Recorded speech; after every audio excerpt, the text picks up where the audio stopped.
Chapter 1. The Dreamed Apocalypse Group 125.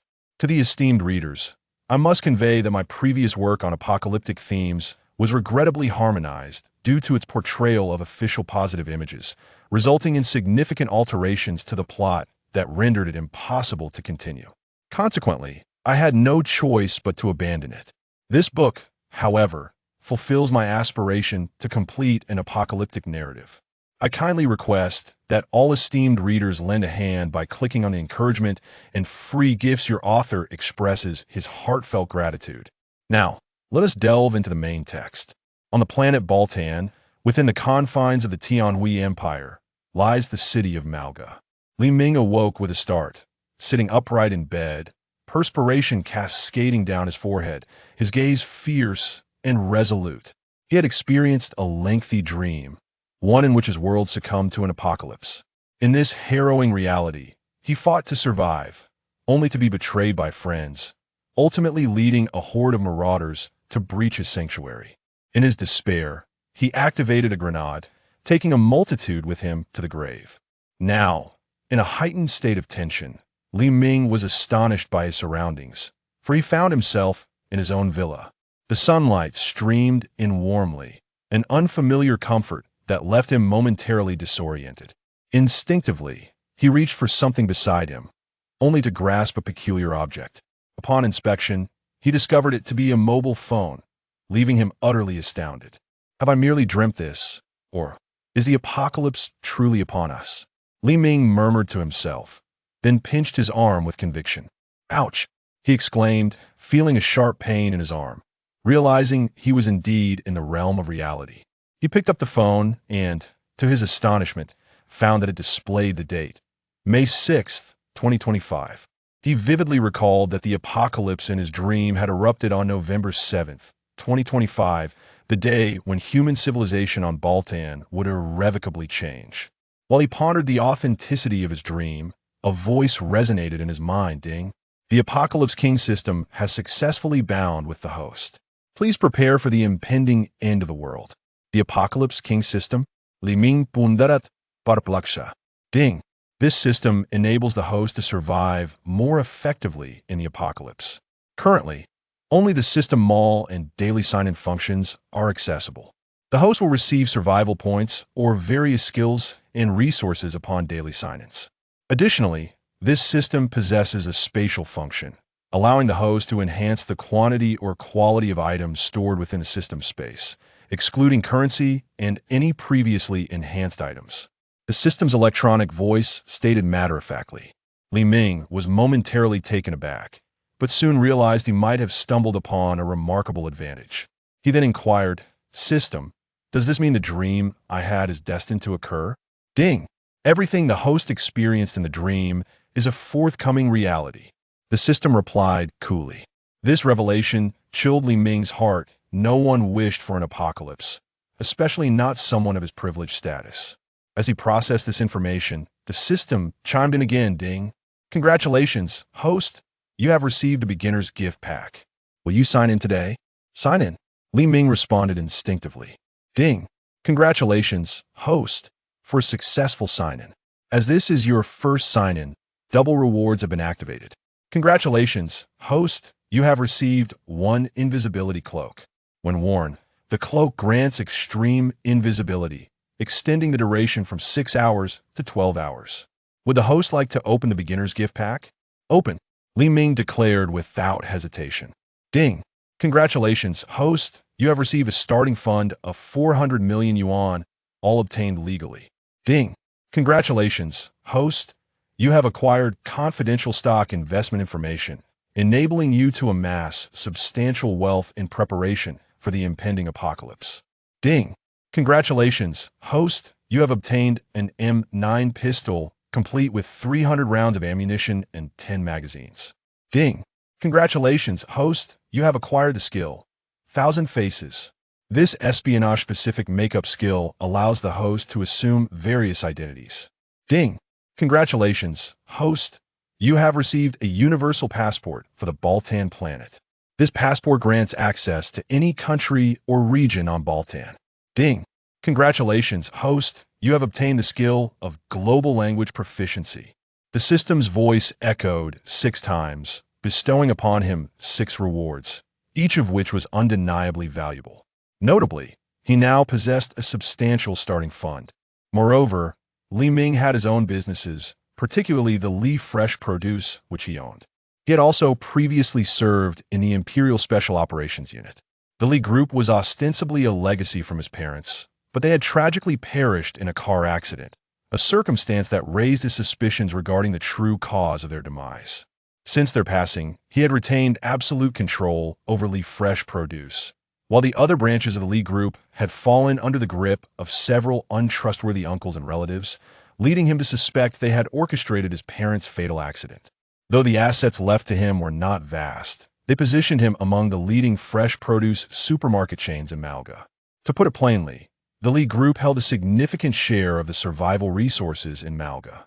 To endure the impending apocalypse, Li Ming recognized the necessity of meticulous preparation. He procured pen and paper to outline the steps he must take. In his dream, he had survived for a full 7 years amidst the apocalypse, a span during which he had encountered countless tribulations. The first order of business was to amass wealth, for only then could he acquire the resources essential for survival. Secondly, he needed to secure a substantial arsenal of weapons. This could be readily accomplished in the neighboring kingdom of Jama, where with sufficient funds, one could procure any conventional weaponry and accompanying ammunition available on the market.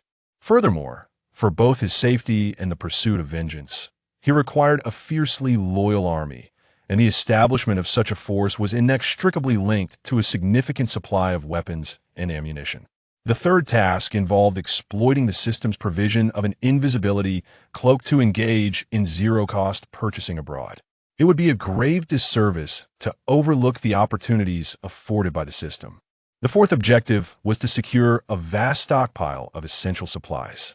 This would pose little challenge for him, as he could utilize his reputation as Li Fresh Produce to facilitate large-scale purchases domestically or abroad. Finally, he needed to construct an underground shelter for refuge. However, his immediate priorities remained the acquisition of wealth and weaponry. After all, he had learned from his dream that in the apocalypse, the wisdom was, while others hoard food, I stockpile arms my neighbors or my granaries. In the realm of the apocalypse, violence is an inescapable reality. Whether by mere coincidence or some deeper cause, it seemed that during the onset of the catastrophe, over 90% of the global military and political officials were eradicated in the ensuing chaos. This left nations plunged into anarchy from the outset, where only violence could guarantee survival in such dire circumstances. Moreover, Li Ming sensed that the system appeared to encourage him to forge his own military. With this thought in mind, he directly asked, "System, can I recruit a loyal army through you?" Ding! Once the host possesses a level 2 underground shelter, you may purchase a base vehicle and construct barracks to recruit an army that is absolutely loyal to you. Additionally, the host can exchange certain items from reality for survival points, which are required for recruiting troops, purchasing base vehicles, and constructing various system-provided structures.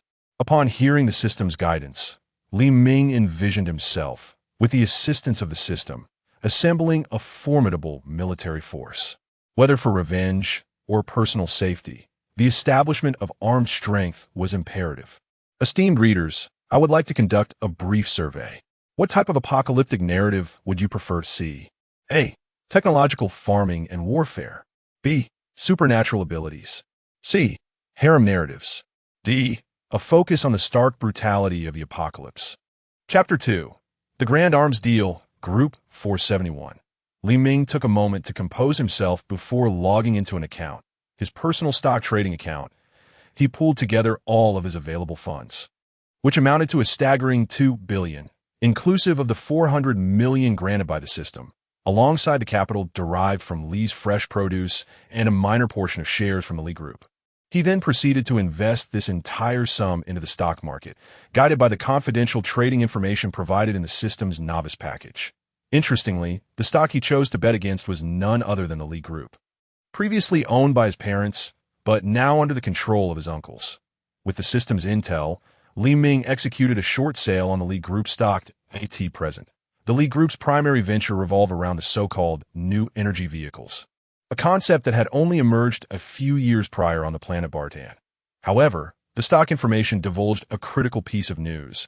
The batteries used in the Li Group's new energy vehicles harbored significant defects, and this information would be publicly exposed within 2 days. The Li Group, being a publicly traded company, had its stock actively circulating in the market. Li Ming's intent was to capitalize on this impending revelation by shorting the stock. As anticipated, with his $2 billion investment, the Li Group stock soon began to falter. The following day, the company was indeed embroiled in a scandal regarding their battery technology issues, and Li Ming, through his short-selling strategy, saw his assets soar to an impressive $24 billion. That with such a substantial fortune at his disposal, he was now ready to venture abroad for procurement. Before departing, Li Ming needed to sign in with the system. A notification chimed. Ding! Congratulations, host. You have earned 10,000 survival points. He dismissed the meager reward as a mere consolation prize. Without hesitation, he employed the system's 1,000 faces skill to disguise himself, and with his universal passport, he smoothly crossed into the neighboring kingdom of Gamma. The northern neighbor of Gamma frequently experienced turmoil, and at the border lay an area known as the Lada region, reputed to be the largest hub for illicit firearms and ammunition in the world. Legend spoke of enough weaponry in Lada to arm an entire army. While the veracity of these claims was uncertain, Li Ming believed there was truth to them. He donned a traditional robe unique to the locals and wrapped a turban around his head, transforming his appearance to blend in seamlessly. Speaking the local dialect, he engaged a guide to lead him into the Lada region to procure arms. Entering Lada without a local guide was virtually impossible for outsiders. Under the guide's instruction, Li Ming navigated through this area, which was roughly the size of a county, lined with shops selling a myriad of firearms and ammunition to purchase in bulk. However, the consent of the local tribal chief was imperative. At this juncture, Li Ming assumed the guise of a weapons procurement agent from the Southern Prison District and, through his guide's introduction, successfully met with the tribal chief. Esteemed Chief Hoarding, for the sake of our common faith, I implore you, assist our brethren from the prison district. Li Ming articulated fluently in the local tongue. Upon hearing the familiar language and observing Li Ming's appearance, the chief's disposition softened significantly. Sir, please follow me. We shall discuss procurement in detail. Given that the Empire of Tianhui was one of the 3 great empires of the world, its currency was widely accepted across the planet, eliminating the hassle of currency exchange. Consequently, Li Ming proceeded to conduct this arms transaction using the currency of the Tianhui Empire. He secured an astonishing order of 100,000 AKM rifles, 50,000 replicas of the 416 Hong Kong dollar series rifles, 5,000 PKM light machine guns, 1,000 DSHK heavy machine guns, 2,000 self-defense pistols, 100 Barrett sniper rifles, and 100 SVD sniper rifles, along with sufficient ammunition to render these weapons inoperable. In addition to these light arms, he acquired 500 rocket launchers with their corresponding ammunition, 2,000 units of 60mm mortars, 500 units of 120mm mortars, and 3D-30 howitzers, each accompanied by a full complement of 300 shells, with each rocket launcher stocked with 100 rounds. This transaction effectively depleted the entire arms inventory of the Lada region, with Li Ming disbursing approximately $2 billion for the procurement. The tribal chief graciously added 2,000 submachine guns as a bonus, once the arms were delivered to the designated location and inspected for accuracy. Li Ming stored them within his spatial inventory and promptly completed the payment. Within a matter of days, he amassed an extensive arsenal. Following the conclusion of the arms deal, the system chimed again. Ding! Detected that the host has purchased a substantial quantity of weapons and ammunition. The quality of these items varies. The system will enhance them to match the standards of a legitimate arms factory. Would the host like to proceed with the enhancement? System, is there an enhancement method that balances both quantity and quality? Li Ming inquired. Ding, affirmative. The host may opt for a dual enhancement that increases the quantity of these weapons and ammunition by 50 times while ensuring they meet the quality of a legitimate arms factory. Let us proceed with the enhancement, Li Ming replied. Ding! Congratulations, host. You have acquired 5 million brand new AKM rifles, 2.5 million 416 Hong Kong dollars automatic rifles, 250,000 new PCAM machine guns, 50,000 DSHK heavy machine guns, and 100,000 Glock 17 self-defense pistols. Additionally, you have received 5,000 Barrett .50 caliber sniper rifles and 5,000 SVD sniper rifles, alongside 100,000 MAC-10 submachine guns. In terms of ammunition, you will receive 40 billion rounds of the 7.62 39mm rifle cartridge, 20 billion rounds of the 5.56mm rifle cartridge, 10 billion rounds of the 7.62 54 machine gun cartridge, along with 1 million backup barrels, 1 million metal links, and 100,000 hand-cranked loading machines. For the DSHK, you will obtain 1 million rounds of 12.7mm machine gun ammunition, 5 million rounds of specialized sniper ammunition for the 7.62 54R, and 5 million rounds for the Barrett sniper rifle, as well as 200 million rounds of 9mm pistol ammunition. In terms of artillery, the host will receive 25,000 new RPG-7 rocket launchers, 100,000 units of 60mm mortars, 25,000 units of 120mm heavy mortars, and 150 D-30 howitzers, with accompanying ammunition of 2.5 million RPG-7 rockets, 30 million rounds for the 60mm mortars, 7.5 million rounds for the 120mm mortars, and 45,000 rounds for the 122mm howitzers. Chapter 3. The Second Wave of Arms Transactions, Group 636. Li Ming surveyed his newly acquired arsenal, which was formidable in quantity, with ammunition sufficient for his needs. Yet he found himself wishing fervently that the apocalypse would never come to pass. The visions he had experienced in his dreams depicted a harrowing end-of-the-world scenario, a hellish landscape beset by typhoons, torrential rains, floods, extreme cold, unbearable heat, and earthquakes. Each trial felt like an inferno. Despite possessing the system's advantageous abilities, he still grappled with a profound sense of insecurity, for the horrors he witnessed in his dreams haunted him relentlessly. One could aptly describe it as a dark and cannibalistic world. If hell were to have 19 layers, then this most terrifying of realms unequivocally was the one we inhabit. It was no wonder that mythologies often portrayed the banishment of deities to the mortal realm as a punishment. Indeed, it was the cruelest of fates. Historical texts often recounted the phrase, "In times of great famine, men turned to cannibalism." Li Ming had previously thought that the historical accounts were overly simplistic, yet after personally experiencing these events in his dreams, he finally grasped the true meaning behind those 6 words that it was a tableau of human tragedy, where hunger drove individuals to the brink of savagery in the face of existential threats. In such dire circumstances, humanity regresses to its primal instincts, acting solely on the survival instincts of beasts. Li Ming sincerely hoped that the apocalypse would remain a distant prospect, yet the system seemed to be acutely aware of his innermost thoughts. A solemn notification resonated. Ding, esteemed host, I must earnestly remind you that all you have experienced in your dreams is a foretelling of future events. The apocalypse is indeed inevitable.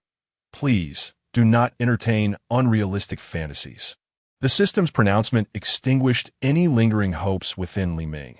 Gazing at the mountain of weapons and ammunition within his spatial inventory, a surge of determination welled up within him.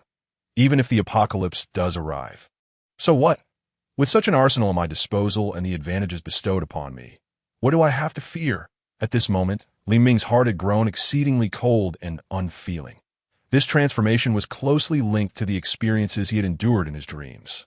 It could be said that Li Ming had lost faith in everyone, trusting only himself and the system, for it was his blind trust in his friends during the dream that led to his betrayal and eventual demise. His next course of action involved acquiring a substantial amount of fuel and resources, and the vast desert region of the Baltan planet was known to harbor the richest reserves of crude oil. This desert was home to the Tiantua Kingdom and a series of smaller kingdoms. It occupied the central zone of the planet, and one could argue that all wars and conflict across this world were tied to the abundant energy found here, rendering it the most chaotic region globally, without exception.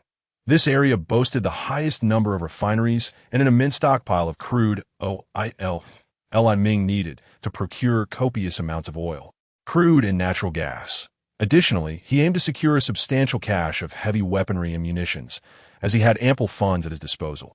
The currency of the Tianhui Empire remained robust and was recognized globally.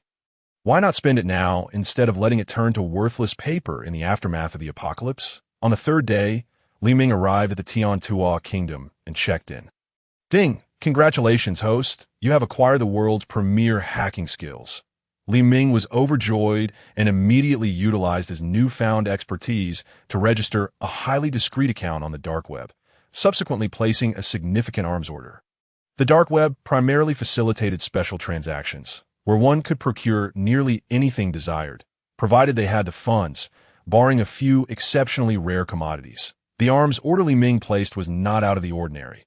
60 main battle tanks from Bear North, 4,155mm self-propelled howitzers, and 107mm rocket launchers. He ordered 30 tracked infantry fighting vehicles and 30 wheeled infantry fighting vehicles from Bear North, along with 300 military all-terrain trucks, 1,000 anti-tank missiles, and 2,000 man-portable air defense missiles. In addition, he requested 3 cutting-edge armed helicopters, along with a vast array of accompanying ammunition.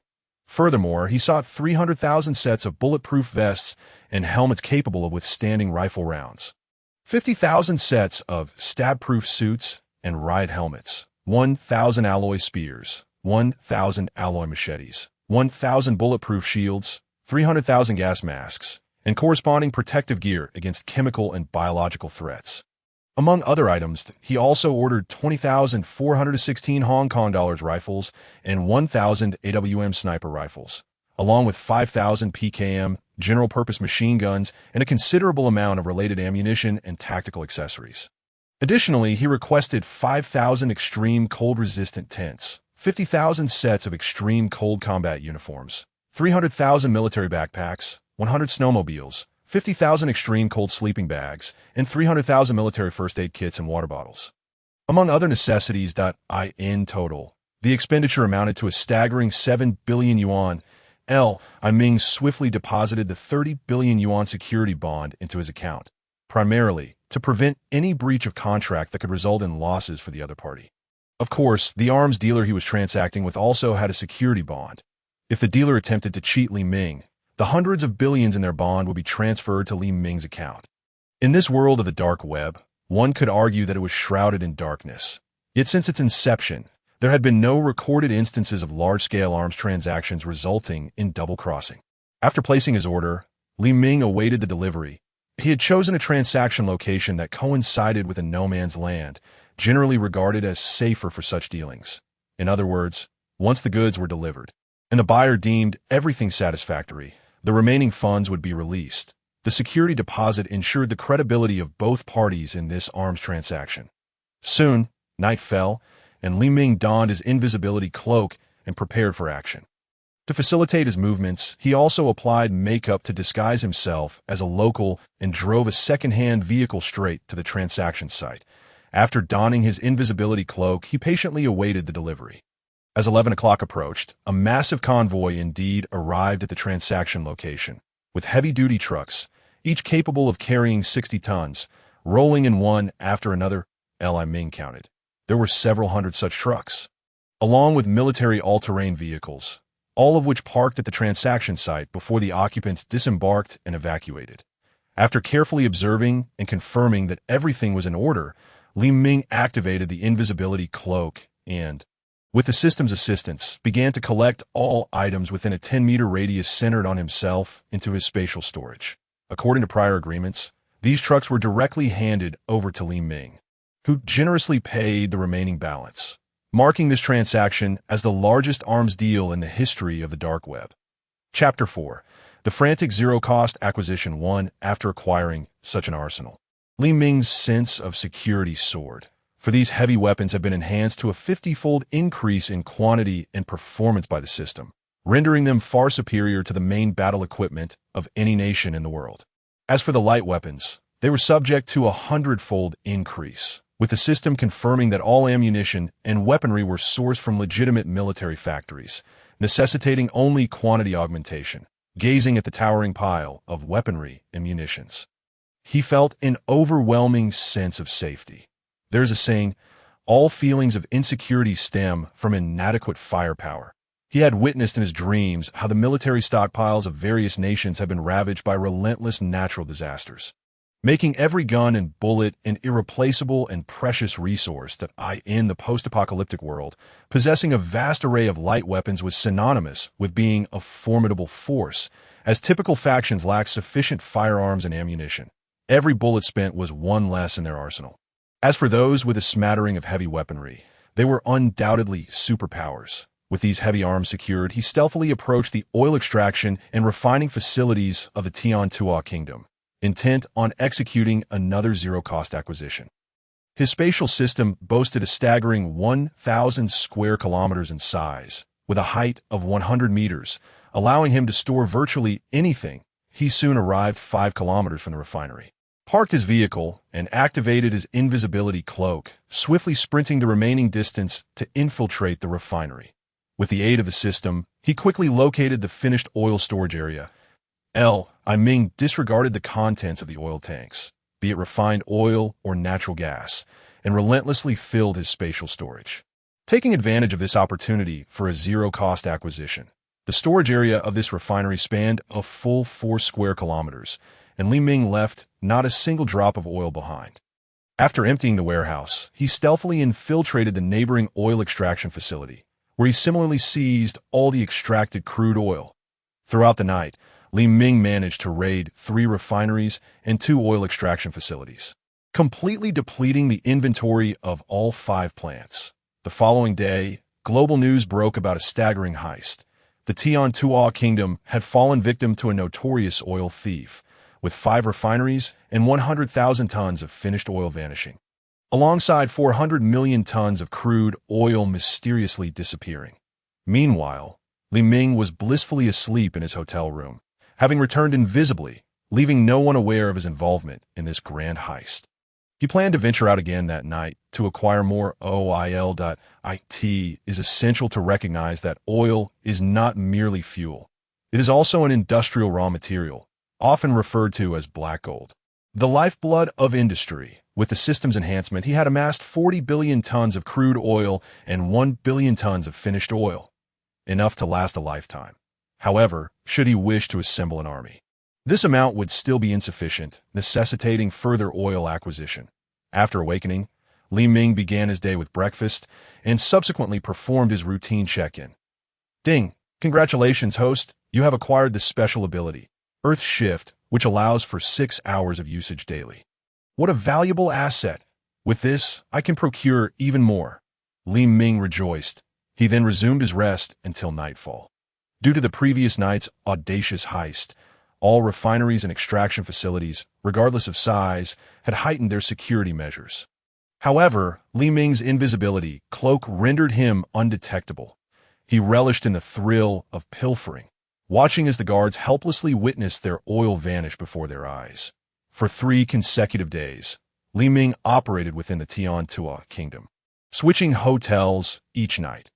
After amplifying his haul, he acquired a staggering 150 billion tons of crude oil, 600 million tons of various finished oils, and an astonishing 5 trillion cubic meters of natural gas. Truly a delightful spree of theft. With his objectives fulfilled, Li Ming departed the Tian-Tua kingdom, heading towards his next destination, the Bald Eagle Empire.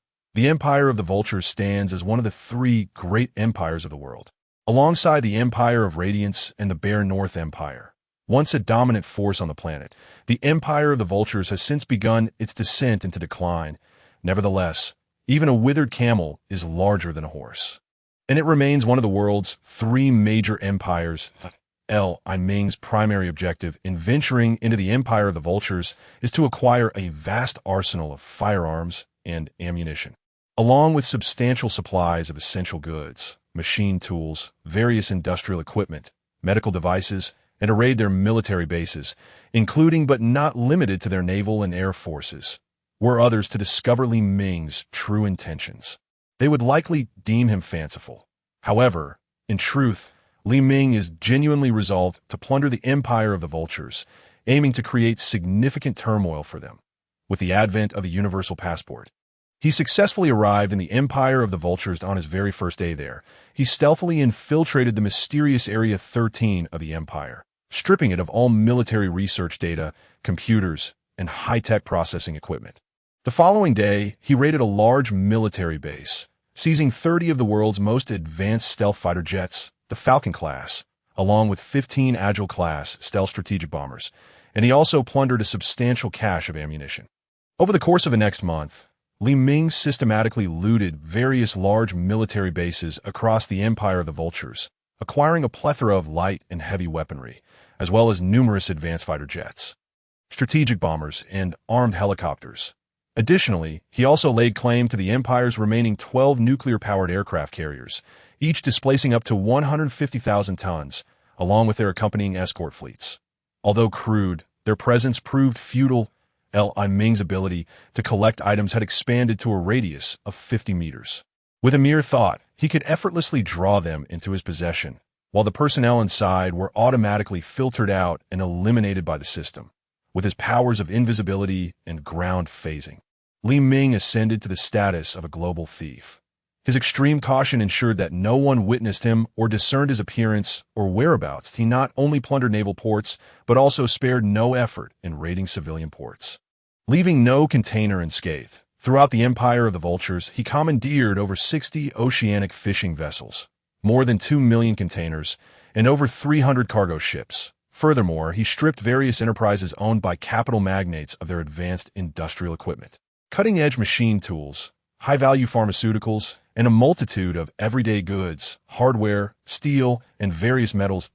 In essence, anything Li Ming deemed necessary was seized without hesitation. The intelligence agencies of the Empire of the Vultures were mobilized to investigate. Yet they remained utterly baffled. Chapter 5. The Frenzied Zero-Cost Acquisition 2. During his month in the Empire of the Vultures, he single-handedly disrupted the entire realm, thanks to the rewards provided by the system.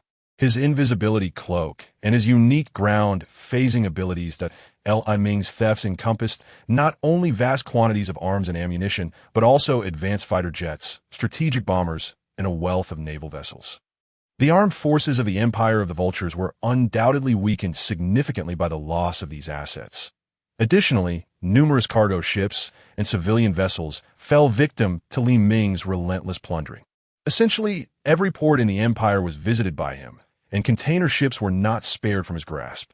Moreover, he looted gun stores, banks filled with gold reserves, and various regions' crude oil, industrial raw materials, medications, seeds, grains, and fresh produce, all of which piled high in his system space. Particularly after the system's amplification, the quantities amassed reached staggering levels. To put into perspective, Li Ming could sustain an army of 10 million for at least 50 years with these resources alone. In addition to these supplies, he also raided supermarkets, obtaining a considerable amount of essential goods. In summary, Li Ming's philosophy was that a thief should never leave empty-handed. He was determined to seize as much as possible. Given that the system space had a function that prevented the passage of time, items retained their condition and freshness, unaffected by the duration of storage. In the Empire of the Vultures, Li Ming operated with impunity for a month and a half, leading to severe shortages of resources in many regions. Moreover, he amassed a staggering 40 trillion survival points from the Great Lakes, courtesy of the system's amplification. Li Ming, the lives of these foreigners were of no concern to him. He had seized everything through sheer strength. After sowing chaos in the Empire of the Vultures, Li Ming boarded a plane bound for the Kingdom of the Rising Sun, a neighboring entity to the Empire of Radiance. The Kingdom of the Rising Sun had always been an island nation with scarce resources. Li Ming resolved to create some tribulations for them as well. Despite their resource scarcity, this would not hinder him from exacerbating their plight. Without delay, Li Ming spent half a month in the Kingdom of the Rising Sun, pilfering vast quantities of essential and military supplies, resulting in economic losses amounting to nearly 10 trillion planetary coins. The losses extended beyond mere living supplies to encompass a multitude of weaponry, equipment, and industrial devices. Li Ming's actions plunged the Kingdom of the Rising Sun into utter disarray. The entire nation mobilized its forces for an investigation, yet uncovered no leads. As Li Ming's cunning left no trace, that he operated with invisibility, departing and returning without revealing his true self until he was back in his room. Li Ming's third destination was the kingdom of the Southern Monkeys. Once a vassal state of the Empire of Radiance, which had been vacillating in recent years, Ming harbored no favorable impressions of by mid-July. He arrived in the kingdom of the Southern Monkeys during a particularly warm season. Maintaining his practice of operating under the cover of night, he remained undetected by hotel staff, changing accommodations daily to avoid suspicion. His primary objective in the kingdom of the Southern Monkeys was to seize their grain reserves. They had constructed an enormous grain storage facility in their central region, sufficient to sustain the entire population for a year. If Li Ming could successfully raid this facility, the kingdom of the Southern Monkeys would face an insurmountable crisis in a post-apocalyptic scenario. Without delay, he stealthily departed his hotel under the cover of darkness, driving his second-hand car directly to the storage facility. In light of Li Ming's notorious reputation, nations across the globe heightened their defenses in critical areas to avert the threat of this formidable thief. The kingdom of the Southern Monkeys was no exception. Fully aware of the storage facility's significance, they stationed troops to safeguard it against any potential incursions. However, due to the relatively weak combat capabilities of the Southern Monkeys military, Li Ming brazenly walked past them, undetected. Subsequently, he initiated his pillaging operation, taking 5 full days to exhaust the entire storage facility of its 15 million tons of grain, a staggering quantity of 15 million tons of rice and other grains, an astronomical figure. Witnessing the enhancement of 1.5 billion tons of grain within his space was a feeling of accomplishment that was simply irresistible. It is difficult for the average person to comprehend why. Despite possessing the system's amplification capabilities, Li Ming relentlessly pursued the theft of others' resources. The reason lies in the hardships he endured in his dreams. Living in a dark, cannibalistic post-apocalyptic world, in such dire circumstances, no amount of food and supplies ever felt sufficient. Having survived 7 years in that dream world, the agonizing sensation of hunger has left an indelible mark on him, a torment he can never forget.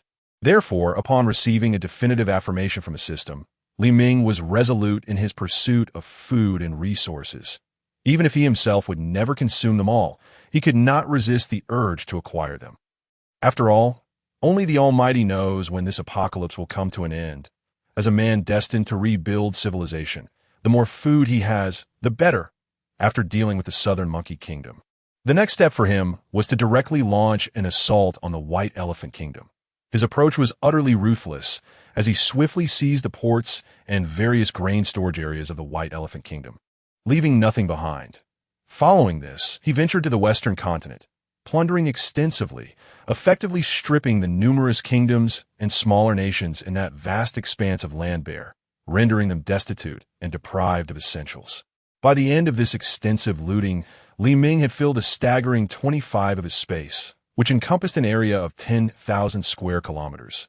Inside his storage, containers were piled high in a chaotic fashion. Alongside an array of rice, cooking oils, seasonings, and other supplies meticulously organized by the system, in addition to these provisions, he had accumulated a vast quantity of meats. After an estimation by the system, it was revealed that the meat Li Ming had commandeered from various nations amounted to an astonishing 85 million tons of pork, 95 million tons of beef, 70 million tons of lamb, and a total of 250 million tons of poultry meat. The combined quantity of various vegetables reached approximately 300 million tons, while seeds for numerous crops totaled around 5 million tons. The fertilizers alone were in such abundance that they could not be counted, sufficient for the entire Tianhui Empire's needs for a year. Furthermore, the rare pharmaceuticals he had seized were measured in tons. With imported medical supplies reaching astronomical figures, valued in trillions, he also acquired a colossal amount of industrial equipment, the numbers of which were beyond counting. It is evident how much he had plundered in total. The direct economic loss to the White Elephant Kingdom was estimated at 800 billion planetary coins, while the Southern Monkey Kingdom suffered losses of 500 billion. The losses for the Vulture Empire were measured in trillions. As were those of the Tianta Kingdom, Ming single-handedly plunged the entire globe into chaos on August 20, 2025, in the solar calendar. Li Ming successfully returned to the Tianhui Empire. Chapter 6. A frenzy of shopping at home, however. Did you think that Li Ming's exploits had come to an end? Not at all. The next task he undertook was to seize the North Sea, the largest freshwater lake, to secure more survival points, while also extracting water from some of the prime freshwater resources. After all, it was all for the use of certain enterprises. Taking a portion was hardly excessive.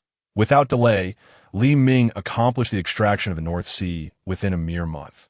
And numerous excellent freshwater resources from across the nation were also brought into the system's space for preservation. Subsequently, Li Ming returned to Li's fresh produce, although he had been absent for several months. This did not hinder the normal profitability and operation of Li's fresh produce, thanks to the presence of professional managers, allowing Li Ming to assume a hands-off approach. Upon his return to the company, the general manager promptly reported the performance over the past few months. Mr. Li, our average monthly turnover at Li's fresh produce has been around 90 million, with a pure profit of approximately 1 million each month, the general manager reported. Li Ming nodded. Manager Zhang, you have worked hard these past few months. This month, you will receive an additional bonus of 100,000 yuan. Also, I plan to meet with some suppliers today to discuss future procurement. Yes, Mr. Li, I will arrange that immediately. Manager Zhang was an elder left behind by Li Ming's parents, someone he deemed relatively trustworthy, though only to a certain extent. After experiencing that dream, Li Ming found it difficult to trust anyone. He still had over 15 billion in cash unspent and decided to leverage the name of Li's fresh produce to engage in a massive procurement of various goods, emphasizing the necessity of increasing the supply of fresh produce. Before long, Li Ming met with the owners in the large fresh produce wholesale market. He communicated clearly that he intended to make significant moves soon, requiring an ample supply of goods, as long as they could deliver. His supermarkets would be able to accommodate whatever quantity they provided, particularly for fruits, vegetables, and meats. They could simply deliver to the designated locations. They could even notify other merchants to join the supply. Hearing about this lucrative opportunity, the suppliers were elated and immediately offered Li Ming various discounts, signing contracts on the spot. Li Ming made an initial payment of 1 billion, instructing them to prepare goods worth that amount, ensuring that the quality must be excellent and the delivery swift. The Tianhui Empire generally did not scrutinize the circulation of civilian living materials, particularly since Li's fresh produce had hinted at plans to expand its store scale and venture into pharmaceuticals, hardware, and supermarket sectors. Before long, he had begun to invest a small portion of capital into these ventures, swiftly acquiring a substantial quantity of hardware, daily necessities, and various medical supplies. Being a second-generation rich individual with his own company, the imperial government hardly paid him any mind, given that there were many wealthier individuals domestically. Thus, Li Ming continuously spent his cash, transforming it into various materials, with over 15 billion at his disposal.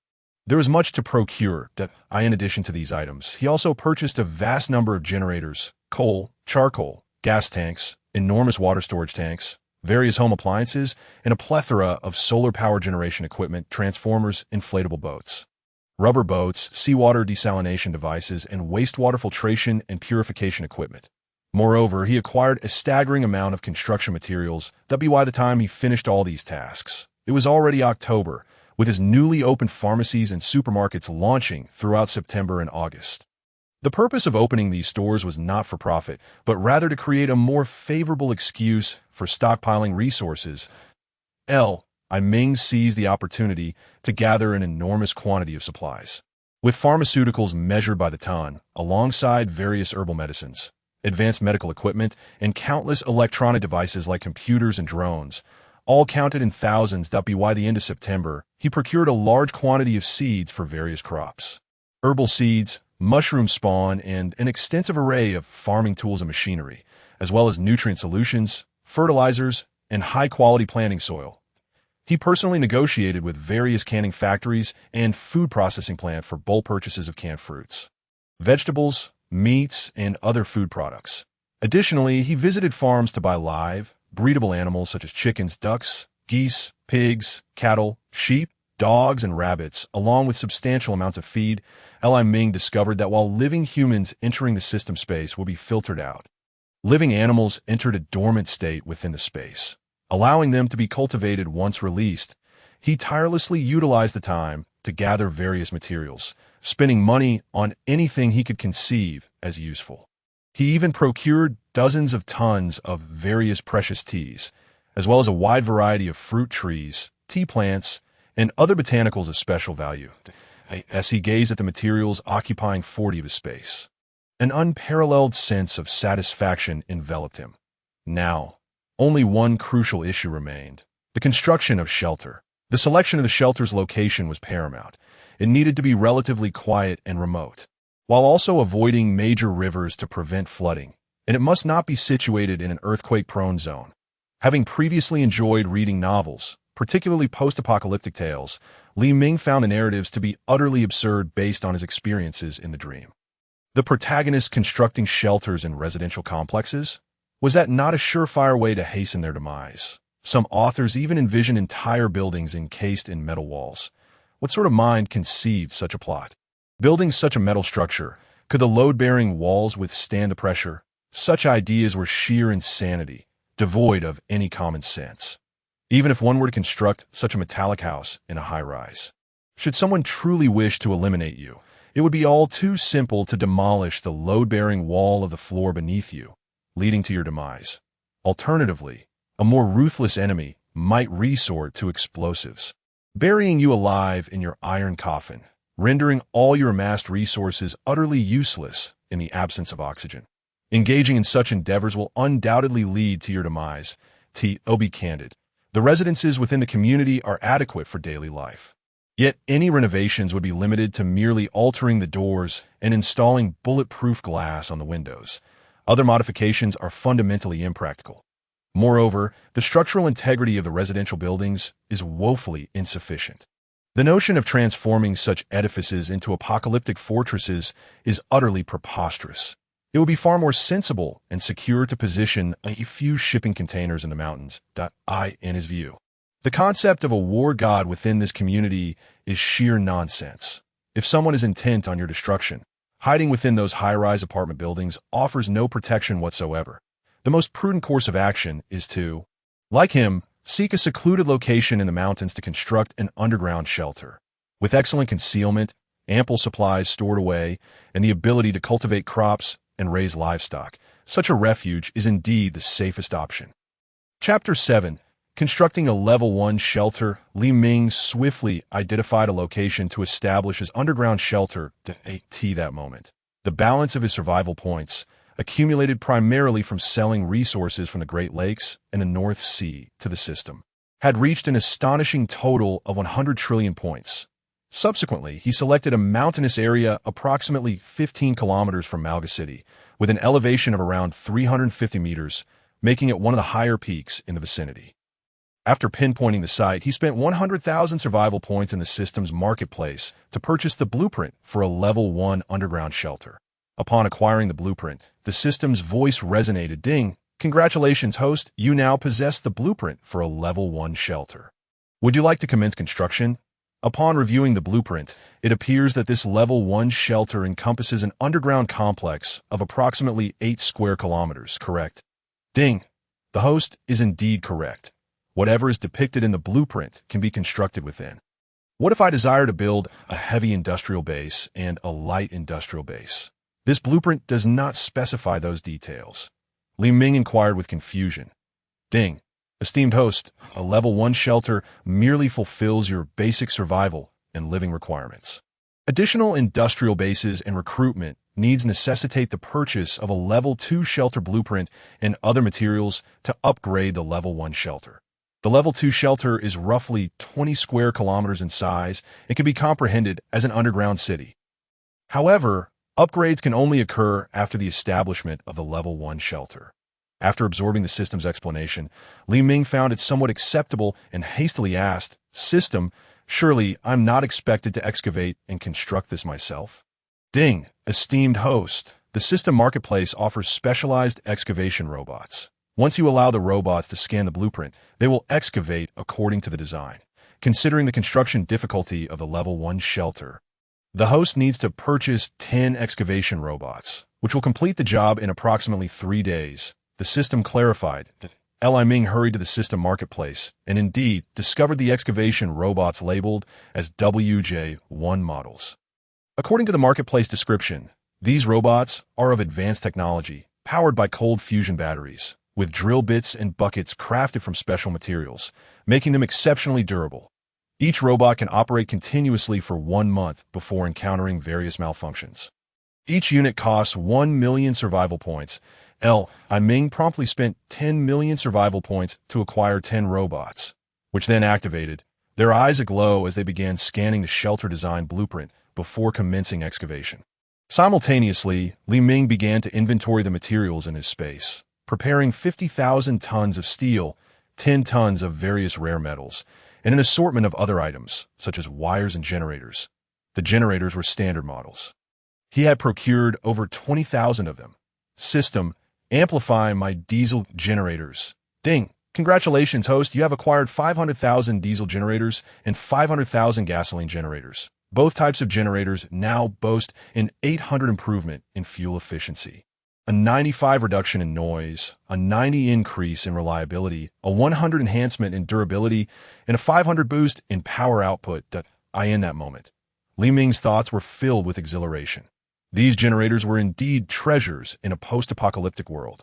Originally low-capacity generators had now transformed into high-capacity units that a generator that could previously operate for 8 hours on a single tank of fuel could now run for 64 hours with the same amount of fuel, all while increasing power output. In addition to the generators, a substantial number of photovoltaic solar panels were also enhanced in quantity and efficiency. The same area of solar panels that previously provided electricity for a day could now sustain 7 days' worth of power.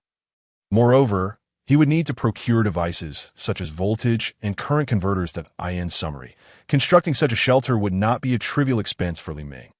Even with his considerable resources, the costs associated with this Level 1 underground shelter would amount to hundreds of billions in Tianhui Empire currency. Fortunately, he possessed the 100-fold amplification feature. Otherwise, he would truly be unable to afford such a shelter. System, how does this shelter compare to the comprehensive underground command center in the imperial capital?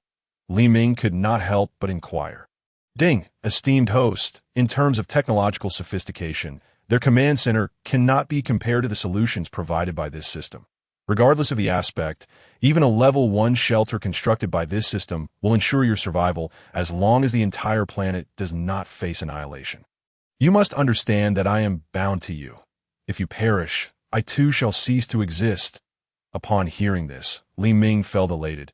It indicated that he and the system were inextricably linked, allies in a shared fate. The system would undoubtedly support him for its own survival. Time flew by, and after 3 days, the system's notification sounded. Ding! Congratulations, host. The main framework of the underground shelter has been completed. You now need to provide the materials and supplies indicated in the blueprint. Without hesitation, Li Ming presented a vast array of materials, and the system announced, Host, construction of a shelter has officially commenced. The estimated completion time is approximately 1 week. Please be patient. After the system's announcement, a vast array of supplies was enveloped by a radiant light, only to vanish without a trace. Li Ming, unwilling to remain idle, promptly returned to Malga City and continued his extensive procurement of various vegetables, fruits, medicinal herbs, medical equipment, and a substantial quantity of vaccines, among other resources in the Tianhui Empire, as long as one refrained from purchasing arms and white flour. There are virtually no restrictions on acquiring other materials. This allowed Li Ming to operate with remarkable freedom in his procurement endeavors. While he awaited the construction of the shelter, he received a flurry of calls from the owners of several canning factories and other food processing establishments, informing him that their goods had arrived. The canning factories he had engaged were mainly small-scale operations, offering canned fruits at a price as low as 3 to 4 yuan for a 500 G tin online. After negotiations with them, the prices for fruit and vegetable cans were reduced to a mere 1.5 yuan each, while meat cans were priced at 3 yuan apiece. The rationale was simple. The sheer volume of his order, 150 million boxes, rendered their profit margins negligible. Yet the quantity made him their benefactor. Li Ming placed an initial order totaling over 150 million boxes, prompting these factories to work tirelessly day and night to fulfill the demand. Ultimately, various canned goods, along with large quantities of instant noodles, biscuits, and other supplies, were delivered. Chapter 8. Frenzy Procurement. Level 1 Shelter completed. The food and canning factories arrived in droves to deliver their products. Li Ming instructed them to unload their goods at the Leaf Fresh warehouse and immediately commenced his inspection. After the system verified that both the quantity and quality were satisfactory, he promptly remitted the payment.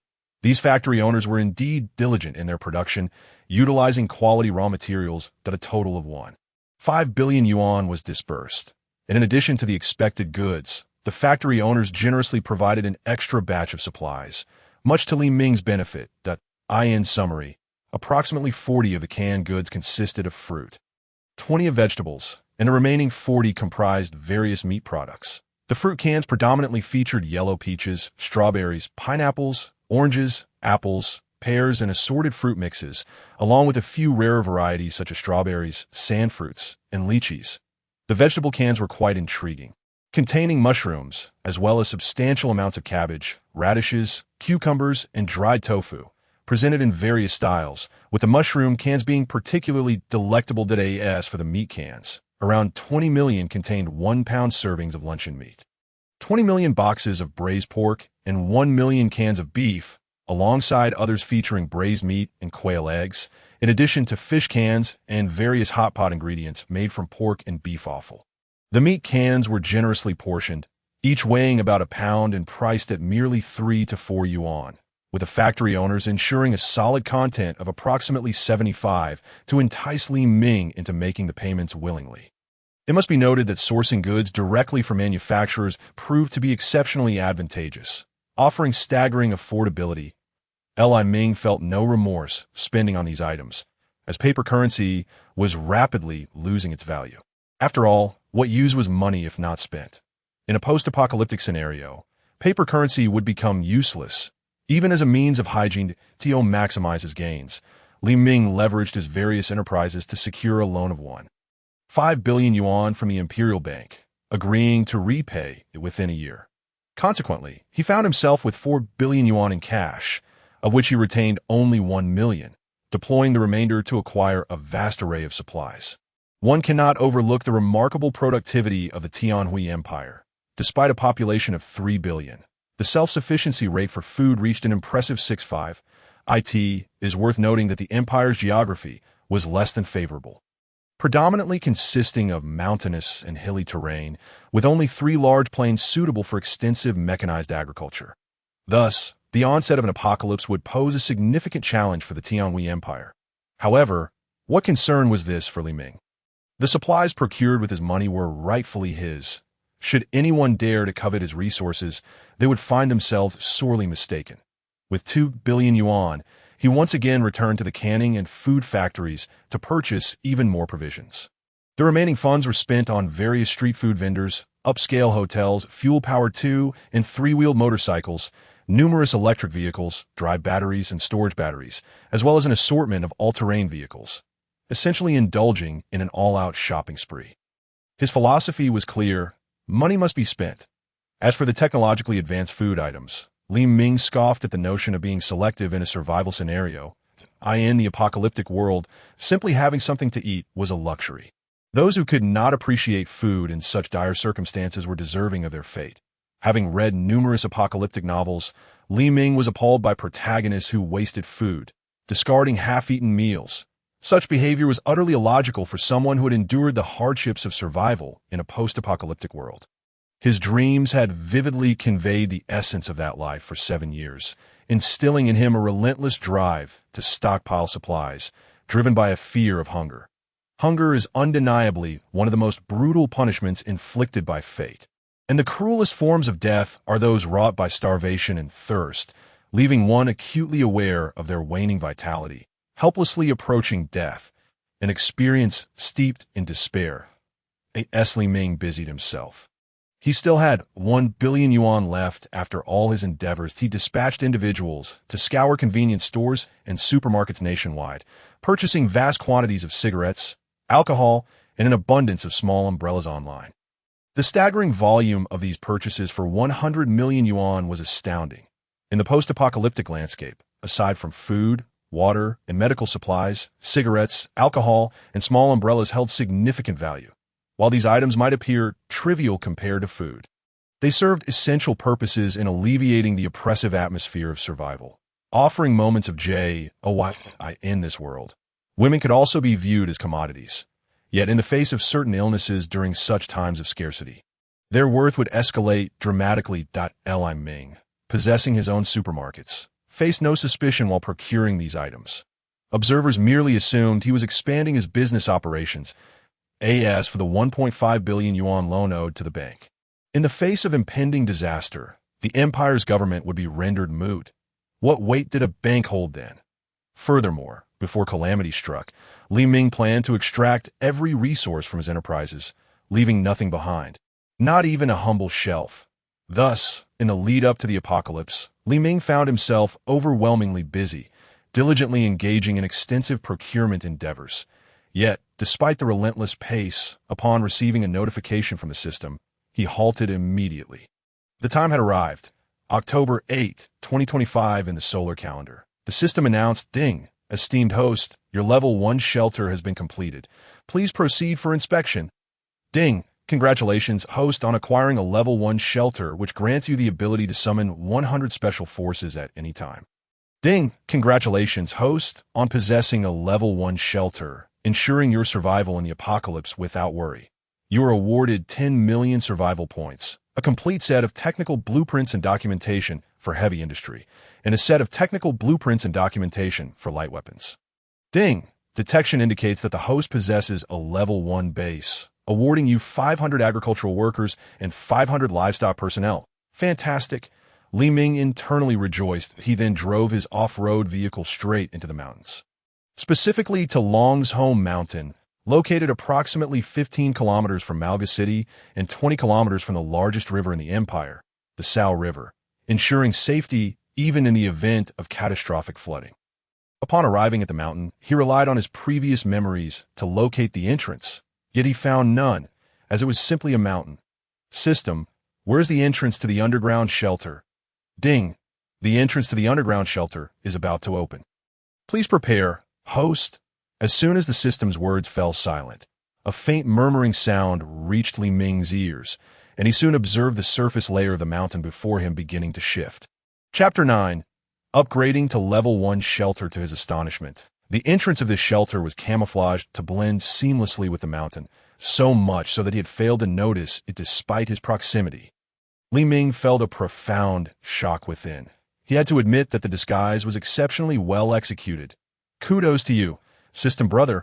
1,000 praises, he thought to himself.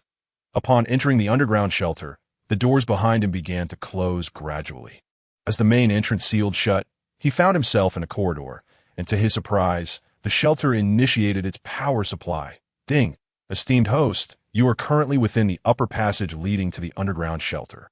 This passage requires passage through 3 grand doors before you can access the elevator to the main body of the shelter, the true underground base.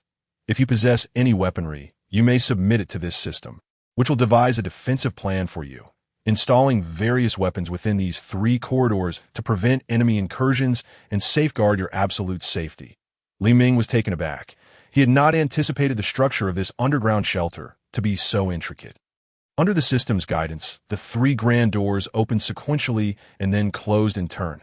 What kind of attacks can these doors withstand? He wondered. Ding. In response to the host's inquiry, each of these 4 doors can endure the simultaneous impact of several nuclear warheads and can directly mitigate the shock waves from such detonations while also providing radiation protection. Furthermore, according to this system's calculations, to truly destroy any of these doors, one would require tons of high-performance explosives and multiple detonations to bring down the door rather than shattering it. Within this underground shelter, the host will remain in an absolute state of safety. The system chimed Li Ming nodded, then proceeded to take the elevator downwards. After approximately 1 minute, he arrived at the main body of the underground shelter, the genuine underground base. Host, this base is currently classified as a Level 1 shelter, featuring essential functionalities such as solar power generation in emergencies. A high-efficiency generator can also be utilized to ensure the shelter operates smoothly.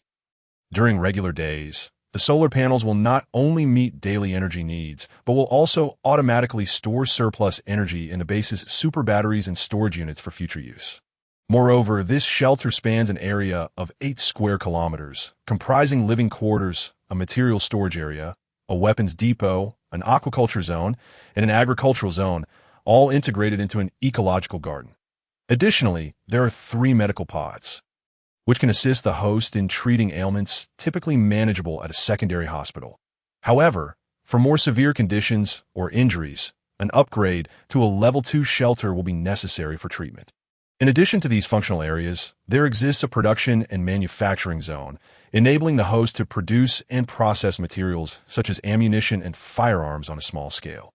There's also a compact laboratory, where the host can conduct various scientific research endeavors. This shelter, having undergone special modifications, maintains a consistent temperature between 23 and 26 degrees Celsius year-round, alleviating any concerns regarding extreme cold or heat. Furthermore, it employs a specialized design to ensure proper ventilation and possesses tri-defense capabilities, safeguarding against external contamination infiltrating the shelter. As a Level 1 shelter, it is additionally equipped with various metallic supports and features earthquake rebound mechanisms, allowing it to withstand seismic events up to a magnitude of 13.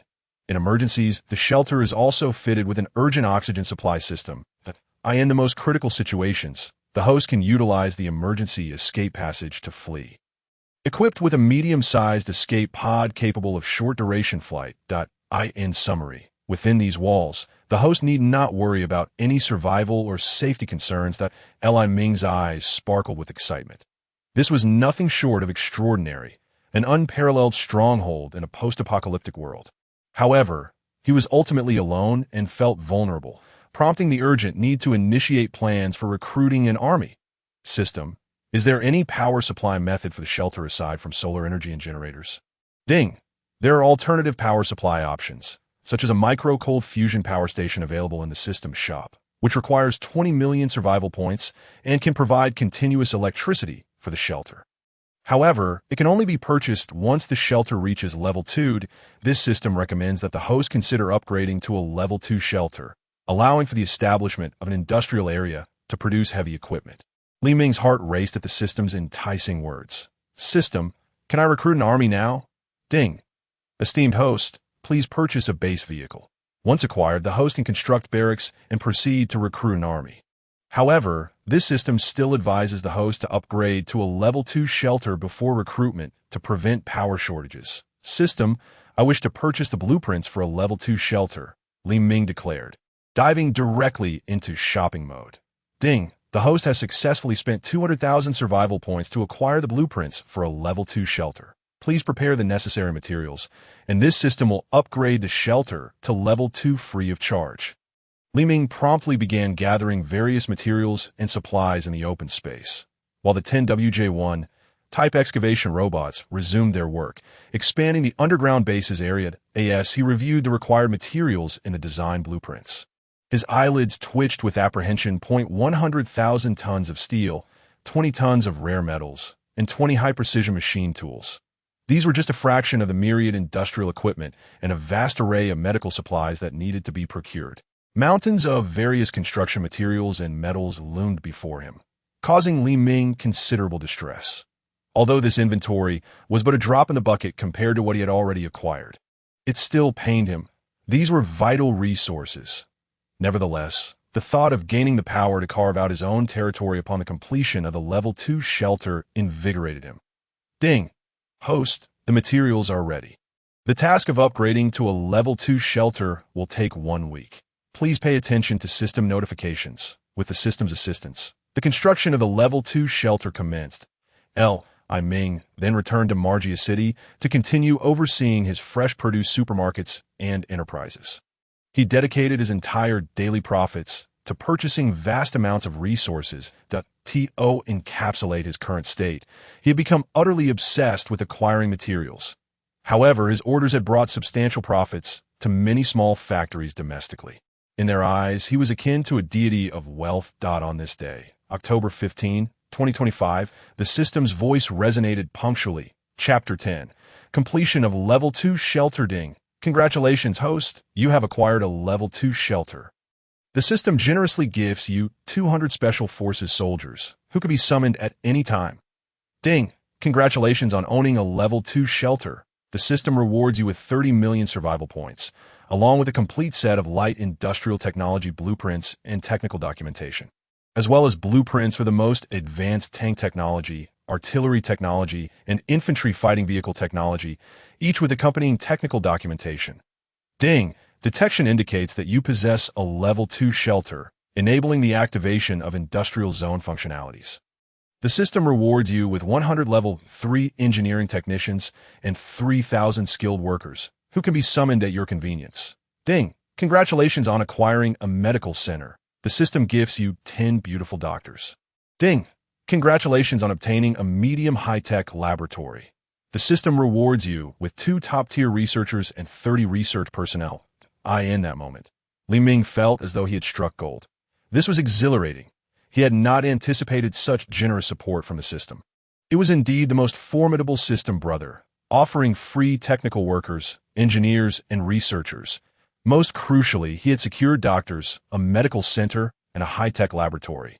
This was undoubtedly excellent news to INA since his shelter had now reached a near-complete state, enabling him to survive independently from society. How splendid, truly splendid. After managing the affairs of his enterprises, Li Ming drove straight to the shelter, well aware that these strongholds would lay the foundation for his future in the post-apocalyptic world. Even more astonishingly, he now commanded an army of 300 Special Forces soldiers. Upon entering the base, the initial appearance seemed unchanged, but upon stepping into the main area, he discovered that the underground base had undergone a remarkable transformation.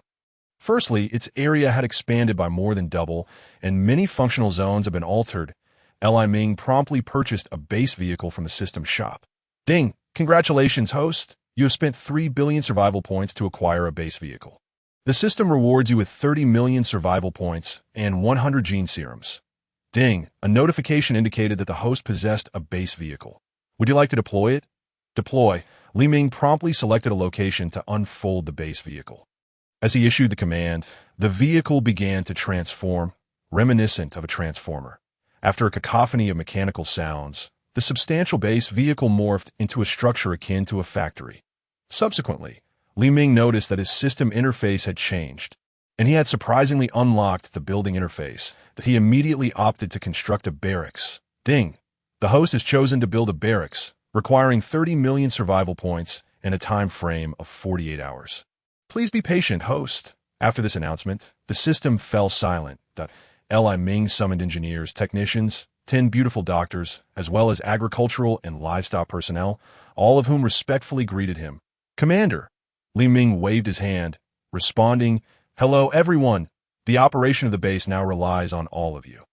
We are willing to serve the commander." Soon, everyone began their respective tasks, and the base commenced its official operations. He had left a substantial amount of supplies at the base and summoned 100 Special Forces soldiers to serve as security, ensuring the base's safety, while another 200 were on standby to follow him at a moment's notice. After a brief inspection of the base, Li Ming felt quite satisfied. The industrial district had already begun to function, particularly the heavy industry sector, which brought him great joy that he understood the significance of heavy industry. From an equipment perspective, his devices were undoubtedly among the most advanced globally, yet in terms of technological foundation, his knowledge remained somewhat shallow. Therefore, his immediate task was to fill the gaps in his understanding and gradually refine his industrial system. Industrialization is a concept that encompasses various aspects. It is undoubtedly a crucial phase, especially during an apocalypse in such times, those capable of industrialization become the most formidable forces. Of course, industrialization cannot thrive without raw material supply and processing stages, and the most pressing concern for Li Ming was the issue of resource supply. System, is there a method to extract minerals in this apocalyptic world? Ding. In response to the host, minerals can be mined by constructing a mining site. Once the base vehicle is established, the host can construct mining facilities within a 50-mile radius of its location. This multifunctional mining site integrates both collection and preliminary processing, equipped with dedicated mining vehicles capable of extracting even the most barren and difficult-to-mine resources, which can subsequently be refined and processed, provided the host invests survival points to establish the site. Wow! Li Ming couldn't help but exclaim, utterly astonished by this revelation. This was indeed a remarkable opportunity. The system's response alleviated his doubts, allowing him to feel at ease. The upcoming period would involve gathering supplies and preparing for the impending apocalypse. By the way, he still needed to reckon with his dear uncles and aunts. After all, his parents could not have died in vain. He must uncover the truth. However, now was not the ideal time to take action. Once the apocalypse descended, he would launch a surprise attack with overwhelming firepower, making it easy to take control of the situation. Before long, he summoned 5 Special Forces soldiers, primarily for reconnaissance. Tasked with monitoring the movements of his uncles and aunts, he was determined not to let a cooked duck fly away, and he would not allow his enemies to live. Once he confirmed their involvement, he would strike decisively and without hesitation. Unlike many protagonists in apocalyptic novels who spare their enemies under the guise of tormenting them, such behavior was nothing short of foolish. Li Ming's principle was clear. He would eliminate his enemies whenever the opportunity arose, adhering to the motto that it was better to mistakenly kill 1,000 than to let one escape. As the 5 undercover Special Forces soldiers embarked on their reconnaissance mission, Li Ming returned to his villa. Observing his villa and the shares of the Li Corporation in his possession, he decided to sell everything. After all, in an apocalypse, such a villa was far from secure.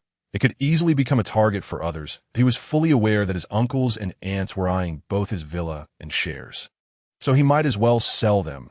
Taking the opportunity to cheat them a bit, he took out his phone and dialed, but on the other end, a voice responded, "My dear cousin, is there something you need?" "Li Chong, I plan to sell my villa and shares in the corporation. Are you interested?" "Ah, are you really selling?" Li Chong sounded surprised. "Stop at the small talk. Do you want to buy or not?" "Don't you think I'm unaware of your intentions? Just tell me yes or no." "Yes, of course. But can we discuss this in person?" Chapter 11.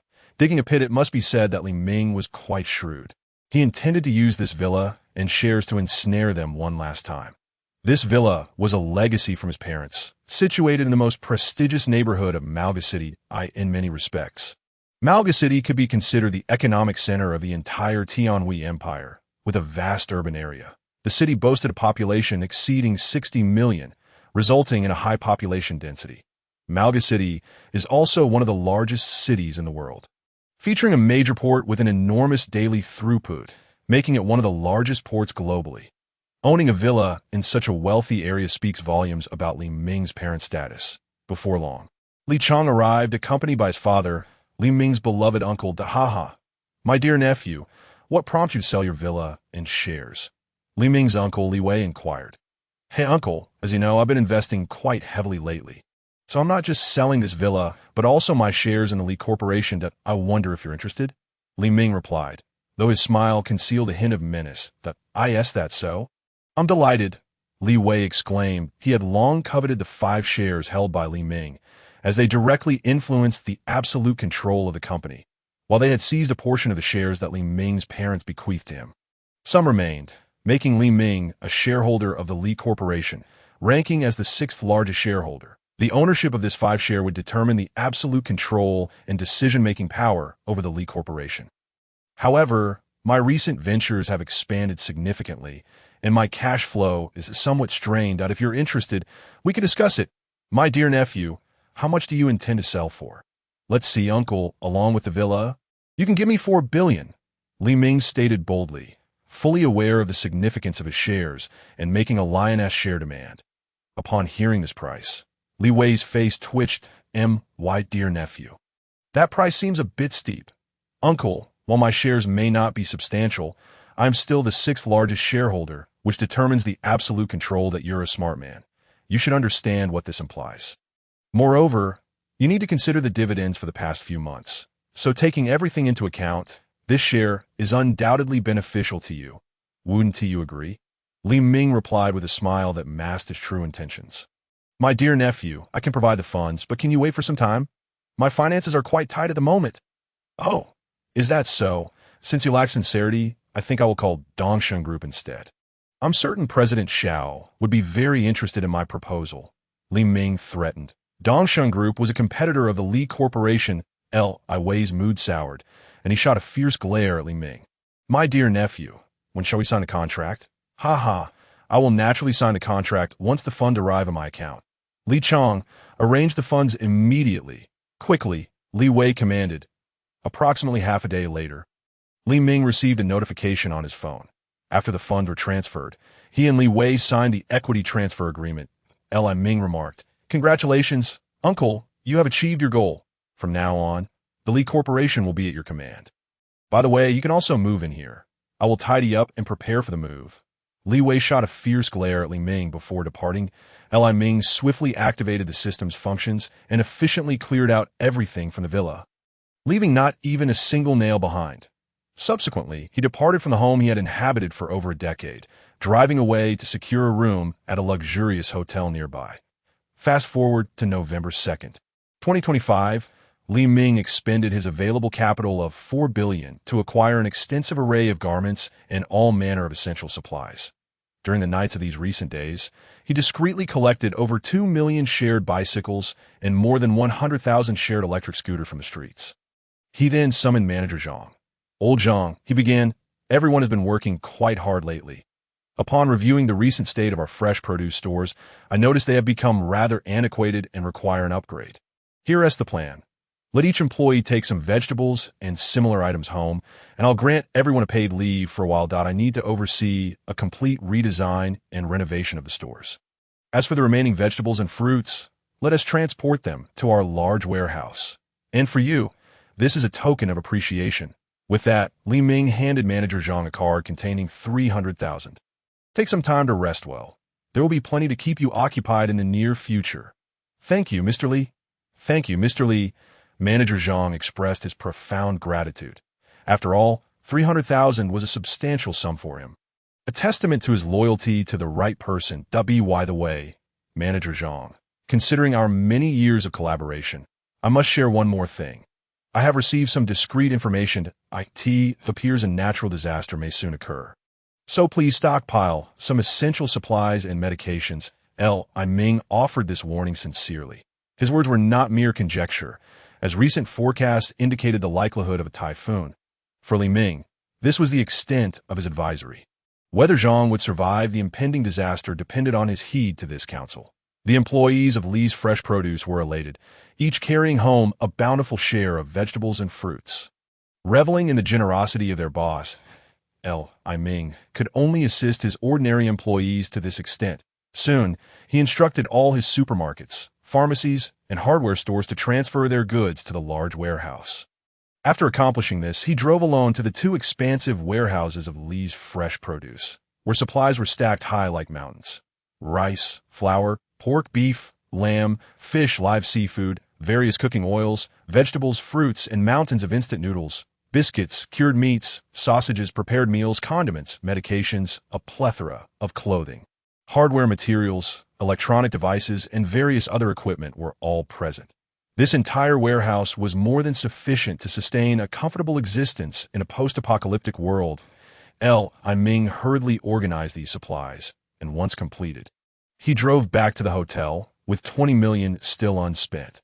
His task for the following days was to continue his expenditures. At this moment, his system space was brimming with various goods, including tobacco and liquor, and gazing at these provisions filled him with immense satisfaction. Chapter 12. The onset of the apocalypse. Many might wonder, did Li Ming have no friends or romantic partners? In the past, he did, but they had gradually drifted apart, especially after he dreamt of the apocalypse, in the context of impending doom. Seeking a partner would only be akin to inviting a ticking time bomb into his life. After experiencing such vivid nightmares, he would not easily trust anyone. He only believed in those summoned by the system, as they had been promised to be unequivocally loyal. Why would he neglect such faithful subordinates for a host of potential threats? Furthermore, if the need arose, he had the 10 beautiful doctors provided by the system at his disposal. Of course, this was merely a jest. In truth, Li Ming was exceedingly busy, fully aware that in a post-apocalyptic world, emotions were a superfluous burden. Too much sentimentality would inevitably expose vulnerabilities. That was an undeniable fact. In the days leading up to the anticipated apocalypse, Li Ming commanded the technical engineers of the base to download every game, novel, video, and various forms of data available in this world, storing them on servers as backups. Concurrently, he spent lavishly, converting his wealth into tangible supplies. He aimed to retain only over 100,000 for himself. In addition to shopping, he also procured numerous trees, various fruit trees, and live medicinal plant specimens, striving to amass as many resources as possible. As time passed, life continued for most as usual, while Li Ming's unease deepened. Suddenly, the system's voice echoed, "Ding." This system alerts the host. There are only 15 hours remaining until the apocalypse. Please return to the shelter promptly. Startled by the system's announcement, Li Ming quickly reacted, driving into the mountains and securing his vehicle before riding a motorcycle into the shelter.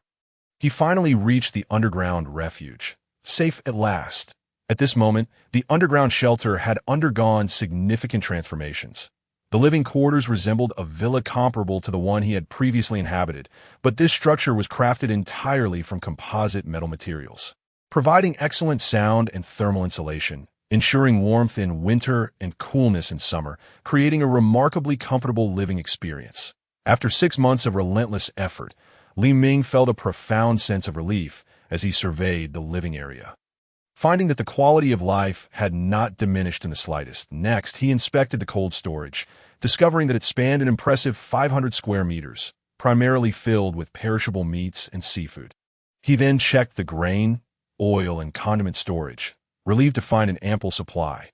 Simultaneously, he noticed that aside from himself, all others at the base resided in dormitories, albeit of a high standard, maintaining a comfortable environment year-round. Particularly, the 10 female doctors provided by the system enjoyed single-occupancy accommodations with all necessary amenities. Meanwhile, the other technical workers and soldiers shared 4-person dormitories, with a dedicated cafeteria providing meals prepared by cooks. Li Ming conducted a brief inspection of the cafeteria, satisfied to see a variety of meats and vegetables. Soldiers required nutritious meals for physical training, and technical workers engaged in production needed proper sustenance as well. After concluding his review of the cafeteria's offerings, he retired to the villa to rest. The following day, November 7, 2025, Li Ming emerged from the mountain shelter, looking up at the sky, which was overcast and gloomy. This did little to improve his mood. As the clock struck 9, the lower-level workers commenced their daily routines, oblivious to the imminent catastrophe. The winds began to pick up. The typhoon predicted by the Empire's meteorological personnel was indeed approaching. In response, all schools within the Empire issued notices to suspend classes for 3 days in anticipation of the impending storm, with further announcements regarding the resumption of classes forthcoming. Middle and elementary school students rejoiced, rushing home, as they had long awaited such an opportunity. Little did they know, they might never return to school again. Li Ming's spirits were far from buoyant. He deployed several drones to assess the situation. The winds outside were not yet severe, measuring around 5 to 6 on the Beaufort scale. Returning to the command center of the shelter, he instructed the system, infiltrate the meteorological satellites. I need to know when the typhoon will strike. Ding! Connection established. Please check. The system responded that Li Ming observed the meteorological cloud map on the large screen in the command center. The system explained, "Dear host, the typhoon will make landfall within no more than 3 hours.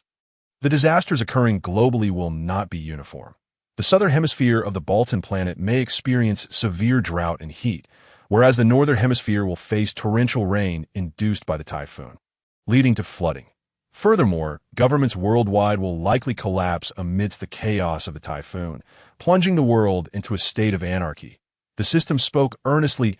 Li Ming felt restless in the command center, scrutinizing the images transmitted by the drones. For now, the situation appeared relatively safe, but it remained to be seen if any astute individuals would sense the impending crisis and stockpile resources in advance.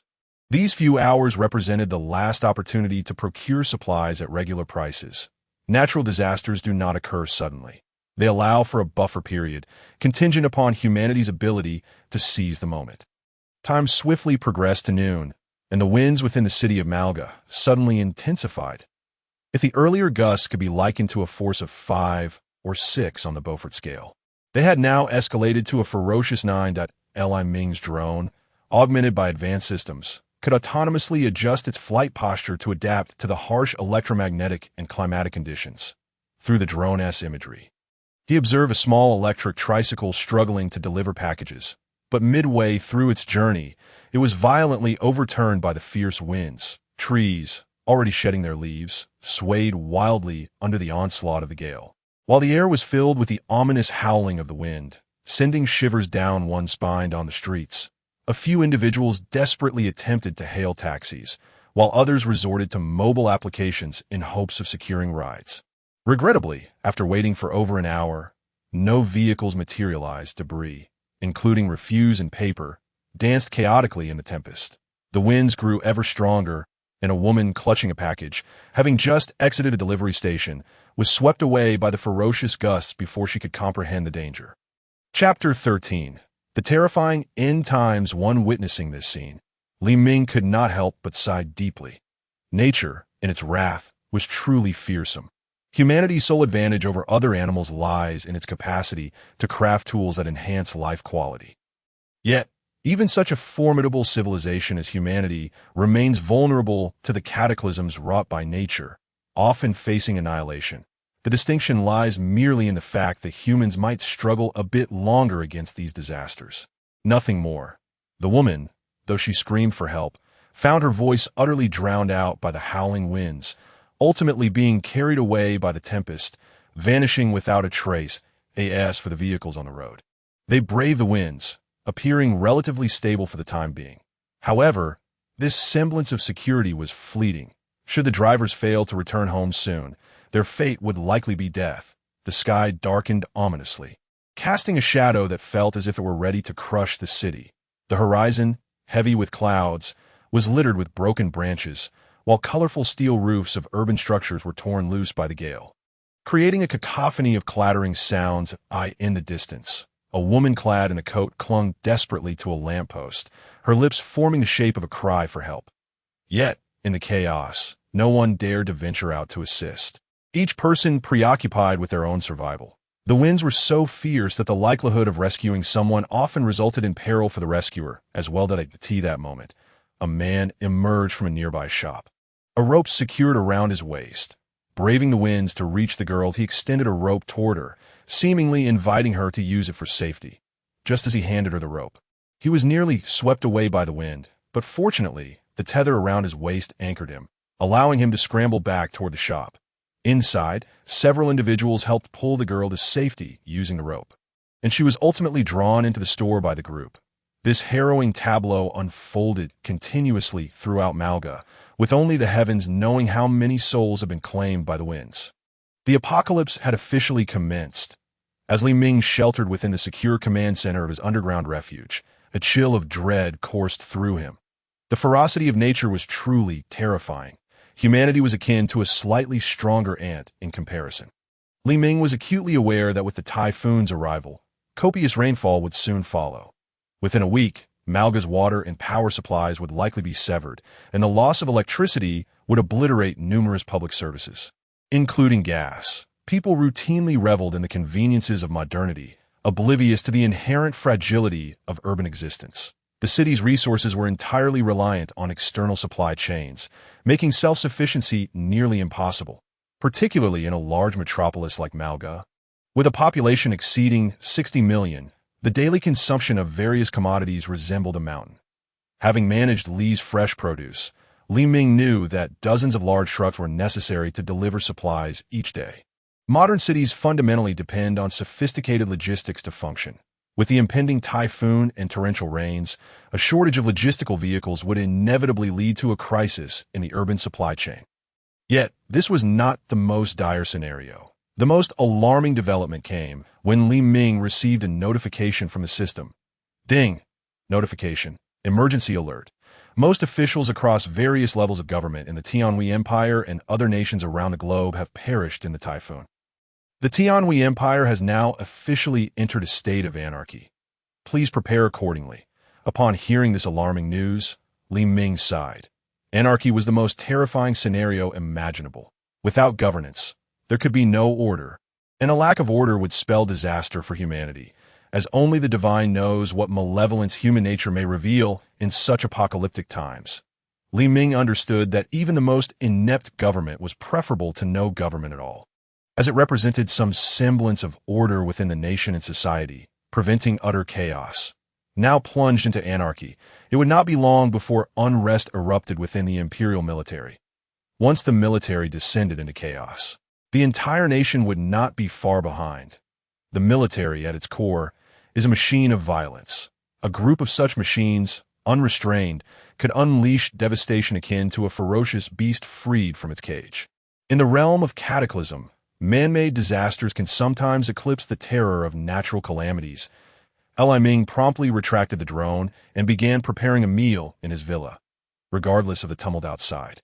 He remained unconcerned, for he possessed ample supplies and sufficient armed protection. He set about cooking braised pork, mushroom stewed chicken, and boiled meat slices, preparing generous portions of each, which he placed into prearranged bowls and stored in his designated space.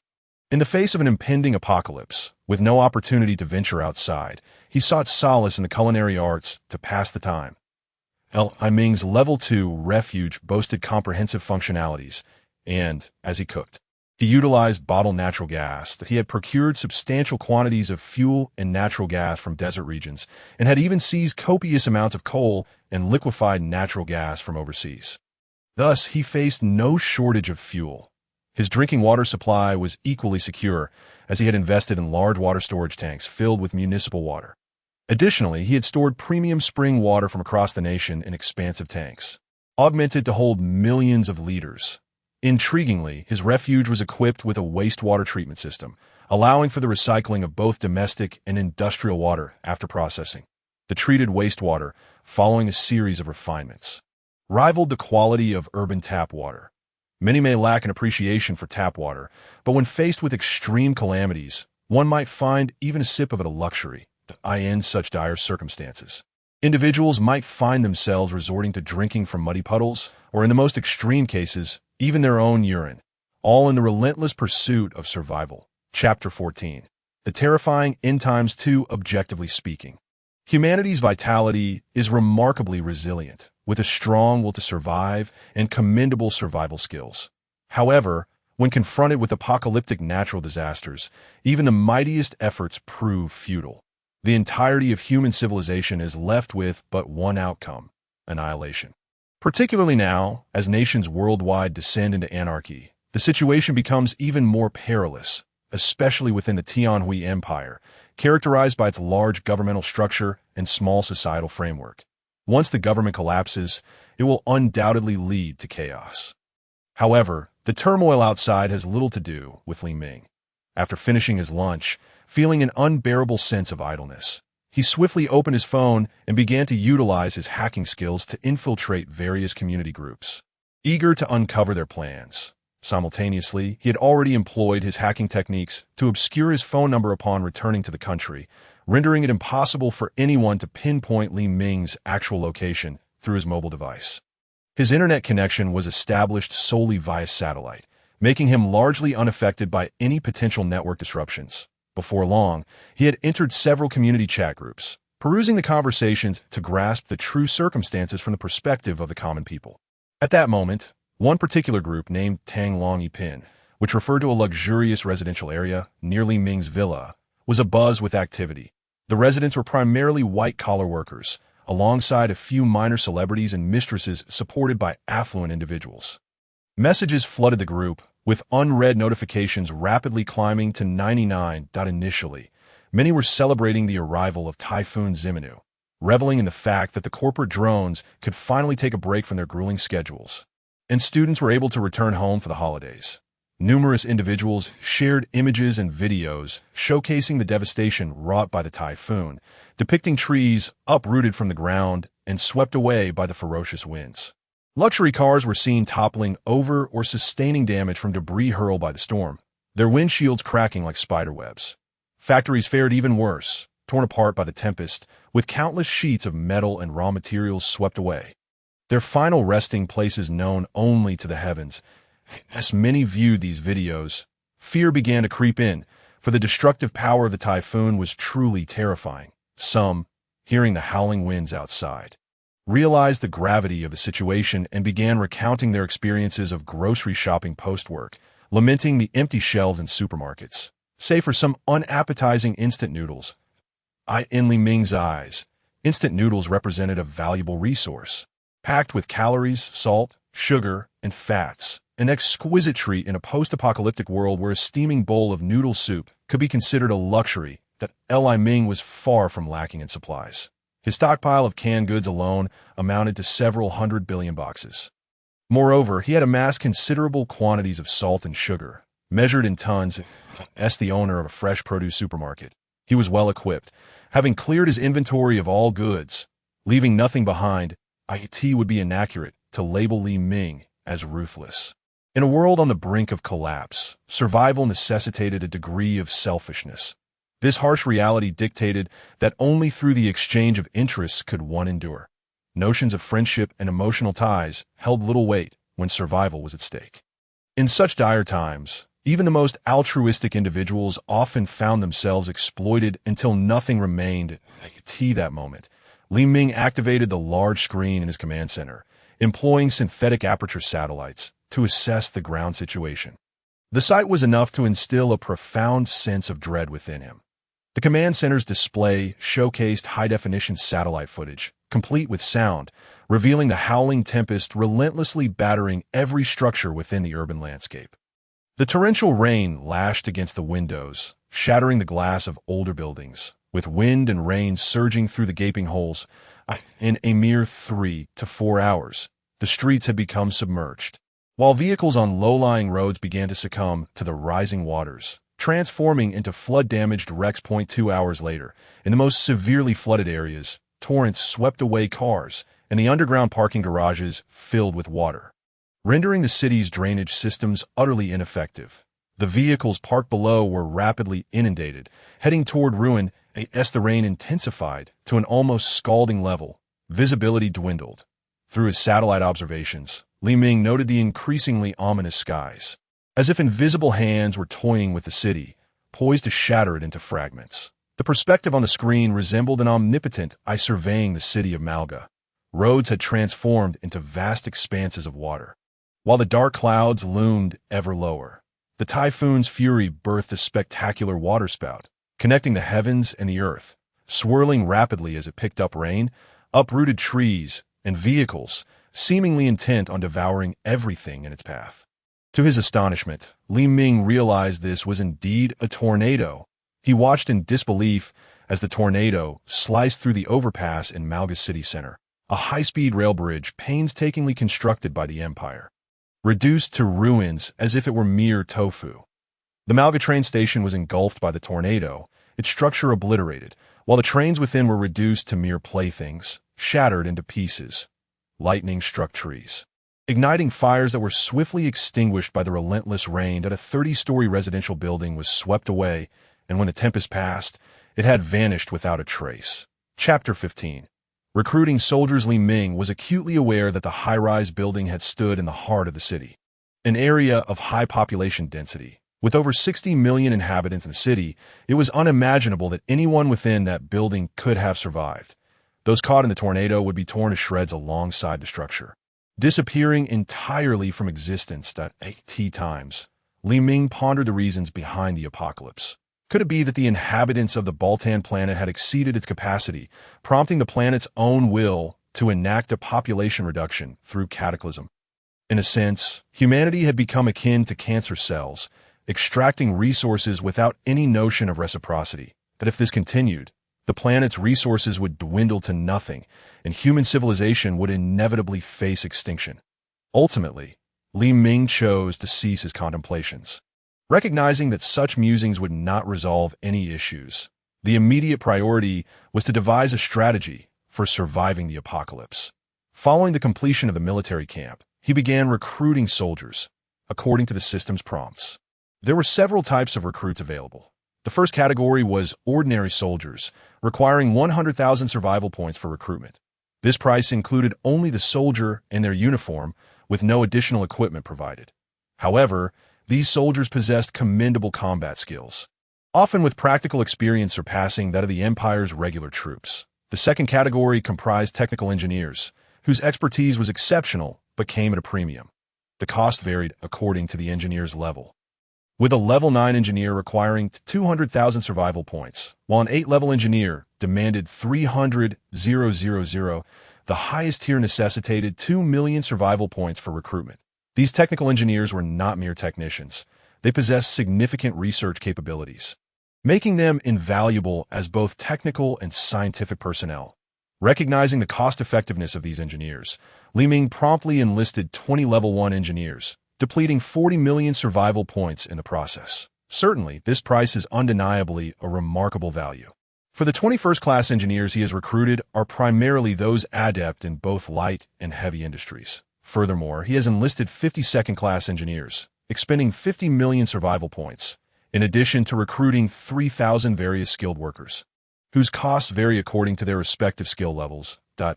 In total, Li Ming has invested a staggering 300 million survival points solely in recruiting these scientific personnel and skilled workers. Beyond these individuals, he can also enlist medical professionals. However, the number of doctors available for recruitment is limited and is determined by the grade of the medical facilities within the base.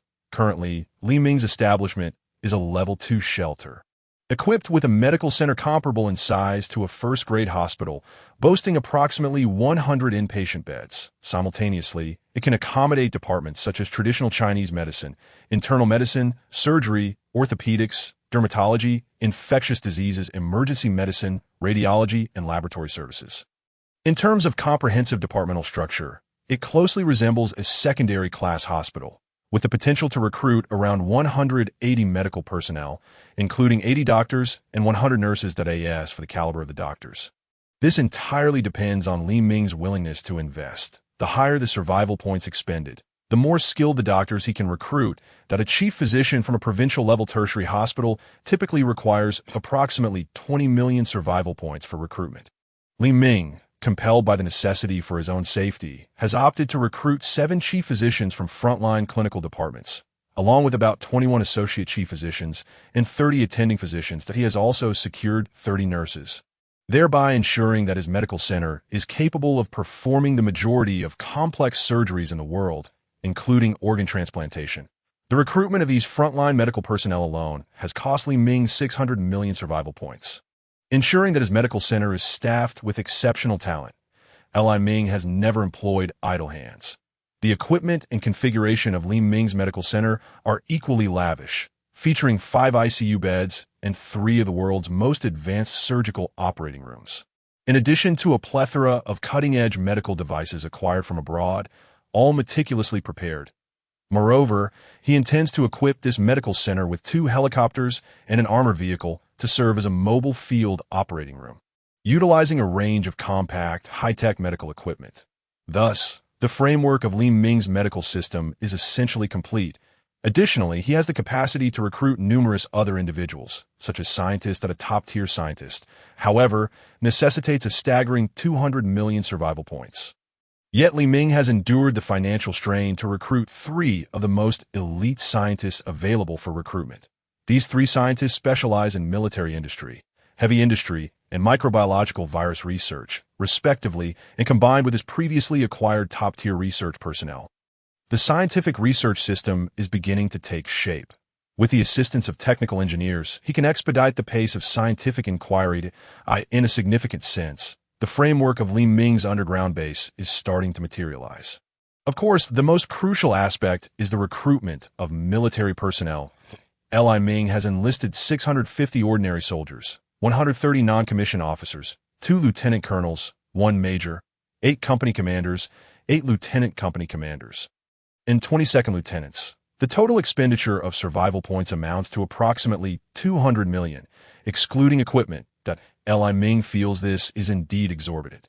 The military structure he has recruited resembles that of a combined arms battalion, consisting of 3 armored infantry companies, 2 heavy tank companies, 1 artillery company, 1 combat support company, and 1 logistic support company. The 2 tank companies are primarily equipped with 24 main battle tanks, 2 armored command vehicles, and 2 all-terrain vehicles. The three mechanized infantry companies are equipped with 42 tracked infantry fighting vehicles, 3 all-terrain vehicles, and 6 military jeeps. An artillery company is outfitted with 12 self-propelled 120mm mortars and 3 ammunition supply vehicles. The combat support company includes 2 communication vehicles, 2 radar vehicles, 1 electronic warfare vehicle, 3 reconnaissance vehicles, 3 all-terrain reconnaissance vehicles. For armored ambulances, 2 treatment vehicles, 1 truck, and 4 military jeeps.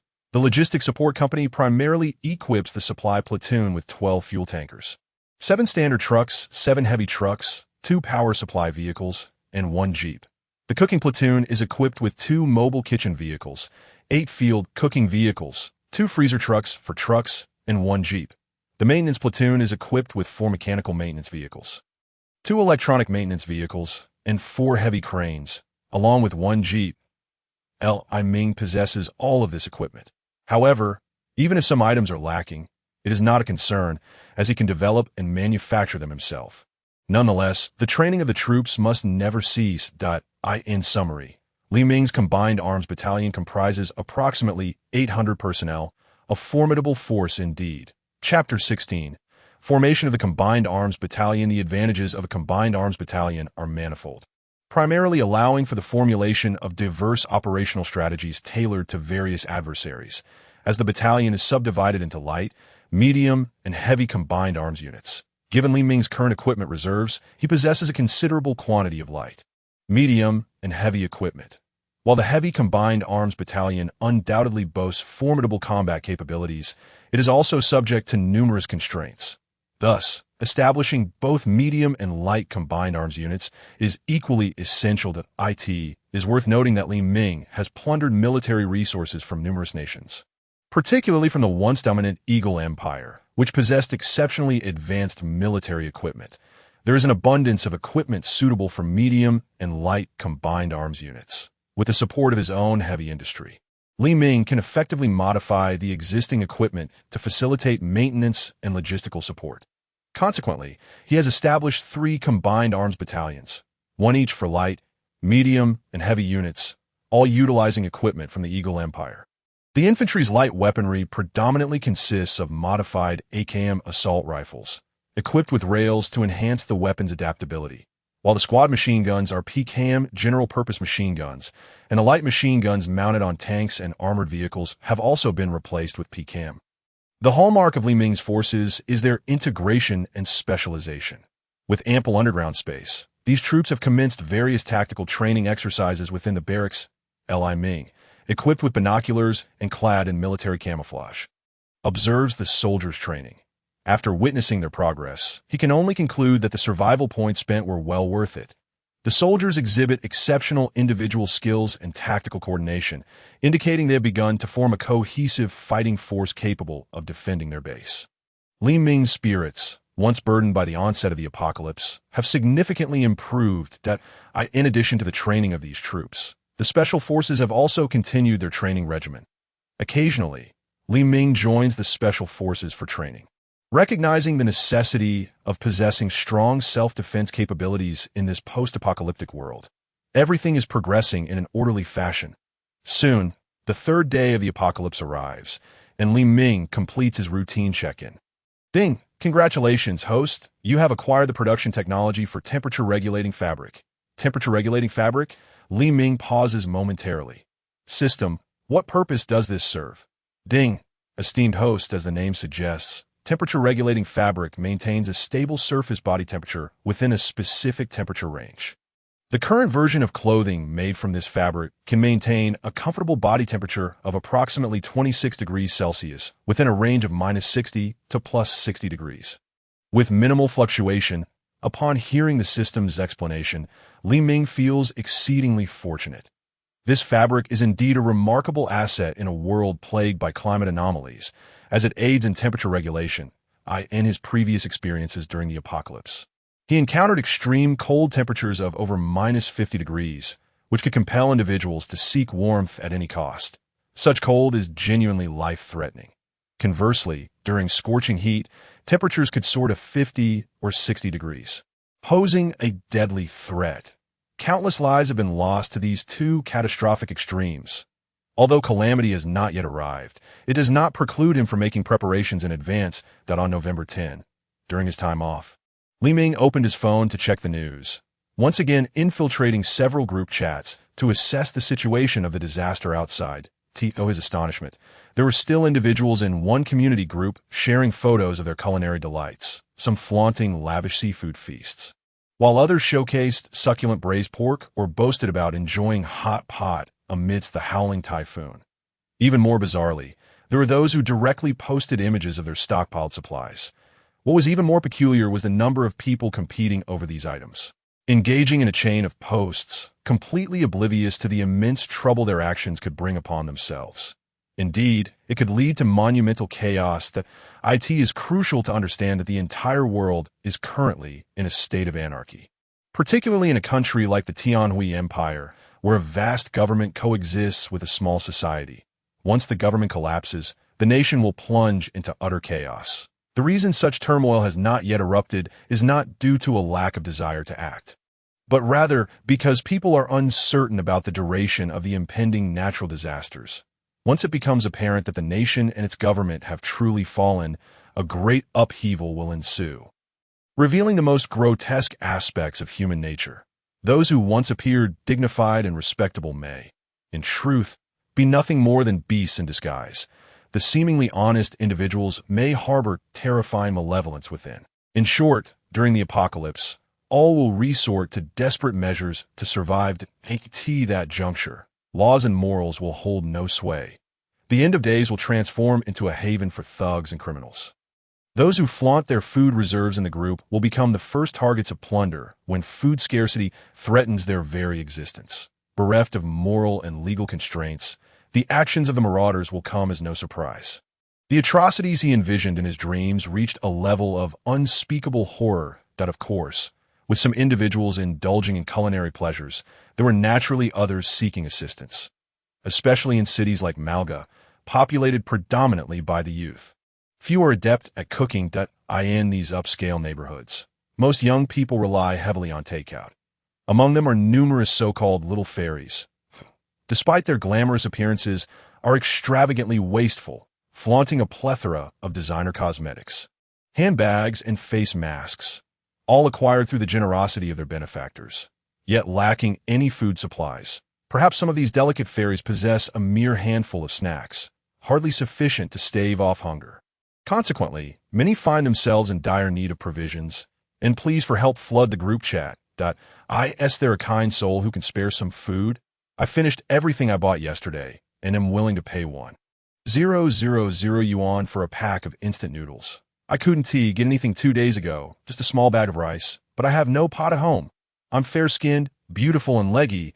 Are there any gentlemen willing to deliver food to me? You know what I mean.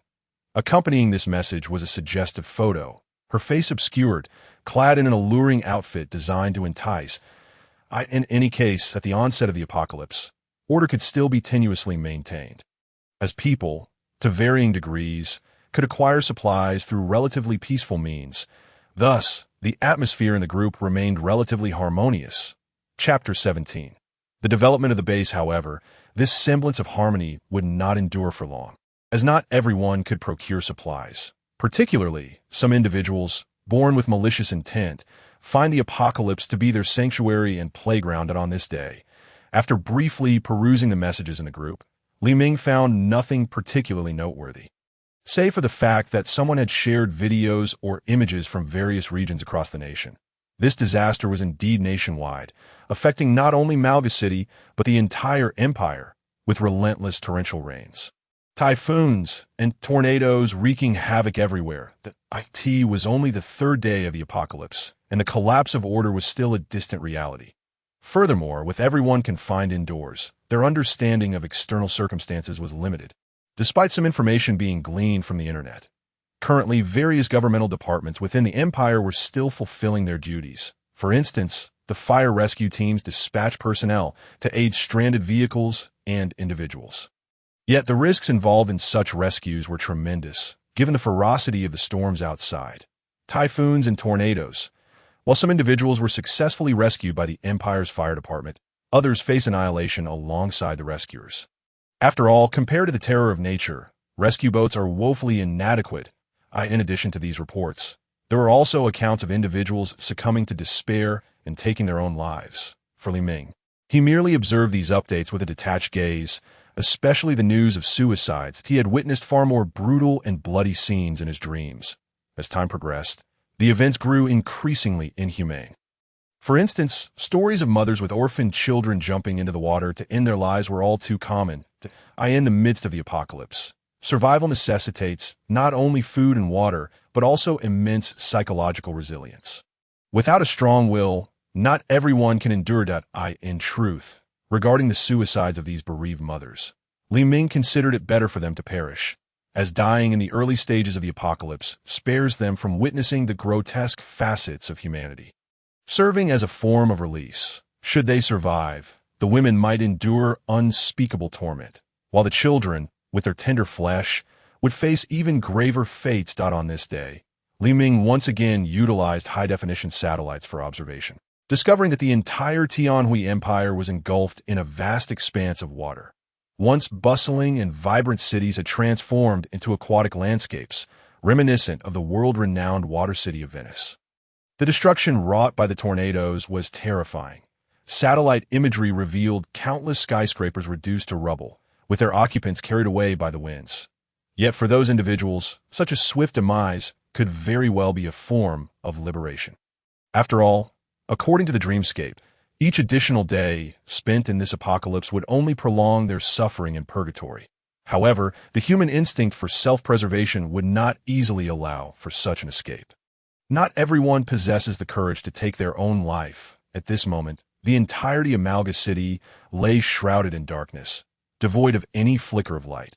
Upon witnessing the situation, Li Ming concluded that the city of Malga had undoubtedly entered a phase of water and power outages. It was even conceivable that it would not be long before internet connectivity would also be severed. The subsequent developments indeed validated Li Ming's suspicions, as when he attempted to check the group chat at 6 p.m, he discovered that the internet had become inaccessible, that he managed to reconnect only through a satellite link. Upon reviewing the messages in the group, he noted that most were several hours old, indicating that everyone was in a state of disconnection. The prolonged silence was not due to a lack of desire to communicate, but rather the absence of internet service rendered it impossible. Li Ming resolved to divert his thoughts from such weighty matters and proceeded to inspect his base. In this facility, he was the undisputed sovereign, wielding unparalleled authority over it. He first surveyed the cultivation area, which spanned approximately 20 square kilometers. Nearly half of this was occupied by the industrial zone, while the remaining area was shared among barracks, living quarters, and agricultural and livestock zones.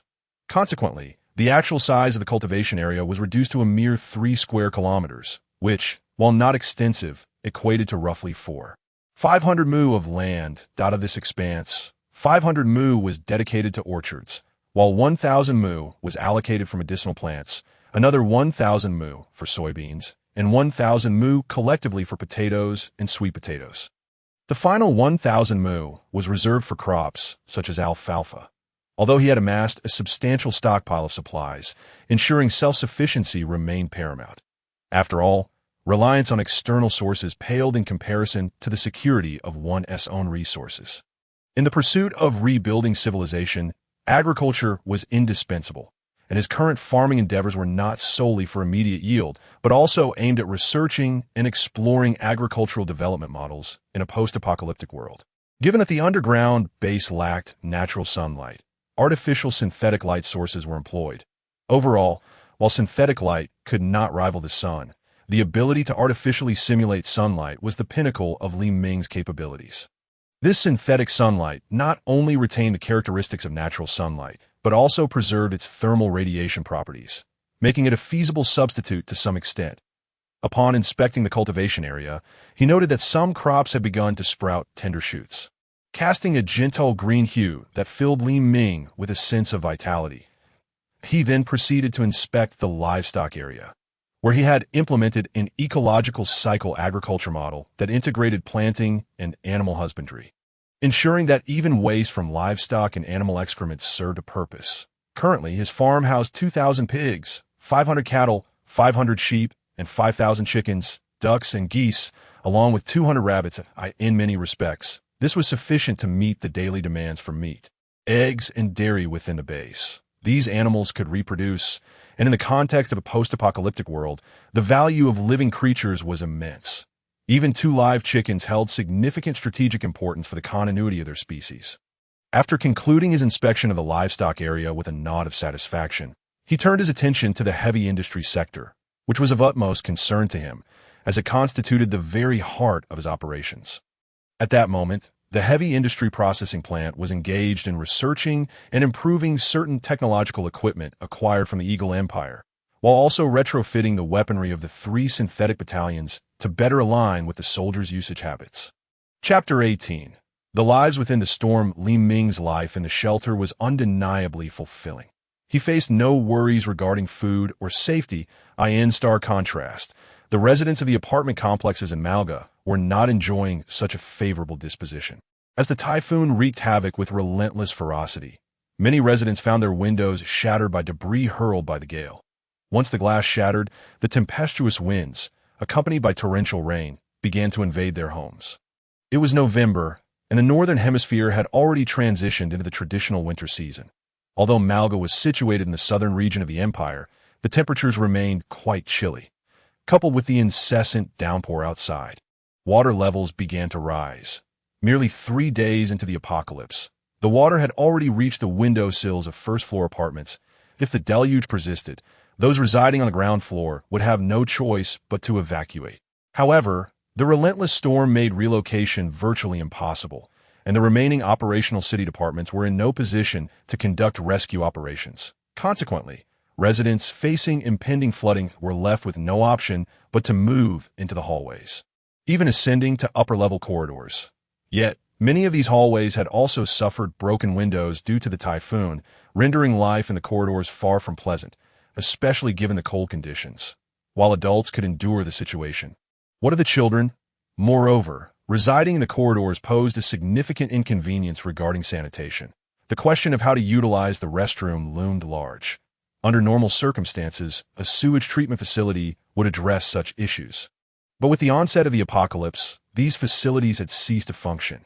The city's sewage system was entirely incapacitated, and considering that Malga was a metropolis with a population of 60 million, the volume of waste generated daily was staggering, a truly horrifying figure that illuminated the city's fragility in this moment. Thus, these individuals were compelled to resolve their needs within the hallways. Initially, they resorted to plastic bags, discarding them into the floodwaters. However, as plastic bags dwindled, they began to knock on doors, seeking to borrow restrooms. Yet no one would answer. Who could risk allowing strangers into their homes? What if those individuals overstayed their welcome? The adage, inviting a deity is easy, but sending them away is difficult, epitomized the current predicament. Thus, it was deemed best not to answer the door, sparing everyone from embarrassment. Moreover, many individuals were not merely seeking to borrow a restroom. They were often in search of new places to stay. After all, in this society, even in times of peace, human nature falters under pressure. One cannot peer into another's heart to discern their intentions. Even the act of helping an elderly woman who has fallen could lead to accusations from her family, who might claim, "If you weren't the one who knocked her over, why did you help her?" In such dire circumstances, apathy prevailed. People are inherently selfish. The risk of admitting in a few burly men, especially if one's female companions are attractive, could lead to a situation far worse than mere assistance. Rather, it could invite danger into their homes. In certain instances, selfishness serves as the best form of self-protection. Against this backdrop, the first action taken by those displaced by the flood was to scour the entire building for any vacant apartments. Discovering an unoccupied unit would be fortuitous, providing a temporary refuge. Should there be no available apartments, some would opt for the more perilous choice of swimming out to neighboring buildings, hoping to find an empty unit there. However, those who ventured out in search of shelter rarely returned. The tempestuous winds and rising waters only contributed to the grim tally of the deceased. The relationships between neighbors in the city had always been somewhat distant. But the apocalypse exacerbated this disconnection, leading to quarrels erupting within communities across the nation, shattering the harmony that once prevailed.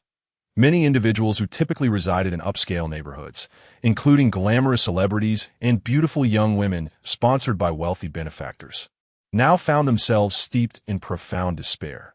Their homes, accustomed to luxury, were ill-equipped with provisions such as rice, flour, oil, vegetables, or meat. Even if there was some food available, it consisted primarily of snacks like chips and shrimp chips, which offered little sustenance. Those accustomed to feasting on lavish meals with their benefactors now faced the gnawing pangs of hunger, an unbearable reality for them.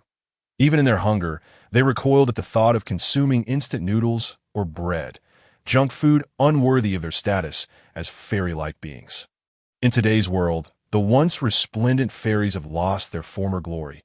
Hunger and the instinct for survival compel this group of enchanting beings to make decisions more aligned with reality than with their intellect.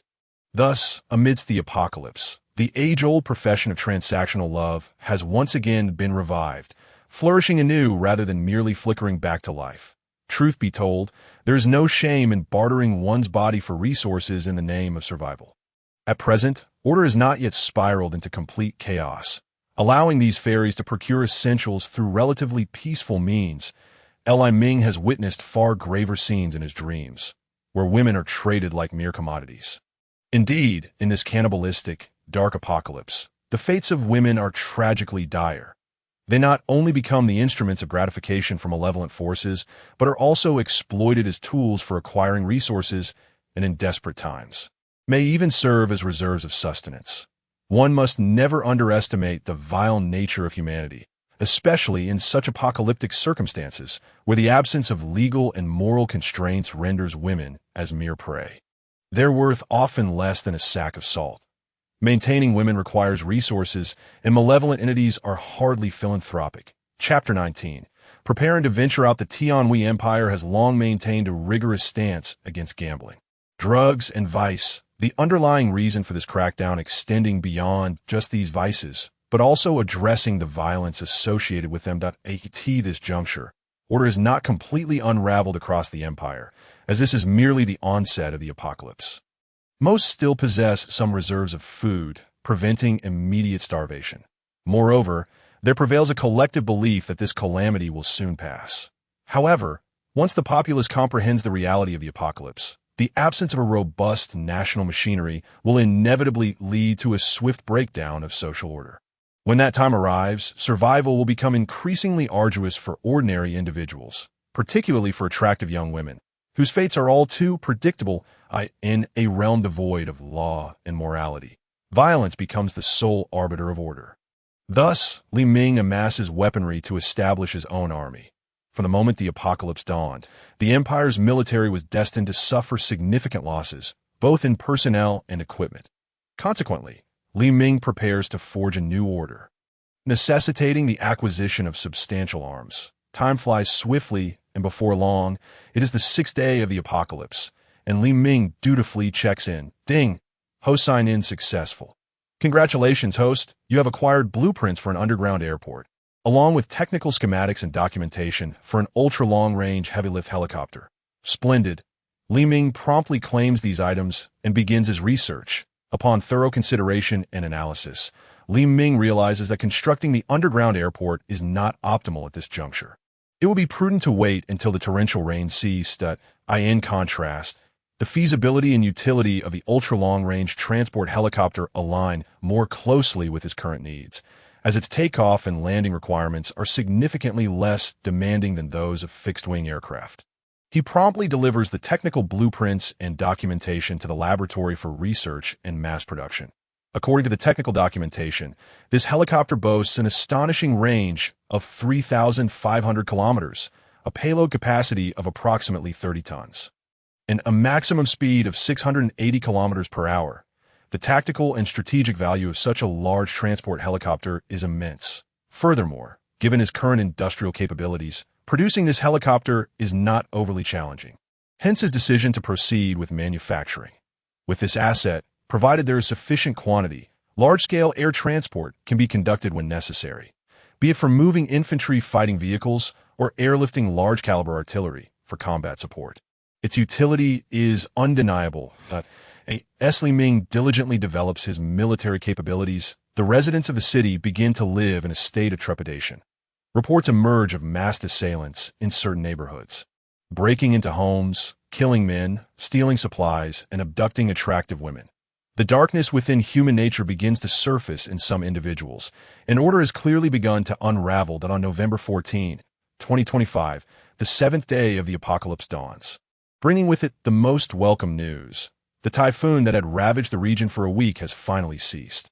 However, even as the typhoon abates, the sky remains as dark as the bottom of a pot, and the torrential rains continue unabated. Put it metaphorically, it feels as though the heavens have sprung a leak.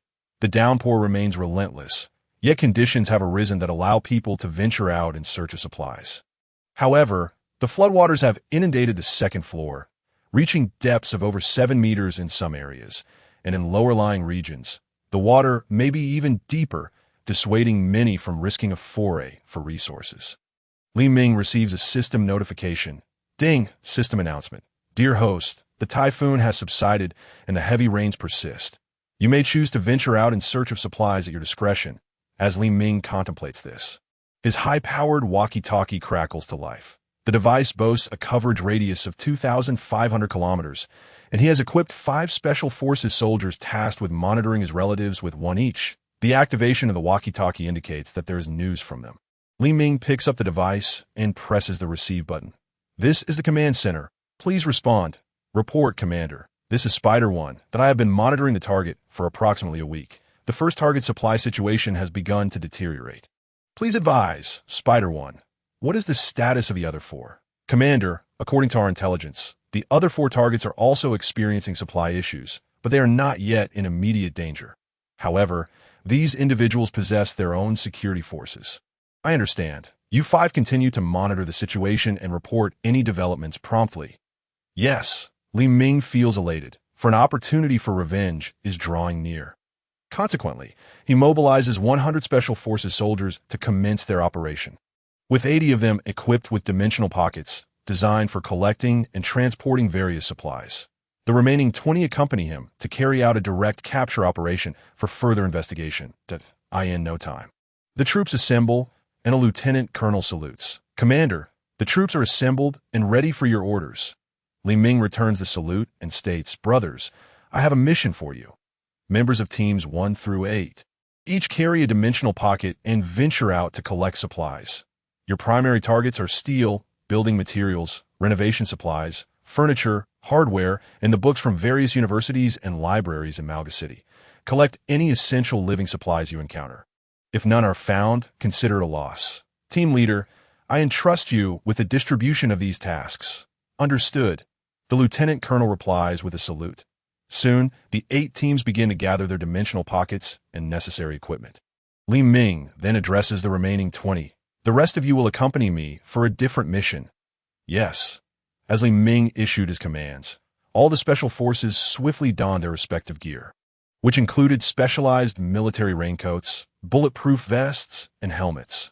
Each soldier was armed with an AKM assault rifle and 7 magazines, along with an assortment of explosives and detonators intended for breaching.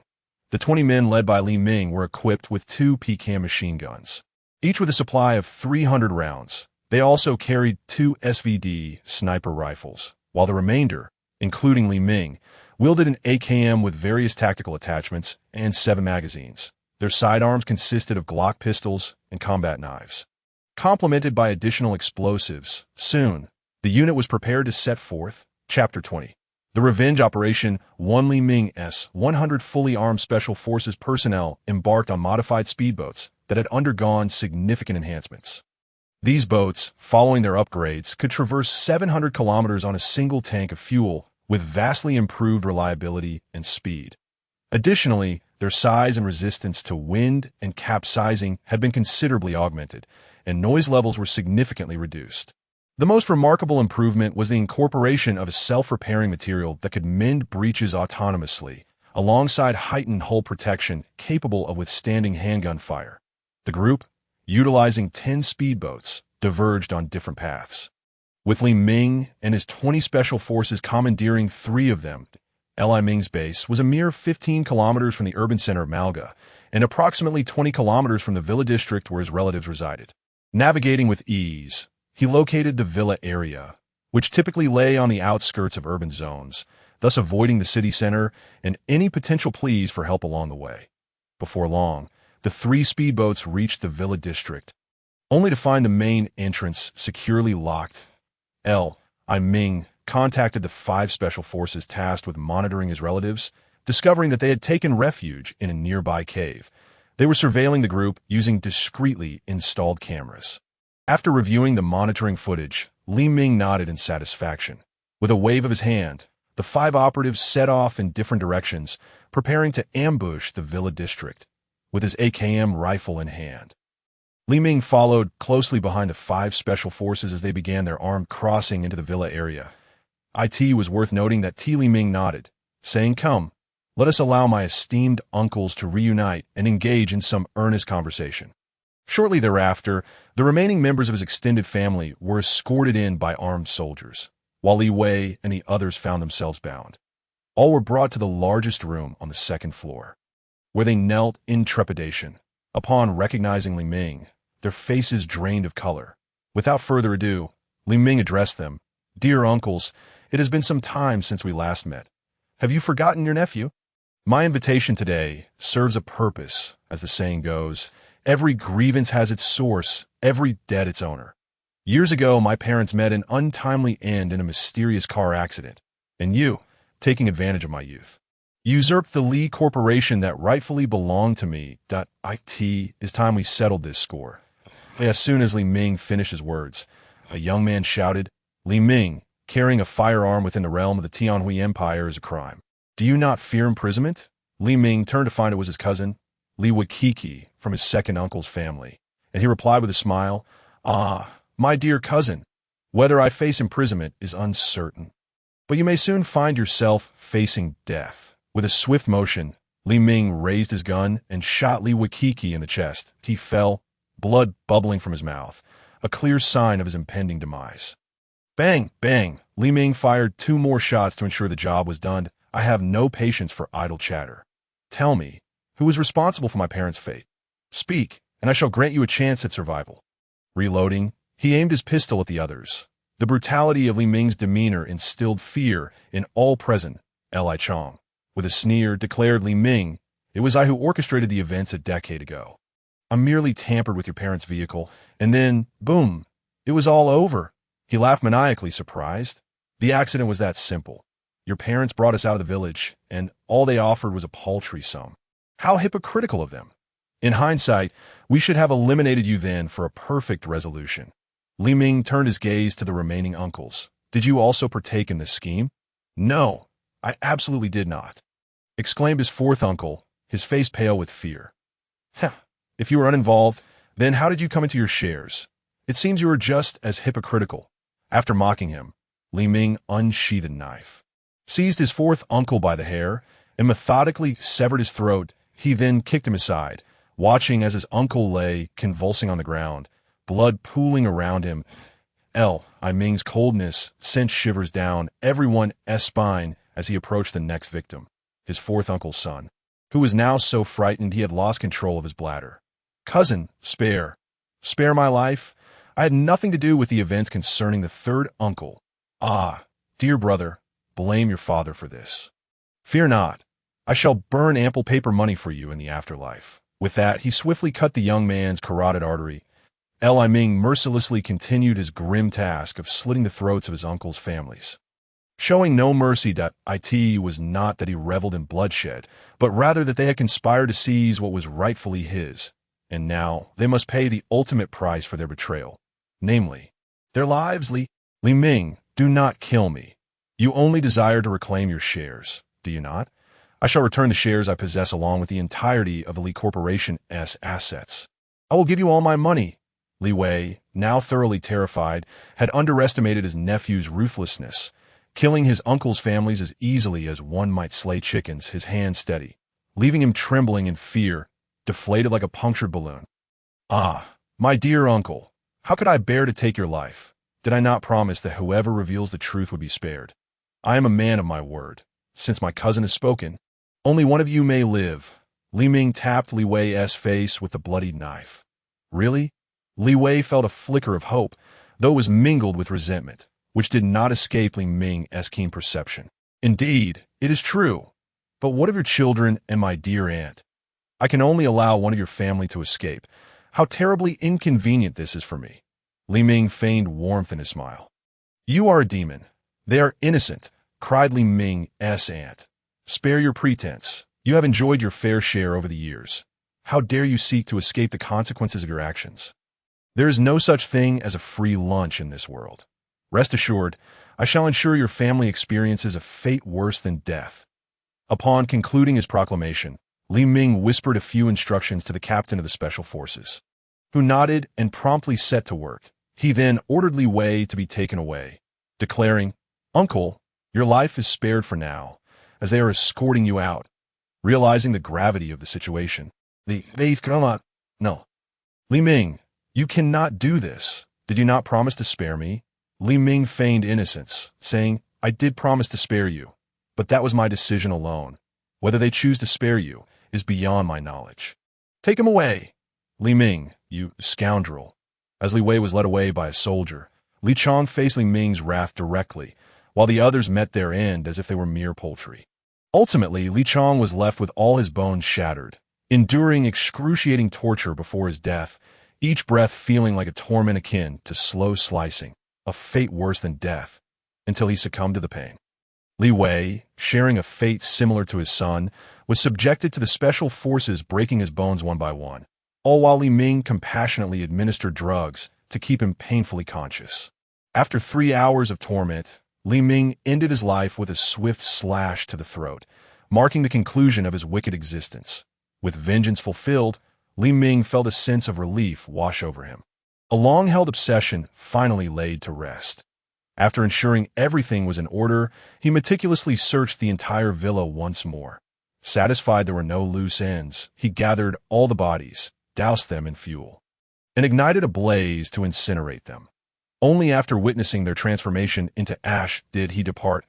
Li Ming exercised caution, ensuring no potential threats remained. Following these grim proceedings, his group left the villa, boarding a speedboat and disappearing into the distance. When the fire consumed Li Wei's villa, neighbors witnessed the flames but offered no assistance, as the region was ravaged by floods, leaving rescue and firefighting personnel unable to respond. Amidst the torrential downpour, the fire would likely extinguish itself soon enough.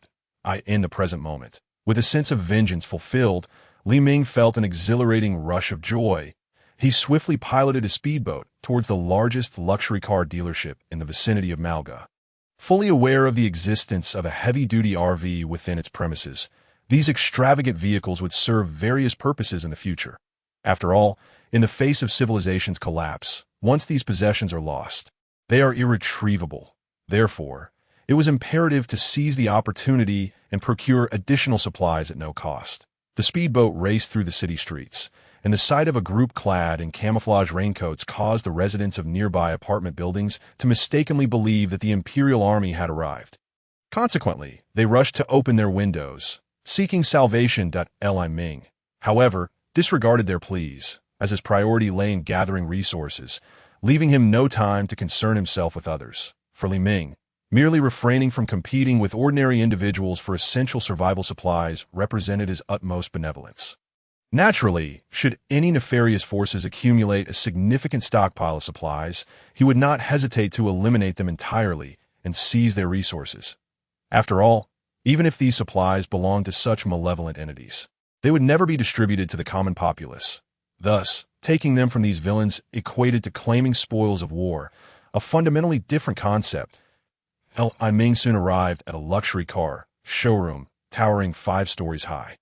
This establishment appeared to be the regional distributor for luxury car manufacturers in the Malga area, boasting an array of prestigious automobile brands, adorned with protective goggles and armed with L-shaped tactical flashlights. Li Ming and his companions commenced demolition, explosively breaching the reinforced glass facade. By this time, the floodwaters had inundated the first floor of the showroom, and the second floor was already submerged past ankle deep. Without hesitation, Li Ming and his 20 companions began to scavenge every item within the store. While Li Ming conducted his search from the top down, the others methodically combed through from the second floor upwards, ensuring that every luxury vehicle was taken. Upon reaching the top floor, Li Ming's gaze fell upon the RV, a modified heavy-duty vehicle measuring approximately 7 meters in length and over 3 meters in width. Its power system was a hybrid of gasoline and electricity, and it featured a foldable high-performance solar panel on the roof. This RV could be utilized for future expeditions, albeit requiring some modifications. Without a moment's hesitation, Li Ming claimed the RV, and alongside it, several containers were also seized. Upon opening these containers, he was astounded to discover several brand new doomsday vehicles, still wrapped in protective film. With the keys located inside a safe, the 4 doomsday vehicles were from renowned brands: Lapamon, Knight, King, and ATV, each represented by one vehicle. Li Ming chuckled with delight, accepting them all. While these vehicles were initially designed for civilian use, with his modifications, they would embody both the comfort of civilian vehicles and the durability and protection of military-grade machines. Their overall all-terrain capability was impressive, likely commissioned by a wealthy individual in Malga. And now they had fallen into Li Ming's hands, an incredible bargain. Aside from the first floor, which had succumbed to the flood, the remaining floors housed pristine luxury vehicles, undamaged and ready for the taking. Li Ming unhesitatingly cleared out the entire stock, as his storage space was ample enough to accommodate such a haul. After thoroughly ransacking the dealership for half an hour, the group proceeded to a nearby shopping mall. Within the mall, they found a plethora of valuable items, beginning with the clothing and footwear sections, which were filled with renowned brand apparel, predominantly autumn and winter collections. This included, but was not limited to, professional attire, sportswear, and casual clothing, all high-quality merchandise. With a wave of his hand, Li Ming directed his soldiers to produce their dimensional pockets, initiating a comprehensive collection of these garments and shoes, indiscriminately gathering items for both men and women. In the post-apocalyptic world, clothing had become an essential resource. After a year of turmoil, the garments of most individuals had deteriorated significantly, making a single intact piece a rare treasure. Following the clothing section, they quickly moved to the discount promotional area of the mall, where an assortment of brands offered paper towels, carbonated beverages, chips, sunflower seeds, personal hygiene products, cosmetics, and more, all of which were swiftly collected. Across from this section lay an array of household appliances, refrigerators, air conditioners, washing machines, and various small appliances, including electric kettles, yogurt makers, ice cream machines, bean sprout machines, electric frying pans, and induction cookers, along with their shelves, were all taken without exception. Next, they ventured into the living essentials section, gathering high-end bedding items such as down comforters, duck-down quilts, air conditioning blankets, sheets, and pillows as if they were freed. As they turned a corner, they encountered the liquor section, filled with an impressive assortment of fine spirits from around the globe. From Wuliangchen to Limao, Huadiao wine to Huangjiao, as well as XO, Martel, and various wines and beers, an abundance of brands, both expensive and affordable, were collected without hesitation. In the post-apocalyptic realm, these beverages represented treasures capable of restoring sanity and joy. They must be thoroughly gathered. Not only did Li Ming's group scour the visible goods above water, but they also made sure to salvage any submerged beverages, knowing that with the enhancement from Tongzi Ge, even waterlogged items would transform into quality products. Alongside the various alcoholic brands, they also discovered a substantial quantity of cigarettes, featuring both domestic and international brands, including fine cigars from the Crocodile Nation. Even if they had been soaked, Li Ming did not mind. He collected them all, for it was a zero-cost acquisition. Why not take advantage? Li Ming's scavenging went beyond mere products. He took the counters and shelves as well, as he intended to establish a grand market in the future, and taking the counters would save him considerable trouble.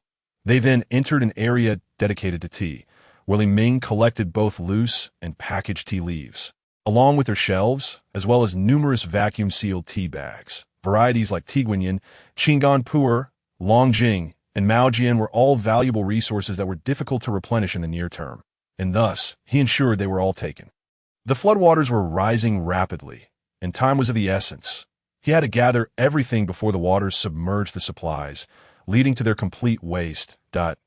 In a sense, Li Ming was also conserving resources. Refusing to waste any materials that it was utterly unacceptable for him to witness valuable supplies consumed by the flood while humanity stood idly by, so he was compelled to scavenge. The reality was harsh, and all he could do was look after himself, as he was not an official.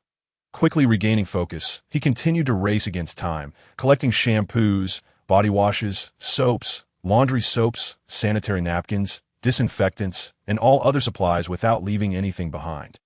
Additionally, he gathered toothbrushes, towels, toothpaste, dental kits, soap dishes, milk, and goat milk, taking them all with unwavering determination, as neglecting to do so would result in them sinking, ultimately spoiling. Furthermore, he seized copious amounts of packaged brown sugar, rock sugar, yellow rock sugar, and white granulated sugar, various mill powders, lotus root powders, milk oatmeal, soy milk powder, and an assortment of canned milk, protein powder, and lotus seed soup were all collected without hesitation, along with their shelves. At this juncture, the floodwaters had risen to knee level, leaving him no time to scrutinize labels or be choosy. He swept through the aisles like a swarm of locusts, clearing everything in sight. Various canned goods, glass jars, and metal tins, as well as dried fruits, snacks, chocolates, energy bars, biscuits, cheese, and an array of vacuum-sealed pork rinds, deboned chicken feet, chicken wings, beef jerky, lamb chunks, and assorted spicy strips and dried tofu swiftly found their way into Li Ming's storage space. Next, he entered the supermarket area of the mall, where the floodwaters continued to rise. He cleared out all types of noodles and quickly moved to the instant food section, where only the old jar pickled noodles remained. However, Li Ming was not picky. He swiftly collected them as for the foot odor, to be honest, in a post-apocalyptic world, who had the luxury to be finicky. Having something to eat was already a blessing. Who was he to be selective? Wasting resources was a crime. Before long, the group advanced to the third floor of the mall, where they began to scavenge various seasonings, including beef sauce, barrel-packed chili oil, blended oil, salad oil, olive oil, tea seed oil, canola oil, and everything was taken. All manner of technologically advanced soy sauces, vinegars, and cooking wines were collected. If one could enjoy technology in the apocalypse, they should be grateful to be alive. Additionally, they gathered a plethora of lao gan ma, olive vegetables to banjiang, fermented tofu, stinky tofu, canned fish and black bean sauce, braised pork, braised beef, fruit cans, hot pot base, boiled beef seasoning packets, and various ingredient packs, all disappearing by the shelf dash load. Ming glanced down from the third floor at the submerged supplies on the first floor, feeling a pang of regret. Yet he quickly resumed his scavenging on the third floor, gathering a variety of electronic products, ensuring that not a single smartphone, tablet, laptop, or desktop computer was left behind.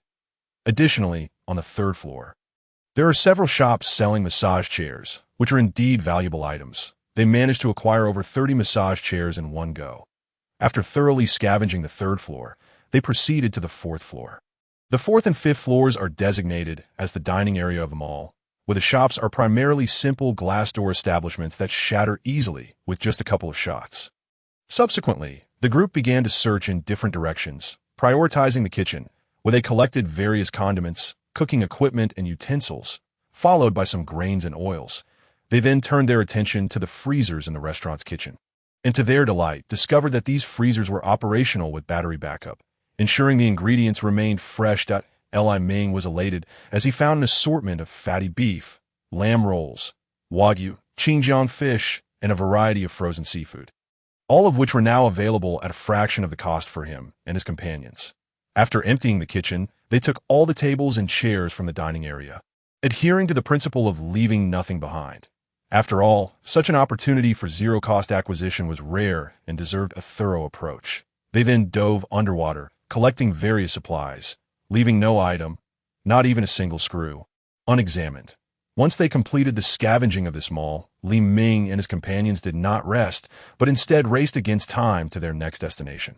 This mall was called Malga Trade City, which could be understood as one of the city's large shopping centers. Due to its elevated terrain, the flood only submerged the first floor to about thigh height.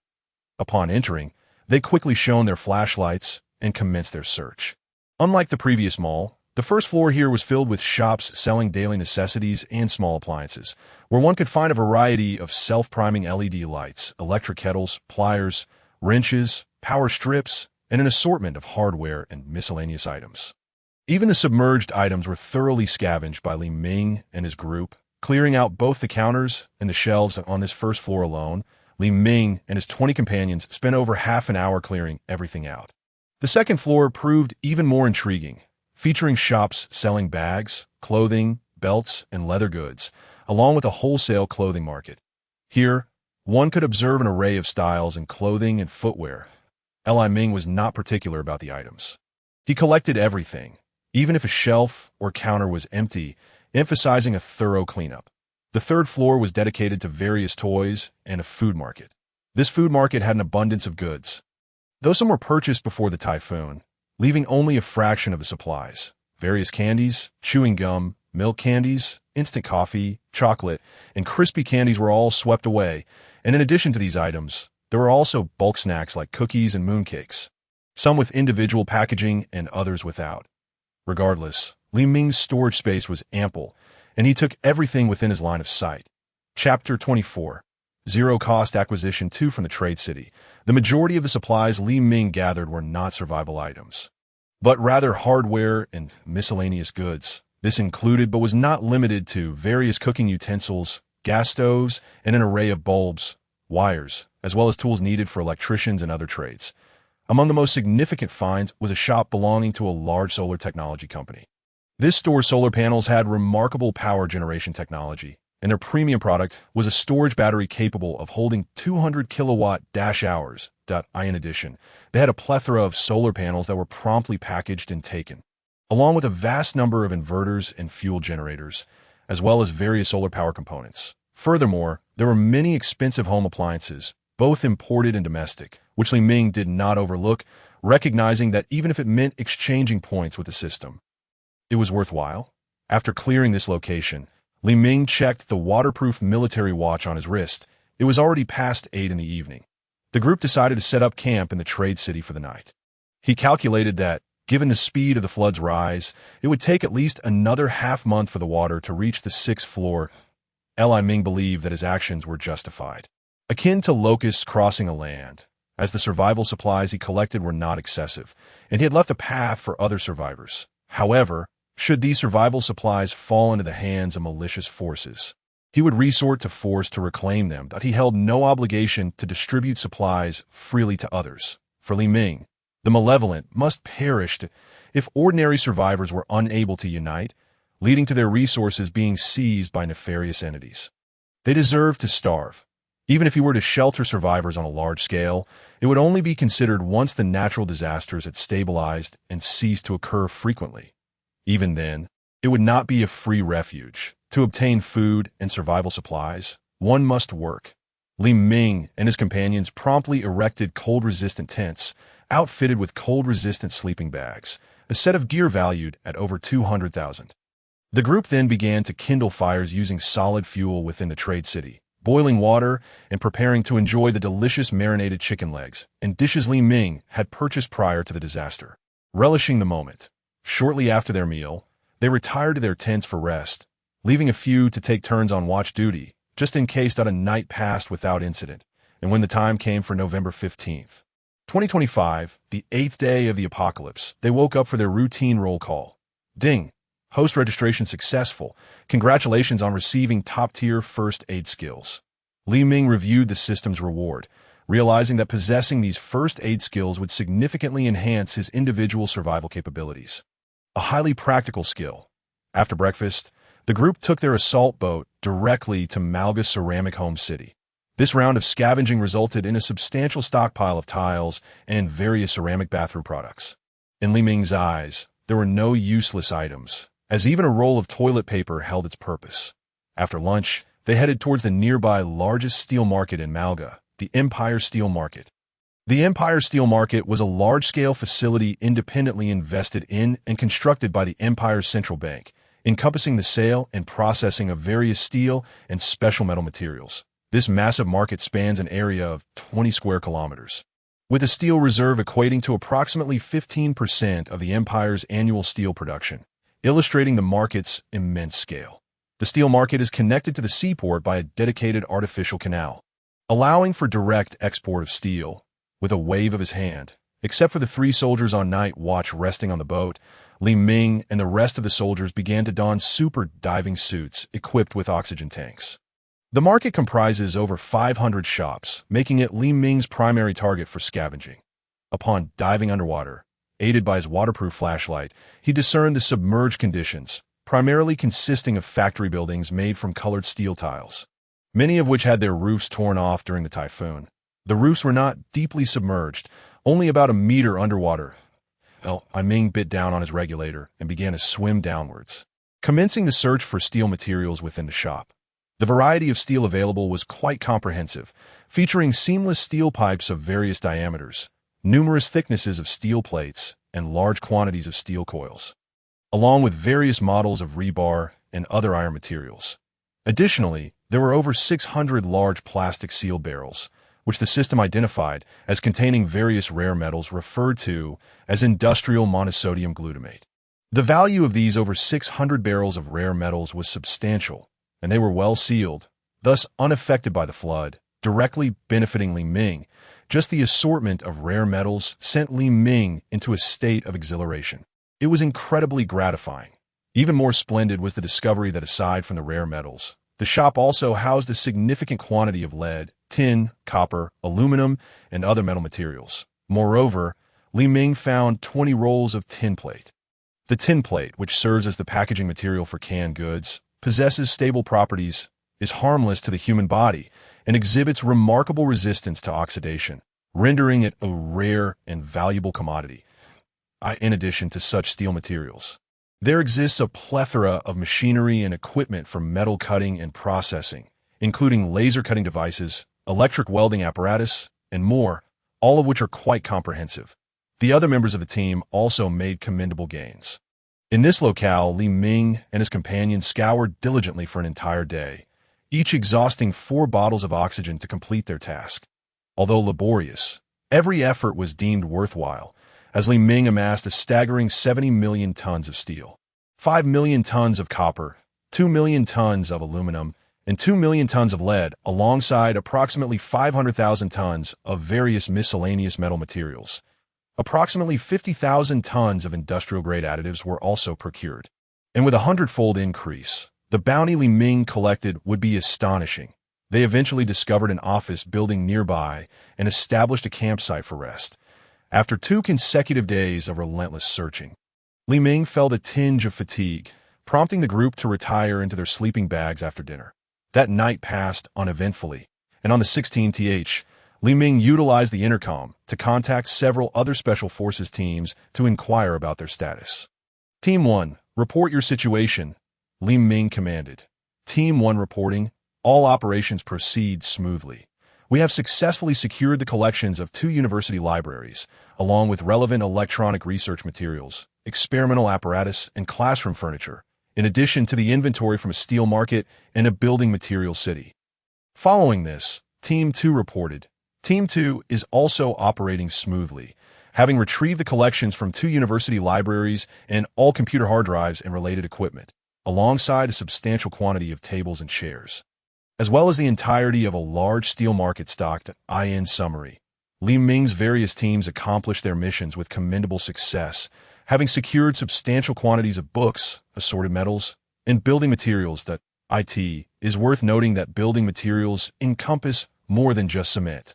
They also include sand, rebar, waterproof insulation materials, various types of electrical wires and cables, PPR pipes, PVC pipes, PERT pipes, aluminum plastic pipes, PE pipes, and HEPD corrugated pipes, among others. Beyond these materials, Li Ming's teams also acquired a significant number of excavators, jackhammers, transformers, and tower cranes, among various construction tools that, in essence, with Li Ming's current haul, he was well equipped to initiate urban reconstruction. The price of the dimensional pocket in the system's marketplace is not insignificant. It boasts an area of 4 square kilometers and a height of approximately 50 meters. At present, the dimensional pockets of the teams are half filled, indicating the vast quantities of resources amassed. Naturally, given Li Ming's disposition, Basic survival supplies such as food were not within the primary scope of his scavenging efforts. The food that remained intact and undamaged was primarily packaged goods, which, regardless of their quantity, lacked sufficient allure for Li Ming. The survival supplies he seized from nations around the globe were ample enough to induce a state of scarcity in other countries, illustrating the magnitude of his acquisitions. Thus, he typically refrained from collecting large quantities of basic survival supplies, although he would do so if faced with imminent inundation.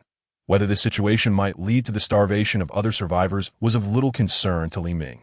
He believed that salvaging resources was preferable to waste.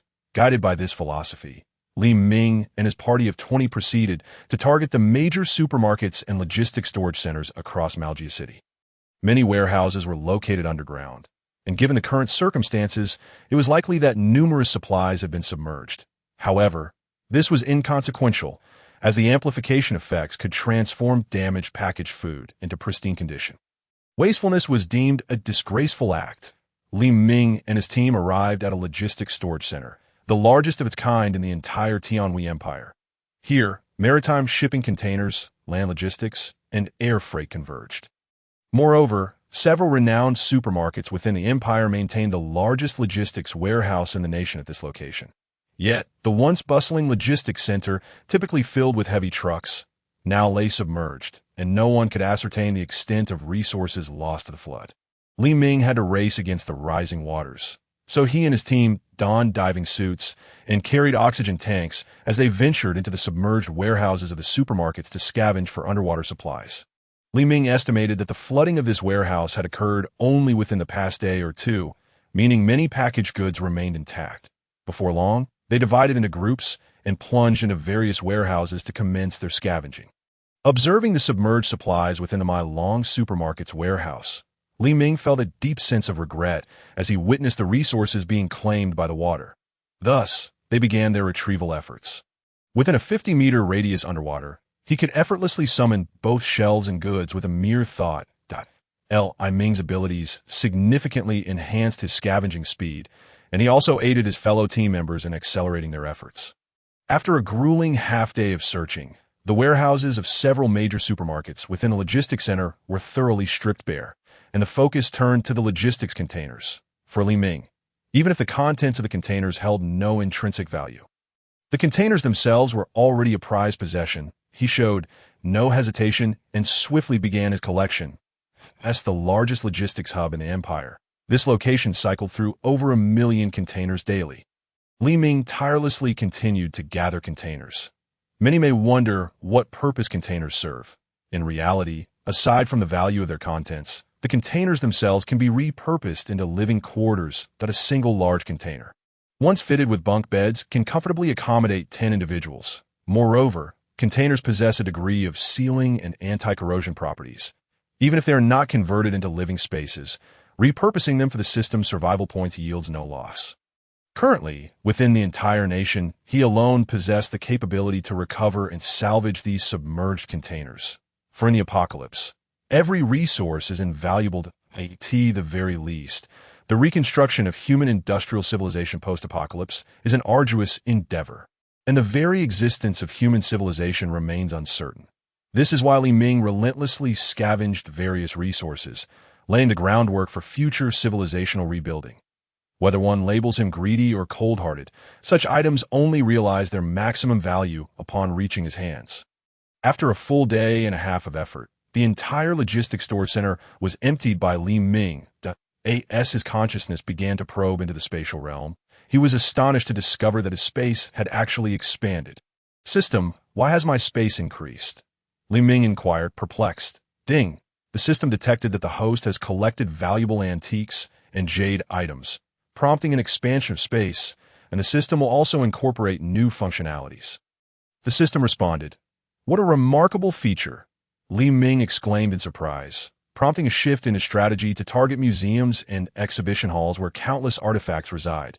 System, can I exchange these artifacts for other items, such as various technologies or information? Ding! Affirmative. The recent activation of these functions allows the host to decide how to handle such items in the future. What about the value of gold and silver? Why haven't you absorbed those? Ding! This system only requires high-value items like jade and ancient artifacts. The system clarified. Li Ming quickly grasped this, and his mind began to race with possibilities. He soon recalled that near Malgia City, in Takla City, there was a furniture exposition center. This Takla City is the largest furniture production site within the empire, and the local government once established a furniture exhibition center showcasing many exquisite pieces crafted from precious woods. This opportunity must not be missed. Chapter 26. Journey to Takla City. Takla City, situated 60 kilometers northwest of Malga City, is a flourishing urban center within the province of Malaji. Without hesitation, Li Ming set forth after thoroughly scavenging the logistics center, embarking directly toward Takla City. Following systematic enhancements, the speed of their assault boat surged from a maximum of 100 kilometers per hour to an impressive 200 kilometers per hour. After approximately an hour of navigation, having departed the urban area of Malga City, Li Ming and his team needed to regroup with the remaining squad to organize the multidimensional pockets they had acquired. After 2 hours of diligent effort, they successfully sorted through the contents of everyone's pockets before sailing straight toward Takla City. Li Ming's motives for this journey were twofold: to attend a furniture expo and to visit a nationally renowned historical museum in Takla City, which houses an impressive collection of 6,000 invaluable artifacts, perfectly aligning with Li Ming's interests. As for whether Li Ming would choose to preserve these artifacts, he pondered the futility of clinging to remnants of civilization when humanity itself was on the brink of extinction. His philosophy was clear: all must yield to the imperative of rebuilding civilization. After a night of rest back at their base, he planned to dispatch teams the following day to gather supplies. Having recuperated overnight, Li Ming mobilized 100 soldiers for a new mission, understanding that continuous operations required periodic breaks. While he himself was indifferent, having consumed genetic enhancers that pushed his physical capabilities to their limits, his subordinates, being mere mortals, required rotation. At 10 o'clock the next morning, Li Ming departed with a contingent of 20 men. The remaining soldiers, upon completing their supply collection, would return to the base and await Li Ming's return.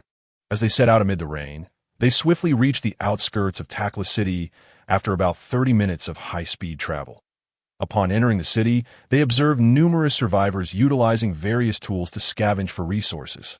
Now on the 12th day of the apocalypse, the typhoon had ceased, and driven by the crisis of survival, countless survivors ventured out employing diverse means of transportation, including assault boats and inflatable rafts. Some ingeniously transformed household plastic basins into makeshift vessels, while others resorted to dismantling wooden door panels to fashion rafts. The scene was a vivid testament to human ingenuity in adversity. Li Ming's assault boat drew considerable attention, with the soldiers' rifles equipped with folding stocks stowed away in waterproof backpacks due to the rain.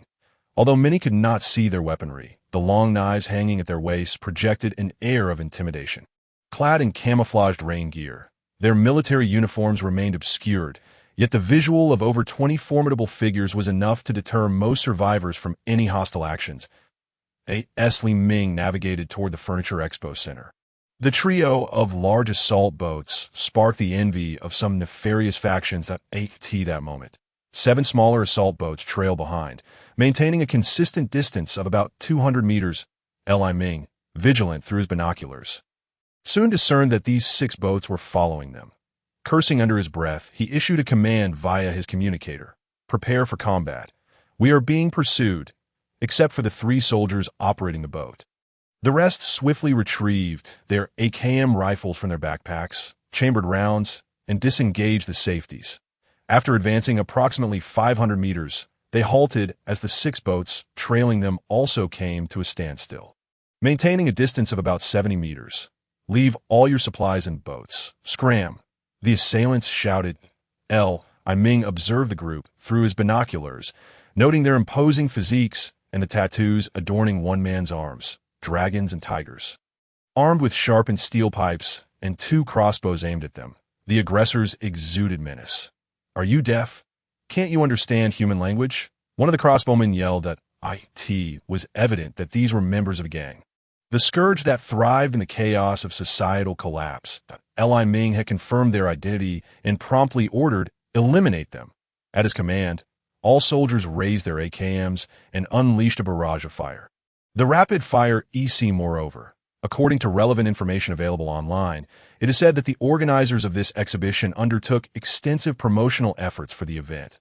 They even leveraged significant connections to procure rare materials, such as ancient ebony, agarwood, golden silk nanmu, red sandalwood, wanwali wood, and old mountain sandalwood, among others, as a means to attract visitors. These items are to be showcased as the treasures of the establishment. Based on the promotional materials, the true essence of this exhibition center resides on the 7th floor. Above it lies the 8th floor, which primarily consists of office spaces and dining and leisure areas.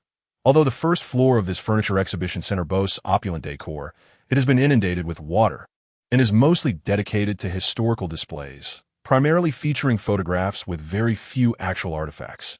Each level of this center stands approximately 5 to 6 meters high, so even with the flooding, the water barely reaches the 2nd floor. With each level encompassing nearly 2 square kilometers of space, with a wave of his hand, Li Ming directed his special forces, who promptly began to disperse, with 18 individuals forming 6 groups, each responsible for scavenging the entirety of one floor. Li Ming and 2 of the special forces members ascended directly to the 7th floor, where he finally encountered the truly valuable and exquisite pieces of furniture showcased at this exhibition. A piece of wood, approximately 6 meters in length and exhibiting irregular, mottled patterns of dark brown, was displayed within a glass case. This was ebony. Having been buried underground for over a millennium, it had developed a unique materiality that resembled neither wood nor stone throughout the passage of time. In ancient times, this piece of wood would have been deemed priceless, worth its weight in gold, if not more. However, in the current apocalyptic context, its value is virtually non-existent, as no matter how precious, it cannot serve as sustenance for ordinary survivors. For Li Ming, the worth of this object seemed rather trivial. With a mere thought, he made the piece of wood, along with its display case, vanish into a spatial realm. In addition to ebony, he also discovered numerous pieces of furniture crafted from yellow rosewood, agarwood, and small-leaf red sandalwood on this floor. To be frank, each of these items would have commanded a 7-figure price prior to the apocalypse. Now, they have all become Li Ming's trophies. As he continued his search, Li Ming was astonished to find a beautifully crafted bamboo bed on display. Having once been part of the affluent class, he recognized at a glance that this piece was handcrafted from precious red sandalwood, categorizing it as a top-tier luxury item valued at no less than 9 figures. The entire bamboo bed could aptly be described as a masterpiece of exquisite craftsmanship. He recalled it being referred to as the Qiangong bamboo, and its size was substantial, comparable to that of a small bedroom, complete with a dressing table and other furnishings. Even in ancient times, this would have been considered a luxury item reserved for the daughters of wealthy officials, highly coveted for its expense. Gazing at this artistic piece, Li Ming sighed, lamenting that such an item, in the midst of the apocalypse, could serve no purpose beyond being kindling. Thus, to avoid waste, he decided to take it. Along with this, he collected numerous precious scholars' chairs, 8 immortals' tables, and concubine chairs, all of which, in a certain sense, represent the treasures of human civilization. It is truly a pity for them to be destroyed in this apocalypse. Thus, Li Ming has taken upon himself to safeguard them for humanity. Li Ming attempted to have the system's storage absorb a scholar's chair, realizing that the space indeed expanded slightly. This item truly proved useful. Of course, most wooden furniture lacks such properties, but that did not deter Li Ming from believing in their utility. Who knows if civilization might one day be rebuilt? Li Ming and his companions paid little heed to the value of the items. Anything they laid eyes upon was taken. They proceeded to the 8th floor, which housed a service hall, screening rooms, and approximately 30 to 40 restaurants, along with a CF, bakery, and convenience store. This area essentially served as a resting place for visitors or clients attending the exhibition. The group began their search in these locations. While many common vegetables and meats had spoiled, a considerable amount of valuable goods remained. For instance, various grains and flours totaled over 20,000 pounds, with more than 200 barrels of cooking oil. Additionally, they uncovered over 40 cans of the finest caviar and more than 200 bottles of premium red wine, in an upscale restaurant. Many rare ingredients were also preserved in refrigerators powered by backup batteries, maintaining their quality despite power outages, including steaks, lamb chops, foie gras, various lobsters, and cheeses. Everything was taken, regarding the supplies within the convenience store. Aside from some moldy items, everything else was collected. Expired food merely signifies it has surpassed its date. Does one possess the luxury of being picky in an apocalypse? The various coffee beans, sugar cubes, milk, and coffee machines from the CAF, as well as all the projection equipment and related films from the cinema, were also gathered. Nothing useful was left behind. Eventually, Li Ming arrived at the office area, where he entered the chairman's office first, spotting a row of wine racks and a knife stand. There were also several safes, likely containing valuable items. Utilizing professional equipment, Li Ming opened several safes, discovering gold bars and numerous pieces of jade, among other treasures. Interestingly, he also found an M9 handgun along with 200 rounds of ammunition, as well as $2 million in cash. Without hesitation, Li Ming collected these items, safes and all, for even paper currency, while diminishing in value as the apocalypse progressed. Still held some utility in its early stages. However, as time passed, society reverted to a barter system, making the worth of paper currency highly questionable. Nonetheless, it could still serve as a collectible. After securing the supplies from this location, the group reconvened, compiled their findings, and then had lunch. Once they finished eating and took an hour's rest, they set sail towards the most prominent and renowned museum in the area. Due to the flooding, portions of the museum had been submerged, with many artifacts soaked in water. Li Ming, without hesitation, began to dive and salvage whatever historical items he could find, regardless of their authenticity. They quickly located the museum's storeroom, which fortunately had remained dry, and promptly continued their scavenging, emptying the storeroom of its genuine artifacts. By the time they completed their task at the museum, it was already 6 in the evening, and they had one more destination to visit, the city's largest herbal market.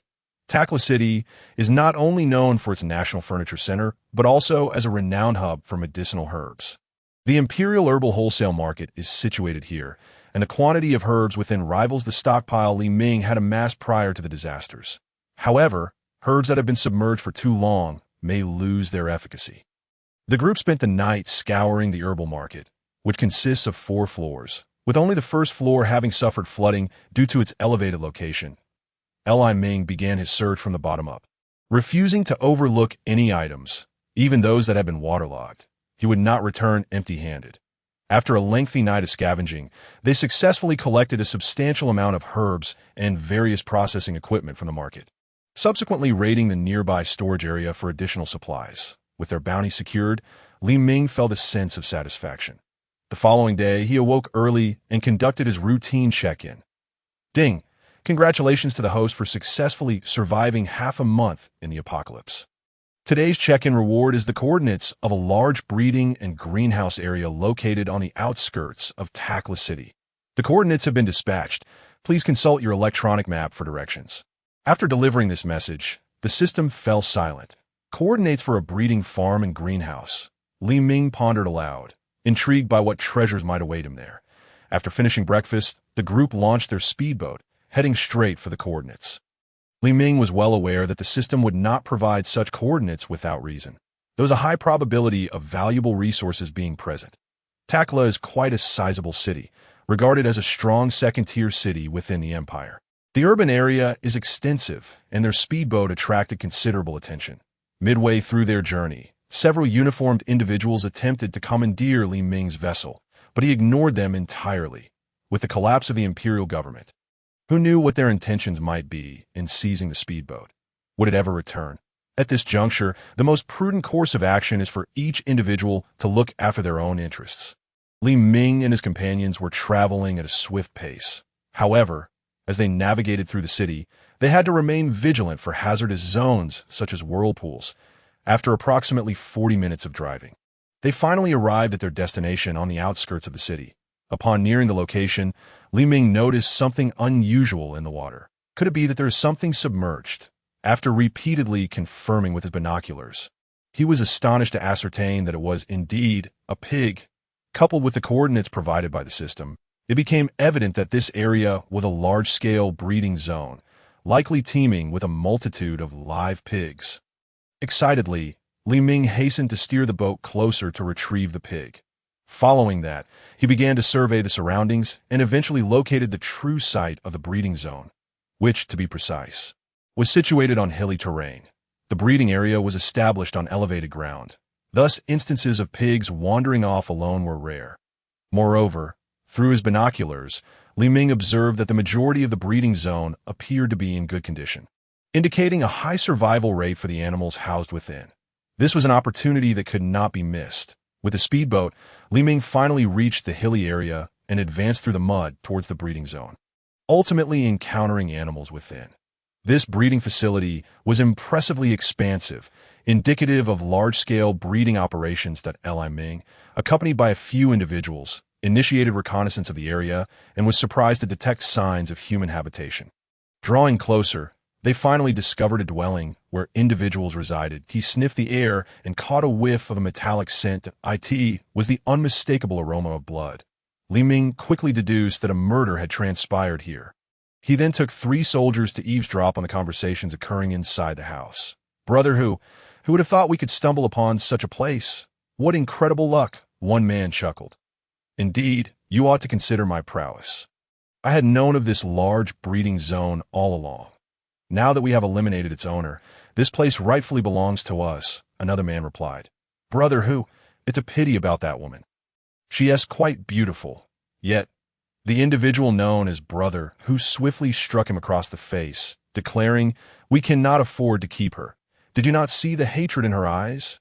In this moment, survival is paramount. Keeping her would only create a ticking time bomb. Yes, you are right, brother. Huh. The room erupted with the laughter of several individuals. Enough with the laughter, brothers. Given our current circumstances, possessing this breeding zone means we have access to an abundance of meat. With such sustenance at our disposal, what can we not achieve? As long as we have resources and manpower, what is there to fear in achieving great ambitions? The men inside cheered, pledging their unwavering loyalty to Brother Hu. Li Ming finally grasped the situation. A band of nefarious forces had slain the original owner and usurped the property. "Apologies, but this place is now mine," Li Ming mused internally. He then gestured to his team of special forces, who swiftly readied their AKM assault rifles, prepared for immediate action. With a decisive motion, Li Ming signaled for an attack, and all members aimed their AKMs towards the windows, unleashing a barrage of gunfire. Chapter 29. Securing the animals from the breeding grounds. Rat-tat-tat. Rat-tat-tat-tat-tat. 8 soldiers unleashed a hail of bullets from their AKMs, alternating between short bursts and sustained fire.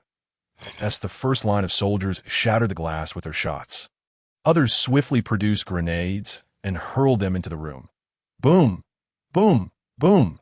3 grenades were thrown into the dwelling, producing earth-shattering explosions that sent shockwaves and fragments of human remains flying through the broken windows. After the grenades were released, everyone quickly took cover. Once the explosion subsided, 7 or 8 soldiers drew their Glock handguns, illuminating the area with flashlights as they entered the building to conduct a search. The first sight that greeted them was the lifeless bodies of a man and a woman in the living room. They had been brutally slain. The woman was rather attractive, her clothing slightly disheveled. Yet in this apocalyptic era, beauty often invites peril. Upon entering the room that had just been attacked, the special forces discovered 8 or 9 individuals sprawled on the ground, with one gravely injured attempting to rise. Bang, bang, bang! A continuous series of gunshots rang out as the soldiers ensured there were no remaining threats. Once the area was declared secure, Li Ming stepped inside, and a lieutenant approached him, reporting, "Commander, the bandits have been eliminated, and the scene is confirmed as safe." Li Ming nodded, instructing his team to examine the corpses. Many had been reduced to mere fragments by the grenades, but it was evident they bore tattoos, marking them as unsavory characters. "Dispose of the bodies forthwith," he commanded. "Yes, sir." The corpses were swiftly cleared away, and Li Ming stood over the remains of the original owners, stating, "If you must place blame, let it be upon this cannibalistic apocalypse." Afterward, he ordered the bodies to be buried respectfully. Acknowledging that they had taken possession of the breeding grounds, he then began to assess the situation. discovering that the breeding zone encompassed several large facilities. Due to a prior typhoon warning, many workers had evacuated, leaving the operations unattended. The breeding facilities employed mechanized farming methods, and overall, they were quite impressive. Upon investigation, Li Ming found an extensive stockpile of animal feed, approximately 2,000 tons, which he collected entirely. Further exploration revealed the magnitude of the operations. One facility housed over 4,000 pigs, another boasted 1,000 cattle, while a third contained 6,000 chickens, ducks, and geese. Such large-scale farms had once received substantial support from the empire prior to the apocalypse. But now they had become Li Ming's spoils. Despite some animals perishing, the presence of both male and female owners had allowed most to thrive. Li Ming wasted no time in seizing all the animals along with the associated facilities and resources. The pigs, averaging around 150 pounds, numbered over 3,700, while there were 920 surviving cattle and approximately 4,600 poultry.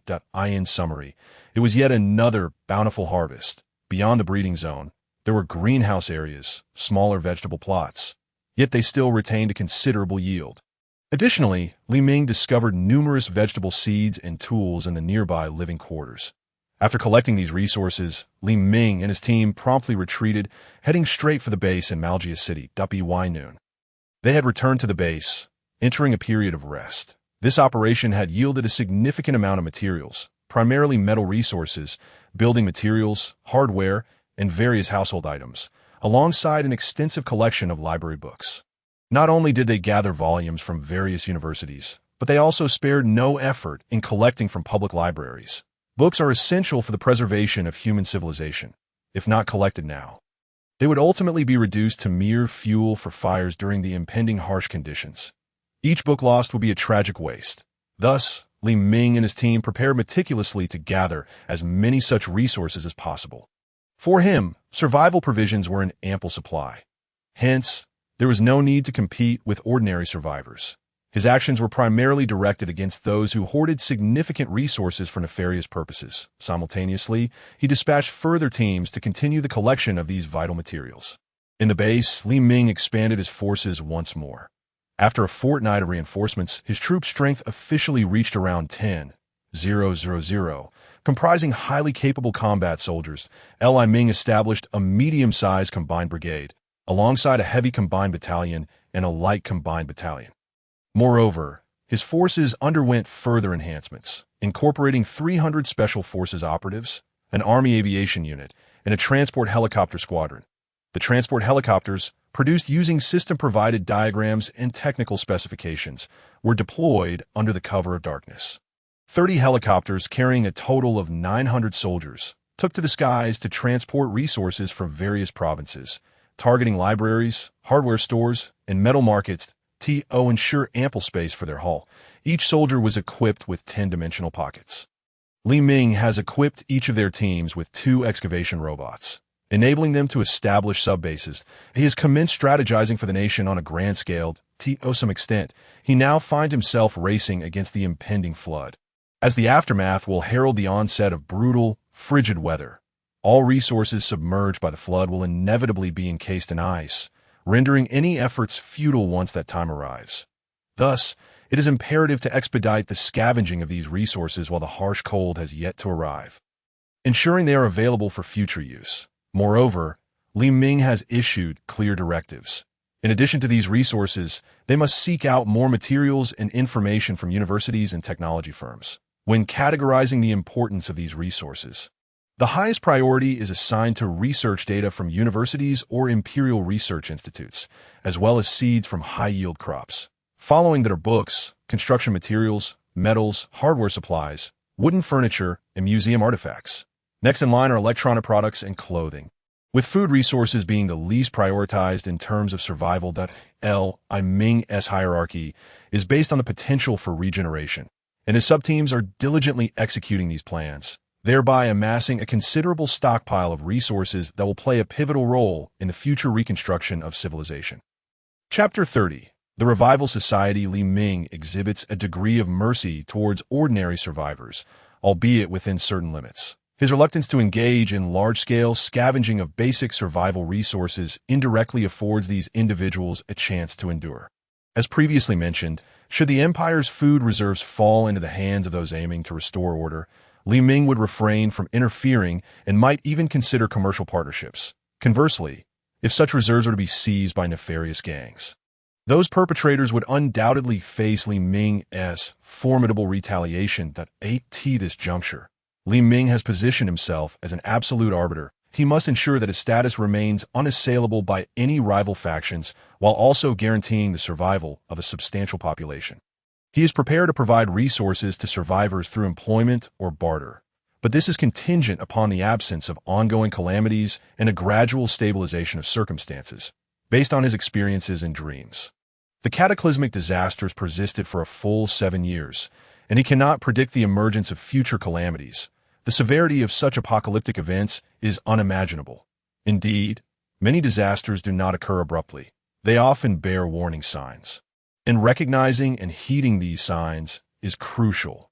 Within the urban expanse of Malga City, a formidable faction known as the Revival Society has emerged, comprising remnants of imperial government officials, surviving personnel from relevant departments, and civilians. Their aim is to restore social order in the Malga region. While their intentions are commendable, their power remains woefully insufficient.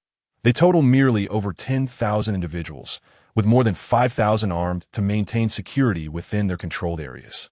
Given that Malga City boasts a population of 60 million, even accounting for casualties during the apocalypse, there are still 5 million or more residents. That it is unrealistic to suppose that a mere 10,000 can govern the order of a city with millions.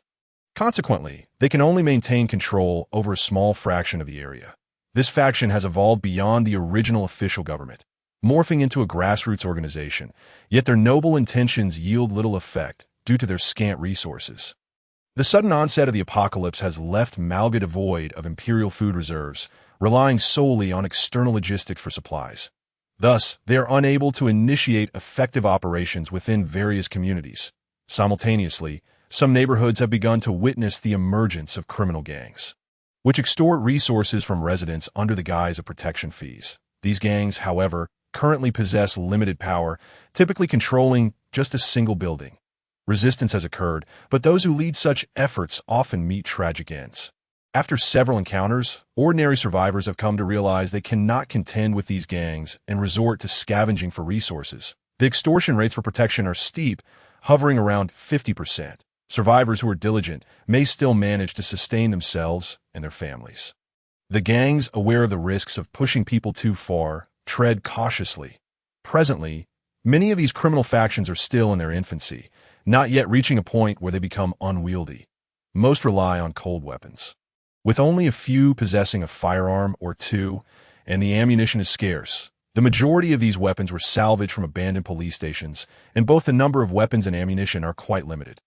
The true threat arises from the rogue imperial military forces, whose light weaponry far surpasses that of these gangs. Should a significant influx of military-grade arms into society occur, it would undoubtedly exacerbate instability. Fortunately, despite suffering losses, the military maintains stringent control over firearms and ammunition, with many weapons secured in arsenals and depots from the outset, ultimately submerged beneath the waters, rather than circulating within society. Following the extreme cold, the weaponry and ammunition that have been frozen will likely become inoperable after exposure to extreme heat. Thus, the presence of numerous light weapons within a formidable faction, as seen in Li Ming's dreams, serves as a clear indicator of their power. Generally, a faction with over 3,000 firearms is deemed significant. Currently, the Revival Society remains the preeminent faction in Malga City, boasting over 5,000 firearms and a considerable supply of ammunition, sufficient for the immediate future. Aware of the pressing issues, they have initiated efforts to mobilize residents from connected communities to scavenge for resources and recover survival supplies from underwater, coordinating their efforts. Concurrently, they have established a trading market. Despite the relentless downpour, the rain cannot deter humanity's pursuit of survival. Countless survivors venture out in search of various resources. However, social order begins to spiral out of control. With survivors frequently falling victim to robbery during their quests, sometimes at the cost of their lives. Others attempt to rob, but face fatal retaliation, in the shadowy corners of the city. The darker facets of human nature are on constant display. Robbery, theft, murder, and other heinous acts are increasingly prevalent, with a noticeable uptick in incidents. While natural disasters during the apocalypse are indeed terrifying, survival becomes less daunting when humanity unites in the face of adversity. The most formidable threats during such times often stem from human actions. The danger posed by one's own kind far exceeds that posed by external factors. For survival in this predatory world, even brothers may turn against one another over resources. What hope is there for mere strangers? This apocalypse is often referred to as a dark and cannibalistic era, and it is no trifling matter. Human beings are intricate creatures, particularly in a world rife with negative emotions such as that of the apocalypse. Those who endure are often far from normal. While this assertion may seem extreme, it is indeed the truth that to survive in such a predatory environment, one must possess a ruthless and merciless heart. Prolonged repression can lead to psychological ailments, rendering individuals irritable and volatile. Chapter 31. Foraging. Once the fundamental survival needs in the apocalypse are addressed, the value of goods that enhance happiness and sanity, such as tobacco and alcohol, becomes markedly elevated. The Renaissance society indeed possesses a modest quantity of these goods. Consequently, they have commenced the establishment of a marketplace, utilizing these goods alongside a portion of survival supplies as their foundation, inviting all to engage in trade. Meanwhile, their armed personnel maintain vigilance to uphold public order. The Imperial Communications Building in Malga City stands tall at 50 stories. This structure has fortuitously evaded the ravages of typhoons and tornadoes, though it is currently inundated to a depth of 3 floors. Still, with a total of 50 floors, the Renaissance Society has resolved to convert it into a dedicated trading hub. Should the torrential rains persist, the marketplace can be readily relocated to higher levels. The layout of this building bears a striking resemblance to that of a shopping mall, characterized by its square configuration, with a central atrium extending from the top to the bottom, surrounded by robust railings, making it particularly suitable for commercial activities. Within the Imperial Communications Building, several hundred armed members maintain order, preventing any outbreak of violence within the marketplace. Li Ming has also discerned this news through the radio. He has encountered the Renaissance Society in his dreams. Overall, the emergence of this faction in Malga City is not necessarily a negative development. In the overarching darkness of this post-apocalyptic world, the Renaissance Society represents a flicker of hope, a faint light against the pervasive gloom. The backgrounds of these individuals have already defined their organization's objectives: to maintain order and stability, striving to ensure the survival of as many as possible. However, they lack the requisite force to match their ambitions. In Li Ming's dreams, the Renaissance Society ultimately fell victim to a coalition of marauding factions. Their primary flaw lies in their lack of ruthlessness, a consequence of the staggering casualties among officials at all levels of the empire. The leadership of the Renaissance Society hesitates to act decisively, compounded by their insufficient resources and their self-identification as an official organization, which inadvertently triggered the sensitivities of various criminal factions, leading them to unite and launch an assault that obliterated the Renaissance Society. Yet the situation is different now. With Li Ming in the picture, he commands a medium-sized synthetic brigade, and his forces continue to grow. Therefore, he has resolved to take action against the criminal elements once the extreme cold sets in and they begin to amass in significant numbers, eliminating them entirely without exception. Regrettably, the current deluge restricts the deployment of his heavy equipment.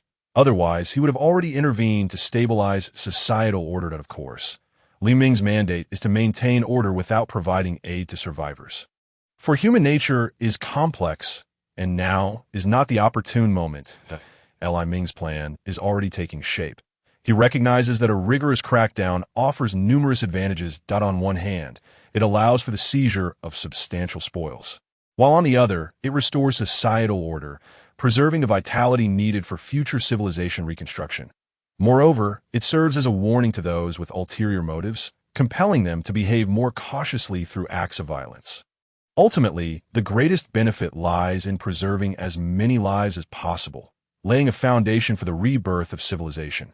Simultaneously, he intends to establish a marketplace, using it as a central hub to address the survival needs of the populace. However, achieving these goals necessitates a stable social order. Thus, Li Ming's recruitment efforts have remained unceasing, and he has resolved to establish another underground base near Malga. He has swiftly set his plans into motion, constructing an underground shelter in the Shi Mountain area adjacent to Malga City.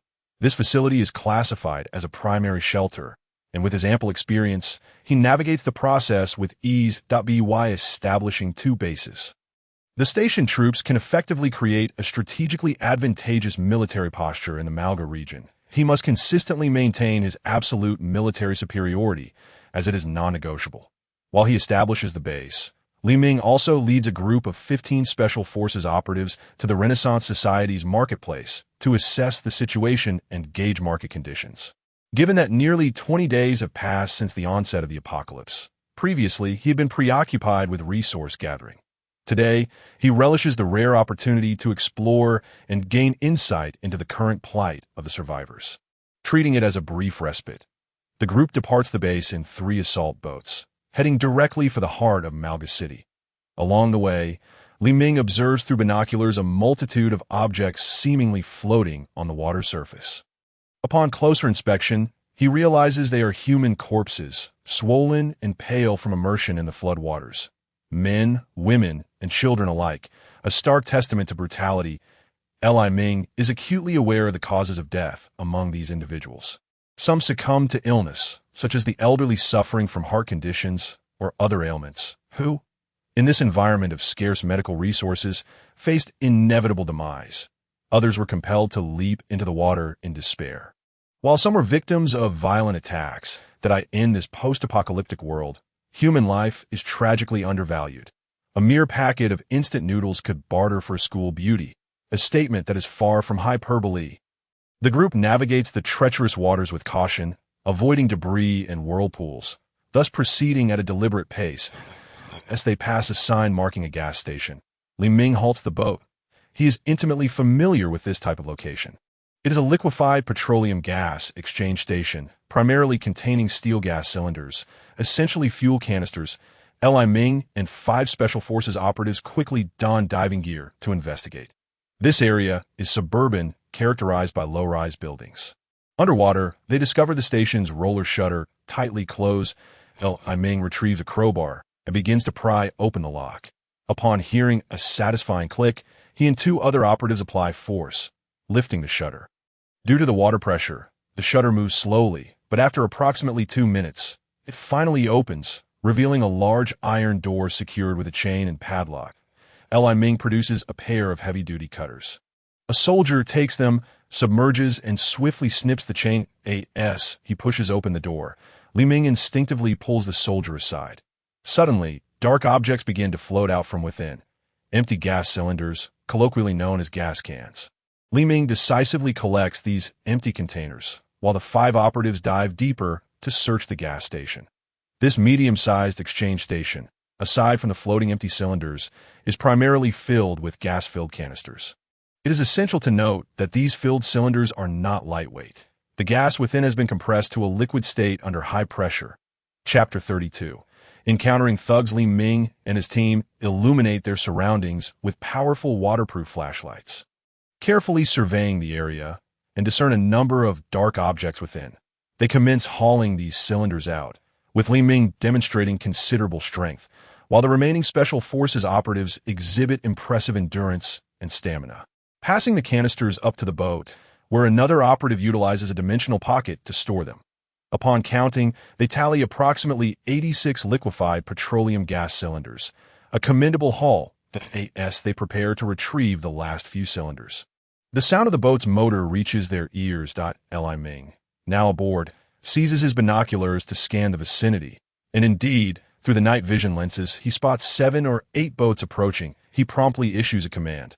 All hands, prepare for combat. Following his orders, every soldier retrieves their AKM from their waterproof bags, swiftly chambering rounds and disengaging the safety.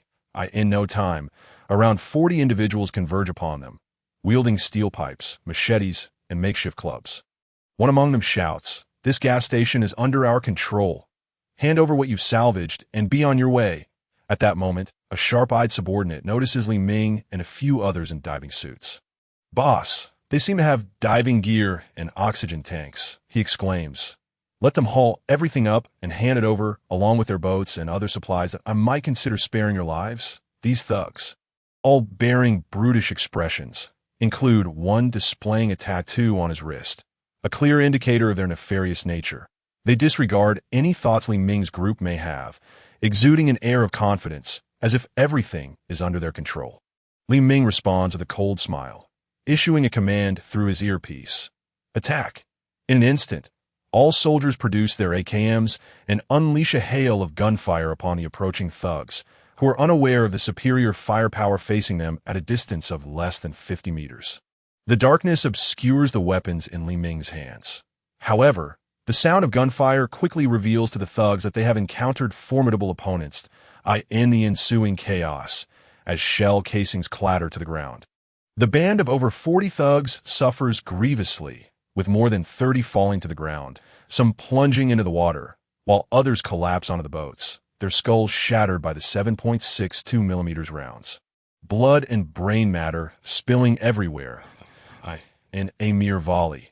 This gang of marauders is decimated, leaving the remaining few in shock as they finally realize that their adversaries are armed. 3 out of the 8 assault boats were immediately struck and punctured, taking on water, causing all occupants to plunge into the floodwaters. The duration of the shooting was brief, and all soldiers aimed their rifles at the remaining 5 boats.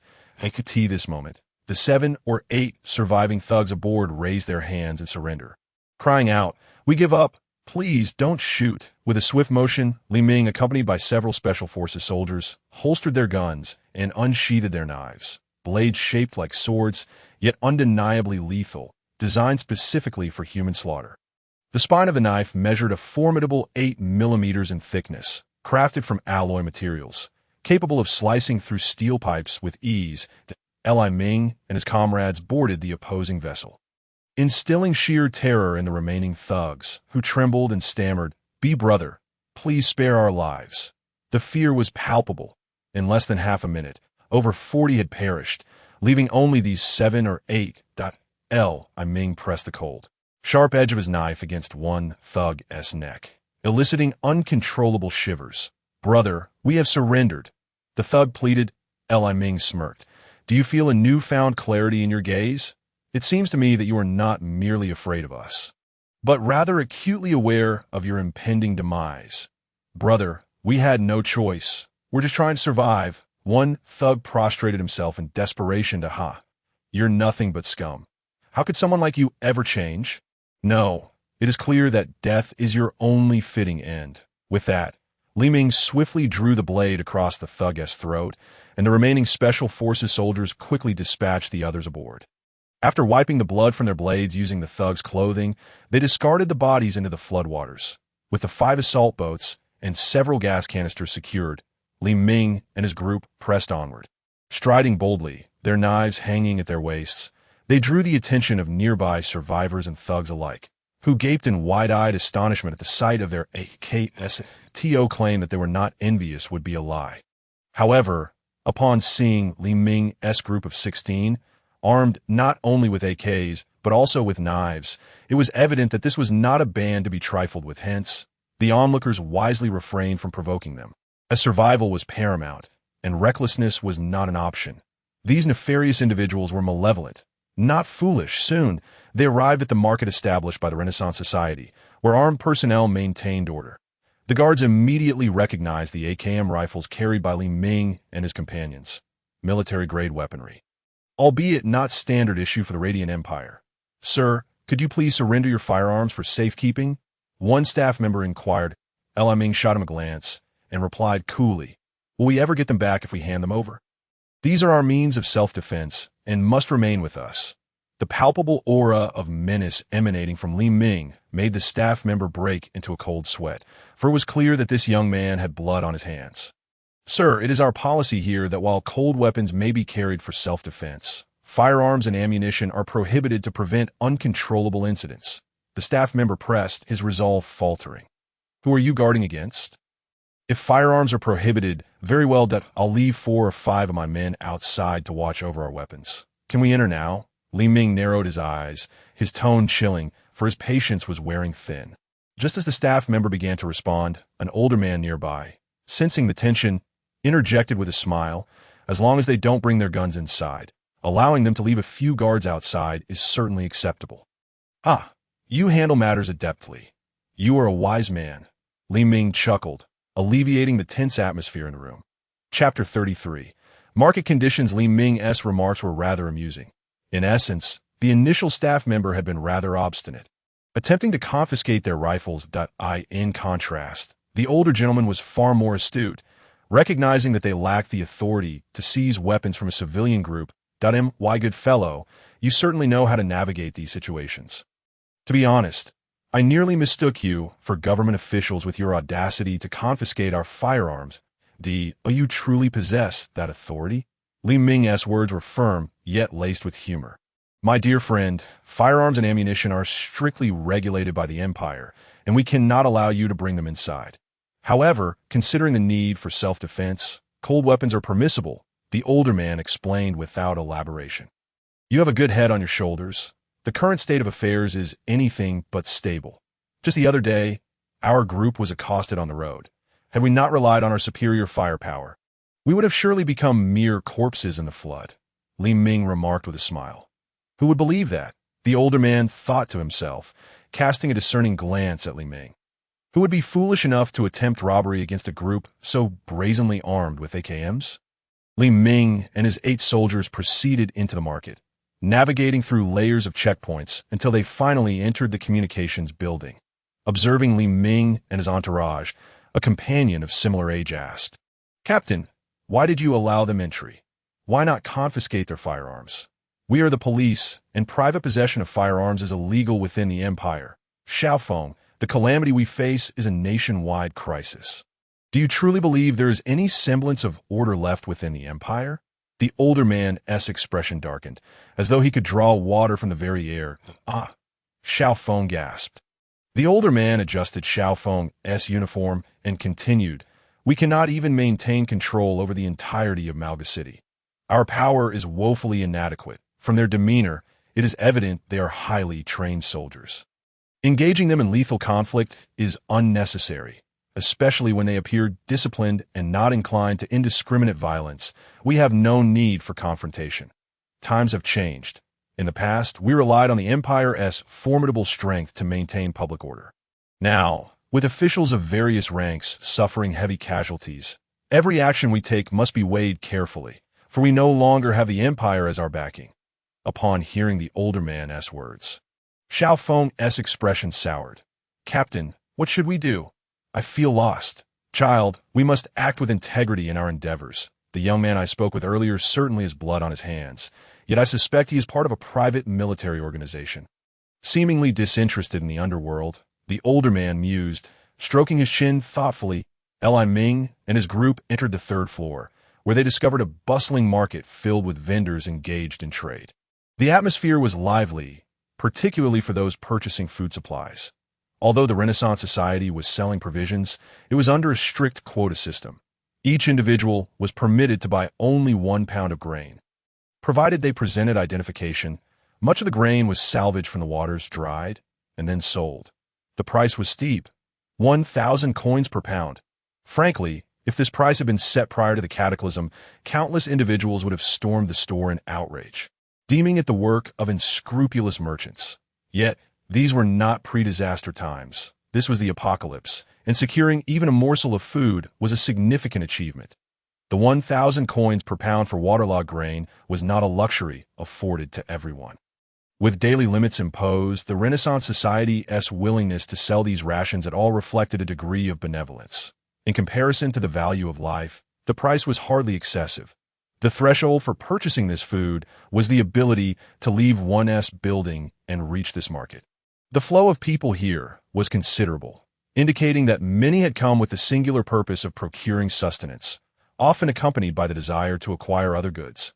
The stalls throughout the market have been completely stripped of nearly all food-related supplies. At this moment, Anyone with even a modicum of sense would unhesitatingly spend every last bill they possess to procure resources. This is the rational choice of any normal individual, and Li Ming is no exception. He ventured out in search of supplies and managed to gather 2 million, in addition to the approximately 100,000 cash he had left, after setting aside 1 bill as a keepsake. He withdrew all the remaining cash, preparing to make his purchases at that point. The market was largely left with stalls selling furs and clothing, alongside those offering miscellaneous items, various electronics, and household goods. To his surprise, Li Ming noticed that someone was even selling filtered water at 10 yuan per liter, provided the customer brought their own container. Recalling the floating corpses in the water, he couldn't help but shake his head. Li Ming spotted a stall selling fur coats, where prices had risen slightly, but not excessively. Astonishingly, a mink coat was priced at only 60,000. Moreover, both men's and women's styles were available, that he promptly instructed the seller to retrieve cash from his backpack. Purchasing all the mink coats in the shop, aside from the remaining dozen or so mink coats, he also acquired a substantial quantity of down jackets, cotton clothing, waterproof jackets, blanket socks, thermal underwear, cotton shoes, gloves, and so forth, clearing the shelves entirely. As Li Ming and his companions swept through the items, garnering much attention, a middle-aged man's voice rang out. "Young man, would you like to buy some grain?" The voice struck Li Ming as oddly familiar. Turning around, he was astonished to find it was none other than Manager Zhang, his former superior at Li's Fresh Produce. "Old Zhang?" Li Ming instinctively called out. Manager Zhang recognized the young man before him immediately, his former boss. "The President Li?" Manager Zhang exclaimed in surprise. The two acquaintances had unexpectedly crossed paths. Chapter 34. A chance encounter with an old friend. Although they were familiar faces, their current identities and circumstances were worlds apart. "President Li, I can't believe it really is you." Manager Zhang expressed his delight, as if encountering an old friend was one of life's great joys. While this might not technically be a foreign land, meeting someone familiar amidst the apocalypse was still a source of joy. "Old Zhang, I never imagined I would encounter you here. What a stroke of fate," Li Ming replied with a smile. "Indeed, President Li. This is quite unexpected," Manager Zhang remarked, filled with sentiment. "Old Zhang, it seems reopening my fresh produce supermarket is out of the question now. This calamity has caused me significant losses." Li Ming chuckled. "President Li, is this not the end of the world? The rain falls as if the heavens have torn open. It's truly terrifying. I heard from our captain that the entire nation is suffering. And when will this disaster come to an end?" Manager Zhang lamented helplessly. "How are you managing now, Old Zhang?" Li Ming inquired, genuinely concerned for his former subordinate, having previously advised him to stockpile resources before the disaster struck. "Speaking of that, I must thank you. Your warning about the approaching typhoon prompted me to stock up on supplies, and I ended up acquiring quite a bit. I owe it to your timely advice." Manager Zhang reflected as they found a secluded spot. "Just a small effort on my part. You were open to counsel," Li Ming replied. "How is your family faring?" "Everyone is well. The residents of our main city's garden district have banded together, organizing self-rescue efforts. 2 local gangs attempted to take advantage, but were swiftly dealt with. What has caused this chaos in the world? How did everything unravel so suddenly?" Manager Zhang shook his head in disbelief. Li Ming felt a spark of curiosity and probed. "Are you now acting as a middleman?" "Alas, while I have stockpiled some supplies, who knows when this calamity will end? We cannot simply live off our reserves indefinitely. So the homeowners in our district have united to support one another. Our community has formed a security team and engaged in some middleman trading. Recently, we banded together to locate a dog food factory and managed to bring back a substantial supply of dog food, which has given us the capital to operate as middlemen."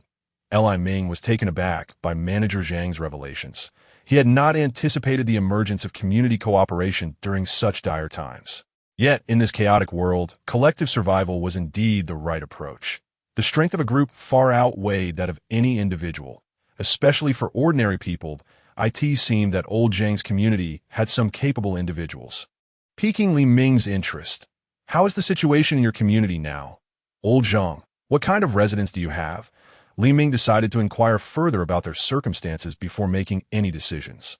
"Our district comprises 24 buildings and is quite large," Most residents possess some skill or trade, including retired engineers, technical workers from state-owned enterprises, and even some retired officials that is your community facing a shortage of supplies. How long can you hold out?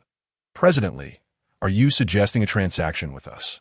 Manager Zhang responded with a question rather than an answer. Old Zhang, I won't conceal anything from you. I must prepare you for what I am about to say. Li Ming stated calmly. Upon hearing Li Ming's words, Old Zhang felt a twinge of fear, vaguely sensing what was to come, but he dared not dwell on it for fear of losing hope. President Li, are you implying? Old Zhang, you must have noticed how bizarre the climate has become. This world is descending into chaos. It would be wise to prepare for what lies ahead, Li Ming said slowly. Manager Zhang's expression shifted dramatically. Having worked alongside Li Ming for at least 7 or 8 years, he understood the implications of Li Ming's words. This disaster seemed to be merely the beginning. President Li, what is your current situation? I am managing well. I found a bomb shelter where I currently reside, and it remains relatively safe. Manager Zhang glanced at the soldiers behind Li Ming and quickly deduced that his former boss was affiliated with a significant organization, one that evidently valued him highly. The soldiers' demeanor indicated that they regarded Li Ming as their leader, and Manager Zhang, having spent years in the workplace, was adept at picking up on such subtleties. President Li, what do you think we should do about our community? Manager Zhang inquired, seeking guidance from Li Ming, whose stable demeanor suggested he was faring well amidst the turmoil. Old Zhang, have you considered finding a powerful ally? Li Ming's suggestion struck Manager Zhang like thunder. Finally grasping Li Ming's intent, Manager Zhang realized that the organization behind Li Ming was preparing to expand its influence amidst the chaos, leaving him feeling unsettled. Observing Manager Zhang's growing anxiety, Li Ming continued, Old Zhang, to speak frankly, I suspect that the Empire's government has suffered a severe blow. Otherwise, why have we yet to see any military presence maintaining order? Typically, in the face of such disasters, the Empire would swiftly deploy troops to restore order and commence relief efforts. However, nearly 20 days had passed since the calamity began, and there had been no sign of action. Consider the details carefully. Gasp. Manager Zhang inhaled sharply. President Li, are you suggesting that the Empire has... Li Ming nodded at that moment. Manager Zhang abandoned all remaining hope. President Li, I will discuss this matter with our district captain. Li Ming retrieved a high-powered walkie-talkie from his bag and handed it to Manager Zhang. This is a high-powered walkie-talkie that if you don't trust us, that's fine. We can start with the transaction to get to know each other better. Should any issues arise, you can contact me through this device that if danger threatens, we will lend you assistance based on our past relationship. President Li, do you have such equipment? Manager Zhang gestured inquiringly. Just a little humor. Li Ming chuckled. Old Zhang, it's unwise to aim too high. However, I can certainly sell you a batch of cold weapons, such as compound bows, crossbows, knives, and spears. Manager Zhang reaffirmed his understanding of the organization behind Li Ming. They even had firearms.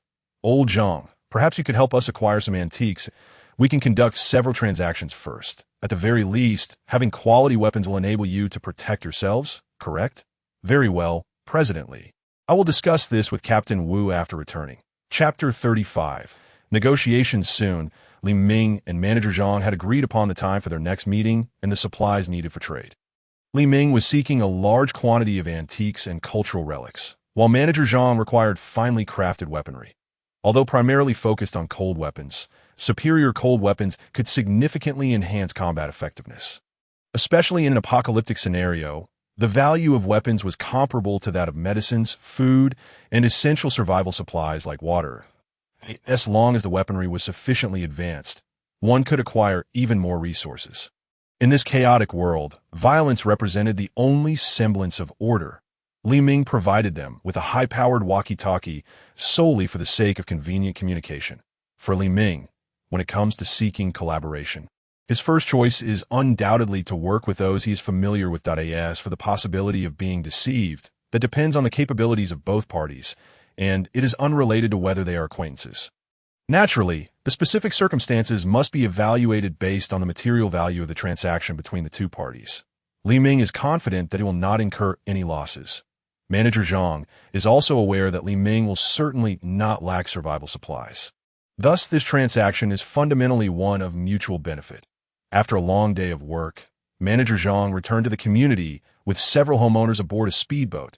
He immediately sought out the community's elected leader, Captain Wu.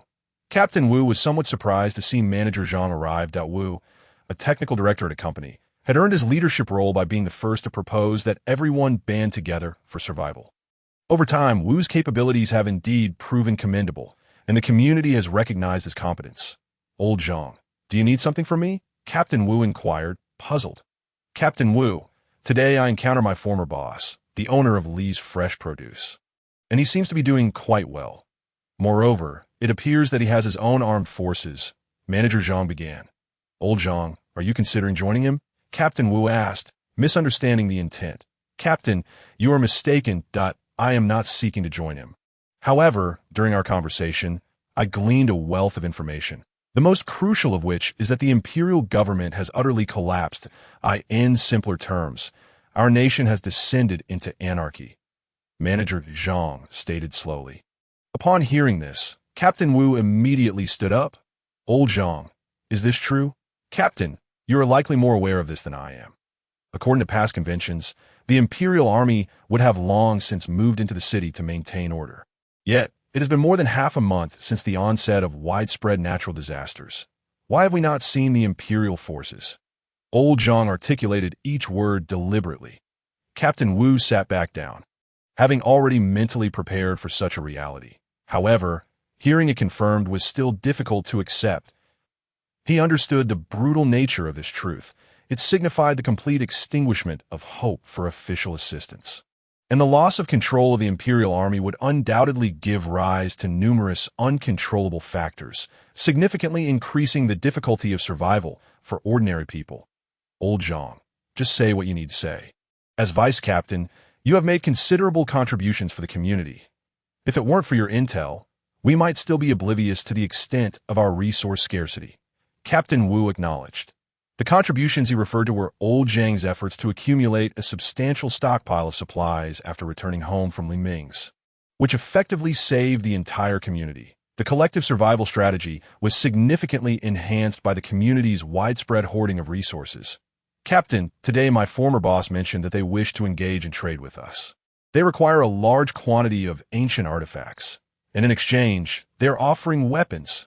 Old Zhang revealed the purpose of his visit.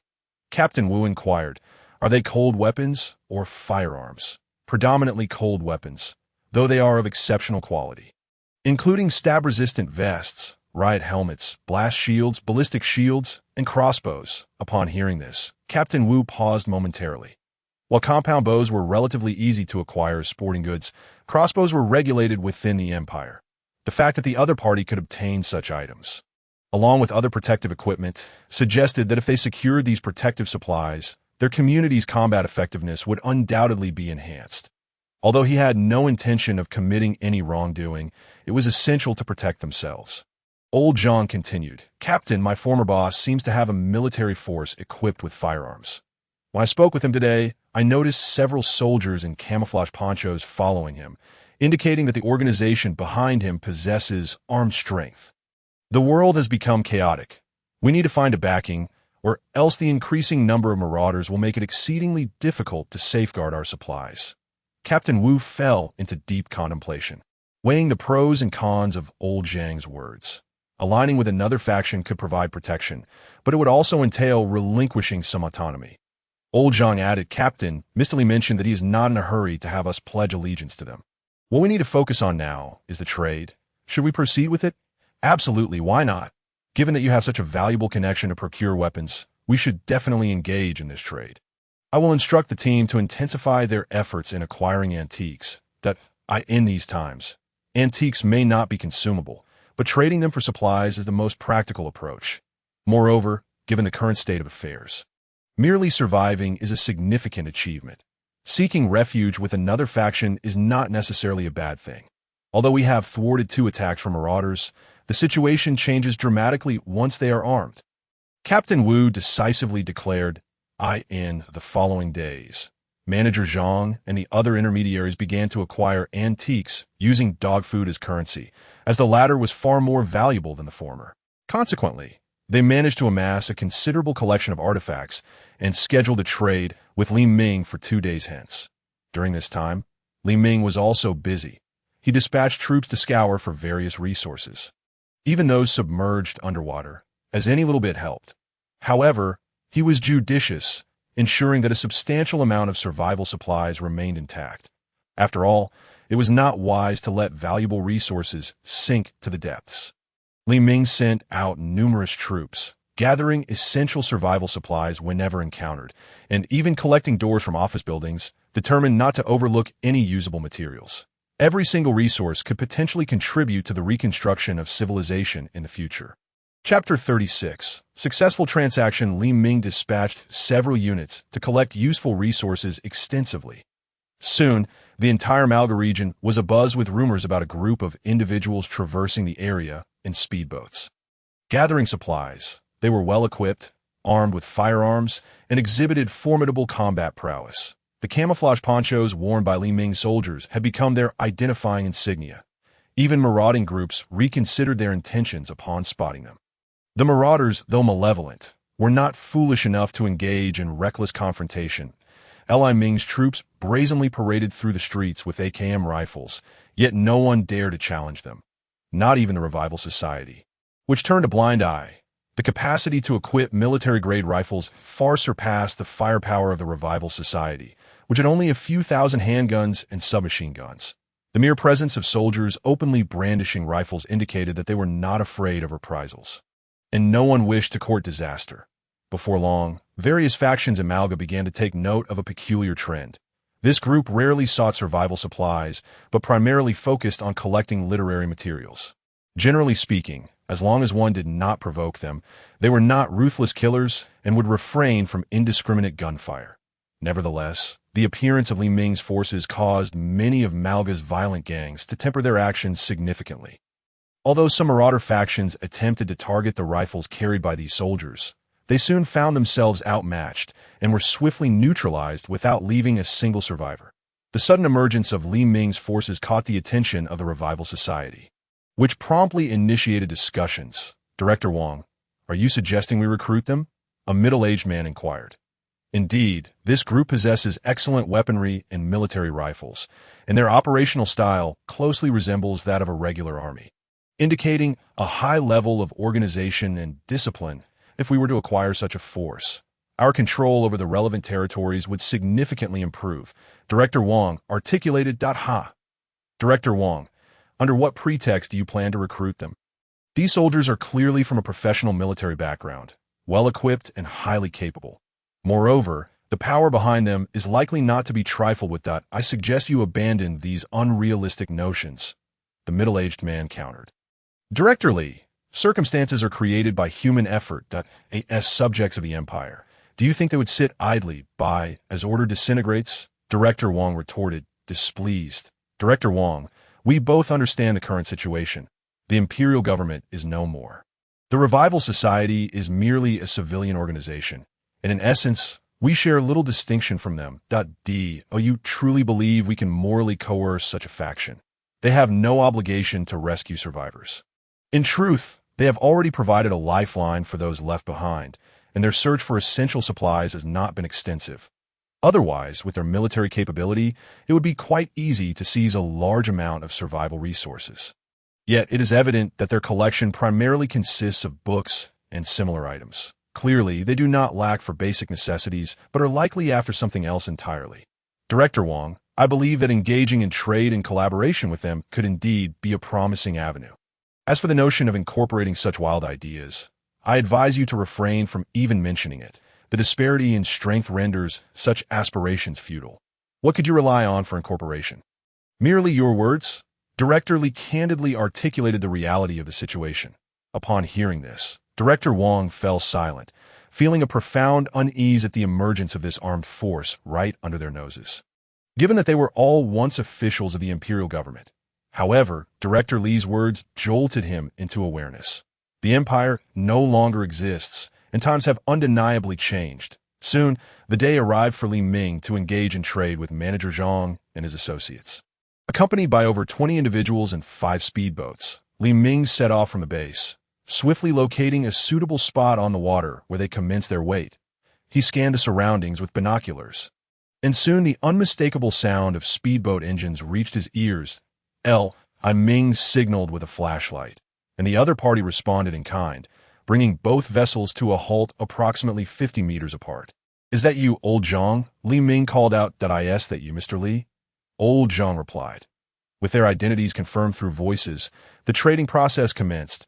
Each side sent a representative to inspect the goods, and upon verifying the integrity of the items, the transaction officially began. Ming gestured, and one of the speedboats advanced, while the opposing side dispatched 4 speedboats toward them. Under the illumination of the spotlight, Li Ming discerned that the other party had arrived with about 7 boats and roughly 20 individuals. In this exchange, the other party presented approximately 150 pieces of antique art for trade, while Li Ming offered 3 crossbows, 60 arrows, 10 sabers, and 2 anti-explosion shields. Old Zhang immediately drew one of the sabers, inspecting its thick spine and sharp blade before nodding in approval. It was indeed a fine weapon. After finalizing the transaction, Li Ming departed with his boat, and the other party followed suit. Overall, the first trade was a resounding success. With both parties satisfied with their respective gains, in theory, antiques should hold greater value, but that was in a time of prosperity and peace. Now, we find ourselves in an apocalyptic era. For ordinary people, antiques hold no utility in a world where survival is paramount. They cannot nourish or hydrate, merely occupying space and becoming a burden. Both parties felt they had profited from this exchange, particularly Manager Zhang's side, as this transaction of weaponry was merely the first of many to come, undoubtedly enhancing their combat capabilities. For Li Ming, trading weapons with those who pursue the light ensures the maximization of value. Even in their efforts to rescue survivors, priority should be given to such individuals, as they retain a semblance of humanity amidst the chaos. It could be said that, for Li Ming, these survivors are his preferred choice for refuge. They possess commendable personal abilities and embody the brilliance of humanity in this dire time. Moreover, the residents of the main city garden community are astute individuals who chose to unite for survival rather than engage in individual battles. Collaborating with such intelligent people is far more agreeable and efficient. If he is to support certain factions, these individuals will be his first choice, as they operate with principles, possess significant capabilities, and exhibit strong solidarity. Quickly, both parties agreed upon the timing for their next transaction. As large, one-off exchanges of goods are rare in an apocalyptic world. Typically, trades occur in smaller increments over multiple dealings. Everyone is wary of one another. Thus, this method of trading proves to be the most secure. Old Zhang soon returned to the community with the acquired weaponry. Chapter 37. System Reward X Alloy Steel. Shortly thereafter, Old Zhang began reporting to Captain Wu about the equipment obtained from the trade. Captain Wu observed the modest amount of weapons returned and frowned. "Old Zhang, we exchanged a hefty 300 gene of dog food for these antiques, and we only received this little in return. Doesn't it seem a bit scarce?" Upon hearing this, Old Zhang promptly tossed a saber to him. "Captain, test the lethality of this blade before passing judgment." Captain Wu took the saber, and upon grasping it, he immediately sensed something amiss. It was remarkably heavy. The entire blade weighed a solid 4 to 5 gene, far exceeding the typical weights of swords sold online. He swiftly unsheathed the saber, and under the flickering light of the kerosene lamp, the alloy-crafted blade gleamed ominously. The saber measured approximately 1 meter in length, with a grip of 22 centimeters, complete with a handguard. Captain Wu noted the thickness of the blade's spine, nearly 1 centimeter. When wielded with one hand, the balance of the saber felt just right. He executed several chopping motions effortlessly, the blade's tip tapering to a sharp point, emblematic of the most common form of tang sabers. Upon examining the blade and the metallic patterns adorning it, he recognized it to be a meticulously crafted weapon. Sheathing the saber, Captain Wu nodded in approval, exclaiming, "A fine blade, truly a fine blade. Such a weapon makes combat a breeze, and its handling is exceptionally comfortable. Furthermore, the material of this blade does not appear to be ordinary steel. It likely possesses some rust-resistant qualities. A splendid weapon." He then took the crossbow to assess its loading speed and tested an arrow's penetrating power. Nodding in appreciation, "Good stuff? I retract my earlier statement. These weapons are indeed worth their weight. Old Zhang remarked, Captain, to be frank, these weapons are not cheap, but they are truly exceptional. With quality arms, we can procure more resources. In these times, weaponry and violence are the only avenues to survival. We must find ways to acquire more quality equipment, especially crossbows, sabers, and protective gear, he continued. This crossbow, I believe, retains considerable lethality even at 100 meters. It could pierce our solid wooden doors without a second thought. With such a crossbow, its lethality is not far from that of a pistol. After hearing Old Zhang's words, Captain Wu nodded. Proceed with the next trade as planned, and maintain a good relationship with them. I sense they may prove useful in the future. Or, should we encounter danger, we could seek their assistance. Having more allies opens up more pathways. Old Zhang wholeheartedly agreed. Soon, these superior quality arms began to be distributed among the self-organized security teams within the community to ensure the safety of all residents. The exceptional quality of the equipment garnered unanimous praise from everyone. Despite the high cost, all homeowners felt it was worth every penny. Some even conducted tests, using the saber to strike their steel pipes, resulting in the pipes being severed effortlessly, as if they were mere clay. Even more astonishing was that after slicing through the steel pipe, the saber showed no signs of dullness. It was evident that it was crafted from a special alloy, categorizing it as a fine cold weapon. Meanwhile, Li Ming continued to gather resources while simultaneously expanding his military forces. His recruitment efforts never faltered. Lacking firearms and ammunition, his army's expansion progressed swiftly at this juncture. His total troop count in the Malga region had surpassed 13,000. To accommodate this growth, he established 4 to 5 barracks across 2 bases to increase troop numbers. Beyond training, Li Ming deployed heavy transport helicopters to dispatch his forces nationwide to gather resources, whether from large cities or small towns, collecting all usable supplies. His influence began to steadily grow across the country, expanding incrementally at the municipal level. Military strength accumulates gradually, as Li Ming recruited more soldiers. He simultaneously devoted efforts to research and improvement of military weaponry.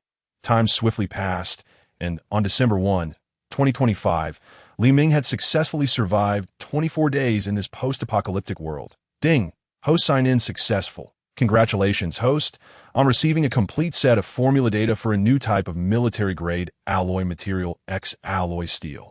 Li Ming felt a surge of joy at the system's reward.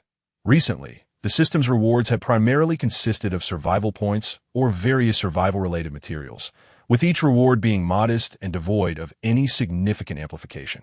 Nonetheless, these items were undeniably valuable, and anything produced by the system is guaranteed to be of the highest quality. Both being canned meat, the system's sign-in reward this time included 100 boxes of canned meat. With a meat content exceeding 80, the taste and quality far surpass those available on the market. Each can awarded by the system weighs a substantial 3 kilograms, undeniably a product of genuine excellence. Previously, the system also granted self-heating rations for individual soldiers, with a reward of 20 portions for a squad during one sign-in. Each portion is sufficient for a meal for an infantry squad. The quality is truly remarkable, though the quantity is somewhat lacking. Currently, the X-alloy steel has piqued Li Ming's interest, prompting him to delve into a meticulous study of this material. Upon examination, he is astonished by the properties of this X-alloy, as it appears to be the optimal metal for firearm manufacturing. While the cost of this X-alloy is slightly higher, approximately 10 more than traditional chromium-molybdenum alloy gun barrels, there are justifiable reasons for this expense. For equal volume, the weight of X-alloy is a full 1/3 lighter than chromium-molybdenum steel.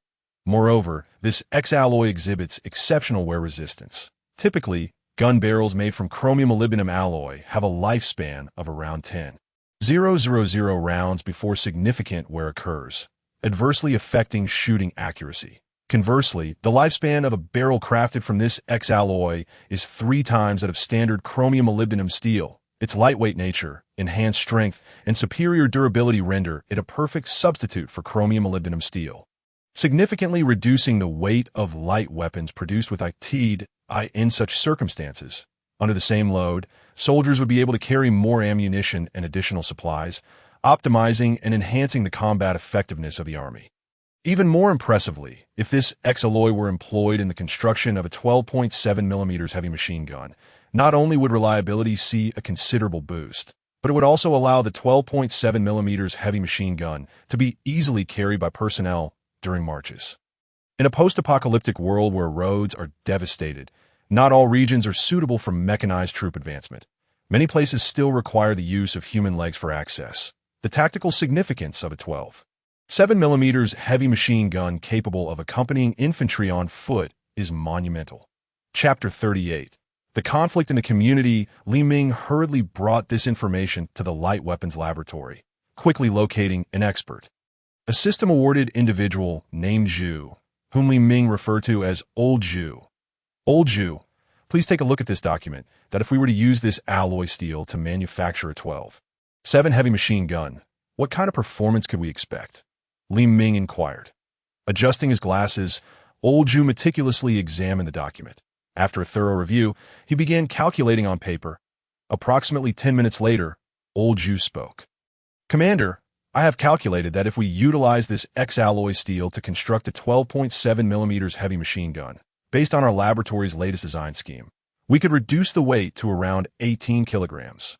Li Ming's eyes lit up. The total weight, including the gun mount and body, is just 18 kilograms? Indeed, this material is remarkably useful.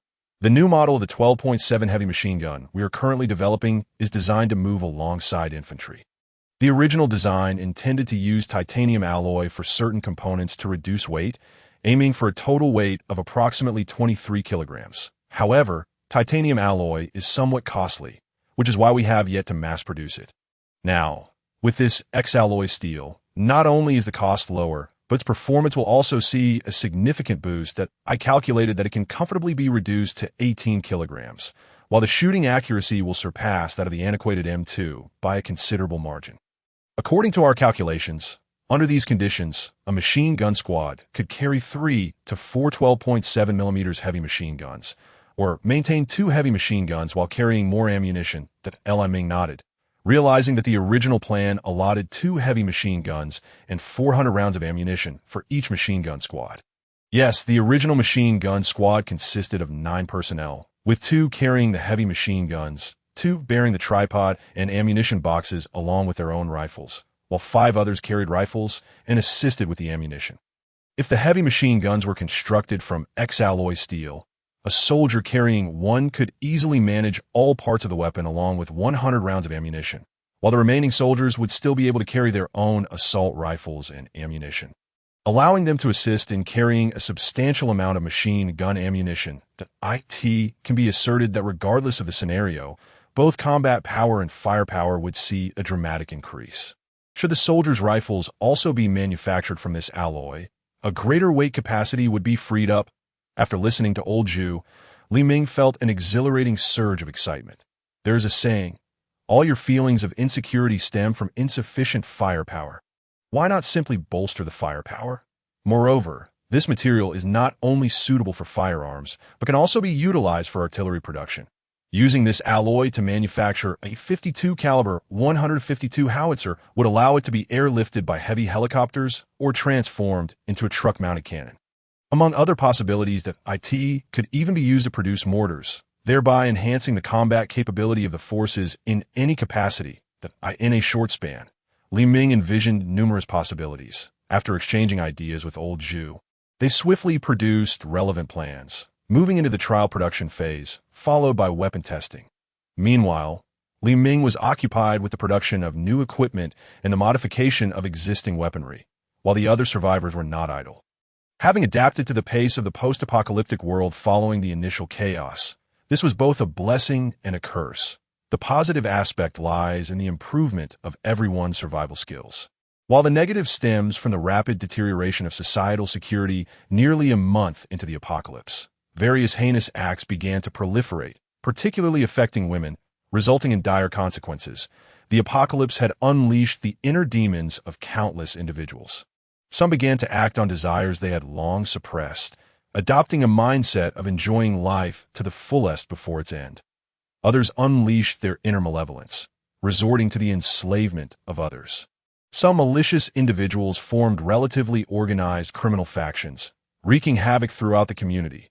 With no imperial laws or enforcement to suppress them, these individuals truly acted with impunity. Recently, Li Ming had delegated others to conduct transactions with Old Zhang, engaging in further exchanges of weapons and antiques. It must be noted that Old Zhang and his group possessed a certain level of strength and reputation. They were among the most formidable in the nearby communities and had a commendable standing, never leveraging their power to oppress the weak nearby survivors. Unable to endure the oppression of the criminal factions, began to seek refuge in Old Zhang's community. The latter started to expand its sphere of influence. In this apocalypse, it was clear that the competition hinged on who could strike the hardest and possess the darkest heart. After several transactions with Li Ming, Old Zhang's group managed to acquire 5 bulletproof shields, 30 crossbows, 500 crossbow bolts, 50 sabers, 10 explosion-proof shields, and 25 sets of anti-cut and stab-resistant clothing along with helmets. Naturally, they had also surrendered a significant number of antiques in exchange, amounting to nearly 1,000 items. Nevertheless, both Captain Wu and Old Zhang felt that this trade was highly lucrative. Soon, their community found itself embroiled in conflict with the criminal elements of nearby survivor groups seeking refuge. Captain Wu made a decisive call to eliminate the criminal faction in that community once and for all. He assembled over 60 robust individuals, with 5 boats at the forefront, manned by those armed with bulletproof shields and sabers protecting their comrades behind them. Each boat carried 4 crossbowmen, alongside 4 security team members clad in anti-cut and stab-resistant gear. Some even wielding explosion-proof shields as they set forth in 7 motorboats. This confrontation garnered considerable attention. A former soldier was tasked with leading the charge towards the targeted community, where a crowd of burly men had gathered at the entrance.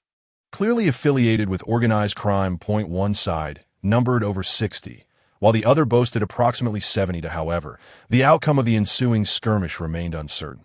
Before long, the gangsters spotted Old Zhang certainly. This is merely theoretical data. In practice, hitting a target with a handgun is quite challenging.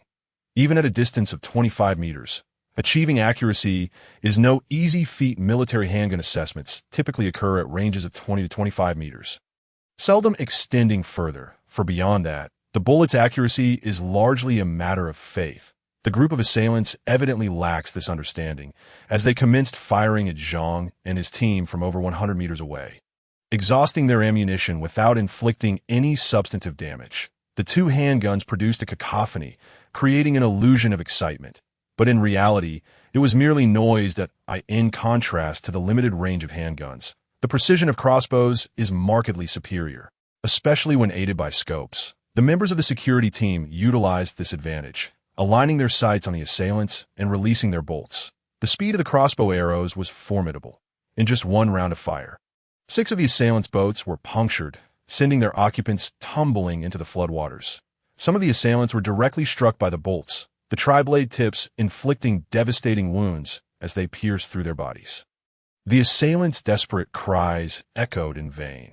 The lethality and penetration capability of the tri-blade arrows were terrifying, and even prior to the calamity, saving them would have been arduous, let alone in this dire, resource-scarce apocalypse. A total of 3 rounds of fire were unleashed, and the assailants aboard the boats fell into the water, prompting the security team to launch their own boats towards them as some desperate individuals attempted to seek help.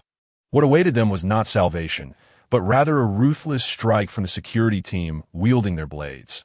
The leader of the assailants was struggling in the floodwaters, hastily swimming towards the boat, only to be met with a vicious slash from Zhang aimed at his neck. With a sickening sound, the head of the assailant leader flew into the air, blood splattering into the flood. Soon after, over 70 assailants met their grim fate, either pierced by crossbow bolts or brutally slain. Their deaths were particularly gruesome. Zhang and his companions then rallied the residents of the community to form a security team for self-preservation, seeking to extend their influence. In truth, their community already boasted a substantial population, housing over 10,000 residents. After resolving the situation at hand, they set sail back to their own community, only to discover that a rival gang intended to capitalize on the chaos. A mere 60 individuals dared to threaten the remaining residents, engaging in conflict. The returning security team, armed with crossbows, swiftly unleashed a barrage of fire upon the assailants, and upon exhausting their bolts, they boarded the boats to engage in close combat. With blast shields and ballistic shields at the forefront, the rear ranks discharged their crossbows continuously, while the sword and shield-wielding members of the security team relentlessly decimated the assailants. The interior of the building devolved into chaos. With the assailants swiftly overwhelmed and annihilated from both sides, their corpses and severed heads displayed upon the community's residential buildings as a grim symbol of deterrence. This tactic proved effective, as the main city garden suffered no further disturbances from criminal elements for a considerable time. The nefarious factions soon recognized the merciless and well-equipped nature of the community's security team, realizing that even with firearms, they might not prevail, given the limited offensive capabilities of handguns. Of course, these matters are but a prelude to what followed. After enduring 2 battles, Zhang expressed great satisfaction with the weapons acquired through trade, particularly the crossbows and blades, which rendered him lethal in combat, almost as if guided by divine intervention. During the skirmishes with the assailants, he adeptly used a blast shield to deflect attacks, then retaliated with a swift strike that cleaved an opponent's machete in 2, along with the arm that wielded it. In the aftermath, Captain Wu, Zhang, and the retired soldier overseeing the operation convened for a debriefing. Captain, the weapons we procured are exceptionally effective. The power displayed in today's battles was remarkable. We must expand the security team to ensure everyone possesses the means for self-defense. One resident proposed, I is correct. These weapons are incredibly effective, capable of devastating force. Another chimed in. Historically, they had encountered conflicts with these criminal factions, yet both sides wielded rudimentary weapons, resulting in evenly matched confrontations. Now, having upgraded their arsenal, their combat effectiveness surged. The remaining residents concurred, recognizing that their security force remained insufficiently staffed and in dire need of additional armaments. The 3 leaders exchanged glances, and finally, Captain Wu declared, "We must engage in earnest negotiations with our counterparts. It is imperative that our community possesses adequate means of self-defense. In these times, relying on anyone other than ourselves is unwise. That we must continue to unite for survival. According to my intelligence, the empire has collapsed. Thus, we must expedite the process of armament acquisition, that we will allocate a portion of our communal resources to trade for weapons.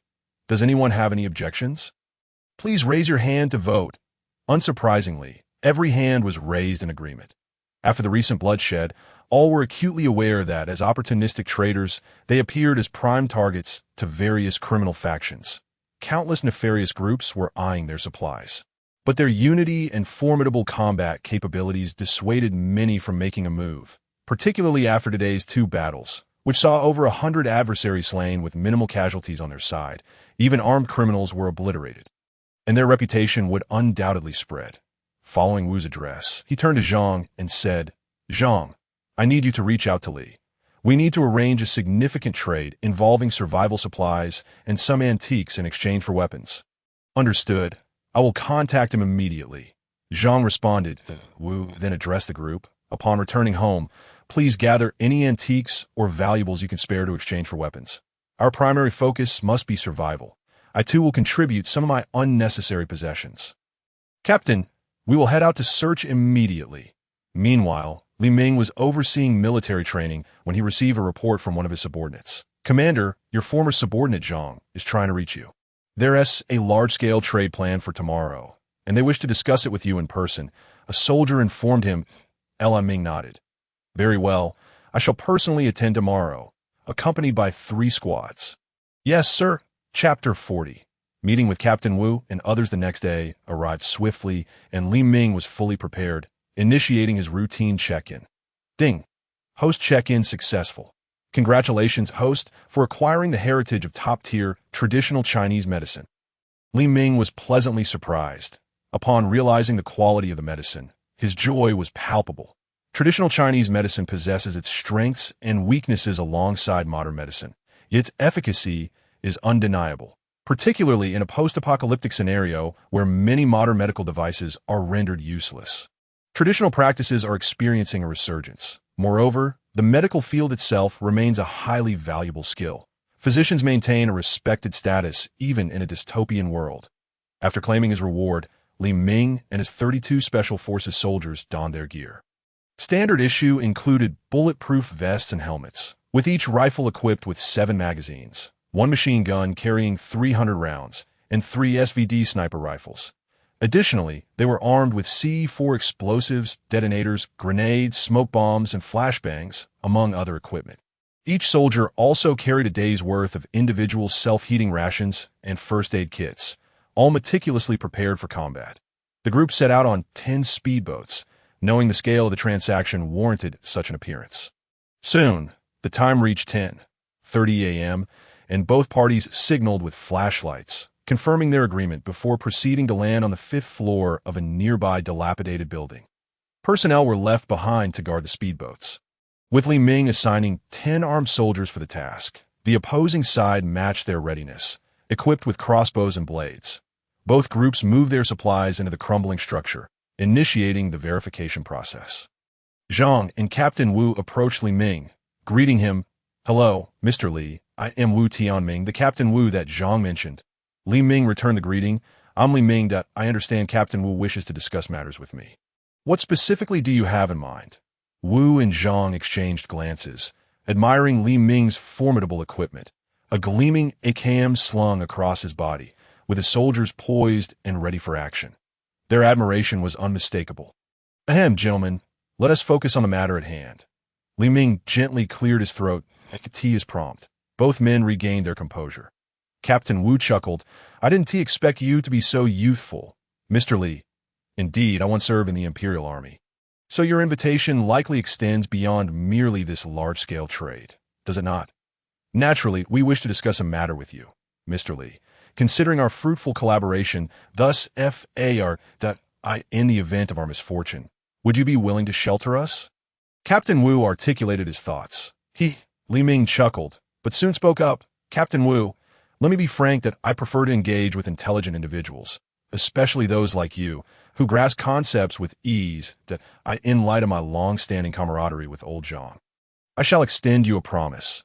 Should you find yourselves in a predicament in the future, we will lend you our assistance once.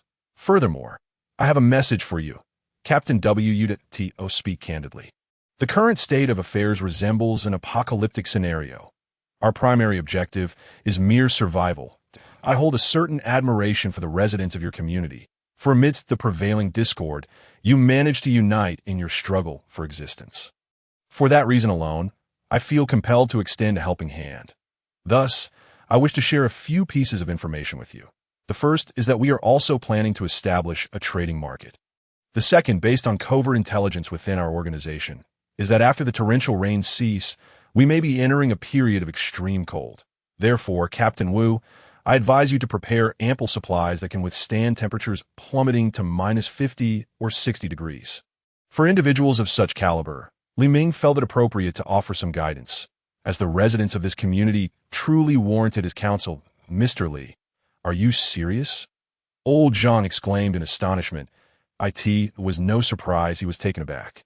This was a matter of temperatures reaching -50 or 60 degrees, and given their current stockpiles, it was inevitable that some within the community would succumb to the cold.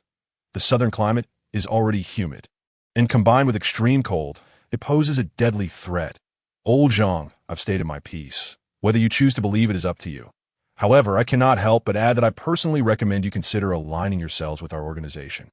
You need not worry about losing your autonomy. We will not interfere with the management of your community. However, our organization does not harbor idlers. Should you choose to join us, we will certainly provide you with sufficient military protection. In return, you middlemen would be expected to assist our organization, such as promoting our market. Moreover, if you align with us, we will significantly reduce the prices for the exchange of goods, ensuring you come out ahead. Our organization is comprised of survival enthusiasts in this apocalyptic world. To put it plainly, the supplies we have amassed are considerable. Thus, joining us would only yield advantages, never disadvantages, upon hearing Li Ming's words. Captain Wu did not readily acquiesce. Instead, he replied, "Mr. Li, to be honest, your proposal intrigues me. However, our community consists of over 10,000 individuals, and I cannot make decisions on their behalf without consulting them. He understood, just as the group prepared to continue their discussion. Li Ming received a report through his earpiece. Report to the commander. A large group of unfamiliar individuals is approaching our location by boat, and they do not appear friendly. They seem to be armed. Li Ming promptly ordered, notify the others to take cover in the unfinished building immediately. Everyone disembark and prepare for battle. Yes, Captain Wu, upon witnessing Li Ming's dialogue, sensed that something was amiss. Mr. Li. What is happening? Captain Wu, it seems your troubles have arrived. Li Ming replied with a smile. What? Captain Wu and Old Zhang quickly connected the dots. Their group of middlemen had become the target of someone else's interest in the goods being traded. After all, with over 30 assault boats at their disposal, it was impossible to avoid attracting attention. He urgently shouted to those outside, hurry, disembark, and take shelter in the building. They are armed. In short order. All personnel stationed remained within the unfinished building. Li Ming told Captain Wu, we'll handle this trouble. You find a safe place to hide. Chapter 41. The people of the Sun Kingdom report to the commander. We have all retreated inside. Came the soldiers' report through the earpiece. Everyone regroup with us and prepare for combat. Snipers, get ready to fire. Machine guns, set up? Li Ming commanded. Yes, soon. All the special forces had assembled, totaling 33 personnel. Li Ming assigned 5 team members to protect Captain Wu and his group, both as a measure of security and surveillance to prevent any disruptions. Captain Wu understood Li Ming's intentions and promptly instructed everyone to retreat to a safe area. Li Ming, along with the remaining 27, began preparations for engagement. Point 3 Pecan machine guns were set up, with 3 gunners ready to fire. Li Ming and his team equipped their AKMs, fitted with holographic sights, transforming the unfinished building into a temporary stronghold. 3 snipers designated several firing positions, prepared to engage at a moment's notice. Li Ming discreetly observed the enemy's movements through binoculars and soon discerned some vital information. The group bore a resemblance to those from the Radiant Empire. Yet Li Ming noted subtle differences in their demeanor. They were, in fact, individuals from the Sun Kingdom. The Sun Kingdom had educational institutions within the Radiant Empire, including one in Malga, and these people were among those stranded there due to natural disasters. To his surprise, they were armed with firearms. Through his multifunctional binoculars, Li Ming identified over 10 military rifles and several handguns among them, while the remainder wielded primarily melee weapons. This group comprised approximately 100 individuals. Fortunately, Old Zhang's group had been engaging in trade with their own military strength in mind. Having confirmed the identity of the adversaries, Li Ming shouted in the language of the Sun Kingdom. What brings you here? Leave at once. We are conducting a trade. The response was immediate, as they retorted in the language of the Sun Kingdom. Hand over all your supplies if you know what's good for you. We can guarantee you a proper burial. Ha! Li Ming couldn't suppress his laughter. Firmly establishing the adversary's identity, he directly commanded through his earpiece, fire. The snipers are the first to open fire, and with an SVD sniper rifle. Hitting a target over 100 meters away was a cinch. Bang! Bang! Bang! 3 muffled gunshots rang out as Li Ming witnessed 3 armed individuals from the Sun Kingdom fall into the water. Following suit, the Pecan machine guns began their barrage. The machine gunners formed a crossfire on both flanks, continuously unleashing bursts of fire. Simultaneously, Li Ming and his team joined in, firing short bursts. While it may have seemed like a lengthy assault, in reality, from the moment of command to the first shots fired, it took less than 5 seconds. Bullets rained upon the targets, with numerous individuals from the Sun Kingdom succumbing to gunfire, collapsing onto the boats, or plunging into the water. The enemies cried out in anguish, yet it bore no consequence. Li Ming's team was sheltered behind reinforced concrete walls, while the adversaries had only their boats for cover, without any form of protection. Facing a hail of fire from sniper rifles, machine guns, and assault rifles at a distance of 100 meters was no longer combat. It was a massacre. Li Ming's team consistently scored hits with each shot fired. And under the relentless firepower of 3 machine guns and the precision of snipers, the Sun Kingdom's forces could not withstand even a minute, suffering over 80 casualties in a frantic attempt. The remaining enemies hastily activated their boats, seeking to flee. However, with a 100-round belt for each machine gun and employing a burst-fire strategy, ammunition consumption was minimal. The snipers served as the primary offensive force, rendering the remaining adversaries virtually ineffectual. Ming ordered a ceasefire, and at that moment, only 3 members of the Sun Kingdom remained on their boat, kneeling and surrendering. Ming concealed himself and shouted, "Immediately set sail. Upon reaching the shore, raise your hands high or face execution." The 3 Sun Kingdom individuals, utterly terrified, obediently navigated their boat toward them, subsequently raising their hands in surrender. A few special forces began patting them down and, finding no dangerous items, escorted the 3 captives forward. Ming directly inquired, "How did you follow us here?" Baka, one of the Sun Kingdom individuals, cursed. Li Ming emitted a cold chuckle and raised his hand. A Special Forces soldier drew his knife and swiftly slashed the man's throat, causing him to collapse, convulsing on the ground, and within moments, he lay still. The remaining 2 enemies were visibly shaken, hastily exclaiming, "We will tell you, we targeted you based on your frequent trading activities." Li Ming nodded in satisfaction. "How many of you remain in Malga?" Currently, over 3,000 are left, all gathered together, living in 3 office buildings. One man stammered. Li Ming smiled and gestured to the Special Forces, commenced separate interrogations. Before long, a lieutenant officer nodded at Li Ming, who felt quite pleased. After ensuring the scene was properly handled, he allowed Captain Wu and his team to return. They had certainly heard the intense gunfire moments ago. With a wry smile, Li Ming glanced at Captain Wu, who remarked, "Your target is rather formidable. This group has their sights set on you. They possess over 10 military rifles and several handguns." What? Cold sweat immediately broke out on Captain Wu's forehead. He never anticipated that they had truly been targeted, and by such a terrifying enemy. Although their own equipment was decent, it was no match against more than 10 military rifles. The lethality of rifles and handguns is an entirely different matter. Old Zhang's expression was equally grim. Li Ming continued, "This group has identified themselves as members of the Kingdom of Sunrise, intending to seize your goods through subterfuge. You are fortunate. Today, the party you are trading with is us. Damn it, those wretched little devils." Captain Wu exclaimed in anger. "Captain Wu, we require your assistance in investigating the lair of these little devils. We must eradicate them.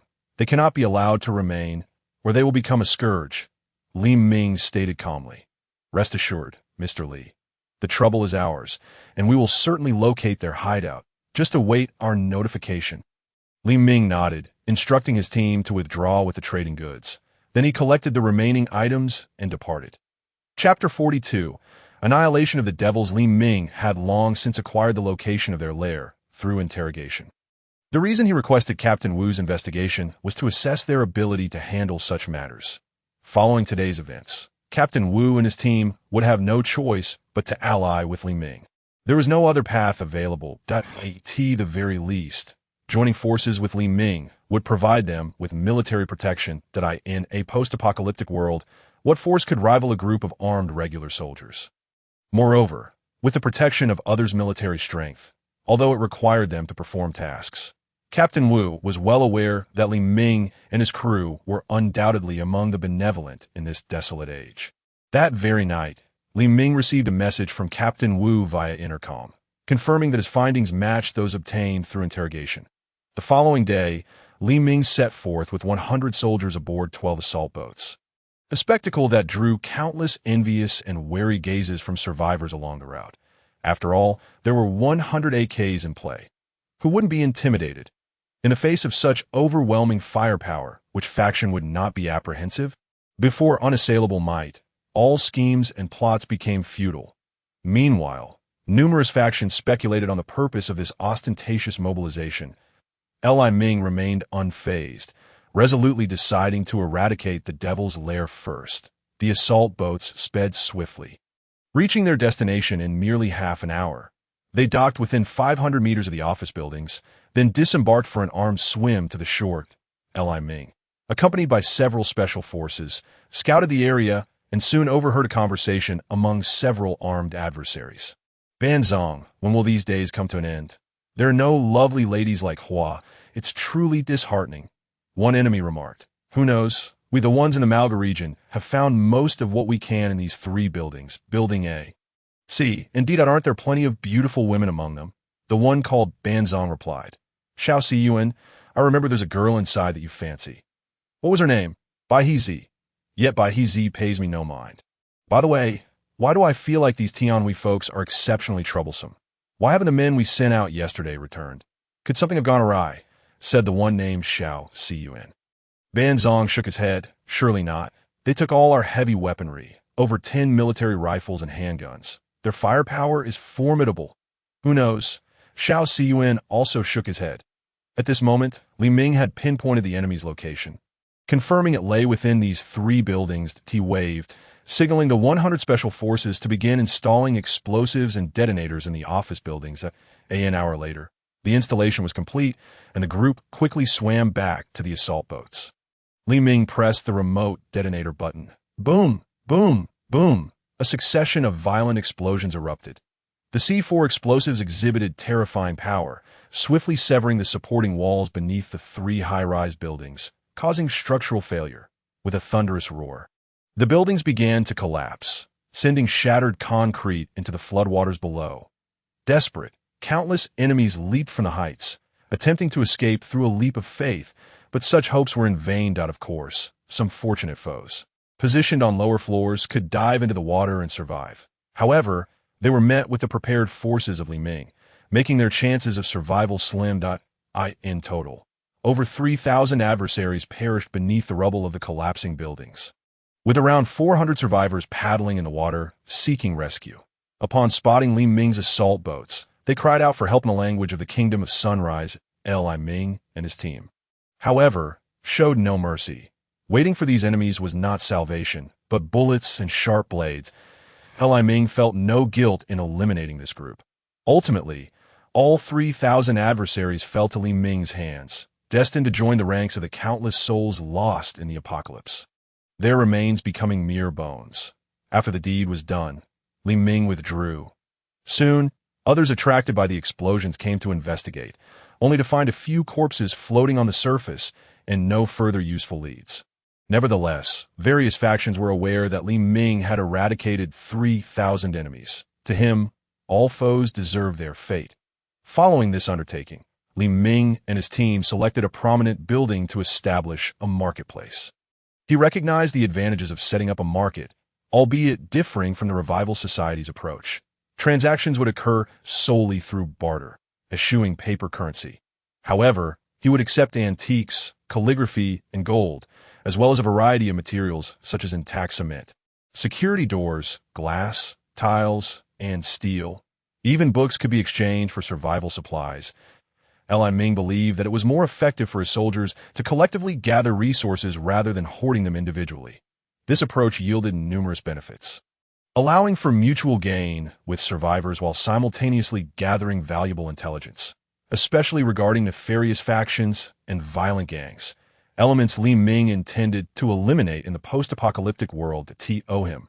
Fostering cooperation with ordinary survivors was essential. He would assist them in collecting various resources while they obtained necessities for survival from him. Thus, the greater the number of ordinary survivors, the better. In all aspects, the presence of malevolent forces and criminal gangs posed an uncertain and unstable factor that must be eradicated. In truth, Li Ming's approach is beneficial for the survivors.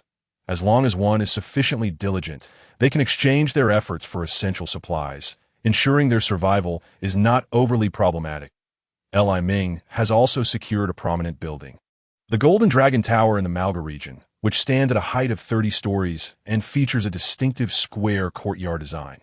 Concurrently, he has dispatched military forces to maintain order in this vicinity and has established a broadcast station to disseminate information through radio and by having Captain Wu and his team distribute flyers for promotion. Li Ming has named his marketplace the Zhongxing Commerce Association, primarily dealing in survival supplies, including various hardware and daily necessities. That it can be said that in this marketplace, as long as one possesses sufficient goods for trade, they can procure ample supplies. In contrast to the market of the Revival Society, Li Ming's marketplace imposes no limits on the exchange of living essentials, although the prices for survival goods remain relatively high. Nonetheless, the variety is comprehensive, even including various medications.in summary. One can acquire nearly any desired goods and supplies here, without restrictions on quantity. Chapter 43. Establishment of the market plan. Moreover, Li Ming's marketplace is unequivocal in its intent. Any useful item can be exchanged for points, which can then be utilized for purchases in Li Ming's direct stores. To ensure the stability of these points, Li Ming has deliberately established a conversion ratio between points and supplies, issuing his own printed point tickets, which function similarly to currency. These tickets are manufactured using advanced technology, making counterfeiting virtually impossible. The paper used for these tickets is of a superior quality, accompanied by a complex ink formulation, rendering it nearly impossible to replicate in the apocalypse. On the other hand, the issuance of these point tickets is stringently controlled, with their quantity directly corresponding to Li Ming's stockpiled supplies. Typically, the issuance of currency can reach 3 to 5 times the amount of reserves. However, Li Ming refrains from such practices, as his ambitions extend far beyond the immediate future, necessitating the preservation of credibility. He aims to maintain a stable currency value and exchange rate, eschewing the pitfalls of inflation. While moderate inflation can benefit an economy during times of peace, the current post-apocalyptic context demands a singular focus on stability. Li Ming does not engage in irrelevant discussions. According to the information he has disclosed, he is willing to accept any useful items, even scrap metal. Should one acquire an abundance of electrical appliances for various markets, they can also bring them to Li Ming for point exchanges or set up stalls for sale, using the points to purchase any necessary supplies from his direct stores. While purchases at Li Ming's direct stores must be made with point tickets, other vendors are free to transact as they please. Whether through barter or point tickets, without any enforced regulations, Li Ming is acutely aware that it is not yet time to mandate the use of point tickets. Thus, he only enforces their use within his direct stores, where a vast array of supplies is available. Additionally, vendors setting up stalls must pay a nominal fee daily to contribute to the military security services to ensure the safety of his supplies. Li Ming has stationed an infantry battalion within the Golden Dragon Tower. That is indeed an infantry battalion. Li Ming has recognized that a combined arms unit is not a panacea. Therefore, in addition to establishing a combined arms regiment, he has recruited a substantial number of light infantry to maintain public order and perform guard duties. This type of infantry is cost-effective and versatile, leading Li Ming to refer to them as garrison troops. Essentially, they function similarly to local militias, primarily equipped with light weaponry, with each infantry battalion comprising approximately 420 personnel, adhering to traditional military structuring. Li Ming has also identified the numerous advantages of maintaining a traditional army structure, the foremost being its ability to sustain a significant force at a relatively low cost. The area within a kilometer of the Golden Dragon Tower, encompassing several office buildings, has been completely secured by Li Ming's forces, resulting in a defensive strength equivalent to a light infantry regiment, totaling over 1,300 troops. Their firepower includes rifles, light machine guns, and the latest portable 12.7mm heavy machine guns, along with 60mm mortars and a battalion-level 120mm heavy mortar, as well as a company of 107mm rocket launchers. Furthermore, they are equipped with a sufficient number of RPG launchers and individual anti-tank missiles. For a light infantry regiment, this firepower configuration is more than adequate, and the deployment of an entire regiment serves to uphold order and security within the market. That Li Ming is acutely aware that numerous factions harbor designs on his market. Thus, he has stationed a regiment's worth of troops to maintain a vigilant watch. This force is neither excessive nor insufficient, striking a perfect balance should a sizable faction attempt to assault his market. This regiment will be tasked with defense while simultaneously calling for reinforcements from the central base. Aerial support from Li Ming's helicopter unit will promptly be dispatched, alongside 50 heavy transport helicopters to convey additional troops. During extreme cold or following the recession of floods, combined arms units will be deployed for support, essentially emphasizing a strategy characterized by robust firepower and ample military virtue. Li Ming has estimated that, given the marching speed of mechanized infantry, reinforcement from his base can arrive within no more than 1 hour, should aerial units and rapid response helicopter forces be involved. That time frame diminishes significantly to under 20 minutes. Point 1 would be foolish to think they could obliterate a well-armed light infantry regiment within such a brief span. With the inauguration of Li Ming's market and its outreach for business partnerships, it was not long before attention turned to the Zhongxing Commerce Association. The abundance of supplies available at Li Ming's establishment is remarkable. To ensure the smooth operation of the market, he has enlisted over 300 spies to traverse the nation. Preparing for future market openings. Point 2 spies have been assigned to oversee various matters related to the association and the marketplace, while notices have been disseminated to recruit staff. According to Li Ming's recruitment announcement, he primarily seeks personnel for his direct stores, including service center staff, porters, and salespeople. This initiative indirectly provides opportunities for ordinary individuals, as all 3 positions include a midday meal, with porters earning the highest salary of £25 of food per month, while the other 2 roles offer £15. This remuneration can be considered quite generous in the context of an apocalyptic world. Theoretically, if one can safely transport their wages home, they could support an entire family, offering them a glimmer of hope. The announcement of job openings has triggered a wave of competition among ordinary people. Indeed, in this post-apocalyptic landscape, the pursuit of employment remains fiercely competitive, not for lack of options, but due to the appealing salaries offered by Li Ming, particularly for porters engaged in physically demanding labor, which proves to be highly lucrative. Earning £25 of food monthly could sustain a family of 3 for an entire month, especially with an additional meal provided at noon. In these times, such benefits are difficult to come by. Furthermore, to facilitate safe and convenient commutes for employees, Li Ming has occupied several nearby office buildings and apartments. These accommodations fall within the patrol range of his military forces, allowing employees to reside in these buildings and travel to work via inflatable boats. Such favorable conditions have sparked envy among many. Upon broadcasting the details of these benefits through radio and other media, the survivor community erupted in excitement. Chapter 44.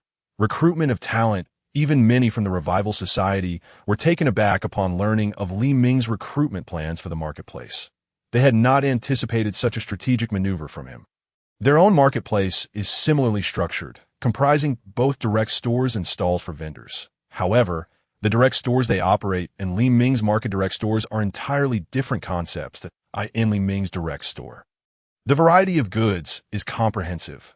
Essentially, any survival supplies you require are available, including but not limited to various grains, dried food, canned goods, medicines, drinking water, hardware, household appliances, gas canisters, batteries, coal, and even the exceedingly rare fuel that in essence. The store's primary offering is a complete selection. One could say that as long as you possess sufficient supplies to exchange for points, you can procure any survival-related items you desire, beyond the fundamental survival supplies. Remarkably, there are also certain medical services available. Of course, in this apocalyptic world, the cost of medical services remains high, given the substantial value of medicines. Interestingly, Li Ming has openly published recruitment announcements, seeking to hire numerous outstanding medical staff, skilled workers, engineers, carpenters, blacksmiths, and a plethora of researchers, among others, with generous compensation. Indeed, Li Ming is beginning to prepare for the preservation of humanity's vitality. For him, while supplies are undoubtedly crucial, talent is even more vital. Supplies can be produced anew when depleted, but once talent is lost, it is truly gone. Currently, at the early stages of the apocalypse, many researchers and skilled individuals have not yet suffered significant losses. It is imperative to seize this opportunity to safeguard this pool of talent. Each type of individual within this talent pool could contribute meaningfully to the future rebuilding of civilization. Li Ming is acutely aware of the value of researchers.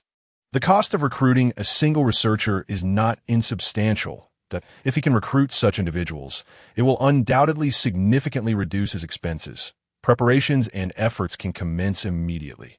To this end, Li Ming has specifically dispatched numerous experts from the base to oversee the interview process.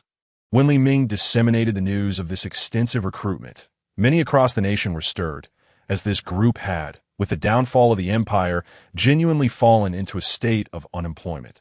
Their vast knowledge was unable to procure sufficient food, creating a stark disparity. Following the announcement of Li Ming's nationwide recruitment, inquiries began to pour in. For Li Ming, as long as candidates possess skills related to industry, medicine, mathematics, and similar fields, he would welcome them provided they meet the interview standards. Only children make choices. Adults choose them all. Li Ming's recruitment notice spread swiftly, and before long, candidates began to arrive for interviews in an office within the Jinlong building.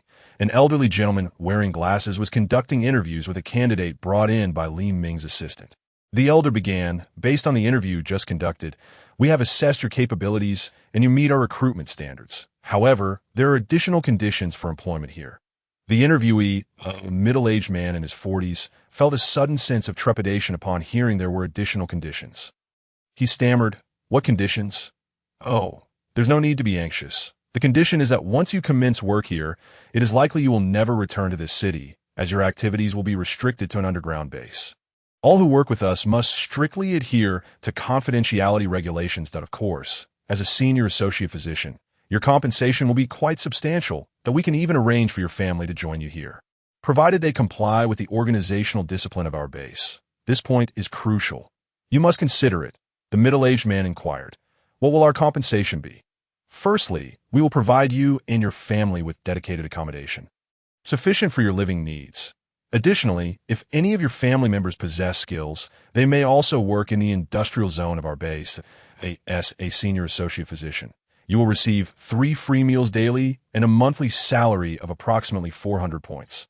In our base, 400 points can purchase 40 boxes of braised pork canned goods or the equivalent of 400 jin of new rice. Furthermore, if you fall ill, we will provide treatment free of charge. Should your family members become ill, they will also receive a partial waiver of medical expenses. However, if they violate the organizational discipline of our base, they may face expulsion risks, so you must consider these matters carefully. Of course, the aforementioned benefits pertain to formal employees. There's also a temporary workers package. The salary for temporary workers is 30 points per month, with 1 meal provided. Their main duties will involve working at our medical center within this market. Or we could establish a small hospital here. I personally recommend that you pursue formal employment, as it not only offers better compensation, but also ensures that you and your family remain in a secure environment.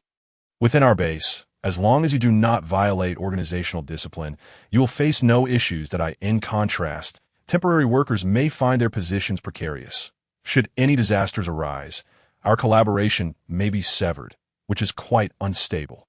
Moreover, if our medical service pilot fails, temporary workers will undoubtedly face layoffs. The elderly gentleman patiently advised. The middle-aged man quickly grasped the essence of the elder's words.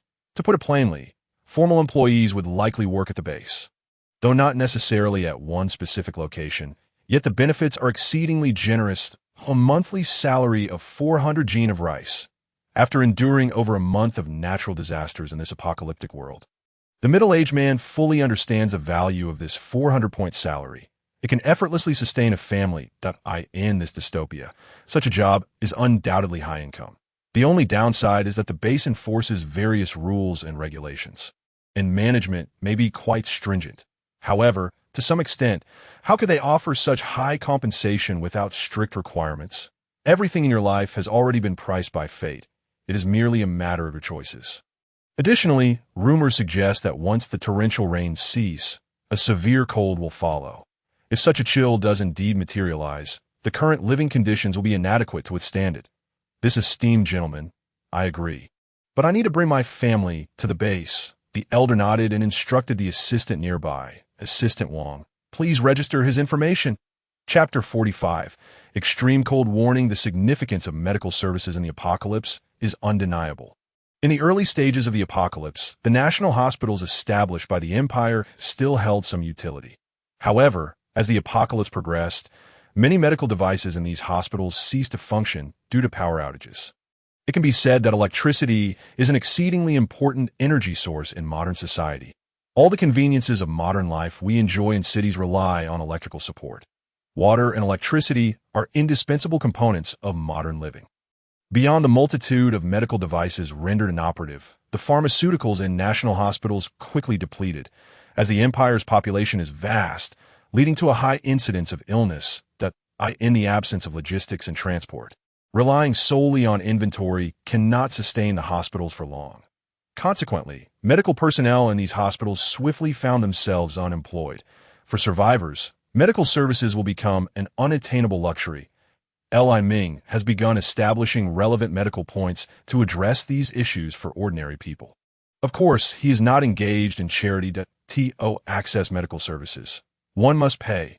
This currency does not refer to the imperial currency, which is akin to rough paper unworthy of use even for the most basic needs, but rather to a system of points redeemable for various goods. In other words, to access medical services, one must possess these points, and frankly, the costs associated with such services are not insignificant. A consultation with a doctor costs 1 point. With additional charges for prescriptions and treatments, it can be said that the bulk of medical expenses lies in examinations, treatments, and medications. However, for the average individual, as long as one is diligent enough to acquire a substantial amount of goods, a certain level of medical services remains accessible, especially since the salaries of healthcare workers are funded by Li Ming. To a certain extent, becoming a full-time physician in Li Ming's base equates to securing a coveted position in this post-apocalyptic world. The remuneration for medical personnel provided by Li Ming is undoubtedly generous in these dire times, not only offering complimentary meals, but also a respectable salary. Of course, such favorable conditions come at the cost of some personal freedom and require a demonstration of genuine medical expertise. Continuous educational and training activities are mandated, and Li Ming has also adopted a system of medical titles, where clinical competency constitutes 60 of the evaluation criteria, with the remaining consideration given to research and teaching capabilities. Although teaching has proven somewhat challenging at present, opportunities for research remain viable. Why recruiting talent? Li Ming has rapidly increased the population under his command. While the number of top-tier professionals may not be vast, a significant number of skilled workers have indeed been recruited. Currently, Li Ming has amassed over 500,000 various talents distributed across underground bases nationwide. These bases, primarily classified as first tier, each host a base vehicle, and Li Ming has established a total of 100 such first-tier subbases. Furthermore, to facilitate the production of equipment, Li Ming has upgraded 9 second-tier bases atop these first-tier installations. These 9 second-tier bases serve as the nucleus for 9 industrial zones to effectively utilize this talent pool. For Li Ming, the emergence of these 9 industrial zones renders the sustenance of hundreds of thousands of talents, or even millions, a remarkably manageable endeavor that he lacks neither living essentials nor survival resources. Thus, as long as these talents can contribute value, Li Ming's compensation remains quite attractive. For instance, a first-tier machinist can earn a monthly salary equivalent to 30 points, which translates to 30 kilograms of rice. If converted to potatoes or sweet potatoes, the value doubles. Additionally, Li Ming provides affordable meals for these skilled workers sufficient to satisfy hunger, with daily meal costs hovering around 0.5 points. Li Ming is certainly not operating at a loss, maintaining a state of balanced income and expenditure.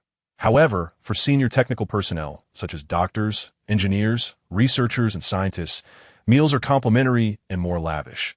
Although not quite reaching pre-catastrophe standards, the fare is still commendable, featuring a variety of vegetables, meat, eggs, and dairy, with meat supplied in limited quantities, yet still satisfactory. Each individual receiving a daily allowance of 100 grams of meat. Li Ming holds genuine respect for true talents and is willing to invest in their development.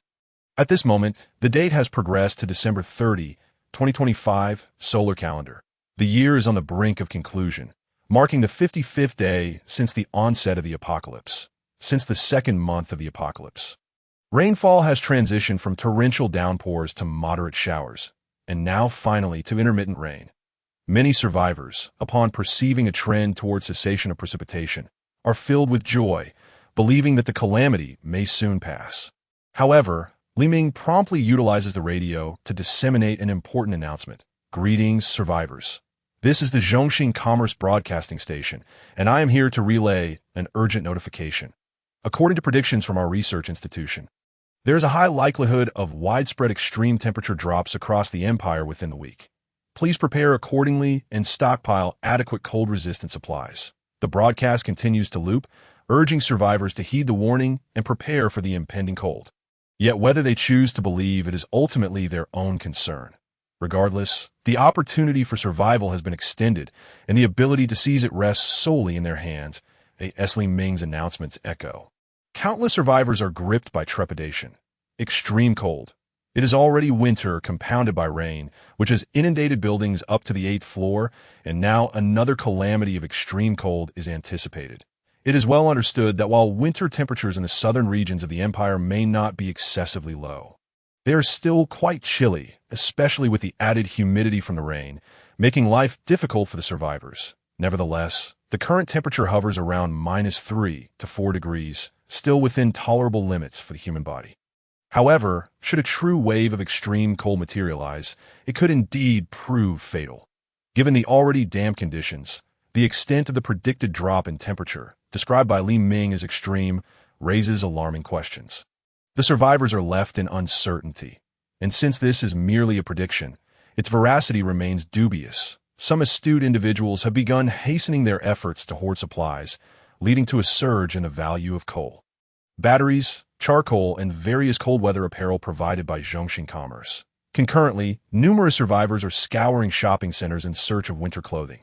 Additionally, furniture stores and libraries have become battlegrounds for various factions, as these locations house considerable quantities of timber, which can serve as fuel for cooking and heating. Regions with trees on the mountains have also garnered increasing attention. Regardless of the external turmoil, Li Ming's operations continue to progress steadily. Especially with a significant influx of skilled personnel, his industrial bases have achieved a state of operational sustainability, producing a variety of goods, particularly a plethora of temperature-regulating fabrics, generously supplied to these senior talents as a form of welfare. Chapter 46. Discovery of Strategic Reserve Stockpiles. Li Ming is not only ensuring the smooth operation of the industrial zones, but has also dispatched numerous troops to scavenge for usable resources, leaving no city unexamined across the nation. Soon, Li Ming received a system notification. Ding! Congratulations, host, on successfully surviving for 2 months in the apocalypse. You have been rewarded with a comprehensive map of all strategic material reserve warehouses within the Tianhui Empire. Armed with this valuable information, Li Ming swiftly sent troops to search according to the map. Before long, he received reports from his subordinates, comprising both good and bad news. The good news is that Li Ming has located the material reserve warehouses constructed by the Tianhui Empire throughout the nation. In total, there are 32 such warehouses, purportedly stocked with enough provisions to sustain the entire population of the empire for half a year, along with vast quantities of clothing, fuel, coal, and various other supplies. Additionally, substantial reserves of weaponry and ammunition, gold, and pharmaceuticals were discovered. The bad news, however, is that these reserve warehouses have been submerged underwater, and those that remain above water have been seized by other factions. These factions are predominantly armed groups, with some being criminal organizations and thugs, leaving little room for benevolence among them. Another segment consists of remnants of the Imperial Army and some civilian groups, which have also taken control of a portion of the reserves. It is worth noting that the supplies under their control mainly pertain to survival resources, while weapons and ammunition are present. They are largely limited to light weaponry. The larger piece of bad news is that the actual inventory of these warehouses is reported to be half of what was expected. Upon receiving this information, Li Ming could only laugh in disbelief at the unexpected revelations regarding the Tianhui Empire's reserves, which had caught him off guard. He couldn't help but speculate maliciously that had the disaster not occurred, the Empire would have certainly conducted a thorough investigation of these warehouses, and they would have likely suffered catastrophic fires. Fire, in its destructive glory, serves a peculiar purpose. After a blaze, nothing remains but ashes, rendering any evidence of existence utterly obliterated. Moreover, it conveniently settles accounts, standing as the unparalleled method for erasing debts, unmatched by any other. However, in this apocalyptic era, while the resource depots may not align perfectly with the actual supplies, they nonetheless represent a substantial cache. Li Ming has managed to acquire the majority of resources from approximately 24 such depots. Despite being submerged, he expresses no disdain for these materials, for they are tangible assets that, aside from his unique technical capabilities for salvage, others would find impossible to retrieve. Li Ming's forces unceremoniously emptied these storages, undeterred by the fact that the grains were waterlogged for once salvaged and subjected to Li Ming's system's 50-fold enhancement. They would still transform into quality provisions. These resources would circulate in the marketplace, and in a show of goodwill, Li Ming slightly lowered grain prices, considering the considerable reserves he had seized from the empire. A gesture to somewhat alleviate the plight of the populace, Li Ming's attention swiftly shifted to the 8 factions controlling the resource depots. Among them, 3 were large criminal organizations hoarding significant supplies, while the remaining 4 were under the control of the remnants of the Imperial Army. Intelligence reports indicated that these 4 civilian factions, formed from the remnants of the Imperial forces, were performing admirably, actively restoring local social order and preparing to establish bases. Surprisingly, despite possessing overwhelming force, this group refrained from committing egregious acts against ordinary citizens, instead opting to impose military discipline, maintain order, and, like Li Ming, establish markets. Conversely, the 3 criminal factions incited local outrage, yet their numerical superiority, over 30,000 individuals, armed with 10,000 rifles and more than 20,000 handguns, along with a substantial supply of ammunition, rendered them a formidable adversary that ordinary survivors dared not provoke. These rogues exploited their firepower to wreak havoc, embodying the very essence of corruption and malevolence. Their nefarious habits were ingrained, and they had already been marked for execution on Li Ming's list.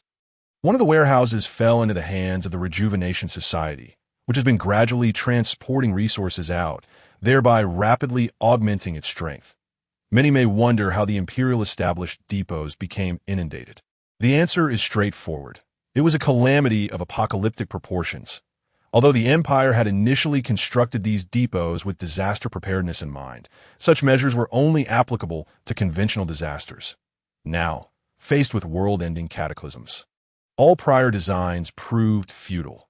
Fortunately, Li Ming possessed advanced technology capable of recovering vast amounts of submerged resources. Otherwise, these supplies would have inevitably been abandoned, ultimately rendered useless. Wasting such resources would be tantamount to a crime. For Li Ming, regardless of how abundant his supplies might be, enough to last 10 lifetimes, he remains unable to quell the insatiable desire to amass more as long as he can stockpile without limit. He will do so fervently. His experiences of hunger and hardship in the 7 years of the apocalypse left him with an enduring fear of scarcity, igniting a primal hunger for resources that sparks a fierce gleam in his eyes whenever he spots them. His soldiers, like locusts, seize every opportunity to gather supplies wherever they can find them, in the days preceding the harsh winter. This was Li Ming's last chance to gather substantial resources in the apocalypse. Thus, soldiers dispatched across the nation and newly recruited troops from his base were all on the same mission: to scour for supplies with relentless fervor. His efforts bore fruit, and Li Ming felt immense satisfaction witnessing the fruits of his soldiers' labor over the past 2 months. Their dedication did not go unrewarded, as Li Ming's next objective was to build a mechanized army on a grand scale. Currently, Li Ming's forces comprised approximately 4 combined brigades in Malga City, including 1 medium, 2 light, and 1 heavy combined brigade, in addition to around 10,000 local garrison troops in the Malga region. The remaining 9 secondary bases generally housed 2 combined brigades paired with 3 regiments. Each primary base boasted approximately 1 reinforced regiment of over 3,000 troops, primarily consisting of light infantry. While observing the training of his light infantry, Li Ming identified a pressing issue. His troops were woefully lacking in tube artillery. Artillery generally falls into 4 categories: howitzers, cannons, rocket artillery, and mortars, with howitzers and cannons classified as tube artillery. This type of artillery holds significant tactical value, and Li Ming urgently required a lightweight variant suitable for infantry use. After careful consideration, Li Ming resolved to develop a 75mm infantry gun. Admittedly, this 75mm artillery would not match the firepower of the D-30 122mm howitzer, yet its portability was unmatched. The 122mm howitzer weighs over 2 tons. Typically employed by brigade-level artillery support units, Li Ming recognized a gap in brigade-level artillery. The 120mm mortars were excessively cumbersome, necessitating a more portable solution for light infantry in urgent situations. After consulting with military industry experts, Li Ming decided to pursue the development of a 75mm infantry gun, with a caliber-length ratio temporarily set between 20 and 25 times, ensuring the total weight did not exceed 200 kilograms. Ideally, it should be transportable by a squad of 10 soldiers along rugged terrain, with additional soldiers assisting in carrying ammunition. The intended range was approximately 100 to 10,000 meters, capable of firing various munitions, including high-explosive shells, shrapnel rounds, and incendiary devices. Following discussions with artillery specialists, it was determined that the entire gun would be constructed from X-alloy steel.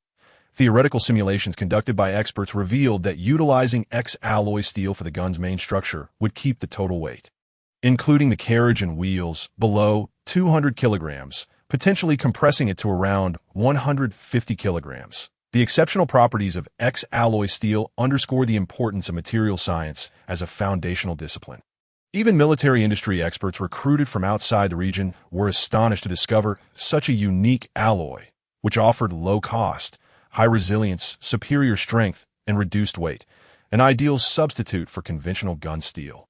This remarkable material could reduce weight by approximately one-third, which was immensely significant for a firearm designed to weigh under 200 kilograms. The design and manufacture of this artillery piece were relatively straightforward, as it adhered to traditional tube artillery principles. Soon, two prototypes emerged, one weighing approximately 120 kilograms with a 25 caliber length, equating to a barrel length of nearly 1.9 meters, and another weighing around 130 kilograms with a 30 caliber length, boasting a barrel length of 2.25 meters. The different caliber lengths would affect the initial velocity of the projectiles, as well as the maximum range and accuracy of the artillery.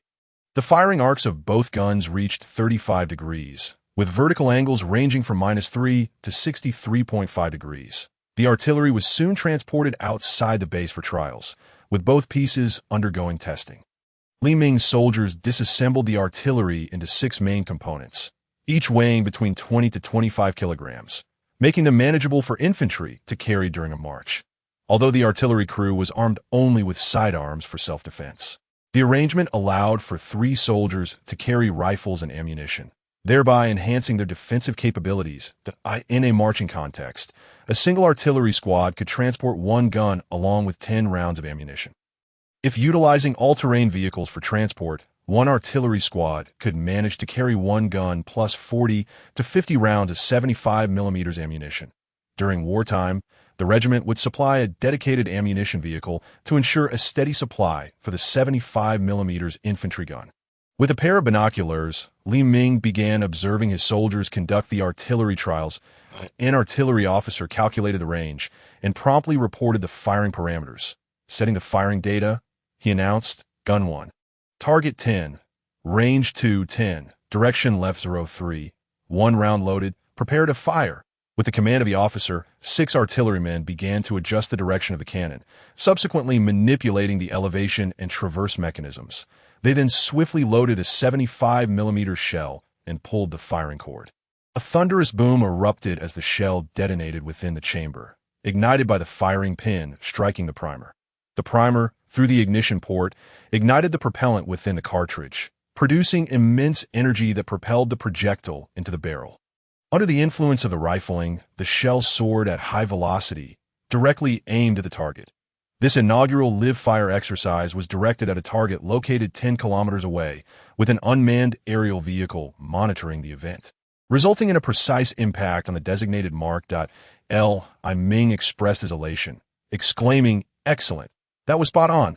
Nearby, several military experts promptly contacted the target area via radio to inquire about the impact point. Report: the first shot from Gun 1 has accurately struck the target zone, came the response over the intercom. This initial test of the 75mm infantry gun was aimed at a 10-meter diameter circle delineated by lime at a distance of 10 kilometers, with the shell landing squarely within the circle. From this perspective, the accuracy of the weapon was commendable. The testing then proceeded to Gun 2, where it was determined that, at a distance of 10 kilometers, both guns exhibited comparable precision. However, Gun 2 lagged slightly behind, primarily due to its shorter barrel. Next, the maximum range was assessed, revealing that Gun 1 could achieve a maximum range of approximately 12 kilometers with standard shells, while Gun 2 reached a maximum of 10.6 kilometers, a difference nearing 2 kilometers at this juncture. A decision had to be made. The total combat weight differed by 10 kilograms, but it was evident that Gun 1 showcased superior overall performance. In critical situations, Gun 1 could even fire specialized armor-piercing rounds against lightly armored targets. Thus, Li Ming decisively opted for the 30-caliber infantry cannon that a mere 10-kilogram weight allowed for quick deployment. In urgent circumstances, the cannon could be fired using only the main body of the carriage. The weight of the carriage wheels was not negligible, constituting roughly 1/6 of the total weight. This infantry cannon effectively resolved Li Ming's needs for battalion-level fire support. A series of further tests were required for the artillery, followed by improvements addressing any issues, ultimately leading to mass production. Li Ming was thoroughly satisfied with the prototype, both structurally and in other aspects. The performance of the infantry cannon was commendable. It is worth noting that the 152mm howitzer of yesteryear had a range of merely around 12.4 kilometers. Chapter 48. Expansion of forces, whether for light infantry regiments or combined arms battalions. This infantry cannon, weighing only 130 kilograms, was highly coveted. Although light infantry regiments possessed vehicles such as trucks and jeeps, the value of a portable cannon that could be readily deployed for support during urgent marches was immeasurable. For combined arms battalions, having witnessed the precision, rate of fire, and portability of the 75mm infantry cannon, there arose a proposal to modify it into a vehicle-mounted self-propelled artillery piece. It would be vehicle-mounted. The caliber could be increased, thus enhancing its range and performance, effectively leveraging a single piece of artillery for multiple applications. The artillery of the Combined Arms Battalion would be uniformly equipped with the 75mm self-propelled truck-mounted cannon. The introduction of the 75mm infantry cannon filled a significant gap in Li Ming's artillery capabilities at the battalion level. While the 120mm mortar boasted considerable firepower, its rate of fire was decidedly less impressive. In contrast, the 75mm infantry cannon offered superior range, rapid firing capabilities, and greater accuracy. Nevertheless, a portion of the 120mm artillery remained for situations requiring heavy firepower, given the inherent caliber advantage. Consequently, within Li Ming's light infantry regiment, in addition to 3 light infantry battalions, an extra fire support battalion was added, equipped with man-portable air defense missiles, anti-tank missiles, 120mm heavy mortars, and 75mm infantry cannons. This fire support battalion comprised approximately 60 man-portable anti-tank missile teams, a company of 60 man-portable air defense missile units, a heavy mortar company, and a company of 75mm infantry cannons. Each artillery company was outfitted with 12 pieces of the 75mm infantry cannon, supported by 12 all-terrain trucks for towing and 6 ammunition vehicles, ensuring a robust firepower capacity. The firepower of this light infantry regiment was formidable, rendering it capable of overpowering most typical adversaries. Throughout the nation, Li Ming commanded approximately 22 combined brigades, alongside 22 reinforced regiments of 3,000 personnel each, in addition to a light infantry division in the Malga region. The total troop strength amounted to around 240,000, all belonging to the Army. Except for the Malga region, the remaining 9 secondary bases housing combined brigades were classified as medium combined brigades, possessing a hybrid capability that combined the firepower of heavy combined brigades with the mobility of light brigades, making them versatile forces. The medium combined brigades under Li Ming were fully equipped with 120 wheeled assault guns of 125mm caliber, in addition to 425 wheeled infantry fighting vehicles armed with 100mm main guns and 30mm coaxial machine guns, along with numerous 122mm wheeled self-propelled howitzers and 122mm self-propelled rocket launchers. Furthermore, each combined brigade was outfitted with air defense missiles and self-propelled anti-aircraft units for battlefield air defense. However, given the anticipated scarcity of aerial units in the future, the proportion of air defense forces was kept relatively low, with the emphasis on ground combat units. The light combined brigades were primarily equipped with modified assault vehicles based on various automotive chassis, featuring a degree of protective capability, alongside some light armored units, emphasizing all-terrain mobility and agility. Essentially, Li Ming's combined brigades could navigate nearly all terrains, barring particularly treacherous locations, achieving full mechanized mobility across standard landscapes. The main combat equipment comprised a substantial number of firepower assault vehicles modified from captured foreign automotive chassis, supplemented by 60-wheeled armored vehicles equipped with 30mm autocannons to enhance fire support. Simultaneously, the light brigades also retained a measure of heavy firepower, including 122mm self-propelled howitzers, rocket launchers, heavy anti-tank missiles, and air defense missiles that, in comparison to reality, this setup bore some resemblance to the Stryker brigades, yet exhibited superior mobility and all-terrain capability. The firepower assault vehicles were outfitted with either 35mm grenade launchers or 12.7mm heavy machine guns, but the light combined brigades excelled particularly in their all-terrain mobility and exceptional situational awareness capabilities. Notably, the reconnaissance vehicles of the light brigades exhibited formidable scouting capabilities with impressive detection ranges. Overall, Li Ming's military organization was divided into two major systems. One comprised the primary field forces, specifically tasked with large-scale external operations, while the other consisted of light infantry units dedicated to maintaining order and local security. At this juncture, Li Ming's recruitment efforts continued unabated, as he sought to expand his forces across various bases nationwide. Li Ming often pondered what the scenario would be like when he commanded 10 to 15 army groups.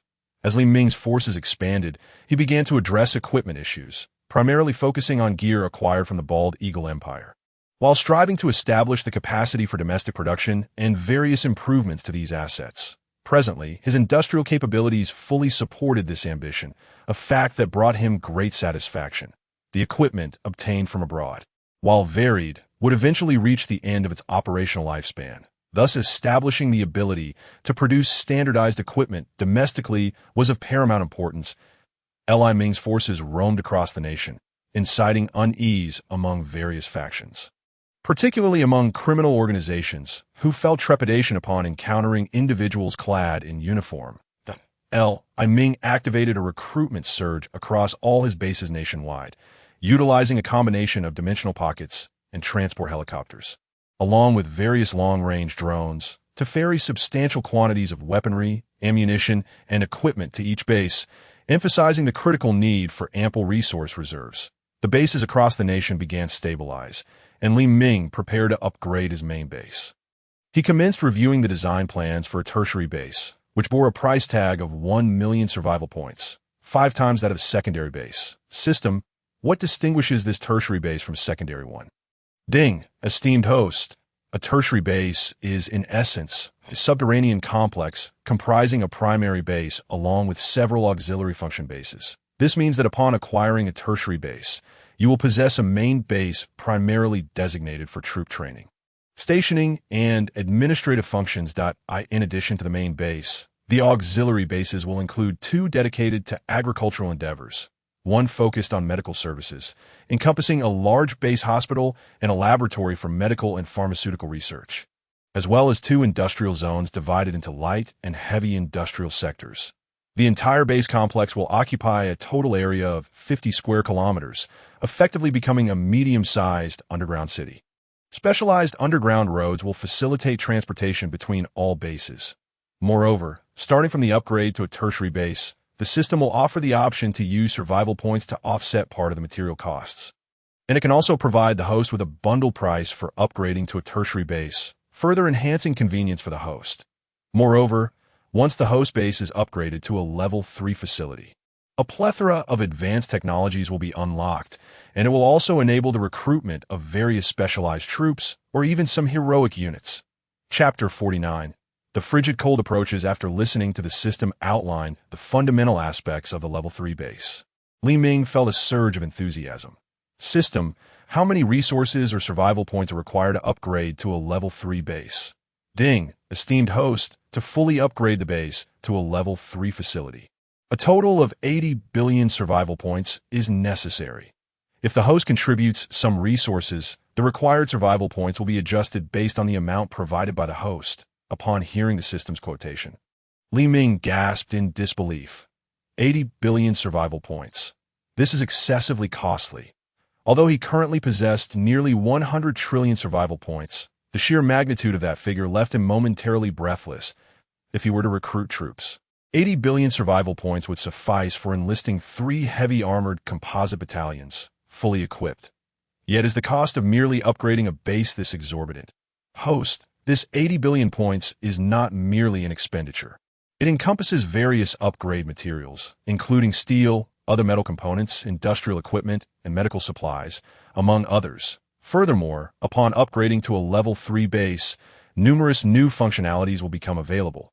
The system explained patiently. Li Ming resolved to contribute a portion of the resources, alongside a portion of the survival points, and soon after, he allocated some resources and expended 40 billion survival points to initiate the preparation for the base's upgrade.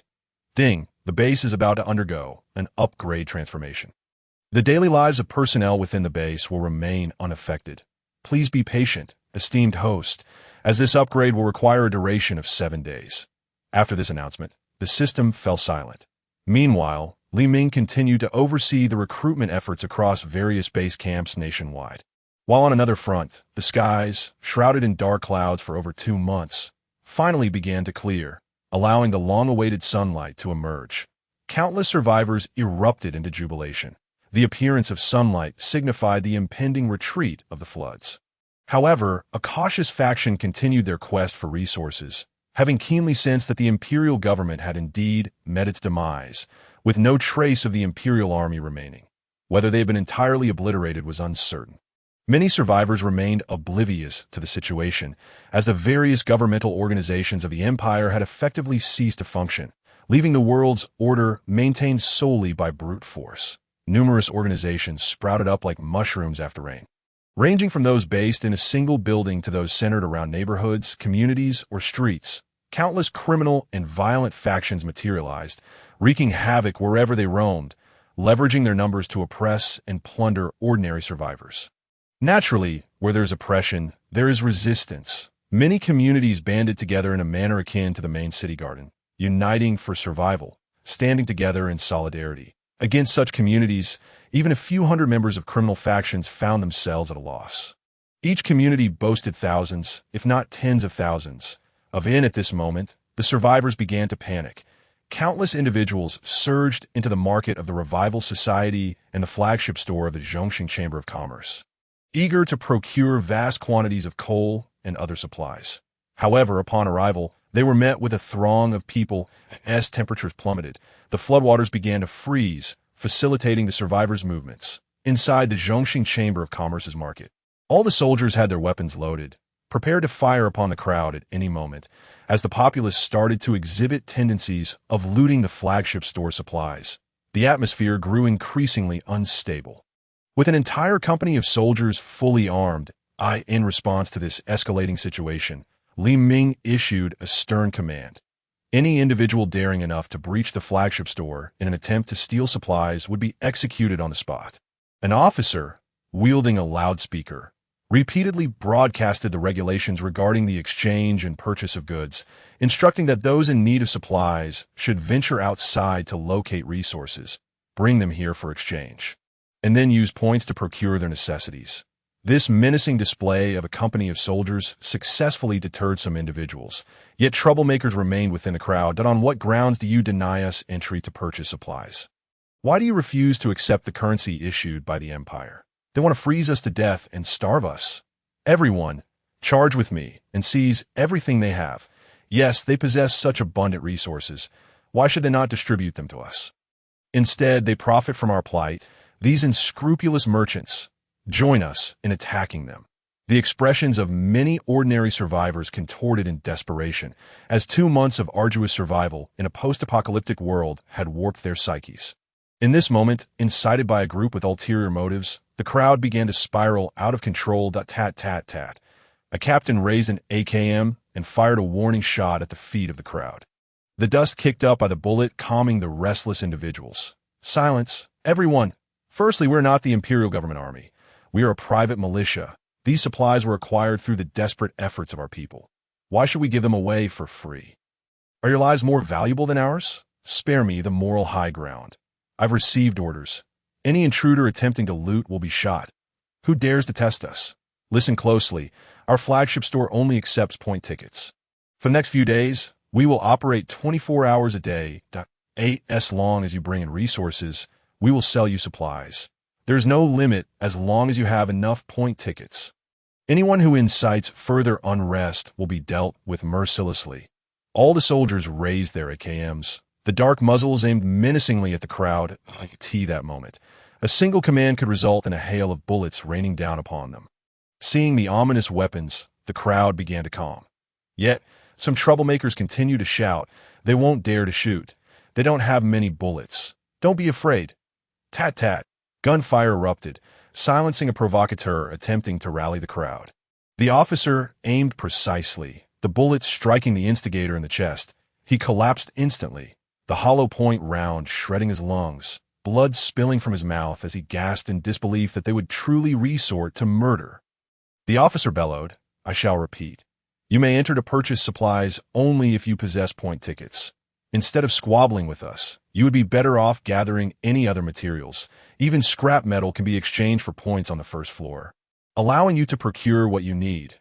From now on, everyone wishing to enter must present their point tickets. Only 15 individuals may enter at a time. Whoever challenges this will meet the same fate as that man. Don't be afraid. We outnumber them. They won't dare kill so many of us," shouted another hothead. Tat-tat. Another warning shot rang out, a soldier's bullet striking this man's head, shattering his skull and splattering brain matter and blood upon the ground. "Is there anyone else who dares to oppose us? Step forward, and we shall gladly fulfill your desire for a taste of lead." The officer raised his hand, and 10 PCAM machine guns were readied, the gleaming cartridges starkly showcasing their lethal potential. The display of force proved effective, and the unruly crowd quickly began to disperse, with individuals scurrying throughout the city to gather various resources, hastily bringing them to the Zhongxing Chamber of Commerce to exchange for point tickets, eager to acquire their needed supplies. Chapter 51. The arrival of the Arctic cold in stark contrast to Li Ming's decisive suppression of the brewing riot, which resulted in the death of 2 individuals yet restored order. The market of the Revival Society descended into chaos. Internally, the Revival Society grappled with whether to employ forceful measures, and their hesitation led to hundreds of enraged individuals storming the flagship store, leaving nothing behind. This debacle resulted in the deaths of 5 staff members and injuries to 15 more. The surge of people rushing inside also caused a severe stampede, claiming the lives of 16 and injuring over 30 others. The Revival Society paid a hefty price for their indecision. Upon receiving this news, Li Ming promptly abandoned any thoughts of further collaboration with the Revival Society. Such an organization could engage in trade, but could never be trusted as an ally. The leadership of this group failed to grasp the principle of decisive action, leading to disarray within their ranks. Possessing formidable military strength, yet lacking the wisdom to wield it effectively, in a world beset by calamity, might indeed births a new order. Employing strict measures in tumultuous times is ultimately the correct course of action. In contrast, Li Ming's swift execution of 2 troublemakers restored order and ensured adherence to the rules. Incurring minimal cost, 9 bullets fired, 3 precise shots, without any further toll. This not only safeguarded their supplies, but also maintained order, preventing a large-scale stampede, starkly highlighting the effectiveness of his approach compared to that of the Revival Society. Soon, 5 days had elapsed, marking the end of the final buffer period granted by the impending Arctic catastrophe. The relentless cold would soon descend upon them. Old Zhang and Captain Wu had received Li Ming's updates, allowing them to adequately prepare for the harsh conditions ahead. The date turned to January 6, 2026. Old Zhang and his family slumbered as usual, but upon awakening, he was greeted by a cacophony of noise. His intercom crackled to life. As he opened his eyes, he was immediately struck by the biting cold. His face numb from the chill, but a deep inhalation of the frigid air prompted an involuntary cough. He switched on his flashlight, revealing his family trembling under their blankets. Old Zhang, do you copy? Please respond. Captain Wu's voice crackled through the intercom, sounding urgent. Captain Wu, this is old Zhang. I received. You old Zhang, shivering under the covers, could see his breath misting in the air as he spoke, his teeth chattering uncontrollably. Old Zhang, quickly turn on the electric heater in your room. Otherwise, your family will be in serious trouble. Hurry now, Captain Wu urged. Old Zhang hastily donned his thick clothing and winter attire, then connected the battery he had purchased from Li Ming to the transformer. Converting it to AC powered, he switched on the electric heater and quickly retrieved several thick blankets to cover his family. Dear, it's unbearably cold. Old Zhang's wife slowly regained her composure. Get up quickly. I need to check on our son, old Zhang exclaimed as he rushed to open the door to the other bedroom, where his son was also awakened, shivering uncontrollably. Son, how are you holding up? Old Zhang inquired anxiously. Dad, it's so cold. His son, a middle school student, trembled all over. Old Zhang quickly plugged in an electric heater, which were to life, and draped a thick blanket over his son. After some time, his son finally began to warm up. Dad, what is happening? It's freezing. Quickly, put on your warm clothes. The Arctic disaster has arrived. Let me check the temperature. After Lao Zhang finished speaking, he exited the bedroom and suddenly became aware that he could see his breath clearly as he inhaled in the living room. Although the electric heater had begun to operate, it was absent from the living room, and the temperature was not rising anytime soon. His residence, a spacious 3-bedroom apartment exceeding 100 square meters, only had the 2 electric heaters situated in the bedrooms. Glancing at the thermometer on the wall startled him, causing him to involuntarily gasp. The frigid air he inhaled provoked a fit of relentless coughing. Cough, cough, cough. After about a minute, his coughing finally subsided, revealing that the temperature in the living room was an astonishing -20 degrees. As a native of the South, Lao Zhang had never experienced such frigid temperatures before, and the air in the living room felt as sharp as a knife, making him hesitant to take a deep breath. He hastily donned a pair of thick gloves and, after a considerable time, began to feel somewhat better. Drawing back the curtains to peer outside, he was greeted by the sight of heavy snowflakes cascading down. At that moment, he had no inclination to appreciate the rare snow seen in the Malga region. Instead, a sense of worry began to creep into his mind. Soon, Lao Zhang's wife and son struggled to rise from their slumber, each clad in thermal underwear, layered with various woolen sweaters and coats, while they wrapped themselves in military overcoats, exhaling warm breath into their cupped hands. The 3 of them quickly ignited the coal stove they had prepared, placing honeycomb coal into it as they huddled around the stove, boiling the frozen water in a hot water while seeking warmth. Lao Zhang trembled as he retrieved 3 packets of instant noodle seasoning along with a bag of 1 kilogram dried noodles. With a pained expression, he poured the seasoning into a basin and, once the water boiled, poured it over the seasoning before adding the cooked noodles. He then found a bottle of chili oil, using a small spoon to scoop out 3 generous spoonfuls and adding them to the noodle broth. The family then gathered around the stove to enjoy their steaming hot noodles, the fragrant broth and chili oil warming their bellies. As the comforting warmth enveloped them, the stinging cold that had plagued their bodies was significantly alleviated. Despite the simplicity of the hot noodle soup, in such extreme cold, a single mouthful could be life-saving. This seemingly ordinary bowl of hot soup was indeed a testament to Lao Zhang's resourcefulness, and he couldn't help but feel a sense of gratitude. Thankfully, he had heeded Li Ming's advice and stocked up on supplies, including ample instant noodles, canned goods, rice, flour, oil, and various seasonings. Now, as the 3 of them gathered around the stove enjoying their hot soup, life felt remarkably comfortable. Chapter 52. The terrifying cold catastrophe after finishing his bowl of hot noodle soup. Lao Zhang finally began to feel warmth return to his body.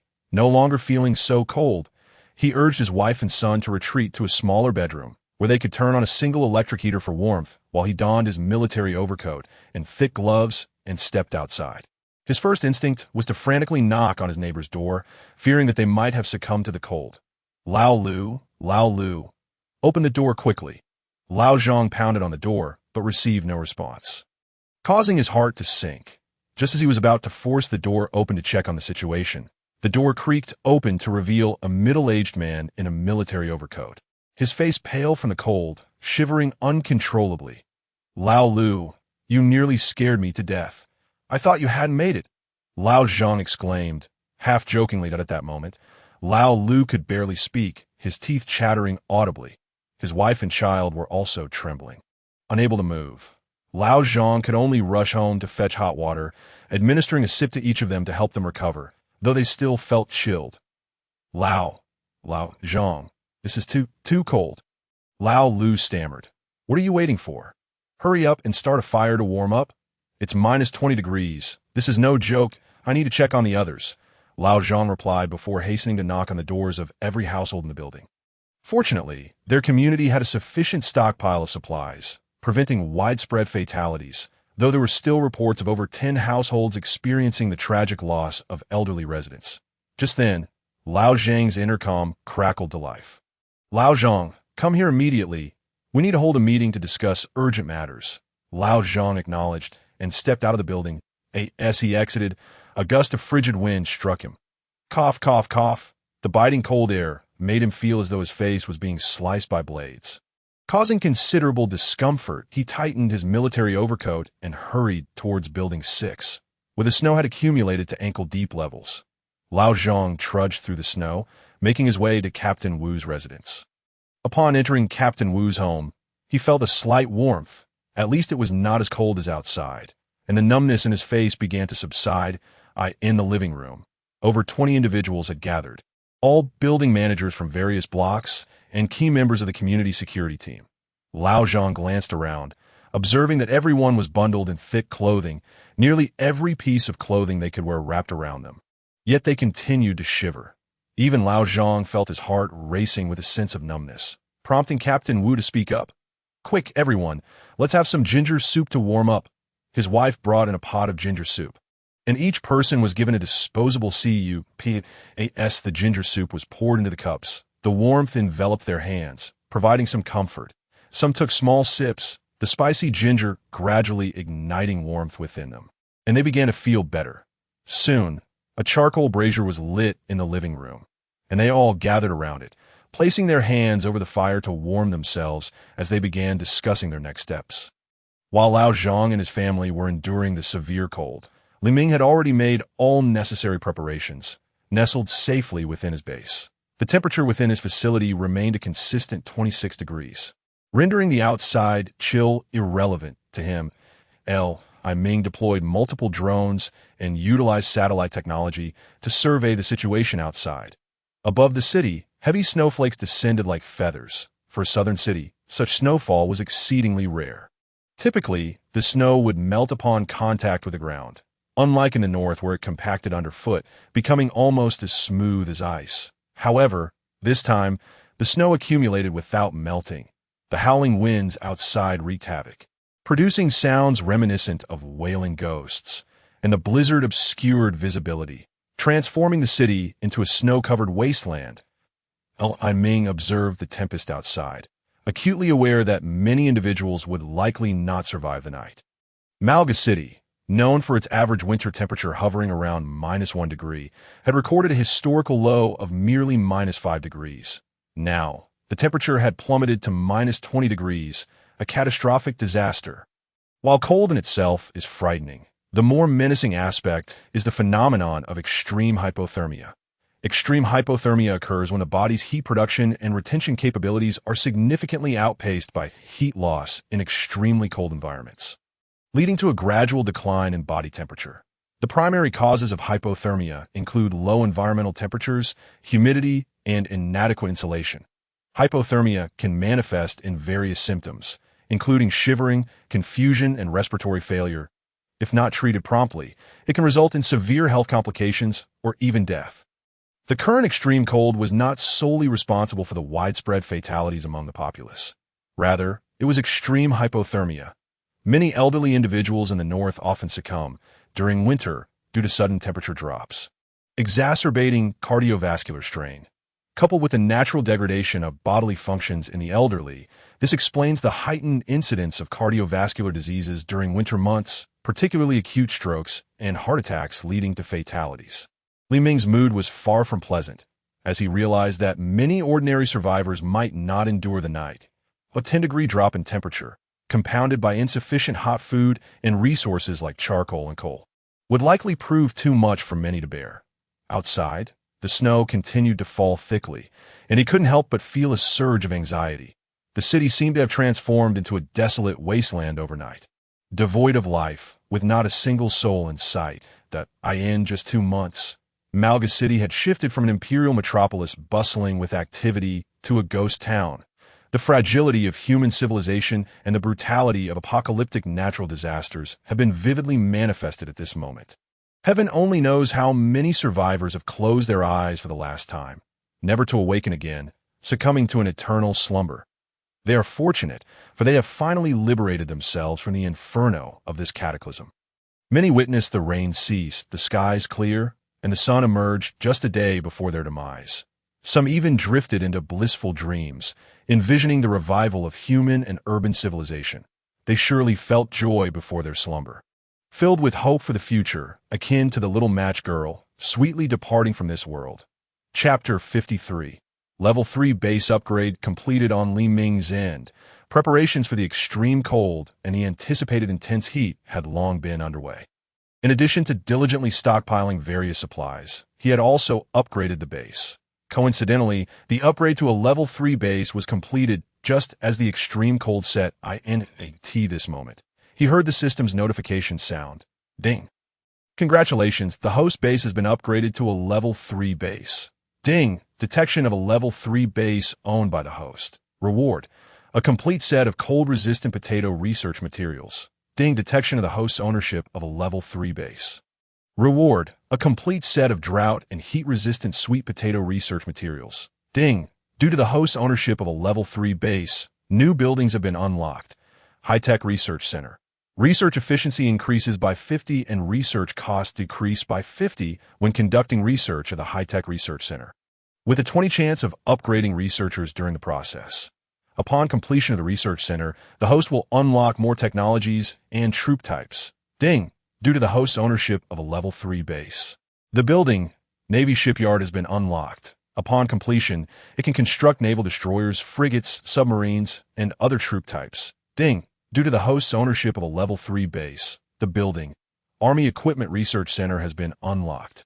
This facility can enhance the research efficiency of Army equipment by 50 and improve logistics efficiency by 50, while reducing the maintenance costs of Army units by 30. Ding. Due to the host's ownership of a level 3 base.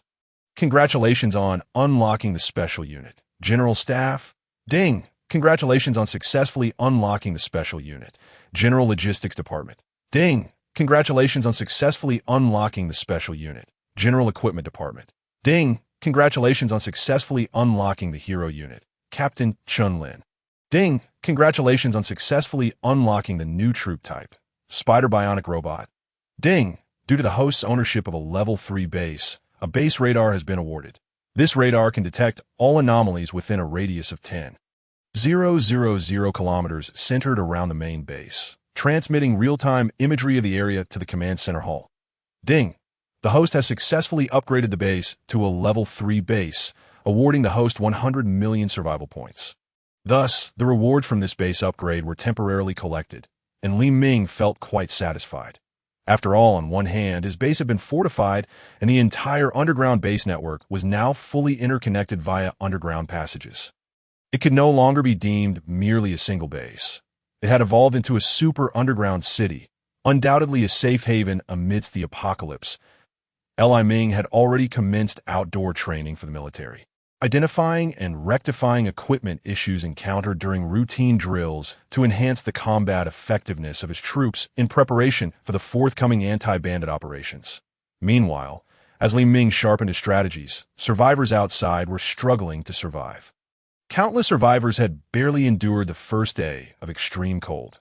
The frigid temperatures, plummeting to minus 20 degrees, had claimed many lives, yet a significant number managed to endure AS for the Zhongxing commerce market established by Li Ming. It continued its normal operations. However, at this juncture, the market's defense system underwent modifications. He began enclosing the market and warehouse at its core, surrounded by several staff dormitories, with barbed wire, while continuously dispatching infantry for armed patrols. Furthermore, there was only a single entry and exit point, guarded by a platoon of soldiers, with a heavy machine gun mounted on an all-terrain vehicle, complemented by infantry squads wielding Pecan machine guns to deter any nefarious forces. Li Ming augmented the troop presence, deploying an entire reinforced regiment of 3,000 soldiers to the entire defense perimeter surrounding the market. All soldiers donned temperature-regulating attire, overlaid with snow camouflage cold weather combat gear, which included bulletproof vests and pouches for grenades and magazines. Each soldier was equipped with 7 magazines, wearing a cold-resistant mask made from temperature-regulating and insulating fabrics, topped with a bulletproof helmet, clearly indicating their elite status. With the advent of extreme cold, the survival conditions for all had grown increasingly dire, prompting considerable interest from various factions in the abundantly stocked Zhongxing commerce market. These factions primarily comprised nefarious groups and marauding forces, particularly emboldened by the freezing of floodwaters, facilitating their movements in their desperate quest for survival. These individuals resorted to coercive threats against numerous communities, demanding protection fees from residents, while engaging in rampant acts of violence. The platoon of infantry dispatched to the main city garden had also attracted the attention of these criminal elements. Previously, during the flood, it had been challenging to mobilize troops. However, with the floodwaters now solidified into a sturdy ice surface, various factions began to unite, implementing their original plans to target this platoon of infantry. Li Ming had intentionally deployed this platoon as bait to lure restless factions, thereby preparing for the forthcoming anti-bandit operations. He had long been poised for a response, with the Air Cavalry Brigade ready for immediate mobilization. Soon, the station platoon detected through drone surveillance that approximately 5,000 armed members of the criminal coalition were advancing aggressively towards the main city garden. The soldiers promptly activated the alarm and signaled Li Ming that he immediately contacted the reinforced regiment station near the market, deploying a battalion equipped with all-terrain vehicles and towed 75mm infantry guns to provide support. Li Ming issued the command: should these marauding forces dare to initiate an attack, eliminate them all. Despite the overwhelming numbers of the marauders, they erroneously believed their actions would go unnoticed by Zhongxing commerce. Li Ming was acutely aware that this was a coordinated effort by several criminal factions, but if they succeeded in this endeavor, not only would the residents of Main City Garden be plundered, but his organization would also suffer reputational damage, necessitating a decisive display of force at this moment. The platoon of infantry, having prepared based on drone reconnaissance, alerted the security team, who quickly assembled in response to the invasion. The security team, numbering around 600, was ready for immediate engagement. Their equipment was commendable: spears, bulletproof shields, sabers, military crossbows, stab-resistant gear, and riot helmets, alongside numerous bulletproof vests. These resources had been provided by Li Ming, and in return for his protection, they were obligated to pay 10 of their transaction amounts to Zhongxing Commerce as a protection fee. In essence, both parties formed a mutually beneficial alliance. However, Captain Wu and his team understood that this 10 protection fee was a small price to pay. Compared to the safety of their families, such resources were negligible. Not to mention, the value of the weapons and equipment provided by Li Ming was immeasurable. Aligning with Li Ming was undoubtedly a wise choice. Chapter 54. Annihilation of the Bandits. The coalition of criminal forces surged towards the main city garden, believing their actions were shrouded in secrecy. After all, their numbers had swelled from 4,000 to 5,000, confident that 5,000 against 40 would yield an undeniable advantage. The marauders assumed that the ammunition supply of the infantry platoon was limited, emboldening their intentions to launch an assault as they traversed the landscape. They plundered survivors along the way, leaving a trail of devastation in their wake. Meanwhile, Li Ming's battalion of infantry was en route, swiftly maneuvering on snowmobiles, with the artillery's all-terrain vehicles following closely behind. The light infantry regiment was notably agile in their march. Many survivors witnessing the deployment of this entire battalion were taken aback, speculating on whom Zhongxing Commerce intended to target. Soon, the survivors became aware that Li Ming's army was poised to enact a brutal purge against the thugs and criminal forces. This military operation was merely the beginning. The infantry battalion quickly arrived near the residential area, established contact with a nearby infantry squad, and began to form a fire ambush perimeter, deploying according to the guidance of drones. Approximately 10 minutes later, A large group of thugs finally reached the main city garden complex that a middle-aged man, his face bloated, brandished a military rifle and arrogantly shouted, "Those inside. This neighborhood is under our control. Surrender all your supplies as protection rations, or else do not blame us for being merciless." Upon hearing this, the garrison's platoon leader sneered and, hidden behind a wall, announced through a loudspeaker, "Are you unaware that this place is already under the protection of the Zhongxing Chamber of Commerce? I warn you, leave immediately. This is your last chance for survival." Huh. Far from being intimidated, the several thousand thugs erupted in a laughter. "You'd better hand over your weapons if you want to live. We have hundreds of guns here. Those who do not wish to die should surrender quickly." At this moment, the battalion commander had already ascertained the identity of these individuals and spoke directly into the microphone. "Kill," with his command. The pre-targeted 75mm infantry howitzer opened fire. Boom! As the cannon fired, the shells whistled sharply through the air, descending upon the crowd of thugs. Boom! The continuous explosions caught the thugs completely off guard. Where did these shells come from? The 75mm infantry howitzer unleashed 2 more rounds at the densely packed thugs in just 3 rounds. 36 shells fell, turning the throng into a scene of devastation. The ground was littered with dismembered bodies, and the morale of the thugs plummeted.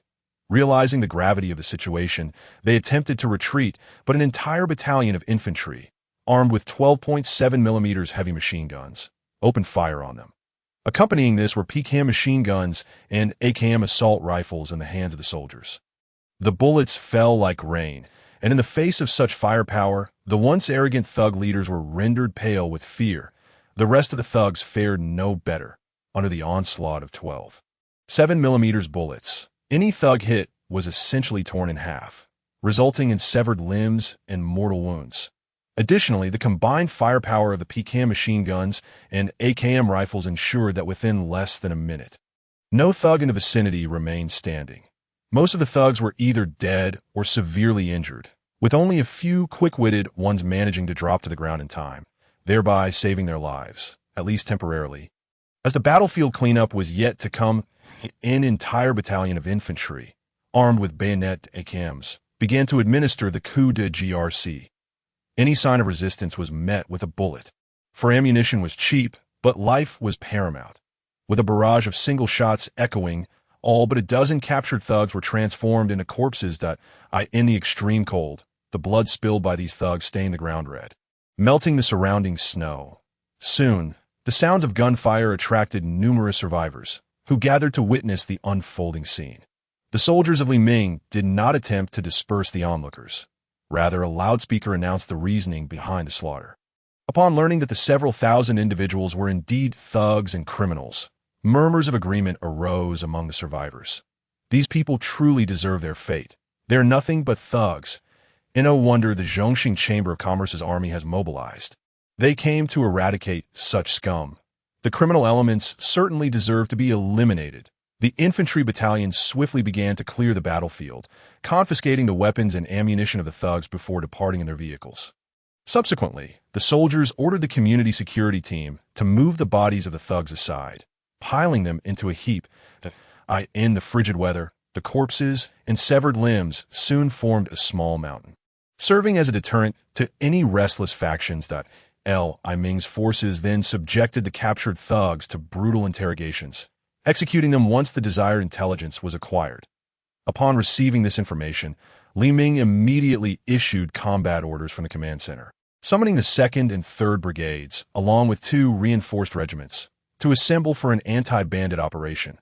Alarms blared throughout the main base as soldiers quickly gathered, totaling over 20,000 troops.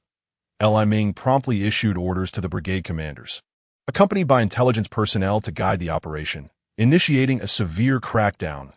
As the gates of the base swung open, a convoy of wheeled vehicles began to roll out, accompanied by light infantry snowmobiles and trucks towing 75mm howitzers. The massive force surged towards the city of Malga, with various combined brigades and 2 reinforced regiments organizing into battalion-sized units, each moving towards designated operational targets. The first phase of the crackdown officially commenced. Chapter 55. The crackdown action. 1. To be candid, Why do countries typically deploy military forces to disaster-stricken areas following natural calamities? While disaster relief is one aspect, maintaining social order is another. In times of peace, during significant natural disasters, there are always individuals who dare to take advantage of the chaos, let alone in the current apocalyptic scenario. Previously, criminal elements may have engaged in minor skirmishes, targeting individual buildings, but with the onset of extreme cold, the opportunity to scavenge for resources became much easier. The criminal forces had grown stronger in tandem with the deteriorating climate, posing a severe threat to the survival of ordinary survivors. These common survivors were still quite valuable to Li Ming. After all, their mere existence required sustenance. Moreover, Li Ming needed these survivors to help gather resources to exchange for his own survival supplies. These survivors were, in a sense, his potential customers. From a capitalist perspective, it could be said that these criminal forces had significantly disrupted Li Ming's plans, undermining his interests. For Li Ming, whether to maintain social order or to allow more individuals to survive and witness the day of civilization's reconstruction, a campaign against criminals was imperative. Especially given that these criminal elements dared to attack his army. They must be eradicated. These criminal factions could undoubtedly be described as lawless and unscrupulous, demanding protection rations from residents, with each person required to provide 3 pounds weekly. Those unable to comply faced severe consequences. Young men and women were taken away for the amusement of others, while the elderly were forced to scavenge for their own resources. Of course, ordinary survivors who resisted could leave the neighborhood. But without shelter, their ultimate fate would be either freezing to death or starving. Such heinous acts were rampant across the globe, not confined to the city of Malga. In the absence of an imperial government, criminal elements had surged throughout the nation. Against this backdrop, Li Ming resolved to carry out a bloodbath against these criminal forces as the army mobilized. Over 20,000 troops entered the city of Malga, shocking all survivors with a force of over 20,000. Before long, survivors began recognizing the military uniforms of Li Ming's army. It was indeed the Zhongxing Chamber of Commerce's forces, boasting a contingent of 20,000 troops. However, ordinary survivors were not afraid, for it was known that despite their formidable might, the Zhongxing Chamber of Commerce never oppressed ordinary people. Otherwise, with their overwhelming power, they could easily enslave the common survivors. Many survivors sensed that this massive military presence was likely linked to the recent eradication of the bandits. Could it be that the army was here to take action against the criminal elements? If so, this would indeed be good news that, as it turned out, their suspicions were correct. The Zhongxing Chamber of Commerce's army split into smaller units, operating at the company and platoon level, launching a bloody cleansing against the criminal and thug factions with the support of wheeled armored vehicles.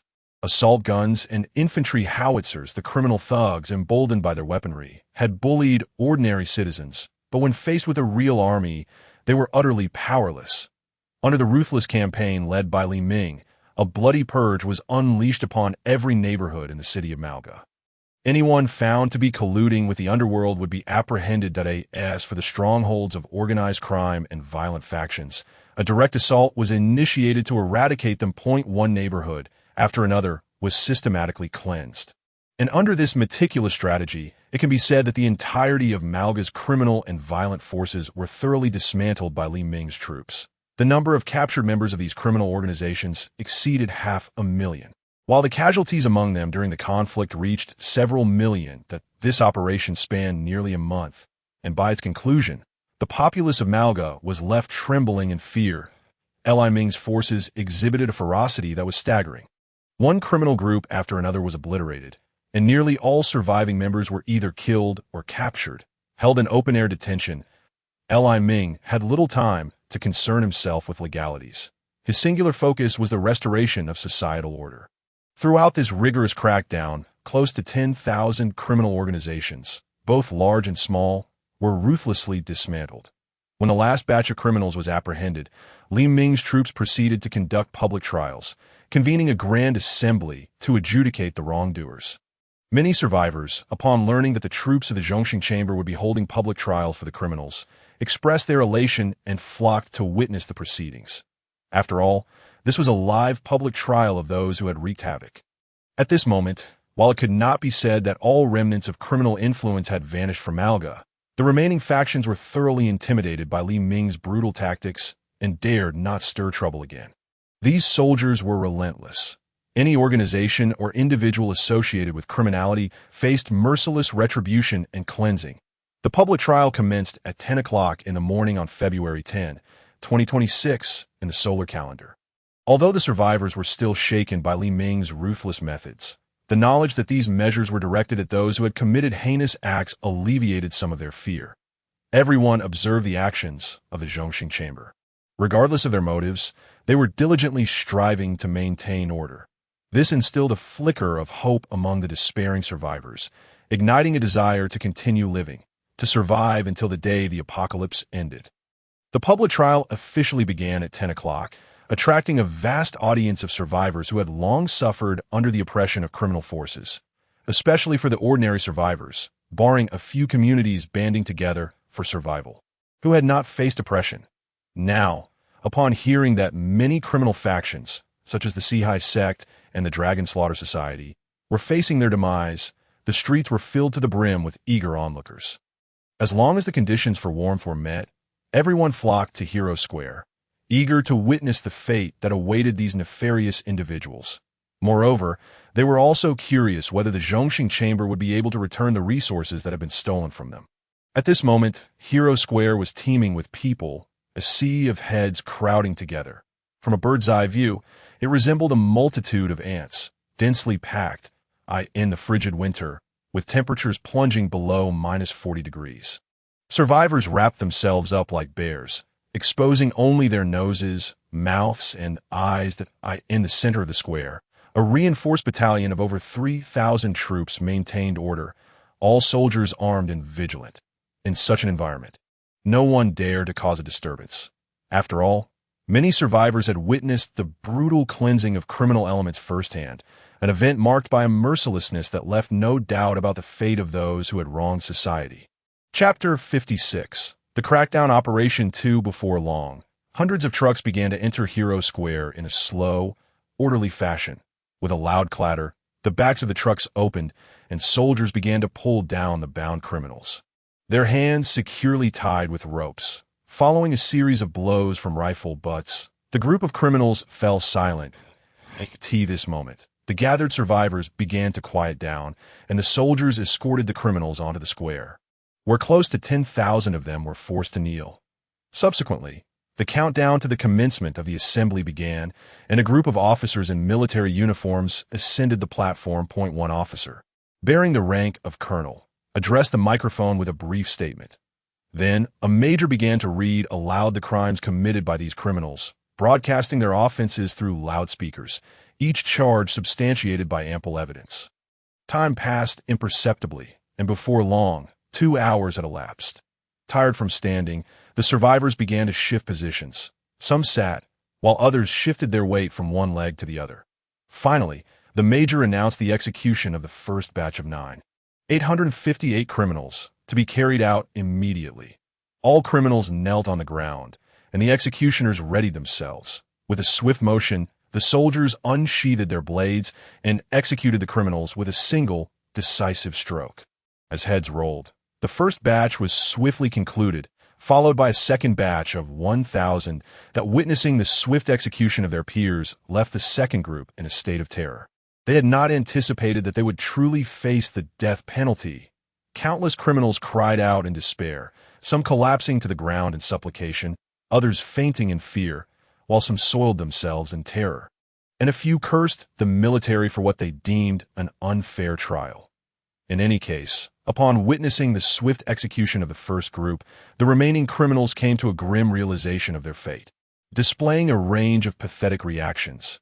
Many of the offenders swore profusely, lamenting their past choices, weeping and declaring that if given another chance, they would never commit such mistakes again. If Li Ming were present, he would surely scoff.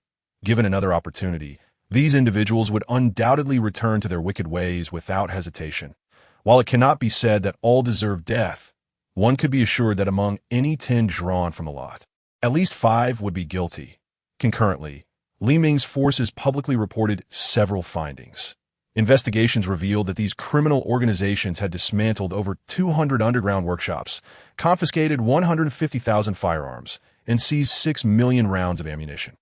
Additionally, countless controlled devices were recovered, and 300,000 survivors, along with 24,000 women and children who had been abducted, were liberated. Yet, amidst the crowd, a chant rose, "Kill them! Kill them!" The criminals, once pitiful in their demeanor, were now taken aback by the crowd's fervent hostility towards them. For indeed, some among them were not deserving of death. However, they had chosen the path of crime. Having taken such a route, they must have anticipated this eventuality. As for the notion of rehabilitating them, Li Ming had no intention of wasting time. He firmly believed that for some, only death could put an end to their malevolence. Next came the second batch of 1,000 criminals, struggling desperately to avoid the execution grounds. The major, incensed, shouted into the microphone, "Kill them! Execute them on the spot!" Without regard for the criminals' pleas for mercy, the execution squads swiftly delivered the fatal blows, ending the lives of these wicked individuals. The first wave alone resulted in the execution of nearly 10,000, followed shortly by another batch of trucks bringing in an additional 10,000 criminals for execution. In a single day, 3 waves were executed, totaling 30,000 criminals. Li Ming's brutal measures instilled terror in all those who harbored intentions of wrongdoing. This was no trifling matter. 30,000 lives extinguished without hesitation, showing no mercy whatsoever. The public trial lasted for 5 days, an experience that would surely haunt many survivors in their nightmares to end that span. Li Ming's forces executed a staggering 150,000 criminals. This was not merely a count of 150,000 ants or pigs. It represented the loss of 150,000 human lives. The execution teams rotated repeatedly, and with each cycle, the criminals were systematically eliminated. The ice of Hero Square was stained a deep red, the corpses and severed heads of the criminals piled high by heavy machinery, serving as a grim deterrent. Through such brutal tactics, the criminal factions and violent elements of Malga were rendered silent, a chilling reminder of the consequences of their actions. The Zhongxing Chamber was indeed ruthless, executing 150,000 individuals without a flicker of hesitation. All remaining criminals and malefactors were subdued. Realizing that engaging in wrongdoing could indeed cost them their lives, it is worth noting that the military associated with the Zhongxing Chamber had established a reporting system. Should anyone provide credible information about criminal activities, a reward would be granted. Upon the announcement of these bounties, the survivors erupted in excitement. For every confirmed report of a criminal, a reward of 1 kilogram of potatoes would be offered. Reporting a small gang of fewer than 10 individuals would yield a reward of 10 kilograms of potatoes or sweet potatoes, while larger groups would net rewards of 30 to 50 points. Reporting substantial criminal organizations promised even more generous rewards. This was a matter of valuable points and sustenance. All survivors in the city of Malga are now acutely aware of the immense value of the points tickets issued by the Zhongxing Chamber of Commerce. To be candid, these tickets have effectively transformed into a universal currency in the eyes of the populace. They can be utilized much like banknotes, primarily due to the excellent reputation of the Zhongxing Chamber. The prices of essential survival commodities, such as food, have not only remained stable, but have even decreased by a tenth. Furthermore, Li Ming's forces, through a ruthless purge of the criminal underworld and the implementation of reward mechanisms for information, have rendered the gangs and nefarious elements in Malga subdued. For once apprehended, their fate is sealed. This group, capable of slaughtering 150,000 without a hint of hesitation, certainly has little regard for a mere handful of individuals. Consequently, many members of these criminal organizations and gangs have opted to either behave as compliant ordinary survivors, biding their time, or hastily flee with their supplies to other cities in search of refuge. In a miraculous turn of events, the entire social order of Malga has stabilized, largely due to the effectiveness of Li Ming's reward system. Chapter 57. Distribution of supplies. No matter how formidable the criminal factions may be, they cannot silence everyone, especially as ordinary survivors grow bolder with the backing of a regular army. Following this intense crackdown, Li Ming has seized a substantial cache of supplies. After amplifying these resources 50-fold, he began broadcasting a significant announcement. Greetings, citizens of Malga. This is the Zhongxing Chamber of Commerce Broadcasting Station, and we have an important announcement to make. Following our vigorous campaign, the city of Malga has been reborn. In the course of battle, our brave soldiers, unflinching in the face of sacrifice, have eradicated a considerable number of criminal elements and confiscated a plethora of supplies. After several days of inventory, we have determined that due to the overwhelming number of victims and the reckless indulgence of the criminal groups, many original owners of these supplies are no longer present. Given the exceptional circumstances, we cannot meticulously ascertain each individual's losses. Hence, we will distribute these supplies equitably. We invite all residents to gather at Hero Square to claim their share of provisions. Please bring valid identification. The announcement sent shockwaves throughout Malga. Survivors were astonished that the Zhongxing Chamber was indeed willing to distribute the sea supplies. During the public trial, many had anticipated this bounty, although skepticism lingered regarding the likelihood of such generosity. Nonetheless, a glimmer of hope remained. The soldiers had decisively eliminated 150,000 criminals, instilling fear not only in the criminal factions, but even among the ordinary survivors. Days had passed since the public trial, and many had begun to forget the gravity of the situation, only for the Zhongxing Chamber to now propose a distribution of supplies, a notion more surprising than the sun rising in the west. How much had Li Ming secured through his crackdown? Upon inspection, it was revealed that over 15,000 tons of rice had been seized, equivalent to 30 million in addition, potatoes and sweet potatoes totaled 8,000 tons, or 16 million jin. There were also vast quantities of packaged instant noodles, cured meats, prepared foods, and an abundance of medicines and cold weather supplies. After amplifying the resources, Li Ming, showing remarkable integrity, decided to distribute what rightfully belonged to the people. This substantial supply would undoubtedly sustain many survivors. Li Ming ultimately converted all these resources into essential survival items, such as food, coal, and charcoal. Soon Hero Square, which had recently served as an execution ground, was once again filled with survivors. An entire enhanced battalion of soldiers stood guard, armed and ready, equipped with various heavy and light machine guns to prevent any unrest. The process of allowing individuals to enter began, and under the soldiers' supervision, people lined up to receive their allocated supplies. The volume of provisions was indeed staggering, and many survivors expressed their understanding of Li Ming's actions in these apocalyptic times. Gathering evidence is arduous, and recovering even a portion of lost supplies is commendable, leading the vast majority of survivors to feel grateful. Naturally, a small faction, emboldened by their grievances, dared to confront the Zhongxing Chamber's forces. Why should we only receive an equal share when so much was taken from us? They clamored. Their agitation grew, threatening to incite chaos if their demands were not met. This unruly group seemed to view the Zhongxing Chamber as their adversary. In essence, they were a faction that believed that louder protests would yield greater rewards. With some leading the charge, others joined in their fervor. Bang! A soldier operating a 12.7mm heavy machine gun fired a warning shot into the air, the deep rumble of the gun silencing the crowd instantaneously. An officer addressed the microphone. "Everyone, quiet down. Listen closely. We are not the Imperial Government Army. We are a private militia. Do you understand what a private army means? We are a private force, and frankly, we have no obligation to distribute the sea supplies to you. We have expended considerable effort to eradicate the bandits and have acquired these supplies, which, by rights, are our spoils of war. We could choose not to share anything with you, and that would be entirely justified. However, our commander, in his mercy, has decided to distribute these supplies to help more people survive. If you choose to be ungrateful, do not expect us to hesitate in using our firearms against you. While our private army is bound by discipline, do not think you can cause trouble on our territory. I understand many of you have suffered losses, and while you may be dissatisfied with the equitable distribution, we currently lack the resources to investigate each case individually. That if you insist on waiting for a thorough investigation before distribution, that will only delay the process further. In that case, who will truly suffer?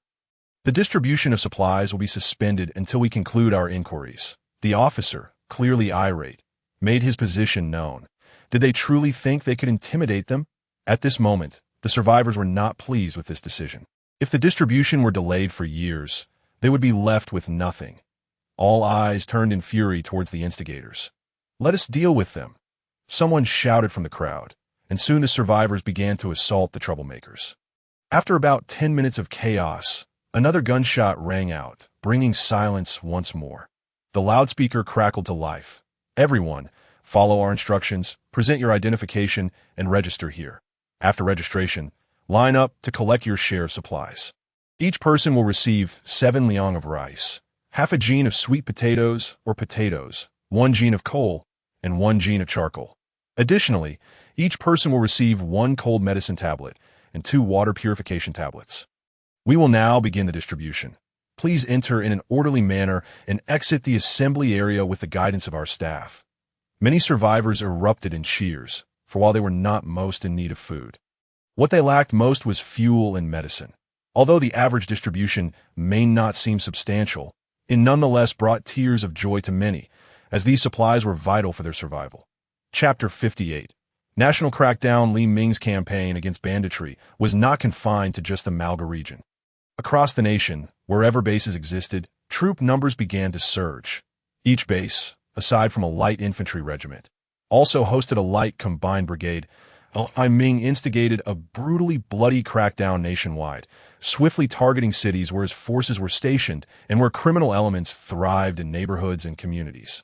Equipped with superior technology and rich combat experience, Li Ming's army launched a merciless campaign against the criminal factions. Following the enhancement of siege supplies, these resources were swiftly distributed in a short time. Li Ming managed to stabilize order in numerous cities through the might of his forces. His methods were undeniably ruthless. All members of the criminal elements, regardless of the severity of their crimes, faced execution. As for judgments based on imperial law, apologies, but the empire has long since fallen. The strongest voice belongs to the one with the gun, and my word is law. Dare to challenge that. Li Ming swiftly stabilized the local social order through a brutal purge of the underworld forces, subsequently gaining the survivors' recognition for his organization by distributing supplies. At this moment, Li Ming's army emerged as the most feared entity among the criminal factions. For the imperial army would likely handle their capture with due legal process. However, this newly arisen military force harbored no such intentions for leniency. Regardless of the gravity of the crime, the sentence was invariably death. Were there unjust executions? Certainly, but in these tumultuous times, severe measures were deemed necessary. For Li Ming, the paramount concern was the rapid restoration of social order and public safety, whether for his aspirations or the survival of more individuals. A stable environment was indispensable. Thus, while there were indeed wrongful deaths, they were not numerous. There exists a saying, "One who stays close to vermilion becomes red. One who stays close to ink becomes black." In essence, the environment one inhabits dictates future conduct. Although these individuals appear to pose little threat at present, prolonged exposure to a violent milieu would inevitably lead to their moral decay. Li Ming merely preemptively snuffed out a malevolent entity. How many genuinely virtuous individuals thrive amidst such darkness?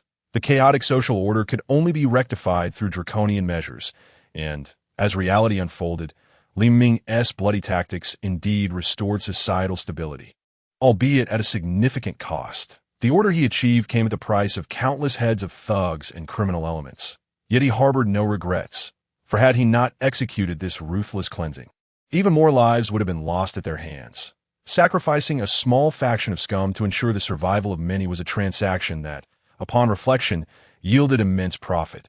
The ferocity of Li Ming's sanguinary military operations shocked even the 3 factions composed of remnants of the imperial army, who had previously believed their strength formidable. Each of these 4 factions boasted approximately 30,000 troops, each armed with light weaponry and possessing ample ammunition. They could scarcely have imagined the emergence of such a formidable private armed force within the empire. Moreover, this group's ruthless approach towards the underworld was geared towards a complete annihilation.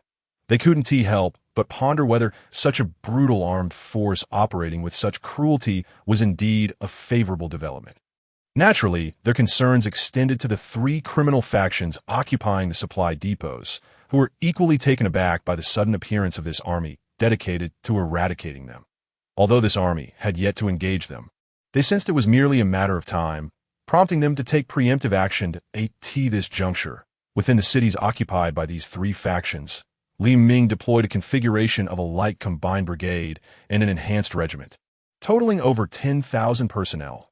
The cities dominated by these vast criminal factions were Talma City, Ladu City, and Lake City. Li Ming's forces in these three cities did not directly confront the large criminal organizations entrenched in the supply depots. Instead, they commenced by clearing out the smaller criminal elements within the city, driving them all towards the larger factions, where they would be annihilated collectively. The actions of Li Ming's three light infantry regiments directly provoked the sensitive nerves of these local bosses.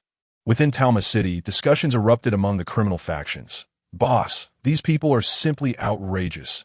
They're leaving no escape for our brothers. They clearly intend to wipe us out," lamented a young thug. "Damn it. Why are you crying?" "I'm still alive, aren't I?" barked a seemingly mild-mannered middle-aged man with glasses sitting at the head of the conference table. His words silenced the young thug immediately. The middle-aged man continued. "As everyone can see, these individuals are merely causing a ruckus. As the true architects of order in Talma, can we allow them to ride roughshod over us? No, absolutely not. Boss, let me take 10,000 men to annihilate them and bring back their heads," declared a burly man.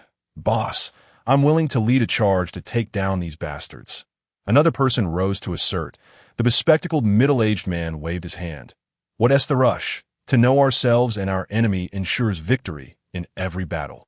Even if we are to strike, we must first understand our adversary's situation." He then gestured for a sharp-featured man to step forward, who reported, "Boss Ho, based on my latest investigation, their strength has been assessed. They number around 3,000, and their equipment suggests they are a private army, not imperial government troops. Their arsenal is primarily light weaponry, including light machine guns and rifles, comparable to our own that I believe if we mobilize our main forces, we can annihilate them completely. Then we'll acquire over 3,000 more firearms. Very well, Fat Tiger, take 1,000 men to lure them into the ambush zone. I will personally lead the main force to ambush them." "Yes, boss." The remaining brothers prepared accordingly. "We have over 30,000 firearms. Do these mere 3,000 think they can eradicate us? They must be dreaming." Soon, the Black Clothing Society began to respond, mobilizing their main forces for an ambush against Li Ming's enhanced regiment. At this moment, Li Ming's enhanced regiment had taken up position in a building to rest and regroup, yet they remained vigilant, with drones continuously patrolling the skies. Commander Zhang Qing was acutely aware that his regiment served as bait, designed to draw the enemy into attack while the main force under Commander Zhao prepared to provide timely support. As long as they could withstand the enemy's assault for 20 minutes, the main force would arrive. Zhang Qing commenced constructing defensive fortifications using 3 unfinished buildings as the core, supplemented by 12 75mm infantry guns and 10 120mm heavy mortars positioned 2 kilometers away for fire support. The battle was on the verge of erupting. Chapter 59. The criminal forces launch a major offensive. Just as Zhang Qing was still directing his troops to fortify their defenses, he received a report from the drone unit. "Report, Commander. The drone unit has spotted enemy movement." Zhang Qing immediately perked up, returning to the command center with the drone unit commander, where a computer screen displayed real-time images of enemy movements and troop strength. After observing for a moment, Zhang Qing smiled and spoke into the command system's microphone. "First Battalion Commander, the enemy will soon pass through your defensive zone. Allow them to draw closer, then engage with light machine guns and rifles. Do not use heavy-caliber machine guns or artillery," a calm voice replied on the line. "Understood. We will ensure the task is completed." Shortly thereafter, the 1,000 thugs, armed with standard-issue rifles acquired from the supply depot, began to approach Li Ming's forces. They had initially received intelligence indicating that the enemy was stationed in several nearby buildings. Wang Laohu, emboldened, led his 1,000 men into the fray without conducting reconnaissance. His intent was to feign defeat to lure the enemy into an encirclement. Thus, he deliberately adopted an arrogant demeanor, unaware that 3 snipers armed with SVD rifles had already locked onto him. The 1st Battalion commander, concealed behind a building's wall, cautiously retrieved his binoculars to survey the enemy's situation. Upon witnessing the enemy's lax state, he couldn't help but shake his head. These individuals could only be described as a rabble. Armed with firearms, they possessed little combat capability. Their marching formation was loose and disorderly, lacking any semblance of military discipline, rendering their decent weaponry utterly wasted. Once the enemy approached to within 150 meters, the 1st Battalion commander softly instructed the command system, "Open fire." Following his command, the snipers were the first to engage. Bang, bang, bang.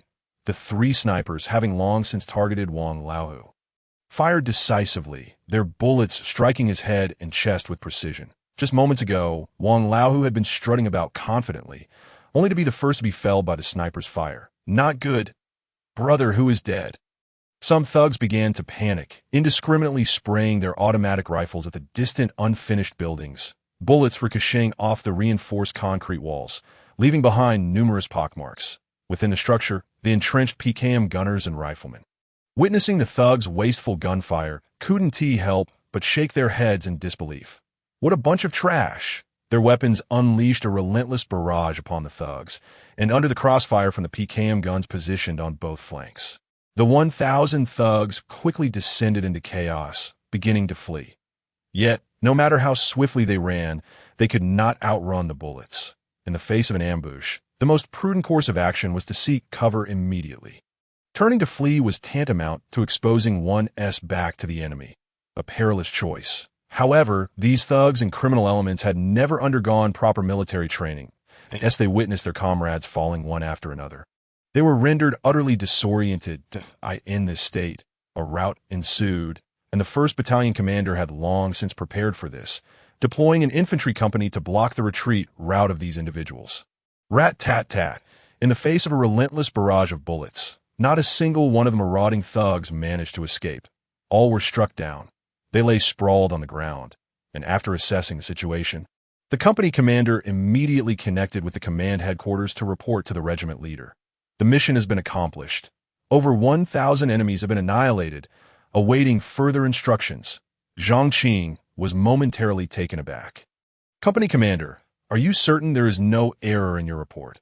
We are speaking of more than 1,000 foes. Regiment leader, though they brandished firearms, they were merely a disorganized rabble that we hardly exerted ourselves before they began to flee in panic. I ordered the 1st company to seal off their escape route, and under our crossfire, the enemy was entirely obliterated. It was remarkably easy, the company commander replied, still in disbelief. Immediately secure the battlefield and replenish ammunition. Be prepared for combat at all times, Zhang Qing commanded. Yes, sir. Meanwhile, just as the battle had concluded, the notorious leader Ho Tianming, 5 miles away, awaited his men to lure the enemy into an ambush. The sound of gunfire brought him a sense of satisfaction. However, the gunfire ceased abruptly after less than 5 minutes, plunging the area into an eerie silence. This sudden stillness filled him with foreboding. Come here, Shoho. I need you to ascertain the situation immediately. Yes, sir. Within half an hour. Shoho reported via radio, Big brother, it's bad news. Hu Ge and his 1,000 men have been completely wiped out by the enemy. Damn it. Ho Tianming roared, striking the ice with his fist. Gather everyone at once and bring the mortars. I will obliterate them with artillery. Soon, an army of 30,000 surged towards the dilapidated building where Zhang Qing and his men were stationed. Zhang Qing was observing this formidable enemy force through a drone. The appearance of over 30,000 troops was undeniably awe-inspiring. A mere 10,000 is already daunting. What more for 30,000? After a moment of observation, he swiftly seized the command microphone and announced, Brigade Commander, the enemy has commenced their movement. Their numbers exceed 30,000. After this communication, he hung up, adhering to the prearranged notification with Brigade Leader Zhao of the Combined Brigade, in the Tarma Garrison Base. Apart from a single infantry company left behind, the main forces mobilized entirely. A complete light mechanized combined brigade was deployed with all technical units except for air defense forces. This light combined brigade possessed exceptional all-terrain capabilities. With a total strength of over 500, of which nearly 6,000 were mobilized for this operation, The convoy advanced with great momentum towards Zhang Qing's location. Unbeknownst to Ho Tianming, the enemy had dispatched an entire combined brigade to confront them. His main force arrived near the dilapidated building, and through his binoculars, he clearly observed the site littered with corpses, unmistakably those of his own men. Set up the mortars. I will annihilate them with artillery. His subordinates, who were part-time artillerymen, clumsily assembled the 60mm mortars they had brought. To be fair, these weapons posed a certain threat to Zhang Qing's forces. I could see this moment. Zhang Qing had already detected the enemy's mortars through the drone. Counting a tot soon, the battle drew to a close, leaving the battlefield strewn with the lifeless bodies of the marauders, their blood staining the once pristine snowy landscape of vivid crimson. Various dismembered limbs and scattered body parts lay scattered across the ground, while countless marauders writhed in agony, desperately struggling for life. It was time to cleanse the battlefield. Confronting the wounded marauders, the soldiers swiftly dispatched them with a bullet or a knife, mercifully putting an end to their suffering. In no time, out of the over 30,000, only a handful managed to escape, while the rest met their demise. The reinforcement troops were left to scour the battlefield, gathering weapons as the combined brigade set off towards a substantial supply depot. These resources would not be allowed to fall into the hands of the marauders. The mechanized units marched with great speed, and the combined brigade soon arrived near the stronghold of the marauders. A single shell from the 122mm howitzer obliterated the entrance of their hideout, paving the way for the main forces to enter and eradicate any remaining marauders and criminal elements, while simultaneously securing the supply depot. Chapter 61. Order amidst the apocalypse. It is evident that there exists a fundamental distinction between criminal organizations and regular armed forces. The same weapon, when wielded by the regular army, transforms into an instrument of lethal precision. While in the hands of criminal elements, it serves merely to intimidate the innocent, lacking any significant lethality. This battle also marked the first large-scale operational test of the 75mm infantry gun, which demonstrated remarkable performance and reliability. Zhang Qing's troops developed a fondness for this lightweight artillery piece. It was exceedingly practical. For short distances, it could be easily maneuvered by 3 individuals, while for longer marches, it could be towed by a vehicle or disassembled for manual transport. It proved far superior to the cumbersome 120mm heavy mortar, both in terms of accuracy and the volume of ammunition delivered in a given time frame. The only drawback was its single-shot power, which paled in comparison to the 120mm shells. However, this was a minor issue, as a few additional rounds could compensate for the lack of damage. Overall, the 75mm infantry gun withstood the rigors of combat. Exhibiting exceptional performance, high reliability in extreme conditions, excellent accuracy, and extended range. After the thorough cleansing of the marauders, this lightly equipped combined brigade swiftly took control of the strategic supply depot. Inside, they discovered mountains of various food supplies, as well as an abundance of other essential goods such as instant noodles, biscuits, individual self-heating rations, compressed biscuits, coal, oil, and medical supplies, not to mention a significant stockpile of steel and other resources, although much had been squandered by the marauders. A considerable amount still remained. Ming arrived by aircraft to oversee the inventory and subsequently distributed a portion of the supplies to the local ordinary survivors. The remainder would require points to purchase. This single engagement yielded Li Ming substantial profits, with the sea supplies amounting to astronomical figures. This success further solidified his resolve to eradicate the marauders. Soon, the criminal organizations occupying the strategic supply depots in the cities of Ladu and Lake became Li Ming's next targets. His approach to dealing with these criminal elements was one of complete annihilation, leaving no one behind. In this apocalyptic setting, communication was not swift, and the massive criminal organizations in Lake and Ladu were entirely unaware that their counterparts in Tarmar had been utterly exterminated. Meanwhile, they were plotting an assault on Li Ming's lightly armed infantry regiment entrenched in the urban area. After all, Li Ming's brutal cleansing of the city's criminal organizations had undoubtedly struck a nerve among them. With their numerical superiority and abundant firepower, why should they fear a mere 3,000 armed forces?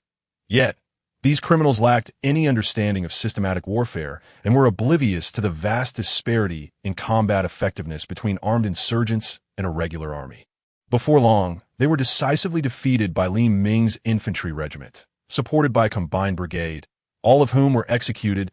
Li Ming unleashed a torrent of bloodshed across these regions. Only the heavens knew how many members of the criminal organizations had met their end under his orders, as countless lifeless bodies were piled upon the desolate plains. Following this, Li Ming took control of the strategic supply depots in these regions, enhancing the inventory and distributing a share of the supplies to the local ordinary folk. He also recruited a multitude of skilled individuals from various fields to ensure that talent was prioritized for survival. As for the ordinary citizens, it was a harsh reality that, in the apocalypse, some would inevitably be forsaken. However, the situation had not yet reached such dire straits, allowing these survivors to scrape by. Beyond the supplies distributed by Li Ming, these survivors had to rely on gathering various resources to exchange for points at Li Ming's revitalization trading posts, which could then be used to procure essential survival items. The numerous trading posts established across the nation provided hope for many, as diligent individuals could trade even a salvaged security door for points to obtain survival supplies. This was the utmost Li Ming could offer these survivors. To continue living, they needed to barter goods. His resources did not materialize from thin air. They were the fruits of his labor over the past 6 months before the disaster. He was not a benevolent savior. Currently, Li Ming had numerous profitable ventures, selling an array of supplies, including but not limited to survival goods and electrical appliances. Indeed, he was also in the business of selling electrical appliances. In the apocalypse, where poverty coexists with wealth, the affluent were not those with substantial bank accounts, but rather those with abundant food supplies, medical resources, and weaponry. These individuals were typically those who owned food factories or engaged in wholesale trade of grains and pharmaceuticals before the disaster. Although the floods had inflicted significant losses, a portion of their inventory remained intact, marking them as the true wealthy in this new world. Since they were indeed wealthy in the apocalypse, their lifestyles diverged significantly from those of ordinary survivors. While the latter sought mere survival, these affluent individuals pursued a semblance of quality of life, striving to maintain a standard of living comparable to that before the calamity. Li Ming's range of electrical appliances and power services catered to this demographic. And beyond electricity, he also offered various luxury goods for sale. After identifying and assimilating several black market operatives, Li Ming's revitalization trading posts began to incorporate these individuals, fostering a cooperative relationship rather than the one-sided absorption seen with previous ventures. It must be said that profits from the wealthy were indeed easier to come by, especially from affluent ladies and the daughters of wealthy families. Their purchasing power in the apocalypse was unparalleled. To cater to this clientele, Li Ming began selling a variety of luxury items looted from abroad, including designer handbags, cosmetics, perfumes, and clothing. At this moment, Li Ming was listening to a report from the finance minister. Director, according to our latest weekly inventory, we have identified the most profitable categories of goods. Li Ming's interest was piqued. Is it food, fuel, and medical supplies that are yielding the highest profits? You are mistaken. Director, the finance minister replied with a smile. While these essential survival items do generate profit, they fall far short of the exorbitant gains we are witnessing. Chapter 62. The ease of earning women's money. The finance minister's words intrigued Li Ming. Could it be that tobacco and alcohol are the most lucrative commodities? The finance minister chuckled. Director, while tobacco and alcohol can indeed enhance one's mood and restore sanity, they are not our top profit generators. Surprisingly, the items yielding the highest profits are nylon stockings, small umbrellas, and various luxury goods, including but not limited to designer handbags, clothing, and cosmetics. Even seemingly trivial items are selling remarkably well and proving to be highly profitable. What on earth? Li Ming exclaimed, bewildered. He genuinely struggled to comprehend how such items could be so lucrative that, in his understanding, it made sense that tobacco, alcohol, and medical supplies could be profitable in the apocalypse, as they offered tangible utility. Yet luxury goods and seemingly useless items thriving in this environment was utterly astonishing. Was it true that, even in the apocalypse, the rich could indulge while the poor suffered? Shouldn't all beings be equal in such dire circumstances? Sensing his commander's confusion, The finance minister reassured him, "Director, our latest reports confirm that the situation is indeed as I described, especially after our military launched a large-scale crackdown against banditry. Social order has seen a certain degree of restoration, with significant improvements in public security. Many individuals who previously operated pharmaceutical factories or engaged in grain and oil businesses have transformed into affluent figures in this apocalyptic world. However, it is primarily their wives and the daughters of wealthy families who possess the true purchasing power, demonstrating remarkable consumer capability." Li Ming listened in astonishment, genuinely taken aback by the situation. "Minister Zhang, these items are neither consumable nor drinkable, yet they sell so well at such high prices. How do you manage to sell them?" Li Ming was perplexed. "Chief, in any era, people are stratified into different social classes. In times of disaster and apocalypse, it is the ordinary people who suffer the most and perish in greater numbers. Thus, while we sell a considerable quantity of survival supplies daily, the profit margins pale in comparison to those of luxury goods. The wealthy continue to thrive in this bleak world, and the extravagant lifestyles of the upper class are beyond our comprehension, let alone that of the common folk. Furthermore, the private lives of these affluent individuals are often chaotic, yet they're also quite protective of their lives. Consequently, the sales of items like the little umbrella have skyrocketed, and its status as a trending product is hardly surprising that in some respects, its value has surpassed that of food and medicine.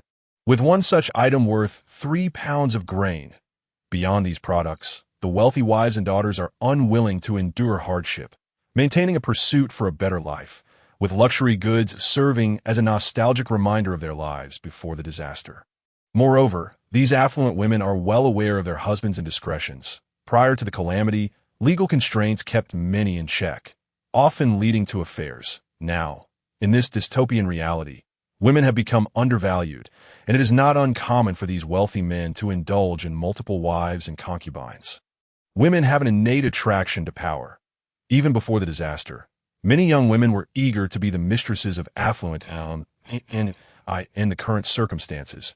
These young women have become even more pragmatic, realizing that dignity pales in comparison to the necessity of sustenance. Thus, when a woman comes to terms with this reality, the affluent men find themselves with an abundance of female company, akin to having a harem of thousands. Meanwhile, the wealthy wives, aging and losing their allure, are consumed with anxiety over being discarded by their husbands, prompting them to placate their spouses. They understand that leaving their husbands would likely lead to their own demise from starvation. In such a scenario, these wealthy women must employ every means at their disposal to cling to their husbands. As for the wealthy daughters, they are ill-equipped to endure hardship and seek to secure a life free from financial worries, necessitating a marriage to a wealthy suitor. Upon reaching this point, the Minister of Finance cast a deep glance at his superior, Li Ming. Noticing the minister's gaze, inquired, "Minister Zhang, why do you look at me so?" Individuals like the chief are the epitome of a golden suitor. With a mere gesture, countless beauties would surround you. Faced with such a suitor, these women would devise various strategies to entice him. To stand out in such fierce competition, they must capture a man's heart, making these items essential commodities. Additionally, visually appealing clothing and accessories would naturally become bestsellers. Li Ming was ultimately persuaded by Minister Zhang. Finally comprehending the underlying reasons for the soaring sales of these goods at its core, the competition was driven by a desire for a better life. In essence, the wealthy wives and daughters were also embroiled in a struggle for survival. This scene was utterly astonishing in the apocalypse, where items that were neither consumable nor drinkable could be sold at such high prices. After taking a sip of water, Minister Zhang continued, "With clothing comes the necessity for various complementary items to accentuate femininity, such as high-heeled shoes, which undoubtedly possess a potent allure for many men. Not only are wealthy wives and daughters vying for these items, but even young women are eager to partake in this pursuit. Everyone desires a life devoid of financial worries. By the way, Chief, another popular item is tea beverages, such as lemon slices and various teas suited for women, which hold significant value." Li Ming instinctively checked his inventory, realizing he lacked nothing and possessed quantities beyond counting. The goods he had acquired from abroad were astronomical in number, and the various large-scale procurements within the country, along with the collections amassed by soldiers nationwide, had all been significantly augmented by Li Ming. These feminine commodities held no utility for him, and he had also cataloged an extensive array of exquisitely crafted ceramic tableware, silver cutlery, and other luxury items. Minister Zhang, please take a look at the items listed here. What do you think about their market prospects? Li Ming handed a list to Minister Zhang, after reviewing the quantities and categories of goods. Minister Zhang nodded and stated, "Chief, while these items may not serve us directly, they can undoubtedly fetch a high price. After all, money from these women is easiest to obtain." Chapter 63. The Commencement of Internal Development, Minister Zhang. I have but one directive for you. Do everything in your power to exchange these items for copious amounts of grain, medicine, and other survival supplies. While we currently have no shortage of such goods, they are insufficient for the future rebuilding of human civilization. Understood? I assure you, I will complete the task. Minister Zhang promptly affirmed that, in truth, Li Ming's approach was straightforward and uncomplicated. It was simply a matter of redistributing wealth from the affluent to the less fortunate. He set the prices of survival supplies within a range that diligent survivors could afford, striving to ensure the survival of as many individuals as possible. As for the source of these goods, well, it was certainly from the wealthy. Would Li Ming's actions incite discontent among the affluent? Undoubtedly. However, the nature of this transaction was consensual. He was not engaging in coercive buying, and if they were dissatisfied, what could they do? Even if they wielded great power, how would they fare against tens of millions of members of the underworld? The bloodshed he had commanded against criminal organizations had resulted in millions of executions, a brutal tactic sufficient to keep many in line. Li Ming now found himself deep in thought. The unexpected popularity of the little umbrella was indeed surprising. Yet upon reflection, it was not entirely unreasonable, as the saying goes. In times of chaos, a woman is worth a measure of rice. In times of prosperity, a woman is worth her weight in gold. At any given moment, during tumultuous times, women's status is often diminished, whether voluntarily or involuntarily, rendering them tools for various individuals or factions, and this is merely in times of chaos. Now we find ourselves in an apocalypse, where women can be exchanged for not just a measure of rice, but a loaf of bread, a packet of instant noodles, or even a pound of aged rice. Civilization has eroded, morals have decayed, and the landscape is rife with bloodshed and violence. The worst facets of human nature have been magnified to their extremes. Violent organizations scarcely regard women as human, utilizing various brutal means to control them, reducing them to mere instruments of barter, for ailments and injuries. The underworld will not waste precious medicine on your recovery. You will be compelled to labor until your last breath. Under such circumstances, the outbreak of diseases is inevitable. In the apocalypse, medical resources are scarce, and these illnesses are undoubtedly fatal.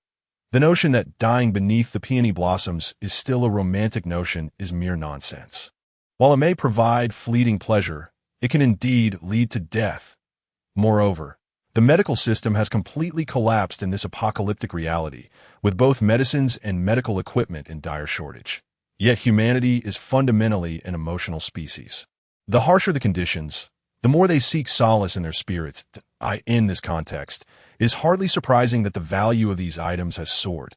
Li Ming's bloody crackdown could also be seen as a form of protection for women. Without his ruthless measures, many women would likely be living in far worse conditions than they are now. Thus, despite the bloodshed resulting in millions of casualties, the ordinary survivors harbor little fear towards the ZTE Business Association's military.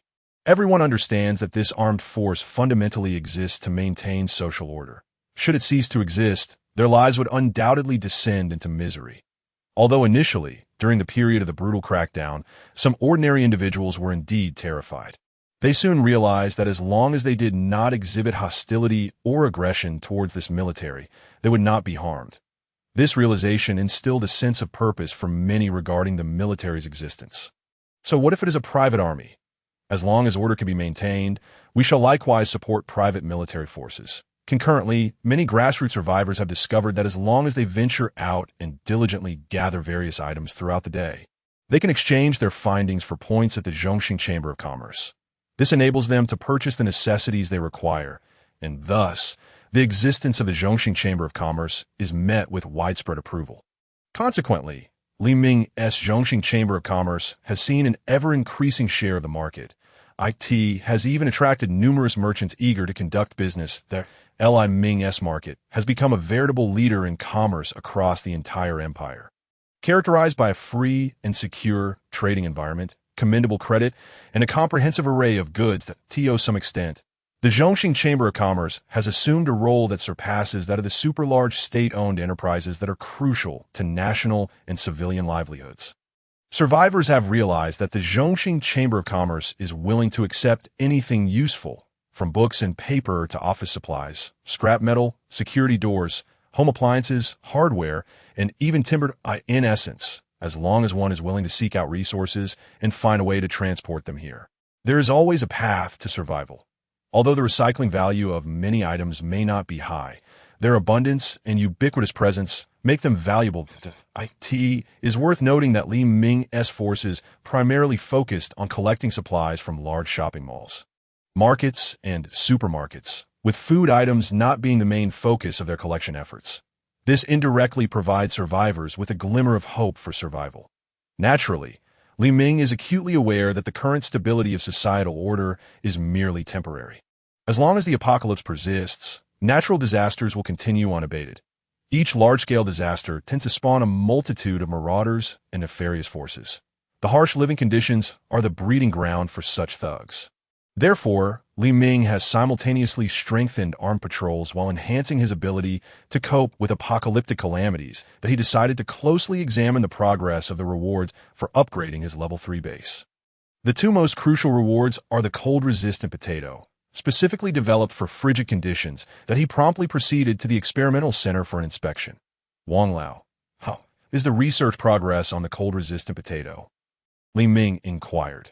Director, we have successfully planted the cold-resistant potato and have cultivated the first batch of seeds. Preliminary trials indicate that these seeds are indeed well-suited for growth in extremely cold environments.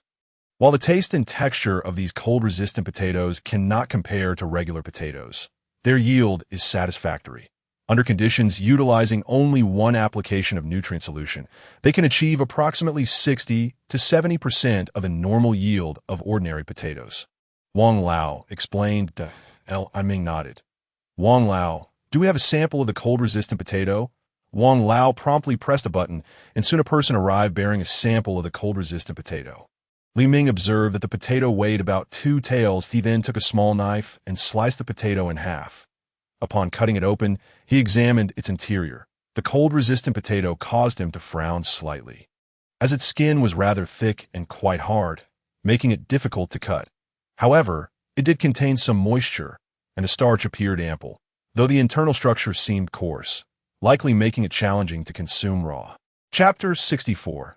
Technological upgrades from the level 3 base. Li Ming placed a small piece of potato in his mouth and began to chew.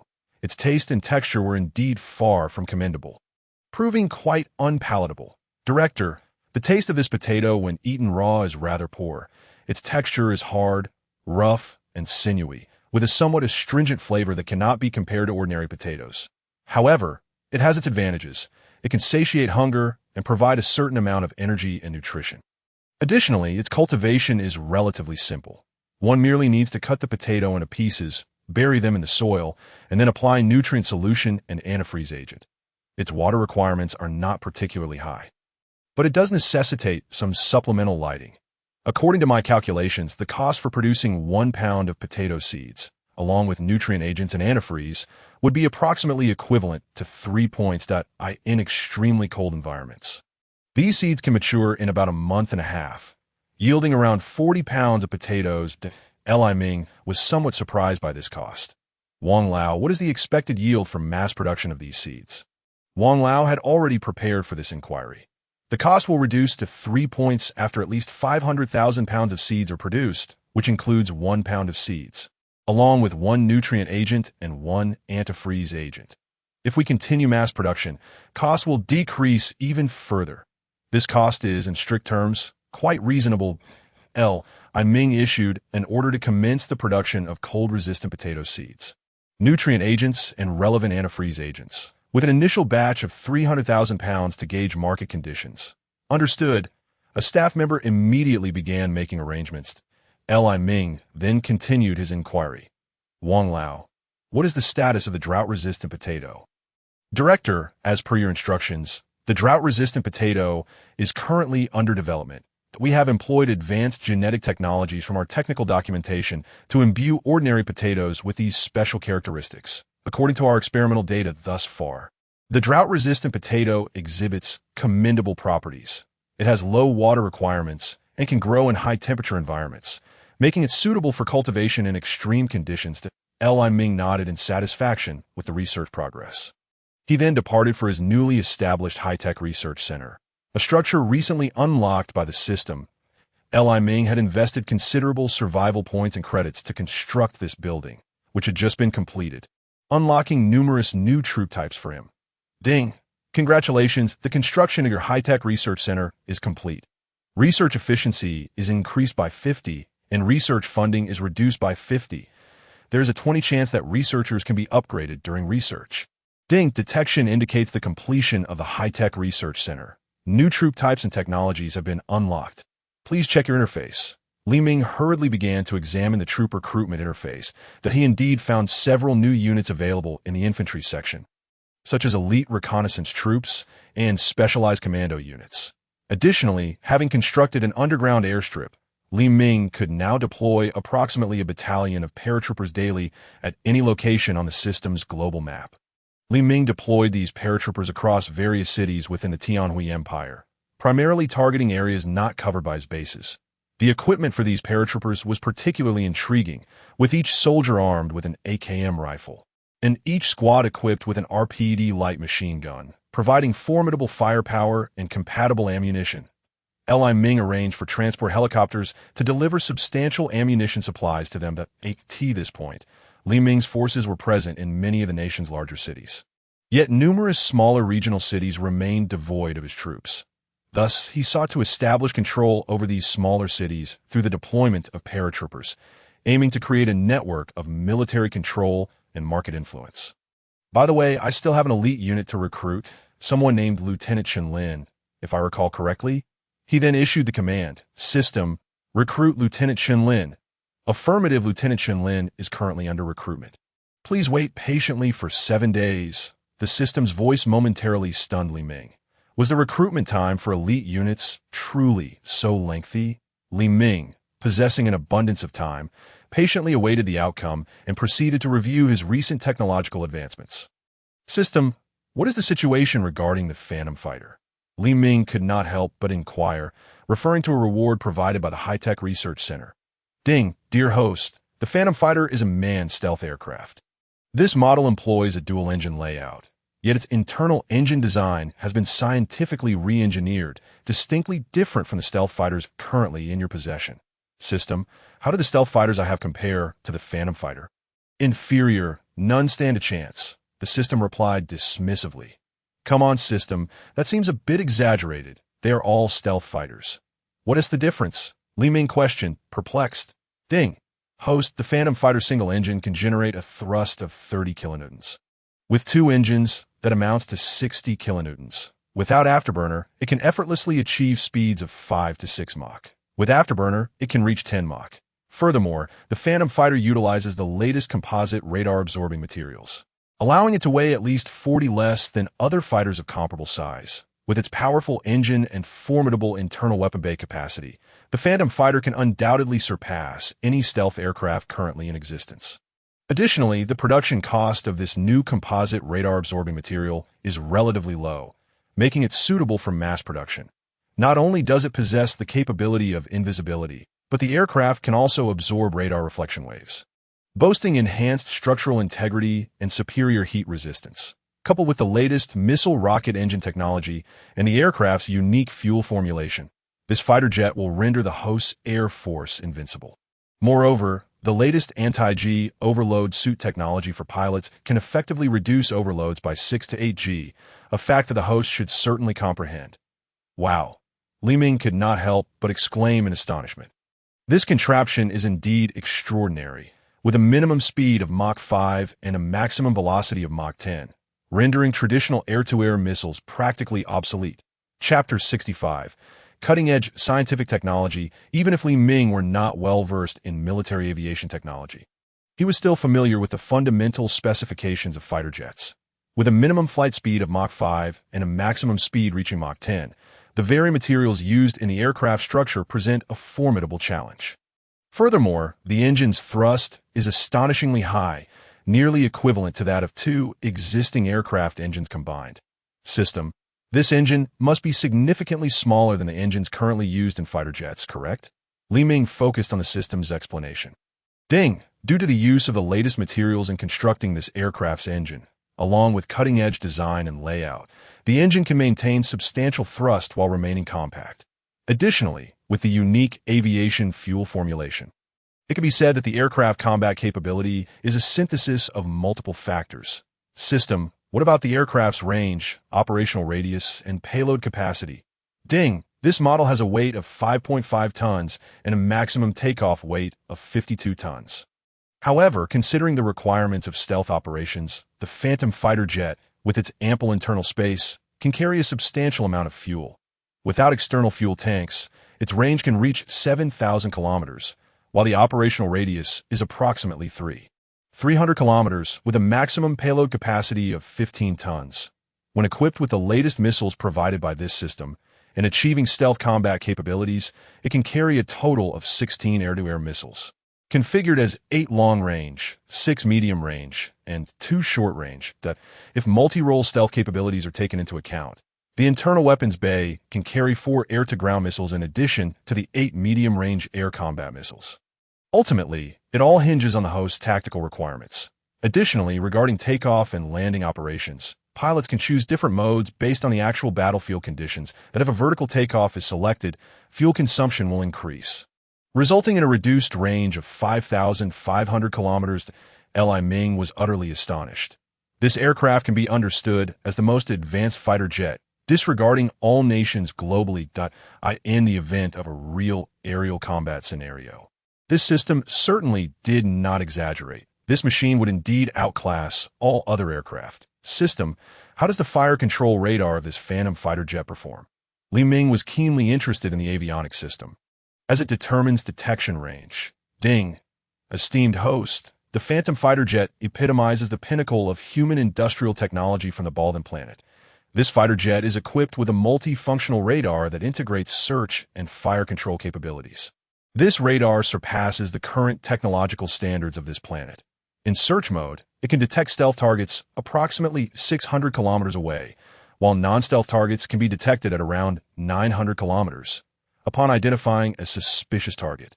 It switches to fire control radar mode, guiding long-range air-to-air missiles to engage aerial targets from 550 kilometers away. Furthermore, this fighter jet also features specialized electronic warfare capabilities. Detailed descriptions are available in the data, which the host may consult. After listening to the system's explanation, Li Ming was left speechless. The ability to detect stealth targets 600 kilometers away. In essence, while both are stealth fighters, I can strike you from beyond your missile range, and you would remain oblivious to the impending attack. What an extraordinarily formidable aircraft this is. No wonder it was developed by a high-tech research center. It is indeed cutting-edge technology. He then reviewed a second technical document, which described cold nuclear fusion reactor technology. Nuclear reactors are undeniably crucial, and this is a technology that nations around the globe covet. The possibility of a cold nuclear fusion reactor implies that Li Ming could independently produce safer and more reliable nuclear-powered vessels, significantly enhancing his military prowess. Cold nuclear fusion represents the most advanced technology in this world, still in the research phase and far from practical application. Yet the system has now rewarded him with it. The third technical document was even more intriguing, detailing ground-based laser weaponry. According to the data, this laser weapon possesses the capability to intercept intercontinental ballistic missiles, achieving a success rate exceeding 95. Additionally, it can target space satellites, rendering it extraordinarily powerful. The fourth technical document pertains to micro-rocket satellite technology, as the name suggests. While traditional satellites require large rockets for deployment into space, These microsatellites can offer superior performance while being significantly smaller, allowing for the use of smaller launch vehicles. The end product of this micro-rocket satellite technology resembles a model rocket in size, yet it is a fully operational launch vehicle. With this technology, Li Ming can deploy his own satellites without needing to invade others. The fifth technology encompasses a series of alloy materials with various capabilities, along with extensive technical documentation on composite materials. These documents cover multiple fields, including military and civilian applications, and consist of valuable material formulations that, in terms of performance, they far exceed any currently known metallic materials, representing a foundational reserve in materials science. Materials science is essential for military applications, and without a solid foundation in materials, military development cannot progress. Thus, these material-related documents are of utmost importance.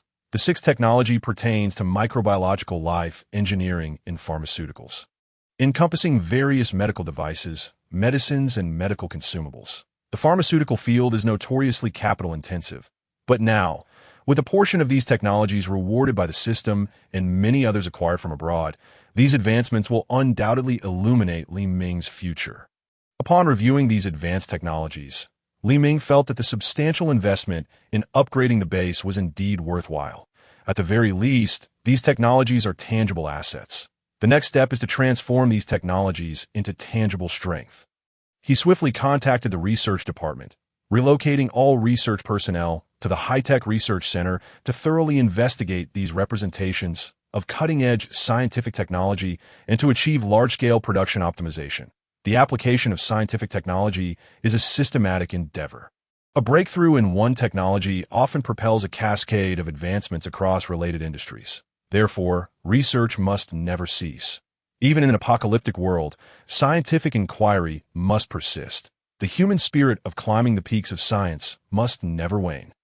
Chapter 66. Discontent with Li Ming. The progress of scientific technology is an unending journey. After acquiring the most advanced scientific and technological documentation, Li Ming immediately embarked on research in related fields. It can be said that technology is inherently interconnected. Take the Phantom fighter jet, for instance. There are numerous avenues for exploration. For example, the robust engine materials used in this aircraft yield an impressive lifespan of 16,000 hours, with maintenance and upkeep being remarkably convenient. The engine of the Phantom fighter jet can utilize these materials, which can also be employed to manufacture engines for other aircraft or to retrofit the planes Li Ming had commandeered. Furthermore, these materials can be scaled up to produce engines for transport or bomber aircraft. As long as the thrust is sufficient, even a brick could soar into the sky. Furthermore, the advancements in missile technology have led to the deployment of the latest generation of missile rocket engine designs in the Phantom fighter jets, utilizing distinct materials and unique solid fuel formulations. This innovation enables air-to-air missiles, when using cutting-edge technology, to achieve a range 2.5 times greater than conventional missiles of the same volume. Naturally, with an appropriate enhancement of range based on the original specifications, the missile's volume can be significantly reduced, allowing stealth fighters to carry a considerably higher payload. This capability of the Phantom fighter to carry numerous missiles stems from achieving an admirable equilibrium between range and size. However, Li Ming possesses not only stealth fighters, but also a plethora of commandeered naval vessels and conventional non-stealth fighters. The payload of these traditional aircraft is not subject to the same constraints as their stealth counterparts. Theoretically, as long as the missiles are sufficiently compact, their weight will also diminish, thus greatly increasing the payload capacity of conventional fighters. Moreover, this missile technology is not limited to air-to-air applications. It can also be adapted for naval missiles and even surface-to-air missiles. Notably, enhancing the range of surface-to-air or anti-ship missiles while maintaining their existing volume represents a remarkable advancement. Similar to the missiles used in the Phantom fighter, a balance between range and size can be achieved, thereby increasing the quantity of missiles carried. In summary, this technological progress is all-encompassing that in addition to missile and engine advancements, the improvements in radar and avionics systems are equally significant, providing valuable insights for the development of search and fire control radar for surface-to-air missiles. Furthermore, These technologies greatly facilitate the research and production of strategic bombers. As the saying goes, a method that works for one will work for many. Many of these technologies are not exclusive to military applications. They also have civilian uses as industries are interdependent. While Li Ming prepares to enhance survival rates in this apocalyptic world, the lives of other survivors outside can only be described as fraught with turmoil. Although public security has improved considerably following Li Ming's stringent crackdowns, the apocalypse persists, and vibrant social organizations such as gangs and criminal syndicates continue to emerge. Presently, Li Ming can only reinforce patrols, with his forces conducting urban patrols organized by platoons. Naturally, the scope of these patrols is limited. It is impossible to cover every urban area. However, Li Ming has established dedicated reporting stations for criminal organizations. As long as investigations yield substantive evidence, the reported criminals cannot escape justice, of course. To prevent false accusations, those who falsely report will face severe penalties. Currently, societal order can be said to be markedly better than the chaos rampant during the apocalypse. And while survivors face hardships, they manage to persist, albeit just barely a month and a half into the extreme cold of the apocalypse. Those who remain have begun to adapt to this frigid existence. However, the grim reality is that survivors continue to perish daily for a myriad of reasons, with man-made disasters outweighing natural calamities. For instance, some have been killed while attempting to rob others, while others have fallen victim to ambushes. And a few have met their end during resource disputes in summary, while Li Ming stabilizes the basic social order, many dark corners still harbor deeds unfit for daylight. Li Ming is fully aware of this.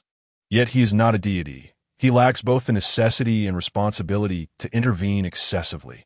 His only obligation is to excel in what he can control. After all, he is not an imperial government.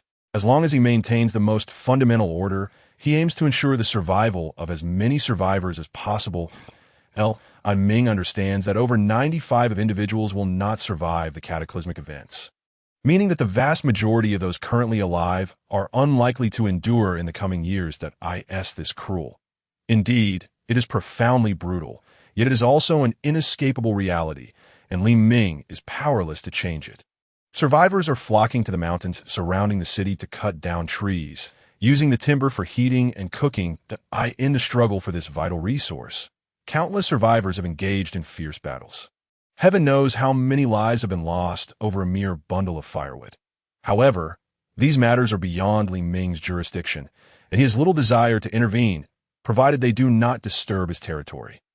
At this moment, Li Ming's business across various markets is thriving, a situation that could only be described as flourishing. Naturally, he is elated. Trading a small amount of industrial goods for a wealth of raw materials is undeniably profitable.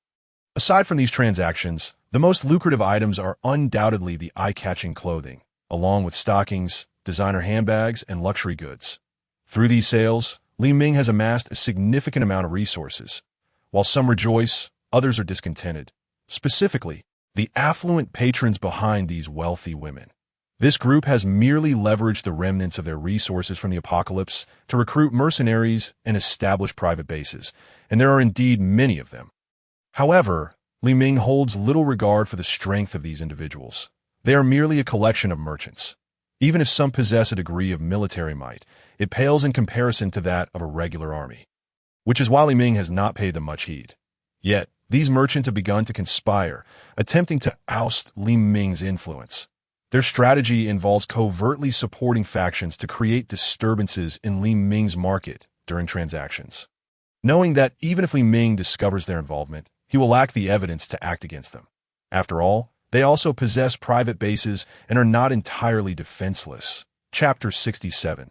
Under currents of turmoil, it can be said that in any era, there will always be those who fail to grasp the situation. These merchants undoubtedly belong to this category. They have all established their own markets, yet they pale in comparison to the Zhongxing Commerce Association in various aspects. Whether in terms of the diversity of goods, security measures, or other facets, these smaller markets merely enhance the circulation of resources among the populace, yet they cannot rival the attentiveness of the Zhongxing Commerce Association.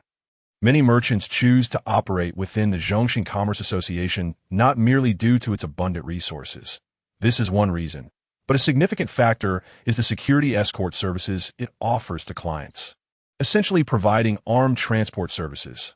Although not regular troops, these are well-equipped security personnel recruited by the Zhongxing Commerce Association, boasting impressive performance in various gear. They possess stab-resistant clothing, ballistic shields, blast shields, crossbows, spears, and an array of weapons. Thus, even when confronted with armed criminal organizations, they have the means to protect themselves. More importantly, who would dare to rob the goods of the Zhongxing Commerce Association security personnel? Such an act would undoubtedly provoke the full wrath of the Zhongxing Commerce Association's forces, which would not engage in rational discourse, but rather deliver their ammunition directly. One should not assume that Li Ming's crackdown has immediately restored social order to pre-catastrophe levels. This is unrealistic. While earning resources in the marketplace is undoubtedly crucial, ensuring the safe return of those resources is of even greater importance. Currently, the visible number of troops within the Zhongxing Commerce Association is relatively modest, primarily consisting of light infantry. Although large-scale crackdowns are underway in major cities, the combined brigades have yet to be fully disclosed, leaving many factions uncertain about the true extent of the Zhongxing Commerce Association's military strength. However, one thing is clear. These troops likely possess formidable combat capabilities at this moment. Within a private base in Tarawa City, several factions are engaged in negotiations, and a conspiracy against the Zhongxing Commerce Association is about to unfold. Mr. Dama, are we truly going to proceed with this? They have an army behind them, numbering over 3,000. A CEO's face turned pale upon hearing this. Mr. Ma, with a glint of cold light reflecting off his glasses, replied with a smile, "Why fear? They possess armed forces, but we are not without our own capabilities. Mr. Qin, you and the other CEOs, who among you does not command a few thousand men? I suspect you have amassed quite a stockpile of firearms and ammunition. When combined, our fighting personnel number over 40,000. Even if they boast 3,000 men, we significantly outnumber them with 40,000. Among us, we have over 10,000 firearms. What is there to fear? Moreover, when we set our plans in motion, we shall do so discreetly. Who will know it was us? Do they have any evidence? As long as we remain sufficiently covert, they will be none the wiser." Hearing Mr. Ma's words, the others displayed expressions of intrigue. At this moment, a rotund businessman with a prominent belly stepped forward, stating, "Mr. Ma is right. After all, we are not mere pawns to be manipulated. We too have our arms. What is there to fear? Besides, these individuals are constantly peddling their luxury goods, and my wasteful spouse is depleting my resources. This is intolerable. We must find a way to drive them out." Mr. Chow is not mistaken. The members of the Zhongxing Chamber of Commerce, emboldened by their modest power, audaciously presume to present themselves as an official entity, offering relatively low-priced survival supplies to these lowly commoners. This is truly outrageous. They not realize that only monopolistic ventures yield the greatest profits in commerce.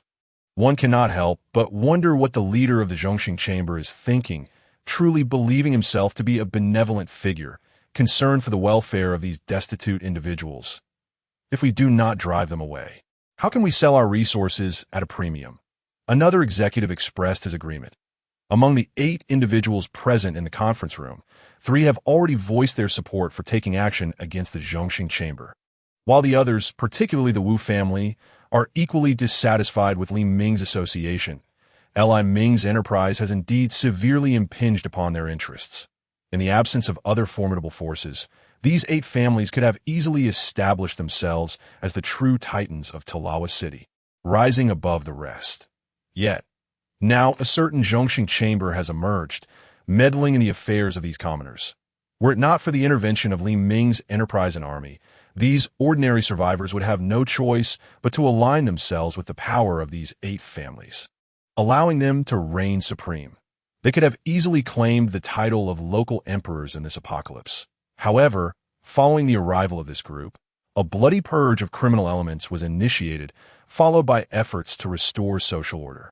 This undoubtedly has shaken the foundations and vast interests of these individuals. For capitalists, their greatest wealth is not merely the currency or resources at hand, but rather the people. To these individuals, Li Ming's actions appear as a direct affront, akin to stripping them of their royal ambitions. and such a demeanor is unforgivable. Soon, the remaining 5 families began nodding in agreement. Upon witnessing the unanimous passage of their resolution, Mr. Ma felt elated, remarking, "Gentlemen, these individuals have indeed overstepped their bounds. First by taking the lives of too many innocent civilians, and then asserting themselves as the governing body of social order, which is nothing short of treasonous. Therefore, I propose that we dispatch some individuals to stir up trouble, testing their limits, while simultaneously mobilizing our armed forces to ambush their patrols. This approach serves a dual purpose. We can seize their weapons and ammunition to fortify ourselves, while simultaneously weakening their military presence. After all, 40,000 against 3,000. With careful planning, the advantage lies with us. Thus, a conspiracy against Li Ming's forces was born. In truth, dissatisfaction with Li Ming extended beyond these 8 factions. Countless others also harbored grievances against his actions. Many affluent merchants, possessing substantial resources, shared a common discontent with Li Ming's methods. Their reasoning was largely similar. After Li Ming's ruthless purging of criminal elements, he audaciously sought to deploy patrols to maintain social order, effectively positioning himself as an official authority. How could these ambitious, resourceful individuals possibly accept this? Even more infuriating was Li Ming's group capitalizing on market conditions to peddle a plethora of luxury goods, exchanging an array of non-essential items with their wasteful spouses for copious amounts of food, medicine, and other practical supplies. This was, without a doubt, an affront to their very foundations, an incitement. In light of the fundamental conflict of interests and the existing provocations, a backlash from these individuals was nearly inevitable. Meanwhile, Li Ming's intelligence department swiftly detected the unusual developments across various cities. Chapter 68. Undercurrents during Li Ming's initial crackdown on criminal elements. The intelligence department had long conducted investigations into various forces across multiple cities, including not only criminal organizations but also violent gangs. The powers of these private bases had also been included in Li Ming's assessments. It could be said that he had never lowered his guard against them. Although he did not concern himself with them, he remained vigilant. Li Ming was well aware of the dubious nature of these private bases. Imagine at this moment wielding absolute power, with the fate of every individual within the base resting solely on your whims. Who would not be intoxicated by such authority? Power is akin to an aphrodisiac, leaving one insatiable. The misdeeds within these private bases are hardly less sordid than those of criminal organizations. Indeed, some private bases engage in practices even more repugnant than those of their criminal counterparts. The scheming for power and the swallowing of rivals are far too commonplace. Hence, while Li Ming may not strategically prioritize these factions, he tactically respects them, for they do command armed forces numbering in the thousands. The notion of claiming dominion may be exaggerated, but within the confines of their territory, becoming a local sovereign is hardly a challenge. Li Ming's attitude towards these groups hinges upon their actions. Should they retain a semblance of humanity and treat survivors with relative decency, thereby ensuring their continued existence, Li Ming would not oppose their organizations persisting.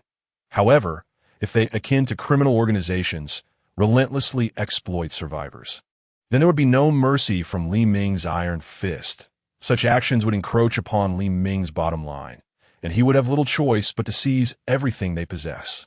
At this juncture, Li Ming was inspecting the progress of the underground base when he received a call from the intelligence department, prompting him to investigate further. Report, Chief, an intelligence officer began, according to our intelligence department. Recent circumstances in some cities within the realm of the Tianhui Empire appear to be amiss. Li Ming responded with a mere, indeed. Yes, Chief. Our reconnaissance has revealed that numerous newly affluent factions in this post-apocalyptic world are poised to take action against us, likely in the form of armed assaults, such as targeting our patrols. Upon hearing this news, Li Ming narrowed his eyes to, Is the intelligence accurate? Chief, based on current conditions, many factions are still unaware of our true capabilities and have misjudged our strength. Their ambitions revolve around claiming supremacy and enslaving more ordinary survivors. Our existence fundamentally contradicts their objectives. Moreover, these groups possess considerable armed forces, with the influx of weapons and ammunition from the remnants of the imperial military and other institutions into the market. It is not uncommon for these private bases to possess hundreds or even thousands of firearms. Li Ming regarded the officer. Are you suggesting that these factions possess the capability to threaten our forces? Chief, caution is prudent. While our military prowess is formidable, the element of surprise, combined with the relatively small numbers of our patrols, indeed renders them susceptible to losses. Li Ming tapped his fingers on the table. And after 5 minutes of contemplation, he nodded. You are correct. It is wise to take precautions. Immediately contact all bases nationwide. A sweep operation can commence. We must ensure everyone remains vigilant against potential ambushes. Understood. Swiftly, orders from the Malga headquarters were dispatched to all bases, prompting Li Ming's light infantry regiments to elevate their readiness to level 2. During patrols, every soldier was to deploy a drone for reconnaissance support, while combined brigades prepared to mobilize in waves, ready to strike against the merchants. Talawa City, situated in the southern region of the empire, stands as one of its most economically prosperous areas, once home to numerous renowned corporations prior to the calamity. Now, these enterprises have vanished with the onset of the apocalypse, giving rise to a new class of elites. Families such as the Ma and the Chow, previously engaged in the trade of pharmaceuticals and food, have ascended to the pinnacle of influence in this new world order. Li Ming also maintains a level 2 base within this city. Upon receiving his directives, the base promptly entered a state of heightened alert. The light infantry units on patrol prepared to counter any potential attacks, while a portion of the infantry regiment was allocated to form a rapid response unit, capable of swiftly aiding any ambush patrols within 10 minutes. This rapid response unit was equipped with 3 75mm infantry guns, 6 12.7mm heavy machine guns, and various other armaments, all focused on rapid mobility and support at that moment. A patrol team from Talawa was conducting their routine surveillance within their designated territory. The area requiring patrol in Talawa City was relatively small, that a complete foot patrol would take approximately 1 hour, with rounds conducted every 3 hours. The squad commenced their patrol as usual, but during their advance, a soldier operating a drone approached briskly, reporting, "Squad leader, there is an unusual situation ahead." The patrol leader, Ma Shan, inquired, "What is the situation?" "Squad leader, take a look at this video." After finishing his statement, the soldier presented the footage captured by the drone to the squad leader, who, upon examining the device, discovered that it depicted a group of individuals pursuing a young woman at this moment. The squad leader felt a tinge of suspicion. After enduring a stringent crackdown, it was inconceivable that any significant criminal or violent factions could exist within the city, making such occurrences exceedingly rare. Yet, here they were encountering this situation during a routine patrol. It seemed rather peculiar. Everyone, immediately load your weapons, disengage the safeties, and prepare for combat, the squad leader decisively commanded. All soldiers raised their rifles, readying themselves for a potential confrontation. He then singled out a soldier, Wang Hu. "Go and assess the situation, and instruct those pursuing individuals to disperse." Furthermore, he ordered heightened vigilance regarding the young woman, as recent directives from headquarters indicated that someone intended to undermine them. He sensed that something was amiss. Understood. Swiftly, Wang Hu, equipped with an AKM, readied himself for battle and advanced cautiously. He soon spotted the young woman being chased by 5 or 6 men and quickly sought cover, shouting, "Those behind, cease your pursuit. We are the patrol team." Following his warning, he discharged a shot, serving as a deterrent. The assailants, startled by the gunfire, retreated, and the young woman, upon seeing a soldier brandishing a weapon, hurriedly ran towards Wang Hu, tears streaming down her face. Chapter 69. Encounter with the patrol team. Wang Hu, sheltering behind cover, called out, "Leave this area immediately. Do not approach, or I will open fire." He remained vigilant, steadying his weapon. Should the young woman disregard his warning, he would not hesitate to pull the trigger. However, she paid him no heed and continued her frantic dash towards him. Now merely 100 meters away, bang, Wang Hu fired a warning shot, urging her to halt. Otherwise, he would shoot to incapacitate her. He had her squarely in his sights through the holographic scope atop his rifle, prepared to take her down if she continued to disregard his commands. The young woman, realizing the peril of advancing further, froze in her tracks. The squad leader gestured, and the soldier operating the drone maneuvered it for a closer inspection of the young woman, noticing something concealed beneath her clothing. He recalled the term, suicide bomb, that if she were indeed carrying explosives, approaching her recklessly could spell disaster for their entire squad. He quickly communicated with Wang Hu. Wang Hu ordered the young woman to leave immediately. "Or you're authorized to fire." "Yes," Wang Hu shouted. "Leave now, or I will shoot." Yet the young woman disregarded his warning and charged towards him. With determination, Wang Hu aimed at her leg through the holographic sight. Bang! The bullet struck her thigh with precision, and she collapsed to the ground. Wang Hu then took the lead as the point man, moving forward to scout while maintaining a distance of over 50 meters from the main force. Ensuring the patrol team circled wide around the young woman, a deafening explosion erupted from her location. Fortunately, the patrol team had kept a safe distance and remained alert. It turned out she was indeed a living bomb. The squad leader broke into a cold sweat, relieved by their timely caution. A.S. Wang, who continued his reconnaissance as the point man, he grew increasingly wary of the numerous buildings around them. Aware that they could easily harbor ambushes, both sides were armed, and with the enemy outnumbering them, neglecting vigilance could lead to dire consequences.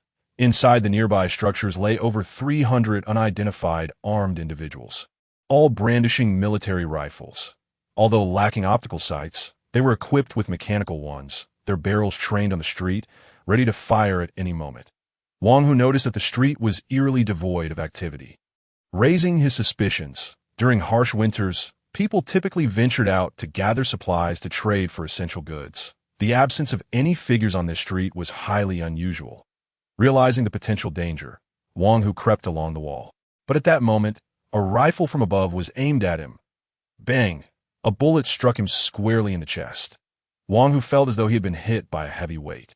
Struggling to breathe, though the bullet was halted by his body armor, the impact was still jarring. As he fell, the force of the bullet propelled him into a roll, seeking refuge behind the corner of a building, where he quickly regained his footing and began to fire back. His rifle discharged in a rhythmic pattern, suppressing the general direction of enemy fire with precision shots. After a few rounds, he swiftly retrieved a smoke grenade, deploying it at his feet. The white smoke enveloped him, granting him cover as he crawled away from the scene. Meanwhile, the squad leader, hearing the gunfire, called out, "Wang Hu, respond if you hear me. Squad leader, I've been hit. There are enemies in the building ahead." Before he could finish, Wang Hu emerged from the smoke only to be confronted by several armed assailants who opened fire. He rolled back to the building's exterior to evade the bullets, then drew his AKM, peering around the corner to unleash suppressive fire. The armed men, sensing his position, unleashed a bara. A resounding explosion reverberated through the air, toppling several armed assailants to the ground, their bodies drenched in a vivid crimson reminiscent of watermelon juice, their fates uncertain. That moment, the sergeant of the patrol unit directed his troops to seek cover while simultaneously commanding 2 machine guns to suppress and contain the enemy entrenched within the nearby buildings, preventing them from launching an assault. Meanwhile, he urgently instructed the communications officer to call for reinforcements and dispatch 3 soldiers to retrieve Wang Hu, having observed that Wang Hu had temporarily neutralized the threat with a grenade. The sergeant felt a modicum of relief upon noticing that Wang Hu seemed to be struggling for breath due to the impact of a bullet. Realizing their ambush had failed, some of the assailants ascended to the rooftops, opening fire on the patrol team's position, while others maneuvered around in an attempt to capture Wang Hu alive. The sergeant coordinated a counterattack with the 2 machine guns, one suppressing the encircling enemies to cover Wang Hu. While the 3 soldiers rushed to his aid point, one soldier grasped the pull ring at the back of Wang Hu's uniform and pulled him back, while the other 2 soldiers provided covering fire with their AKMs, working in tandem with the machine gun to deter the enemy's intent on capturing him. Initially, a number of assailants charged forward, but they were swiftly mowed down by a sustained burst from a PKM machine gun, causing the remaining armed men to retreat once more. Under the suppressive fire from Wang Hu's trio and the machine gun, the 4 successfully returned to the safety of their patrol unit's stronghold. The patrol captain quickly instructed the medic to assess Wang Hu's injuries while simultaneously directing his soldiers to intermittently fire at the enemy-held buildings to probe their firepower. The drone had already locked onto the enemy's positions. revealing two buildings occupied by approximately 200 to 300 individuals. Though the adversaries were well stocked with firearms and ammunition, their training was severely lacking during the exchange of fire with the patrol unit. Their shooting was largely characterized by indiscriminate automatic fire. Only the initial shots were somewhat accurate, as subsequent rounds veered wildly off target. Chapter 70. Retribution. After several minutes of fierce gunfire, the sergeant of the patrol unit swiftly assessed the enemy's capabilities. The opposing forces exhibited a tendency for rapid-fire shooting, lacking tactical maneuvers, and were devoid of essential gear, such as bulletproof vests and helmets. It was evident that the enemy lacked fundamental military training and were likely a group of armed militants from private factions. Validating the intelligence received from higher command. While both sides continued their gunfight, the commander of the light infantry regiment promptly dispatched his rapid reaction battalion. Snowmobiles sped across the terrain, and the quick reaction battalion arrived at the battlefield's periphery in approximately 10 minutes. The battalion commander quickly recognized two distinct types of gunfire. The methodical burst from his own patrol unit's machine guns and AKMs, contrasted with the dull, continuous fire from the enemy. He promptly identified the location of his forces and swiftly deployed a 75mm infantry gun and a 12.7mm heavy machine gun, directing snipers to seize high vantage points, utilizing real-time imagery and data relayed from the patrol unit's drone. The enemy's positions were rapidly pinpointed within the two buildings. The battalion commander ordered the infantry guns to open fire. The officer in charge of the artillery reported the firing parameters, and soon a shell was launched.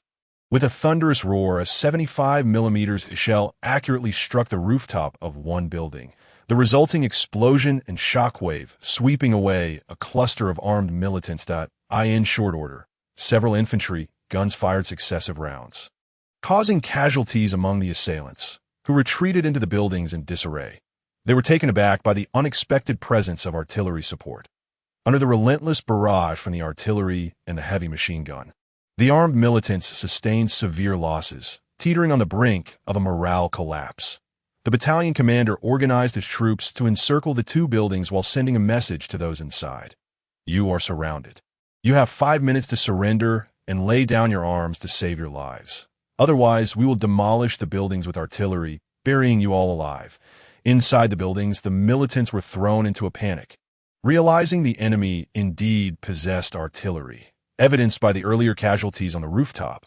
The two buildings, office complexes devoid of residents, offered no opportunity for hostage-taking, and if the enemy was determined to level the structures, it would certainly spell doom for them. Following the attrition of battle, approximately 160 armed militants remained from the original 300. The display of force from the coalition troops outside instilled fear among them. Do not fire. We are willing to surrender. Ultimately, the militants, overshadowed by the specter of death, were compelled to capitulate. Everyone, drop your weapons at the entrance and form a line. Soon, over 160 armed militants cast aside their rifles and ammunition, piling them in a heap, raising their hands in surrender and lining up. A platoon of soldiers from the Rapid Reaction Battalion began to search these militants, ready to eliminate any sign of resistance at a moment's notice. After ensuring the captured militants posed no threat, the battalion escorted them for harsh interrogation. Li Ming's patrol unit was not the only one under attack. Numerous other cities had experienced similar assaults on their patrols. Though casualties were minimal, the severity of the attacks was alarming. Li Ming apprehended several armed militants, and through their interrogations, he uncovered the true masterminds behind these assaults: ambitious businessmen. These merchants were sentenced to death under Li Ming's orders. He issued a command for the military garrison to mobilize, launching retaliatory operations against these businessmen and their private factions based on the intelligence gathered. The combined battalions, organized by composite units, surrounded all the private factions implicated in the attacks after thorough investigation. Meanwhile, Ma, the leader of the Ring Mountain private faction, along with 7 others, awaited news from their subordinates, only to receive dire tidings. Boss Ma, we have a crisis. A large contingent of military forces has suddenly surrounded our private base. What? The other businessmen were struck with panic. They had not anticipated that their efforts to drive away the coalition would instead attract even more military presence. Outside the base, the troops set up loudspeakers, announcing, "You are surrounded. Open your gates and surrender to avoid execution. Otherwise, we will raise your base with artillery." Inside, Ma and the other businessmen heard the announcement, astonished at the revelation that the enemy possessed artillery. They had been unaware of this capability, as Li Ming's earlier crackdowns had not involved significant heavy equipment. They must be bluffing. "We have thousands of defenders. They cannot breach our defenses. There is nothing to fear." Ma attempted to reassure the others. Just as they began to feel a sense of relief, the commander of the combined battalion, Zhou Guoping, signaled, and the battalion's 122mm self-propelled howitzer trained its barrel on the gates of the Ring Mountain base. With a deafening roar, a high-explosive shell struck the gates, obliterating the metal barrier. A barrage of 75mm shells followed, targeting the base's structures, which were merely ordinary buildings, incapable of withstanding such firepower. In the aftermath of the violent explosions, the surviving members of the base understood that the enemy truly possessed artillery, prompting them to flee with their hands raised in surrender. "Humph," Zhou Guoping scoffed, ordering his troops to escort the members of the private base away. Before dispatching reconnaissance units to search the entire facility, he had not identified the key leaders among the captured members, and it was imperative to apprehend and punish these leaders severely. Meanwhile, Ma and the others were pale with fear. Realizing they had provoked powerful adversaries and were likely to face dire consequences, they all took refuge in a basement, hoping to evade capture. Chapter 71. Dismantling the private base for Li Ming. Capturing the leaders of these reprehensible private factions was a matter of life and death. Thus, the possibility of sparing them was utterly inconceivable, while ordinary members of the base might have had a chance of survival. Figures of such prominence as Ma were definitely not to be forgiven at this moment. The 3 or 4 merchants were huddled in the basement, fervently praying that the enemy forces above would not discover their presence. However, they had evidently underestimated the formidable strength of Li Ming's troops, as the reconnaissance battalion meticulously searched every room and corner of the entire building in units. After an extensive search, the absence of the merchants became increasingly perplexing to Brigade Commander Zhou Guoping, who found it hard to believe that the enemy leader could have vanished without a trace. "Brigade Commander, based on our current search status, it appears that the enemy's private base has no remaining escape routes, which means they must still be hiding within," the Chief of Staff stated. Zhou Guoping's anxiety was finally alleviated, and he promptly ordered the troops to initiate a comprehensive search, resolutely believing that they would uncover the enemy. Soon, over 2,000 soldiers entered to assist in the search, significantly accelerating the progress. Meanwhile, the merchants concealed in the basement were drenched in cold sweat, genuinely terrified as they listened to the soldiers' footsteps above, daring not to make a sound. After another fruitless search on the ground, all attention turned to the basement, and soon the sound of tapping on the floor resonated throughout. One soldier gently struck the ground with a plastic rifle stock, producing a hollow echo. The surrounding soldiers heard this and collectively aimed their weapons at the basement, shouting, "Come out! We have found you! If you do not emerge, we shall tear up the floor and throw in grenades." As the floor was pried open, a voice from within cried out, "Do not shoot! I surrender!" The soldiers swiftly surrounded the area, and soon individuals began to crawl out of the basement, each captured by the soldiers. Yet Ma remained unaccounted for. Sensing that more individuals might still be inside, several soldiers produced tear gas canisters and tossed them into the basement. Before long, the basement was filled with a hissing cloud of tear gas, accompanied by the sounds of persistent coughing from within. "Will you not come out? We are about to throw grenades," one soldier shouted. "Do not throw grenades. We surrender." The merchants, unable to withstand the effects of the tear gas, crawled out, desperately covering their eyes while coughing violently. "Are there still individuals inside?" An officer inquired. "One remains," a soldier reported, donning a gas mask as he descended to assess the situation. Upon confirming the absence of any remaining persons, he emerged and announced, "Report to the company commander. There is indeed no one left. Seize all usable supplies here." Yes, the soldiers quickly commenced their looting, discovering an abundance of valuable goods within the private base.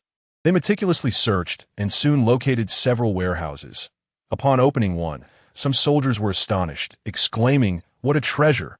Inside, they found bags of rice, corn, millet, and other grains, along with a substantial quantity of peanuts and soybeans. Additionally, the warehouse contained a considerable stock of dry goods, such as instant noodles, bread, cakes, various sausages, and cooked chicken legs. All these supplies were neatly categorized and displayed in staggering quantities. The army quickly uncovered ledgers within the private base, which led them to several more warehouses filled with copious amounts of tobacco, alcohol, clothing, and a room stacked high with various medications in a dedicated warehouse. They discovered numerous boxes of canned goods, including fruit, vegetable, and meat cans, essentially every type of canned product available on the market. There were both glass jars and metal tins, amounting to over 400 boxes of canned goods. Beyond the canned supplies, they also stumbled upon a workshop dedicated to the manufacturing of firearms and ammunition, equipped with basic machinery and raw materials, as well as high-capacity solar panels for power, specifically for producing firearms and ammunition. In the final warehouse, they found an extensive stock of liquefied petroleum gas canisters, along with a large quantity of charcoal and coal, essentially a windfall. The army swiftly packed these supplies into their dimensional pockets, ensuring not a single item was left behind. Aside from Oz Base, the other 8 private bases that participated in the operation were breached by the combined forces. All armed resistors were eliminated, while the remaining individuals either surrendered or perished under the overwhelming firepower of the combined forces. In summary, Li Ming would not tolerate any faction that brazenly threatened him. In Talawa City, Li Ming's combined forces dismantled 8 private bases, led by Ma and his conspiratorial group, seizing a vast array of supplies. After accounting for the spoils, they confiscated a total of 525 military rifles, 252 handguns, and 152,665 rounds of ammunition. They also destroyed 3 illicit workshops for firearms and ammunition, confiscating a significant amount of raw materials and equipment. Additionally, they seized 264,562 tons of rice, 65,225 tons of grains such as millet and corn, and a total of 45,225 boxes of instant noodles and other dry goods, along with 25 tons of various meat products. Canned goods amounted to 525 boxes, while they also gathered 523 tons of coal and 32,552 gas canisters. Furthermore, they seized numerous various living facilities. In short, this battle resulted in a substantial financial gain, at least covering the costs of deployment. This was merely in Talawa City. Similar operations targeting Li Ming's commercial adversaries occurred in nearly 30 other large and medium-sized cities. Li Ming showed no mercy, deploying his combined forces to dismantle these private bases, displaying no courtesy towards those who had overstepped their bounds. Since you do not desire dignity, I shall grant you none. Li Ming's bloody retaliation swiftly unfolded, as members of these private bases faced rigorous interrogation and scrutiny. Those confirmed to be innocent were released without charges, while those with lesser offenses were sentenced to labor reform, and the leaders of the private bases faced public trials and executions. Figures like Ma and Chao, who had wielded great influence during the harsh winter, were all publicly executed by Li Ming due to their provocation. Subsequently, Li Ming's radio station broadcast a notification, publicly disclosing the crimes of these individuals.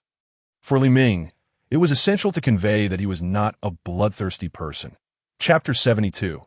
Night Raid on the Supply Warehouse. Li Ming's targets extended beyond mere conspiratorial private bases. They included many organizations with poor reputations, often engaging in bullying and oppression. His intelligence agency was exceptionally robust and had already begun investigating these private bases, so he was well aware of their nature and could strike precisely where needed.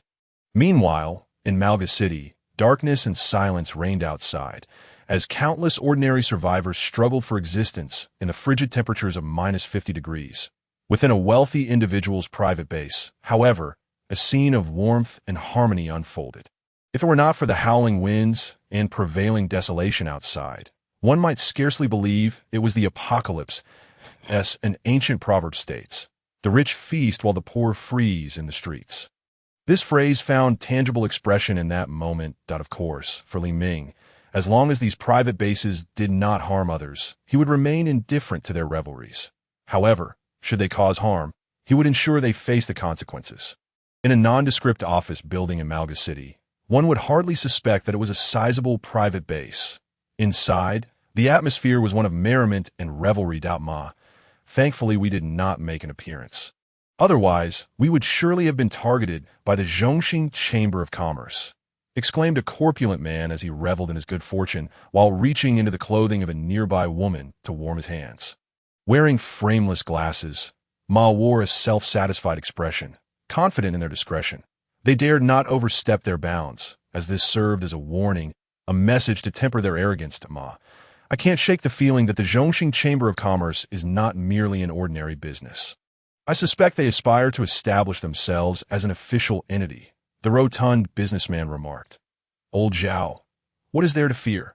In these times, those with resources and firepower hold the true authority. They merely dare to act boldly because they possess weapons and supplies. Our collective strength is not to be underestimated. We can at least control a portion of the territory. As long as we have resources, we too shall rise in due time, Ma replied slowly, sipping from his glass of red wine. Indeed, Ma. Gentlemen, let us raise a toast. Cheers! With music resounding, the festivities continued unabated. In a scene bustling with the clinking of glasses and the exchange of toasts, the apocalypse merely represented an ordinary end for the common folk, an influence on these individuals that could be deemed negligible. At this moment, Li Ming's forces had already set their sights on these ill-reputed private strongholds, deploying a light infantry division comprising over 4 battalions. These troops operated in units of companies, with a platoon acting as the vanguard, poised to launch a probing assault on the material storage facilities belonging to Ma Zong and his associates, intending to draw the enemy's attention. Meanwhile, they planned to use the material warehouse as bait, establishing a company to ambush any reinforcements on Route. Ma Zong, also known as Ma Teng, was the regional distributor for numerous large food manufacturers in Malga City, possessing substantial food stockpiles even before the calamity struck. Li Ming had previously engaged in commercial cooperation with this individual, but now Ma Teng had become a target for his assault. This astute businessman had assembled an elite armed force of over 200 personnel centered around his bodyguards, acquiring a significant cache of firearms through the black market. These elite troops consisted mainly of trained bodyguards, who regularly honed their shooting skills, thereby possessing a modicum of combat capability. Li Ming's objective was a material storage warehouse belonging to Ma Teng, which housed approximately 80% of his supplies, with the remaining 20% secured in Ma Teng's private base. Fully aware of the importance of this warehouse, Ma Teng had stationed only a company of elite soldiers to guard it, confident that his main forces could reach the site within 15 minutes by vehicle. The over 100 guards were all equipped with military rifles. And to ensure the loyalty of his armed personnel, each member received a beautiful woman to warm their beds. Consequently, these armed individuals remained fiercely loyal to Ma Teng, becoming accomplices in his unscrupulous exploits. As Li Ming initiated his retaliation against several private strongholds, he dispatched a platoon-sized unit to act discreetly. Soon, the company and platoon stealthily approached the vicinity of Ma Teng's material storage warehouse, which was indeed well concealed. A 3-story building located on the outskirts of the city, surrounded by walls, with only a single entrance. Intelligence indicated that a substantial portion of the supplies was stored in the underground parking garage beneath the building. Early in the flooding crisis, Ma Teng had ordered excavation of this area as a storage point, adopting the principle of a cunning rabbit has 3 burrows, a decision that had proven fortuitous, granting him an additional escape route in times of peril. At this juncture, the platoon leader withdrew a night vision binocular and began surveying the surroundings. They located a nearby hillock, where 3 machine guns and 3 snipers were positioned, preparing to engage in an ambush. Meanwhile, another drone operator conducted reconnaissance of the defensive installations within the compound. The expansive yard exhibited a typical warehouse layout, with a 3-story building serving as living quarters, while the rest, equipped with roll-up doors, constituted the main storage facilities. After scrutinizing the drone footage, the platoon leader shook his head in disbelief at the lax defenses. Merely a squad was on guard duty. With a hand signal, he directed his soldiers to gradually close in, each chambering their AKM rifles as they approached within 100 meters of the main gate. Subsequently, one soldier produced explosives and affixed them to the iron gate before retreating and triggering the detonator. A series of violent explosions erupted, shattering the gate into fragments and sending debris flying, incapacitating a significant number of the armed personnel stationed within. The sound of the explosions roused the defenders inside the three-story building, prompting a panicked scramble to don clothing and gather arms in preparation for the impending threat. At that moment, a platoon of soldiers seized the opportunity to launch their assault. Those groggy combatants who emerged from the building were swiftly gunned down. The enemy was caught utterly off guard, and their leader hastily contacted Ma Teng for assistance. Chapter 73. Surrounding and engaging reinforcements. Meanwhile, Ma Teng and his associates were embroiled in an utterly debauched party, a spectacle of excess that far exceeded the imagination of ordinary individuals. Even amidst the apocalypse, the private compound buzzed with activity as these 8 affluent merchants reveled in their indulgences. Just as the festivities reached a fever pitch, an individual entered, clutching a satellite phone, his expression marred by concern as he hurried toward Ma Teng's zone. "We have a grave situation. Our material storage base is under attack. Away is requesting reinforcements." The man whispered urgently into Ma Teng's ear. "What?" Ma Teng, momentarily taken aback, hastily pushed aside several women and grabbed the phone, retreating to a vacant room to take the call. "This is Ma Teng." "Away. What is happening on your end?" he inquired anxiously. As he listened to Away's response, the sounds of gunfire and explosions echoed through the line, accompanied by Away's frantic commands for others to hold the line.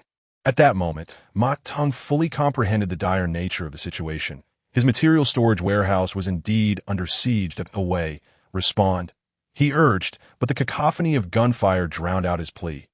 Eventually, after a considerable pause, Away managed to reply, "Ma Zong, we need support. The enemy's firepower is overwhelming, and they have explosives and grenades. My brothers are struggling to hold on." Ma Teng's anxiety escalated. "Hold your position. Reinforcements are on the way," he commanded before abruptly ending the call. Shortly thereafter, aside from the 100 armed personnel left behind to guard the base, the remainder of his forces mobilized at breakneck speed toward the material storage facility. He understood all too well that any loss of supplies would spell disaster for his compound. As Ma Teng's forces sprang into action, Li Ming's intelligence operatives took note, promptly relaying the information via satellite phone. "The mouse has moved. 20 toy cars and over 300 foot soldiers are en route." Quickly, the commanding officer of the ambushing unit received the update, instructing the platoon leader to maintain pressure on the defenders, while the remaining 3 platoons prepared their firepower. Ready to strike when the enemy approached, to maximize firepower. Each company was equipped with 3 12.7mm heavy machine guns, already set up for crossfire and fitted with night vision scopes. Additionally, 2 soldiers armed with RG-7 rocket launchers lay in wait, ready to fire and decimate the enemy. Meanwhile, the platoon leader directed 3 squads to employ cover and engage in suppressive fire, preventing the enemy from breaking out of the building. The mood among the bodyguard captain and his men was grim, for they realized that the attacking force was not only well-armed but also highly trained. The casualty rate was already alarming, with 1/3 of their 110 defenders incapacitated, and they had only begun to ascertain the enemy's positions. Their own fire was largely blind, relying on luck to strike true. The objective of the soldiers in the 3 squads was to maintain a steady stream of fire to provoke the enemy into calling for reinforcements. The true tactical aim was to surround and engage reinforcements, thereby diminishing the enemy's effective fighting force. Li Ming understood that rather than directly assaulting the enemy's base, it would be far more effective to lure them out into the open where they could be decisively struck down. Inflicting significant losses on their manpower in the storage facility, the remaining defenders were gripped by panic. They had previously organized successful assaults based on their numerical advantage and firepower, but the presence of grenades among the enemy had completely changed the calculus. The greater the number of individuals who rushed out, the higher the toll of those who fell victim to the grenades' deadly embrace, for they possessed neither grenades nor an abundance of ammunition. The prospects of this battle appeared grim, as the local leader could only fervently hope for the swift arrival of reinforcements. While they valiantly held their ground at the warehouse, over 360 soldiers from the advancing reinforcements raced towards them in microbuses. Their speed a testament to their urgency, as the first wave, comprising approximately 20 microbuses, entered the firing range, the company commander promptly issued the command, "Fire the rocket launchers!" Whoosh! Whoosh! 2 rocket launchers roared to life, sending RPG-7 projectiles shrieking towards the front and rear of the elongated convoy. Boom! Boom! Following the violent explosions, the vehicles at both ends of the convoy were struck, resulting in catastrophic detonations that rendered the occupants unrecognizable amidst the chaos. The shattered remnants of the vehicles inflicted significant damage upon their comrades, with shattered windshields resembling a spider's web, a sight both disconcerting and foreboding. "Disembark.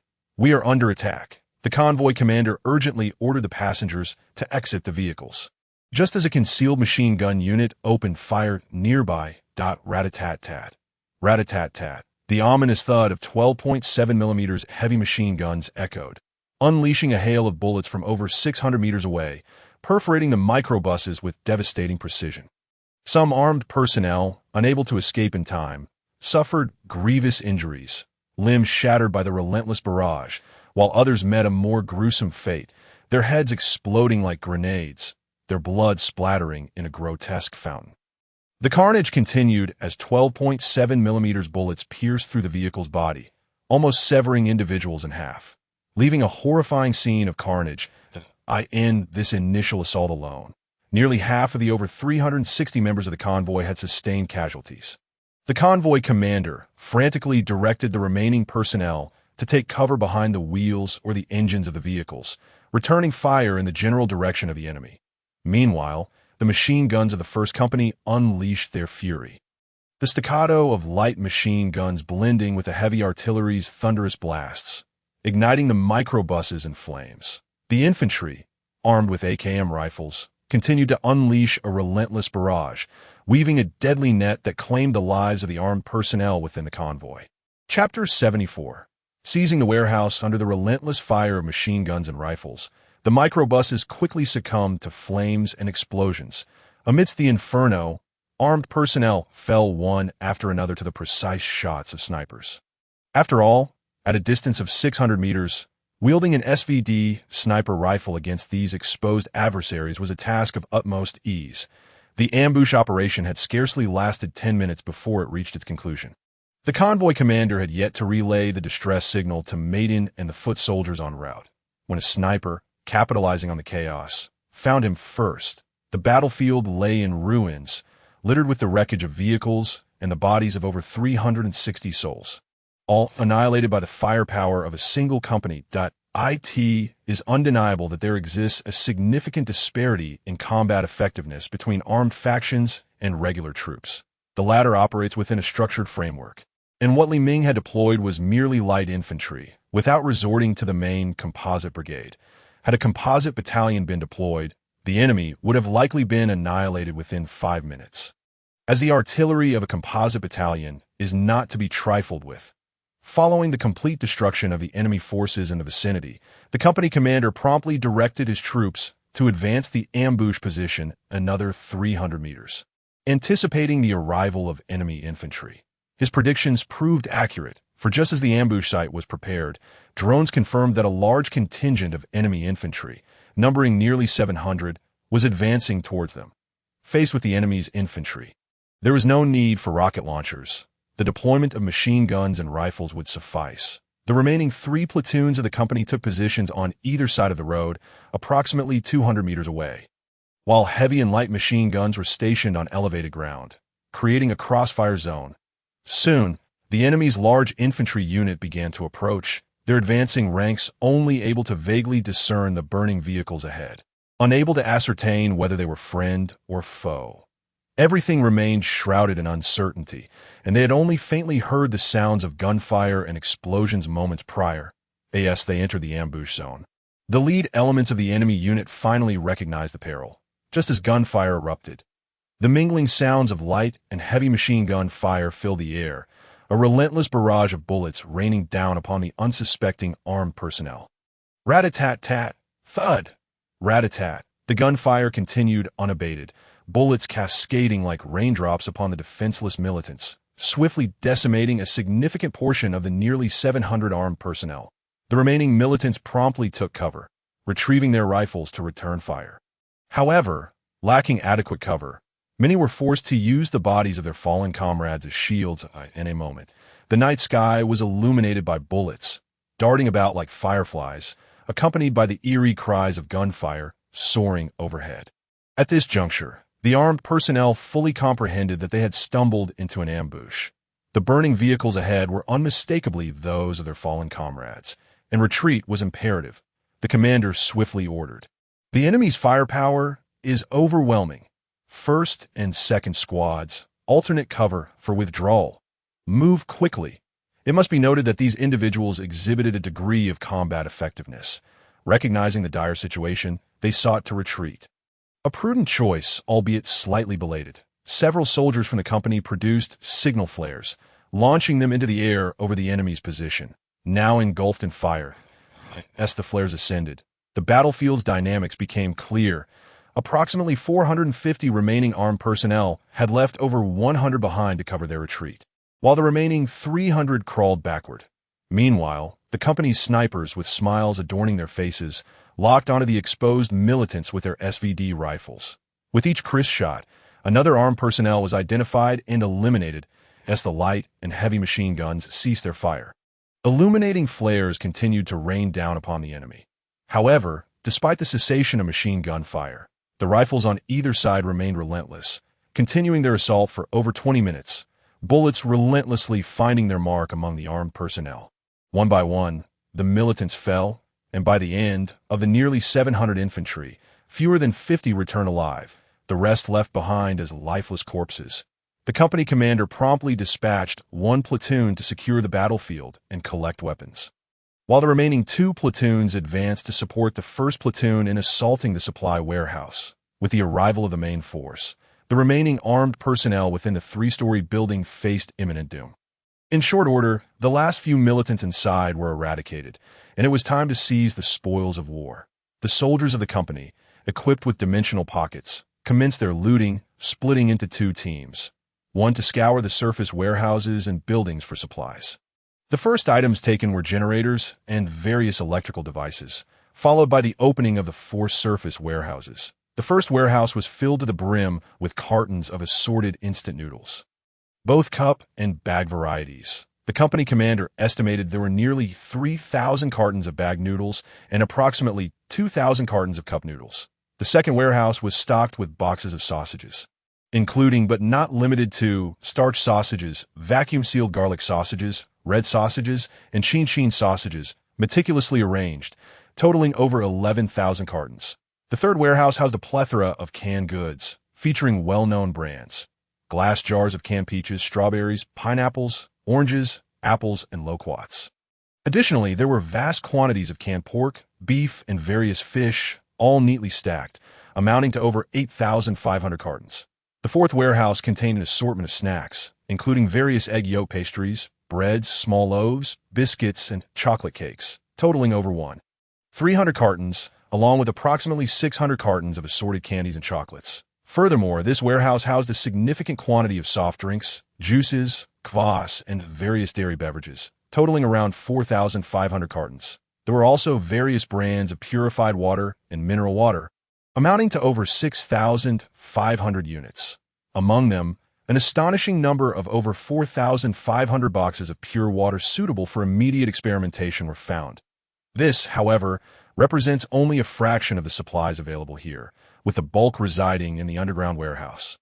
Chapter 75. Emptying their supplies. As for the treasures hidden within the underground warehouse, they are indeed plentiful. The entire warehouse area spans approximately 2,500 square meters, and following the thorough search of the upper storages, efforts swiftly turned to the lower levels. The underground depot was replete with valuable items, including an extensive collection of clothing numbering in the tens of thousands, over 30 boxes of firearms, and more than 100 boxes of ammunition. The company commander ordered the opening of a box, revealing neatly arranged brand new Type 15 assault rifles belonging to the Imperial Army, each box containing 30 rifles, amounting to around 900 in total. Additionally, 2 boxes of handguns were discovered, specifically 2 crates of M9 pistols sourced from abroad, along with 3 boxes of pistol ammunition. All these treasures had now become the property of Li Ming. Beyond rifles and handguns, 10 elongated weapon cases were also procured. Upon seeing these cases, the company commander instinctively sensed they contained something extraordinary. Upon opening them, he was greeted by magnum-caliber precision bolt-action sniper rifles along with their corresponding sniper ammunition, true treasures that must be taken. In addition to these valuables, the underground storage is housed an abundance of other supplies, including over 1,000 boxes of medical provisions, the majority being basic medications, injectables, oral medications, and more. Furthermore, a substantial stock of well-preserved cigarettes and neatly arranged bottles of red wine, renowned white spirits, and cases of yellow wine were also discovered. The alcoholic beverages alone amounted to over 500 boxes. Beyond these supplies, there was a considerable accumulation of vacuum-packed delicacies, including cured duck, cured meats, chicken legs, chicken feet, pig skin, and a wealth of high-end canned teas. Naturally, the most abundant supplies in the underground warehouse were various foodstuffs from renowned brands. All these provisions now belonged to Li Ming, with a decisive wave of his hand. The company commander ordered everything to be packed up and taken away, leaving nothing behind. After securing all usable supplies, the company commander led his troops away from the site. That night, aside from the robbery of Ma Zong, the supply depots of 7 other private bases were also raided by Li Ming's forces. The tactics employed were largely similar, focusing on encirclement and ambush, with some engagements occurring near the warehouses and others in the urban streets along the enemy's routes. In an instant, the armed forces of these 8 entities suffered severe losses, compounded by significant material losses. This included, but was not limited to, various stored cold and hot weapons, grains, miscellaneous foodstuffs, canned goods, meats, ready-to-eat meals, dried rations, and various fuels. One wealthy businessman, surnamed Feng, incurred substantial losses, with his warehouse, covering over 1,200 square meters, completely stripped of all its pharmaceuticals. The facility was filled with a variety of medications, essentially encompassing everything available on the market. The Feng family operated a pharmaceutical factory and had fortuitously managed to retain a vast stockpile of medications during the apocalypse, thriving in the chaotic environment. Now, however, all these medications, along with a wealth of raw materials and equipment, have been taken away, resulting in catastrophic losses for the Feng family. 8T this time. Inside the private base, Ma Zong and the other 7 wealthy businessmen received satellite phone notifications from their subordinates, informing them of the plundering of their supply warehouses by unknown armed forces. The 8 of them had long lost interest in their party, fully aware that should their supplies be truly stolen, their losses would be tremendous. Ma Zong, who do you think orchestrated this operation? Feng Zong asked, trembling as he lit a cigarette and exhaled a smoke ring. Tang's expression was grim, yet he feigned calmness as he replied, "Is that even a question? There are very few forces with both the capability and motive to execute such actions." Just as the other executives were about to speak, their trusted aides approached to whisper updates. Following the departure of the 8 aides, the expressions of all the executives turned sour. This is outrageous. The Zhongxing Chamber of Commerce is utterly intolerable. Wang Zong exclaimed in fury, slamming his hand down on the table. His food factory had suffered a complete loss, with all frozen peach raw materials and a plethora of other supplies stripped bare. Not only had his supplies been looted, but over 1,000 of his elite armed personnel had also been decimated. This was truly a matter of life and death for him. Zong's expression mirrored his distress, clearly having received reports from his subordinates. The reinforcements he dispatched had been ambushed on their way, with only a little over 30 returning alive, while more than 1,000 had perished. This was not the most critical concern. The most pressing issue was the supply warehouse's contents. These were the very foundation of his power. Now that they had been stolen, it felt as if his life was at stake. The other executives shared similar sentiments. Their dispatched reinforcements either triggered landmines along the way or fell victim to concentrated fire, resulting in significant losses across the board. They could already envision the extent of their material losses. Given the transport capabilities of the Zhongxing Chamber of Commerce, it was likely that nothing would remain. However, they dared not send personnel to the supply warehouse, fearing the complete annihilation of their remaining armed forces, and could only wait for the enemy to depart before assessing the situation. the following morning. The 8 sleepless executives dispatched personnel to survey the damage to their supply warehouses and soon received the most disheartening news. All supplies had vanished without a trace. At that moment, the 8 executives realized the terrifying consequences of provoking the Zhongxing Chamber of Commerce. The ambush and plunder they had suffered were merely a warning. Although they harbored intense hatred towards the Zhongxing Chamber of Commerce, they recognized their inability to contend with such power and were left with no choice but to begrudgingly accept their fate. Swallowing their grievances, soon, the Zhongxing Chamber of Commerce's broadcasting station began to transmit. Greetings to all survivors. This is the Zhongxing Chamber of Commerce broadcasting station. Our armed forces have recently undertaken multiple operations targeting certain notorious private bases, yielding commendable results. Furthermore, we have seized a substantial quantity of supplies, which will be distributed to ordinary survivors in the form of relief food. Each ordinary survivor in the city of Malga may collect 4 pounds of relief food upon presentation of identification. This is a one-time offer. Please inform your neighbors. Distribution will take place at Hero Square. Additionally, the Zhongxing Chamber of Commerce publicly declares that any forces opposing us and harming ordinary survivors will face our military's retribution. Chapter 76. The Views of the Revival Society. The announcement made by Li Ming was a clear message to the leaders of these private bases. Any who dare to oppose me and harm ordinary survivors will face dire consequences. Soon, news of Li Ming's decisive actions against these nefarious private bases spread throughout the city of Malga, leading several leaders to realize that Ma Zong and his powerful associates had suffered significant losses at the hands of the Zhongxing Chamber of Commerce. Not only had they lost vast amounts of supplies, but their elite armed forces had also been severely weakened, leaving them in a state of disarray. Furthermore, the Zhongxing Chamber of Commerce openly admitted to seizing their supplies, promising to convert them into food for distribution to survivors as relief provisions. In an instant, other private bases in Malga also faced similar fates, as Li Ming's military raided their supplies, leaving their armed forces in a state of utter devastation. Clearly, Li Ming's actions had struck a nerve with many private base leaders, challenging their limits and interests. How dare he act so arrogantly when he is not even the imperial government? It seemed these individuals had forgotten the brutal measures employed by the Zhongxing Chamber of Commerce during their crackdown on criminal elements. When a powerful faction dared to instigate trouble, the result was often the complete annihilation of that faction by the next day. Li Ming relied on an iron-fisted approach and bloody tactics to suppress any dissenting forces. If you oppose me, so be it, but bring forth your strength to back your words. However, Li Ming's actions did not significantly impact ordinary survivors, as he did not harm them. His targets were solely the forces in question. At this time, Li Ming's methods sparked considerable debate within the Revival Society. President Shun, the actions of the Zhongxing Chamber of Commerce are utterly outrageous. They have begun to exercise law enforcement powers. This is lawlessness, exclaimed one staff member. Indeed, President, these individuals are excessively arrogant and must be severely punished. Of course, while some believed Li Ming's actions were wrong, others felt he had done nothing amiss, leading to a loud debate between both sides. Ultimately, President Qin Gongpeng of the Revival Society banged on the table and called for silence. His prestige remains considerable.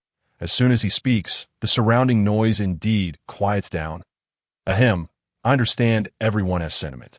It is believed that the Zhongxing Chamber of Commerce has overstepped its bounds and begun to exercise law enforcement. To be frank, I share some concerns as well.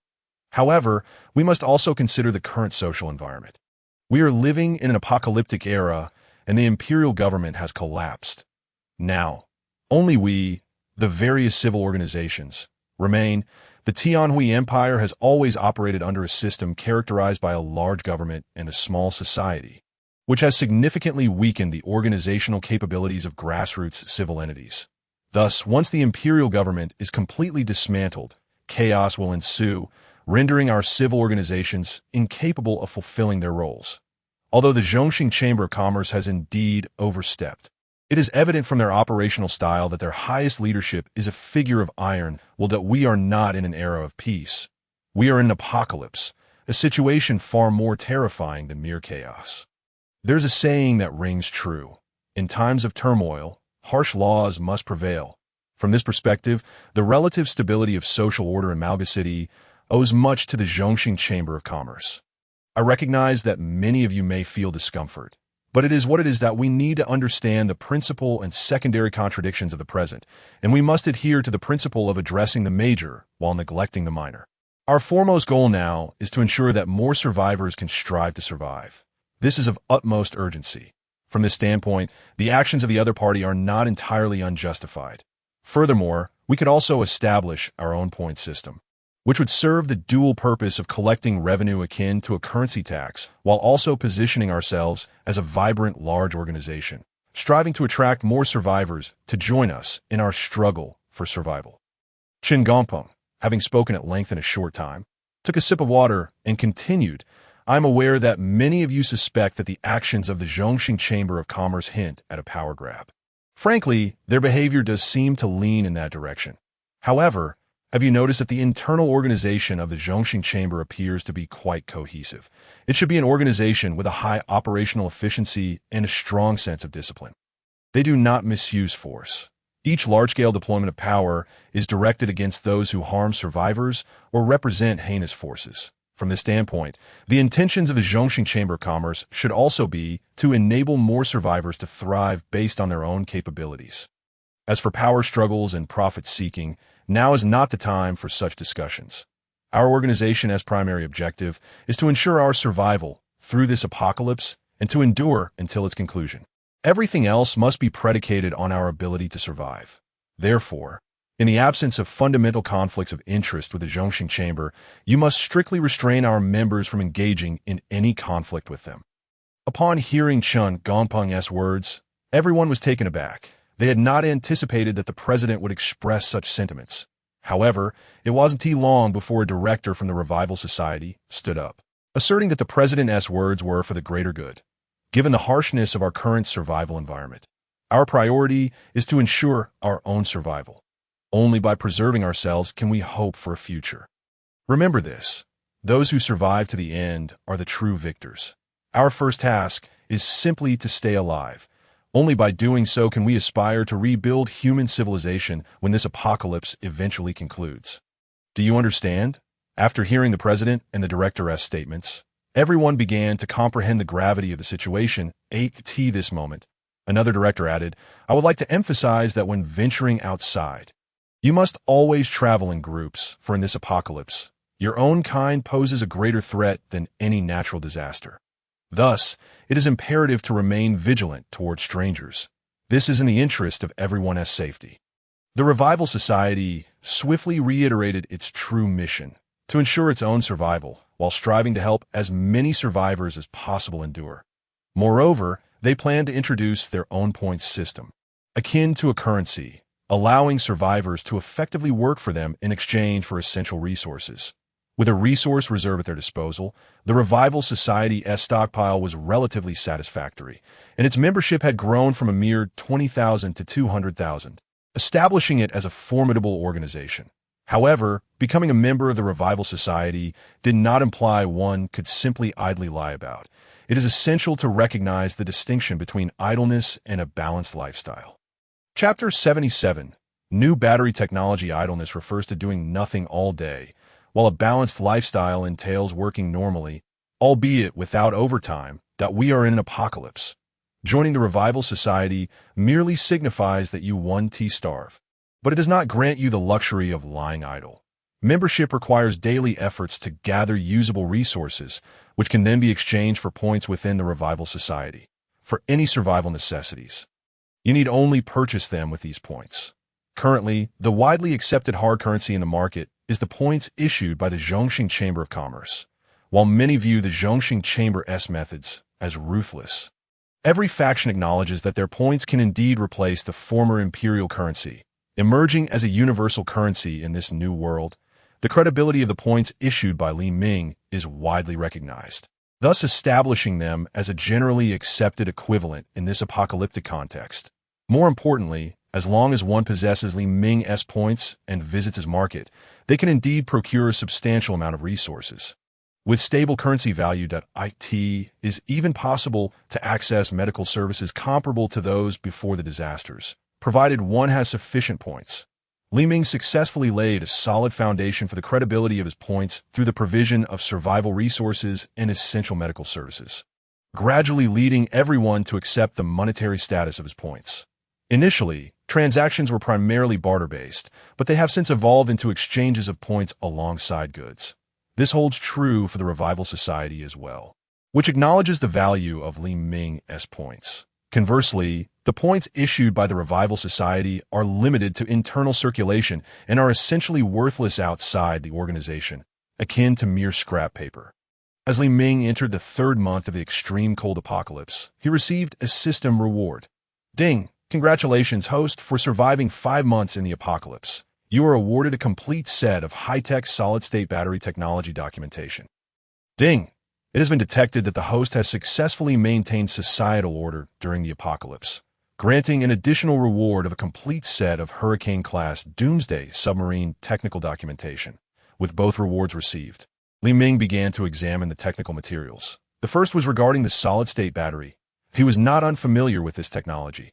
After all, on Barda Planet, the primary power systems for vehicles revolved around 2 main types: traditional fuel-powered engines and electric vehicles.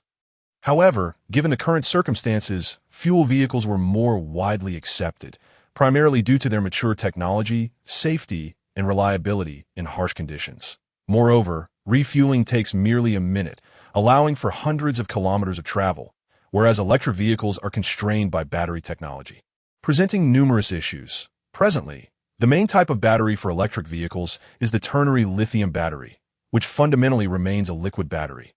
The lifespan and safety of liquid batteries have been criticized, often resulting in unexplained fires and explosions, rendering firefighting efforts futile. The most significant drawback of these electric vehicles is their lengthy charging times and limited range, which is halved in cold environments, rendering them almost akin to toy cars.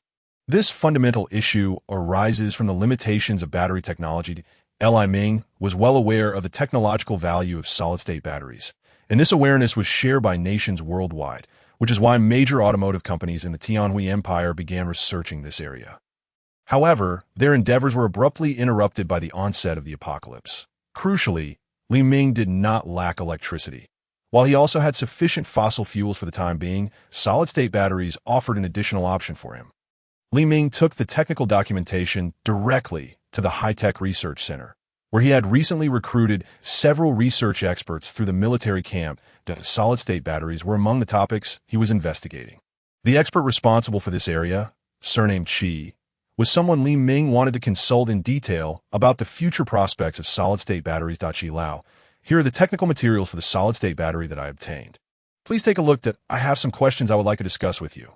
After Li Ming finished speaking, he handed over the technical documentation.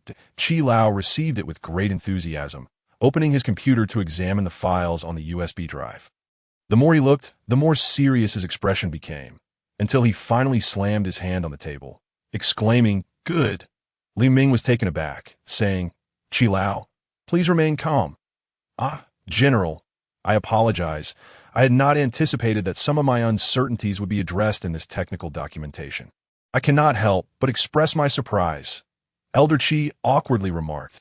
He was naturally aware of the researcher's sentiments, and thus conveyed his understanding. "Elder Qi, what are your thoughts on the efficacy of this solid-state battery?" Elder Qi's expression turned serious as he responded, "General, this solid-state battery undeniably represents a technology of nuclear bomb caliber, warranting its classification as a top-secret technology." He paused momentarily before continuing. "Now, allow me to discuss the prospects and value of this solid-state battery. According to the data presented, it is a remarkably mature and reliable technology, exhibiting first-rate safety performance. In our current context, it holds significant strategic importance for both military equipment and the future reconstruction of civilization, as well as for the well-being of the populace." Elder Qi took a sip of water, then resumed, "Regarding electric vehicles, the general is certainly aware that their unpopularity is primarily due to limitations in battery technology. At present, electric vehicles predominantly utilize liquid batteries, which contain liquid electrolytes, and thus face numerous issues associated with this ternary lithium structure, such as slow charging speeds, inadequate safety, and subpar lifespans, among other concerns.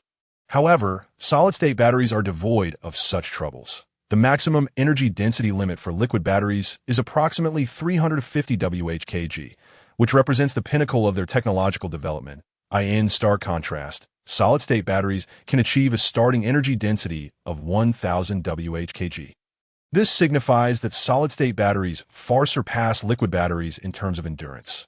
Additionally, concerning lifespan, current batteries generally do not last as long as the vehicles themselves, necessitating a replacement of the battery pack after about 5 to 6 years of use.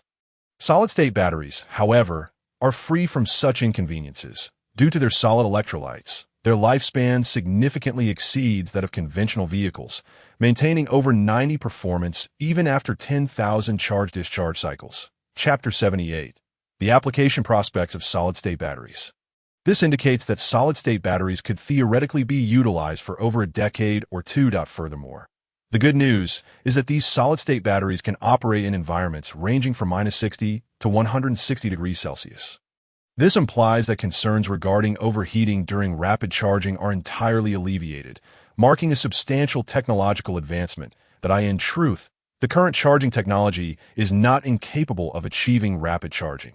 The primary limitation lies in the operational temperature of the batteries, as liquid batteries remain excessively delicate. Consequently, even with rapid charging capabilities, the charging time must be artificially extended to ensure safety.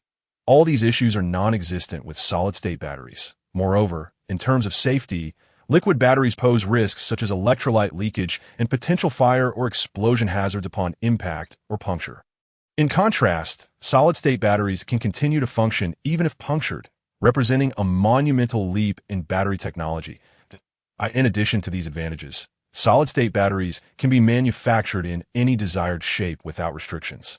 And according to this technical documentation, their environmental impact is significantly less than that of liquid batteries. Furthermore, regarding production costs, this documentation indicates that we can fully utilize our existing battery production lines, technologies, and raw materials. Overall, the costs are approximately 20% higher than those of liquid batteries, but the technological advantages, coupled with the anticipated reduction in costs due to mass production, render this an insignificant issue. Li Ming nodded in agreement, then posed a crucial question. Elder Chi, what applications do you envision for solid-state batteries in a post-apocalyptic scenario? Elder Chi smiled. General, one of the primary reasons I believe this technology should be classified as top secret is its immense value for military equipment. Presently, although our military has begun to establish some self-sufficiency, most of our equipment remains reliant on fuel-driven systems, as reliability and durability are paramount in military applications. However, our equipment framework still lacks a certain vehicle type, such as an all-terrain vehicle. Ultimately, I suspect that fuel consumption concerns are why such lightweight all-terrain vehicles have not been mass-produced, correct? Li Ming nodded. Indeed, that is the case. Elder Chi continued. If our solid-state batteries were to enter mass production, our all-terrain vehicles could achieve a range of 1,500 kilometers or even further on a single battery. Even fuel-powered vehicles struggle to attain such distances, which underscores the advantages brought about by technological advancement. Additionally, our military could adopt a battery power pack approach for these all-terrain vehicles, allowing for rapid battery swaps in urgent situations when there is insufficient time for charging, thereby maintaining operational mobility, a substantial technological advantage. Beyond all-terrain vehicles, electric conversions could also be realized for patrol tricycles, two-wheel motorcycles, and various logistical vehicles. Even armored units could achieve ranges and mobility comparable to or exceeding that of fuel-powered engines with the implementation of solid-state batteries. As the energy conversion efficiency of electric power is significantly superior to that of internal combustion engines, Li Ming's eyes sparkled with excitement. This is indeed a remarkable innovation. Elder Chi, I imagine solid-state batteries would also be highly effective in conventional submarines, as well as in electronic devices such as smartphones and computers. Elder Chi nodded in agreement. Indeed, the application prospects of solid-state batteries are exceedingly broad, encompassing both military and civilian value. This represents a monumental technological advancement, capable of altering the course of human destiny. Moreover, General, let us not forget that our organization does not lack for electricity. In fact, we may even find ourselves with a surplus. This surplus electricity could be harnessed through batteries to improve the quality of life for civilians. It can be asserted that, in every aspect, solid-state batteries carry immense strategic significance. Elder Chi, I entrust this to you, that I wish to see results in the shortest possible time. Rest assured, General. Li Ming was filled with exhilaration as he envisioned another direction for future development.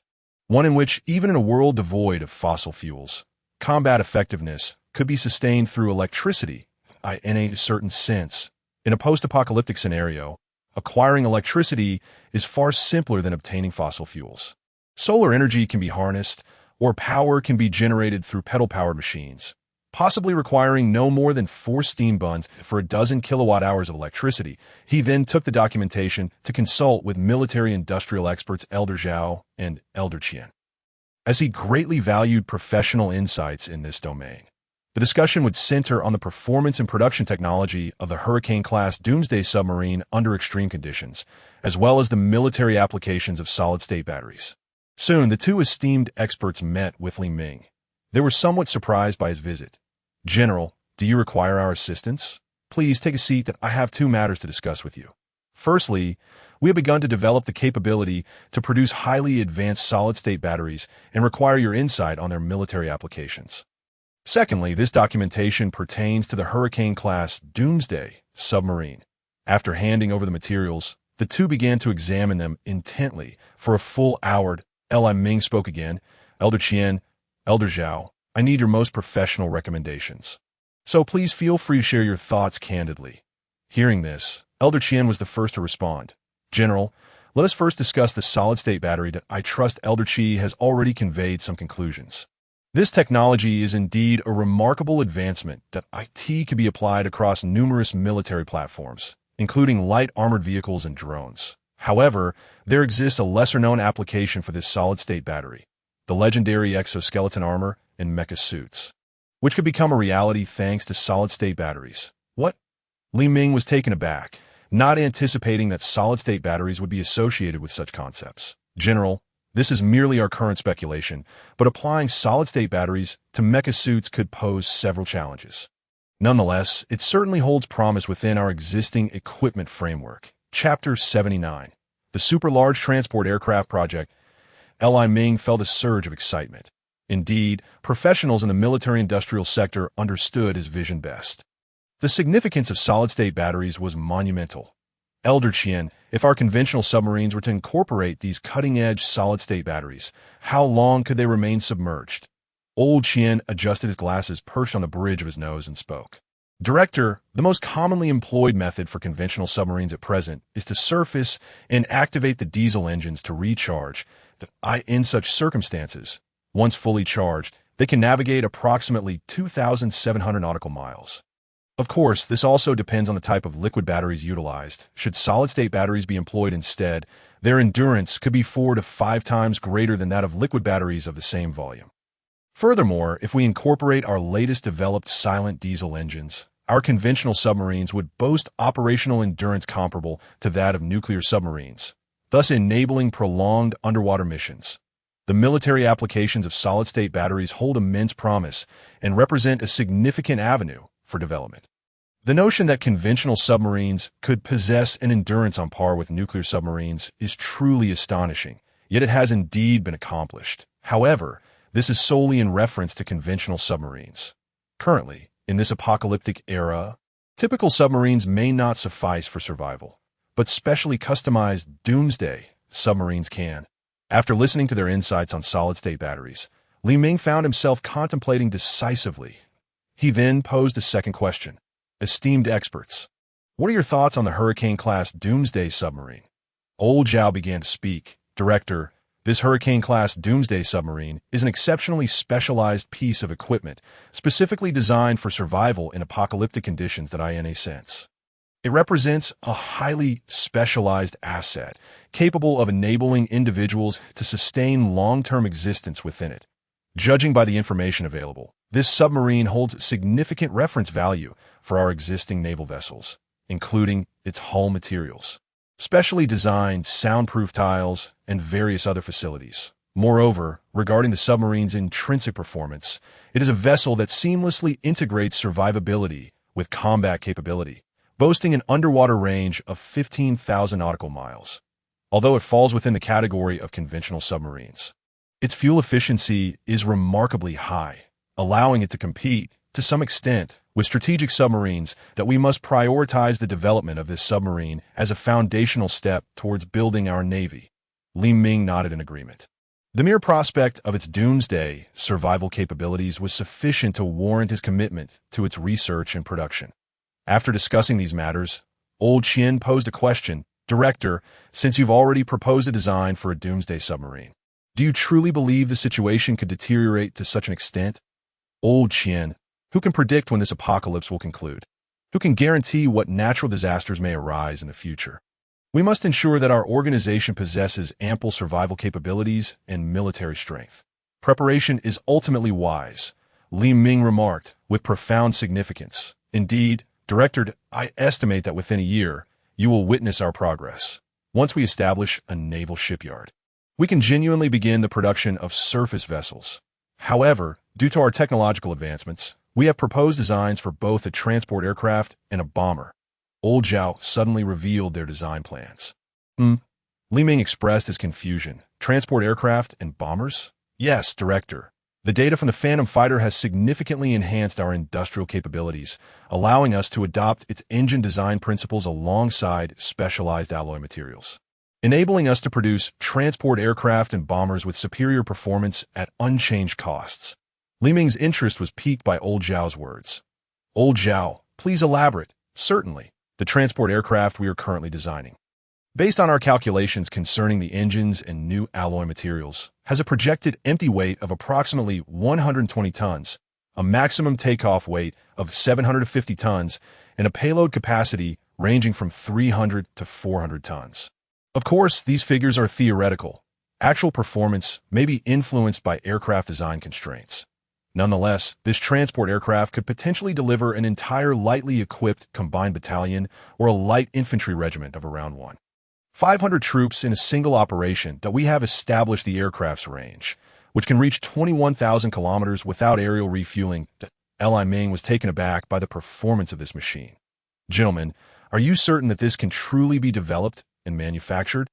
This poses a considerable challenge to our industrial manufacturing capabilities. Director, we currently face minimal issues in production, especially given the presence of the world's most advanced industrial equipment here, including a 200,000-ton end hydraulic press and various wind tunnel testing facilities. Therefore, our production is secure. The primary challenge lies in the design. However, the Phantom Fighter has provided us with numerous valuable insights, which have elevated our technology, allowing us to propose the construction of such a supersized aircraft. Old Zhao's assertions were not unfounded. Given the current industrial production capabilities of the Baltan planet, the largest transport aircraft producible would only reach this standard, albeit with compromised range and overall performance. However, due to Li Ming's access to systematic data and various advanced materials, they felt emboldened to pursue such an endeavor. Gentlemen, may I inquire how many of these large transport aircraft you intend to produce? Approximately 20 units. Of course, we will also incorporate further practical designs to facilitate short-range operations. Additionally, we plan to produce around 20 strategic bombers. The two experts replied. The quantity of 20 units was acceptable to Li Ming. However, he leaned more towards medium-sized transport aircraft, such as those akin to the IL-76, considering them as the backbone of the fleet. Furthermore, their production complexity was lower, the technology more established, and their application more widespread, with reduced production and maintenance costs. Gentlemen, I believe we should produce a greater number of transport aircraft with a maximum payload capacity of 80 to 120 tons. Such aircraft possess more mature technology, lower production costs, and broader applicability. Military equipment emphasizes practicality and cost-effectiveness. Would you not agree? Li Ming articulated his perspective. Indeed, Director, currently, we are only planning to produce a limited number of these super-large transport aircraft for technological reserves. While the mainstream focus remains on these transport aircraft, the two experts concurred on this point. Chapter 80. The advent of the cold-resistant potato now. Gentlemen, please inform me about the design specifications for this strategic bomber. Certainly, Director. According to our calculations, we are currently designing a strategic bomber named Kunpeng, which is a stealth strategic bomber. This stealth bomber's internal bomb bay has a maximum payload capacity of approximately 55 to 60 tons. And in the absence of refueling, its range can reach around 24,000 kilometers, enabling strikes against any location globally. IKT possesses formidable stealth penetration capabilities, with a maximum flight speed of approximately Mach 2. The application of new wave-absorbing composite materials renders this bomber lightweight, allowing it to carry substantial fuel in its internal tanks, thereby achieving extended range and significant payload capacity. After listening to Old Qian's remarks, Li Ming quickly calculated that if his cruise missiles employed the latest technology, this bomber could potentially carry as many as 50 or 60 cruise missiles with a range exceeding 4,000 kilometers. What formidable striking power! Such bombers are essential. Producing 20 units would indeed suffice, alongside more than 20 conventional strategic bombers as supplementary. He swiftly articulated his thoughts, and the two veteran experts ultimately agreed with Li Ming's perspective. The new technology from Li Ming's side soon transitioned into the experimental phase. What Li Ming valued most was the solid-state battery technology. It was a remarkable advancement, unaffected by the extremes of temperature. Truly perfect. His energy supply was abundant, and it needed to be harnessed. Li Ming soon received more good news. The cold-resistant potato seeds had been successfully cultivated, prompting him to rush to the agricultural laboratory to assess the situation. Old Wang, how is the cost of the cold-resistant potatoes currently? Director, we are in production, and the cost of the cold-resistant potatoes has been reduced to 4 credit tickets, which includes nutritional agents, antifreeze agents, and a portion of soil suitable for planting. Old Wang replied, "That's splendid," Li Ming exclaimed with delight. Subsequently instructing his aide, Lieutenant Wang Shuang, immediately arranged for the market launch of the cold-resistant potatoes. Yes, soon the Zhongxing Chamber of Commerce's radio station, along with Li Ming's network of collaborators across the nation, began to fervently promote the advent of the frost-resistant potato. Greetings to all our esteemed listeners. This is the Zhongxing Chamber of Commerce radio station. Thanks to our organization's relentless efforts and the tireless dedication of countless researchers, we are thrilled to announce that the latest variety of frost-resistant potato seeds, suitable for cultivation in extreme cold conditions, is now officially available on the market. Each packet of frost-resistant potato seeds is priced at 10 points, which includes 1 pound of seeds, a nutrient solution, a plant antifreeze agent, and a suitable soil for cultivation. We warmly invite everyone to come and make a purchase. As this news spread, countless survivors erupted in excitement, with the primary concern being the issue of sustenance. As the saying goes, food is paramount to the people. In an environment plagued by extreme cold, crops that can withstand such conditions are undoubtedly the most coveted resources. Particularly for those who possess an ample supply of seeds, the prospect of achieving food independence becomes entirely feasible. To some extent, the frost-resistant potato has offered a glimmer of hope amidst the despair of this apocalyptic world. While the hope may be modest, the ability to cultivate crops signifies a relatively stable food source. An invaluable prospect indeed. Moreover, the significance of this crop to the Zhongxing Chamber of Commerce cannot be overstated. The power behind the development of such seeds is evident to all. It is clear that the Zhongxing Chamber of Commerce has transformed into a colossal entity essential to the survival of countless individuals. Soon, a multitude of survivors began to diligently accumulate points, as the value of Li Ming's points stabilized following a series of upheavals. Presently, 1 point is equivalent to 1 pound of potatoes or sweet potatoes. 1.5 points can procure 1 pound of dried grains after soaking, 2 points can buy 1 pound of coarse grains, and 3 points can secure 1 pound of pristine rice. Thus, for 10 points, one can acquire a packet of these seeds, which can yield dozens of pounds of frost-resistant potatoes. These potatoes can be replanted to produce even more, akin to an endless nesting doll. Which survivor has not faced hunger in these times? Many are truly weary of the pangs of starvation, and the opportunity to cultivate food and establish a relatively stable food source is too enticing to resist. IKT this moment. The thoughts of countless lower-tier survivors revolve around 2 simple desires: warmth and satiety. Without any other extravagant aspirations, the frost-resistant potato has ignited hope for plentiful meals, and in many ways, The Zhongxing Chamber of Commerce stands as a deity for these beleaguered souls upon the launch of the frost-resistant potato seeds. Sales soared. In terms of exchange rates, approximately 5 pounds of scrap metal equate to 1 point, which means that many survivors have amassed a considerable number of points. Li Ming's crackdown on nefarious forces has ensured an overall stable order, with survivors enthusiastically collecting resources and delivering a continuous stream of supplies to Li Ming, including but not limited to scrap metal and books. Both parties feel they have gained, especially since the value of books surpasses that of scrap metal, leading survivors to prefer trading books for points rather than burning them. During this period, survivors still possess points, and with points comes consumption.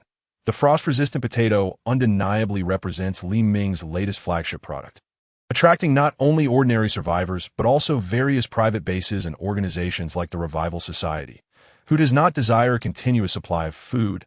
Unfortunately, their enthusiasm may be premature, as the Zhongxing Chamber of Commerce's promotional efforts reveal that the frost-resistant potato will only yield viable crops for up to 3 generations before requiring repurchase of seeds from Li Ming. Nevertheless, many remain satisfied. 1 pound of potato seeds can produce dozens of potatoes, and even a second planting can yield hundreds to thousands of pounds. What more could one ask for? Regarding the necessary soil, nutrient solutions, and antifreeze agents, the total value required for 1 pound of potato seeds is approximately 6 points.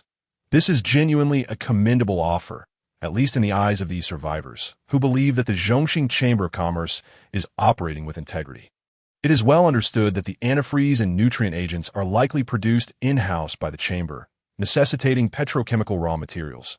The value of oil is well known, leading many to ponder whether the Zhongxing Chamber of Commerce can truly profit from selling seeds at this price. Chapter 81.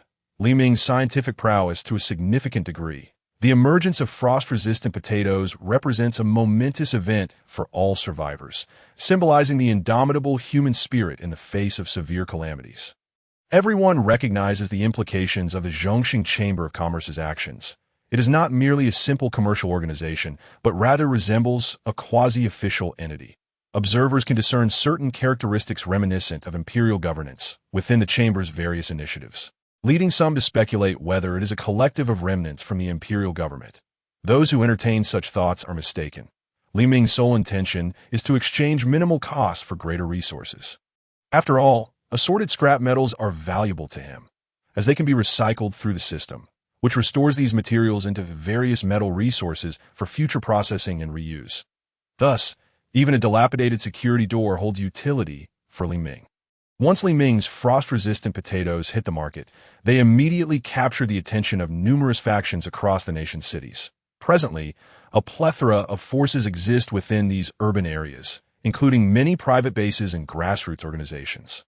For survivors, joining these factions offers both advantages and disadvantages. The benefits include survival through collective strength, while the drawbacks entail relinquishing autonomy upon entry. Aligning with organizations like the Revival Society may prove somewhat beneficial, as they are relatively altruistic.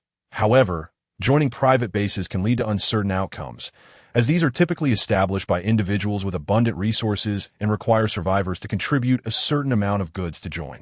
Additionally, internal management is often chaotic, rife with power struggles and intrigue. Not only do these private bases engage in internecine conflict, but they also compete with one another, preying on the weaker factions, ultimately victimizing ordinary survivors. Nonetheless, under Li Ming's iron-fisted policies, the exploitation and persecution of ordinary survivors by such private bases have diminished significantly. Even though all factions are aware that the Zhongxing Chamber of Commerce's forces have seized some resources from these bases, none dare to voice their objections, as the Chamber's martial prowess is formidable, boasting an army capable of contending with regular military forces. Consequently, despite the knowledge that the Zhongxing Chamber of Commerce has produced this groundbreaking resource, no faction dares to harbor inappropriate intentions. Instead, they all contemplate how to procure frost-resistant potatoes through trade with Li Ming. Before long, these potatoes were swiftly depleted by various factions, providing a lifeline for ordinary individuals in this apocalyptic landscape. The initial production amounted to 300,000 pounds of seeds, which, after a 50-fold increase, transformed into 15 million pounds, flooding the market of the entire Tianhui Empire, becoming a hot commodity. Although the price of 10 points cannot be deemed inexpensive. Considering the included seeds, antifreeze, and nutrient solutions, it is indeed reasonable. Many perceive the Zhongxing Chamber of Commerce as engaging in charitable acts, yet Li Ming asserts, "You may profit, but I shall never incur losses." After all, with the potential for a 100-fold increase, how could one possibly suffer a deficit? It is merely a matter of whether one earns more or less at this moment, within the bustling market established by Li Ming in the Malga region. The atmosphere can be aptly described as resounding with the voices of eager patrons, indicative of the market's thriving business. The loudspeakers within the market blare forth with an emphatic announcement. Attention! Survivors! The method for cultivating cold-resistant potatoes is as follows. First, cut the potatoes into small pieces along the eyes. Then, mix the potato pieces with certain nutritional agents and a portion of antifreeze. Next, pour the antifreeze into the planting soil, which will become loose and ready for planting the potato seeds. Alongside the booming sales of cold-resistant potatoes, various planting pots and boxes are also flying off the shelves. In short, thanks to the substantial stockpile of resources he has amassed, Li Ming is reaping considerable profits. Countless survivors, under the watchful eye of the military maintaining order, are lined up in an orderly fashion to purchase the cold-resistant potato seeds. At this juncture, Li Ming finally comprehends the intensity of the desire for survival that permeates the crowd. Merely 1 week after introducing the cold-resistant potatoes to the market, his revenue from resources has surged dozens of times compared to the past. Truly, the people of the Tianhui Empire, endowed with an ancestral talent for agriculture, seem almost naturally inclined towards farming. Li Ming has once again organized a factory to produce these potato seeds, continuing to scale up production for sale.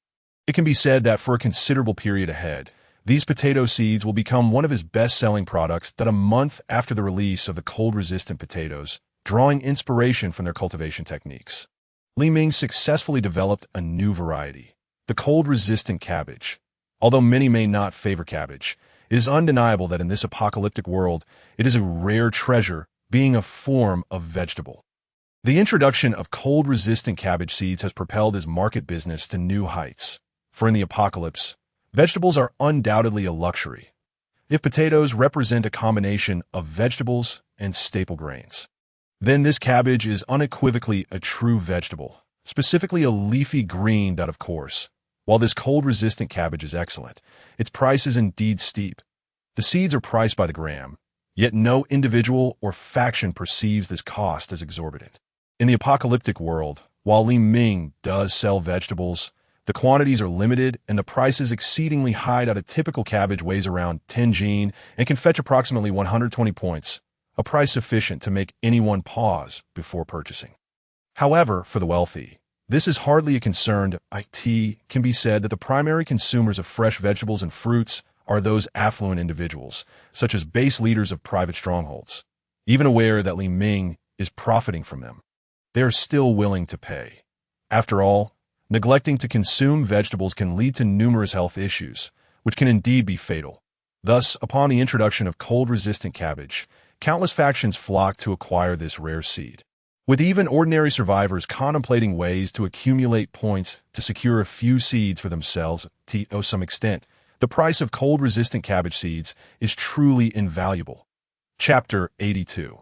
Internal meeting of the Revival Society with the launch of cold-resistant cabbage. Innumerable factions are vying to purchase this rare seed, the outside world. This commodity is undoubtedly precious. However, to Li Ming, these seeds are but a mere drop in the ocean of his vast resource reserves. Li Ming possesses an abundance of resources, and he is also fulfilling his social responsibility by maintaining societal order and ensuring the survival of a significant number of survivors that he lacked for nothing in terms of survival supplies.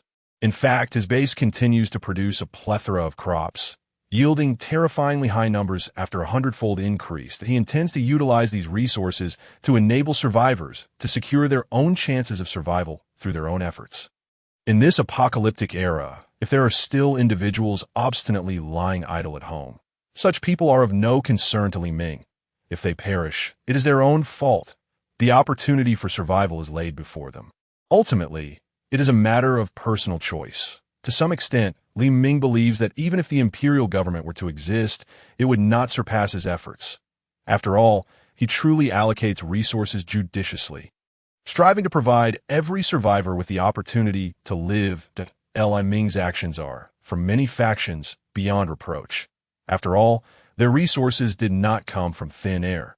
Coupled with Li Ming's formidable military strength, even the most powerful factions tread cautiously when they enter his territory, as those who act dishonestly have already met their demise. At this moment, an important meeting is underway within the Revival Society.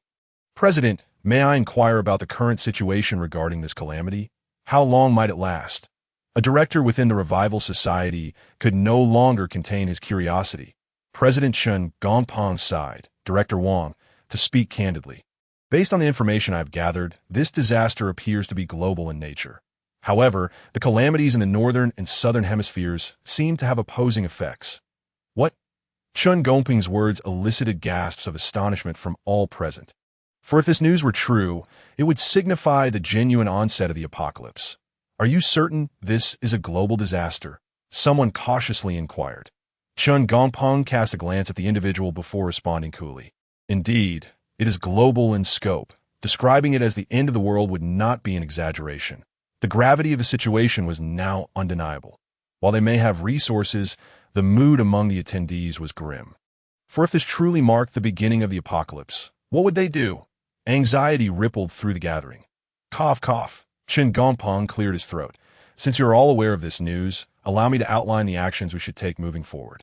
Based on my predictions, the Zhongxing Chamber of Commerce is likely an organization composed of doomsday survivalists within the Tianhui Empire. This would explain their rapid rise following the onset of the disaster and the substantial resources they possess. I even suspect they maintain a degree of industrial production capability, allowing them to manufacture a variety of industrial goods from raw materials.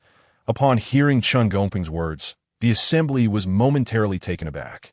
If what he said were true, then the might of the Zhongxing Chamber of Commerce was beyond question. That to engage in industrialization amidst the apocalypse requires vast investments. It is almost unimaginable how much money and resources this organization has expended. President, may I ask how this relates to our Revival Society? A young man raised his hand in inquiry. Chen Gongping smiled. It is indeed relevant. Currently, in the entire Malga region, the Zhongxing Chamber of Commerce has become a colossal entity that impacts the survival of over 40 million people. According to our intelligence department's investigations, over 90 of the survival supplies circulating in Malga City are provided by the Zhongxing Chamber of Commerce. To supply tens of millions of people with resources speaks volumes about the wealth of their reserves. The purpose of our Revival Society's existence is to unite all possible forces to ensure that more ordinary individuals can survive. After listening to Chen Gongping's words, one individual shook his head and remarked, President, guaranteeing the survival of everyone is unrealistic. The calamities of the apocalypse serve as a natural selection process. I believe that out of the 3 billion people in our Tianhui Empire, the number who will truly survive until the end of the apocalypse may not exceed a few tens of millions.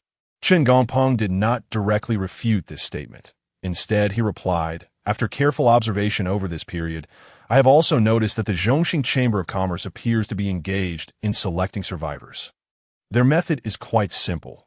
They allow survivors to obtain resources through their own efforts in the market. It can be said that as long as the survivors are sufficiently diligent, they can secure their basic needs in a single day.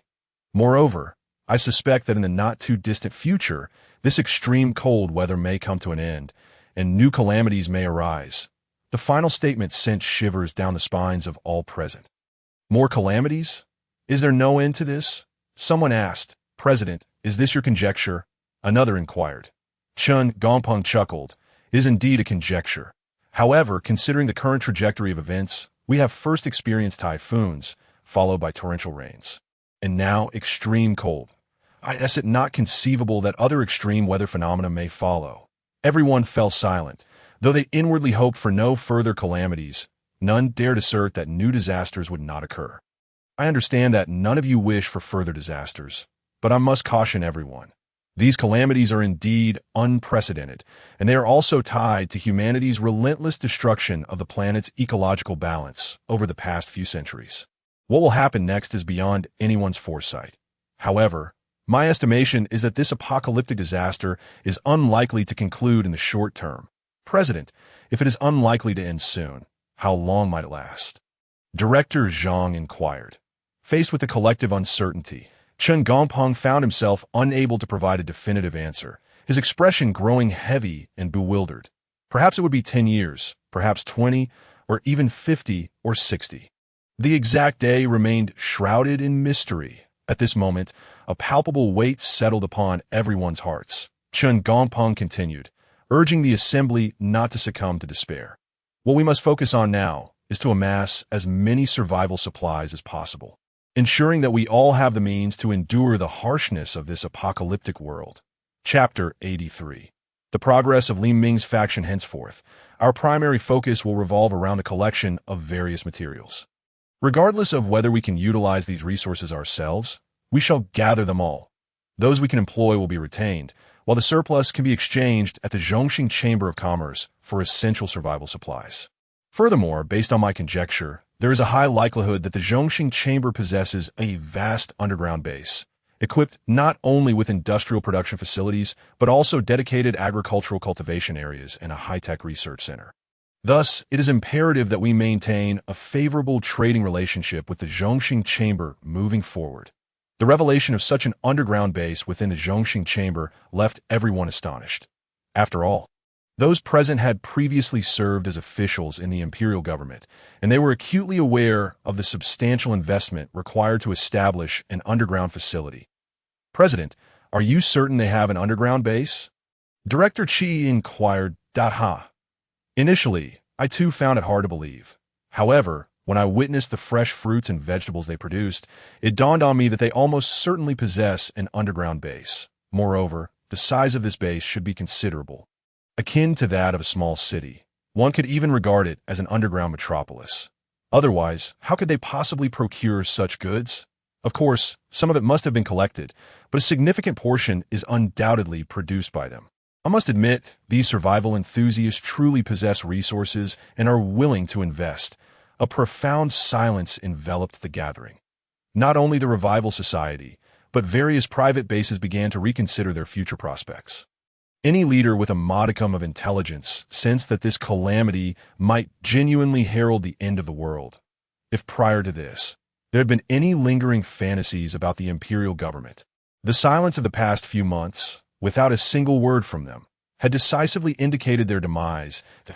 In the wake of the imperial government's collapse, the only means of survival lay in one's own strength and solidarity. Consequently, in a short span of time, various grassroots factions and private bases across the nation commenced recruiting survivors. For the vast majority of survivors, the faction they yearned to join was indeed the Zhongxing Chamber of Commerce. After all, the benefits and working conditions offered by the Zhongxing Chamber were genuinely commendable. Particularly, many skilled individuals flocked to the Zhongxing Chamber for interviews, eager to become part of its ranks. Li Ming, too, continued his relentless pursuit of talent, though the standards for recruitment were being raised further. For Li Ming, while he was open to hiring, it was imperative that he acquired true talents, individuals with specialized skills. In addition to talent recruitment, he also began establishing new markets in various cities. Li Ming observed that his current market was perpetually overcrowded, making the creation of new markets essential. Soon enough, he inaugurated 3 additional markets in Maljia City, aimed at dispersing the flow of people. These 3 markets served as a core to expand his defensive perimeter. The establishment of these new markets created numerous employment opportunities. Li Ming was also in the process of recruiting market staff, and it could be said that these 3 newly launched markets alone generated approximately 3,000 direct jobs and indirectly created tens of thousands of employment opportunities. This expansion consequently provided neighboring factions and ordinary survivors with enhanced means of survival. For instance, there were middlemen, as well as laborers and porters, with even intermediary roles emerging. Indeed, there are now positions specifically designated for market intermediaries within Li Ming's framework As Li Ming's business expanded, the surrounding prefecture-level cities lacked the large markets that Li Ming had established in Malgia. Consequently, factions from these cities wishing to procure vast resources had no choice but to source their supplies from Li Ming's market. Li Ming's marketplace had evolved beyond merely retailing survival supplies. It had transformed into a comprehensive hub for both wholesale and retail. Alongside the market's expansion came the broader application of Li Ming's points currency.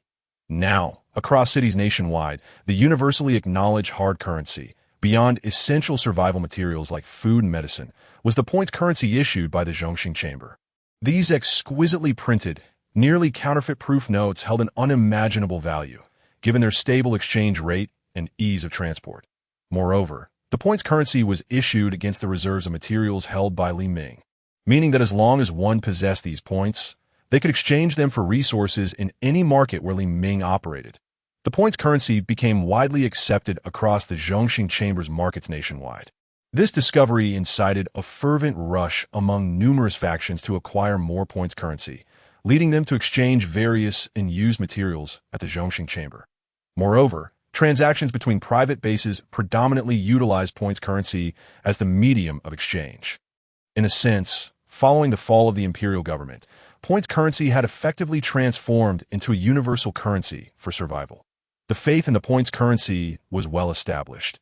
It not only facilitated the procurement of essential survival materials, but also granted access to medical services. In an era where minor ailments, often overlooked, could escalate into fatal diseases due to the scarcity of medical resources, Li Ming seized the opportunity to establish hospitals under the Zhongxing Chamber's banner. He established over 100 secondary-grade medical service centers across various markets nationwide. To be candid, the fees for medical services were quite substantial. However, numerous survivors possessing points currency sought out these services, with many from afar arriving for treatment. Following their experiences at Li Ming's hospitals, countless patients left glowing reviews. The hospitals were equipped not only with diverse medical apparatus, but also a sufficient supply of pharmaceuticals and highly skilled physicians. With this trifecta in place, it was nearly impossible for Li Ming's hospitals not to flourish. Whether in the midst of an apocalypse or a peaceful era, medical treatment has always been an expensive endeavor. Particularly in the current world, the value of pharmaceuticals has skyrocketed, making these hospitals one of Li Ming's most effective tools for reclaiming points currency. Chapter 84. Establishing bases worldwide. As Li Ming's markets and hospitals expanded, so too did the might of his military forces. Li Ming understood the paramount importance of a strong military in a world gone awry, especially following the complete collapse of the imperial government, where brute force stood as the sole order of the day. Thus, the scale of Li Ming's military had significantly increased, with his regular army now numbering over 600,000 personnel. He had formed approximately 8 heavy combined brigades, 30 medium combined brigades, and 40 light combined brigades. In addition to these primary combined brigades, Li Ming also established a new type of larger-scale unit known as combined divisions. Each division comprises around 14,000 personnel, and he has assembled approximately 5 medium combined divisions, primarily focusing on wheeled armored vehicles, emphasizing a balance between mobility and firepower. Beyond the 600,000 main forces, there are also approximately 600,000 local troops, consisting primarily of light infantry regiments of 3,000 personnel each. The equipment for these light infantry regiments was predominantly motorized, utilizing various all-terrain military trucks. The organization of these light infantry regiments has been essentially finalized, consisting of 5 infantry battalions per regiment, each comprising around 400 personnel. In addition to the 5 infantry battalions, there is also a reconnaissance battalion, a fire support battalion, and various personnel attached to the regiment's headquarters, such as medical, staff, and logistics teams. In total, a light infantry regiment comprises roughly 3,000 personnel, thus rendering such a regiment inherently powerful in combat capability. Beyond these units, Li Ming also commands his own air force and aviation units. Each secondary base area hosts a strategic bomber squadron, typically comprising 24 standard strategic bombers, alongside a fighter squadron equipped with 64 heavy fighters, seized from the Tianying Empire, a squadron of stealth fighters, consisting of 36 naval Eagle-class stealth aircraft, is in place. Additionally, each secondary base is equipped with a heavy transport helicopter regiment, comprising 72 heavy transport helicopters, along with an Army aviation regiment equipped with 64 heavy armed helicopters. Upgraded under the modifications made by Li Ming.AS for Li Ming's headquarters, the strength of Amalga Base is even more formidable, featuring an Army aviation brigade with 148 armed helicopters and 108 transport helicopters.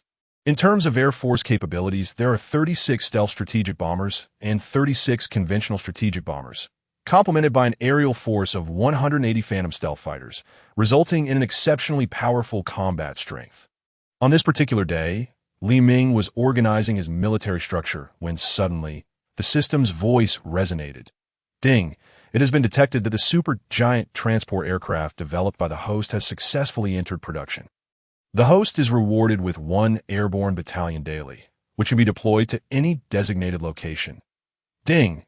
It has been detected that the host possesses the complete capability for independent research and development of weaponry and equipment. The host is rewarded with a complete set of technical blueprints for cold nuclear fusion battery technology.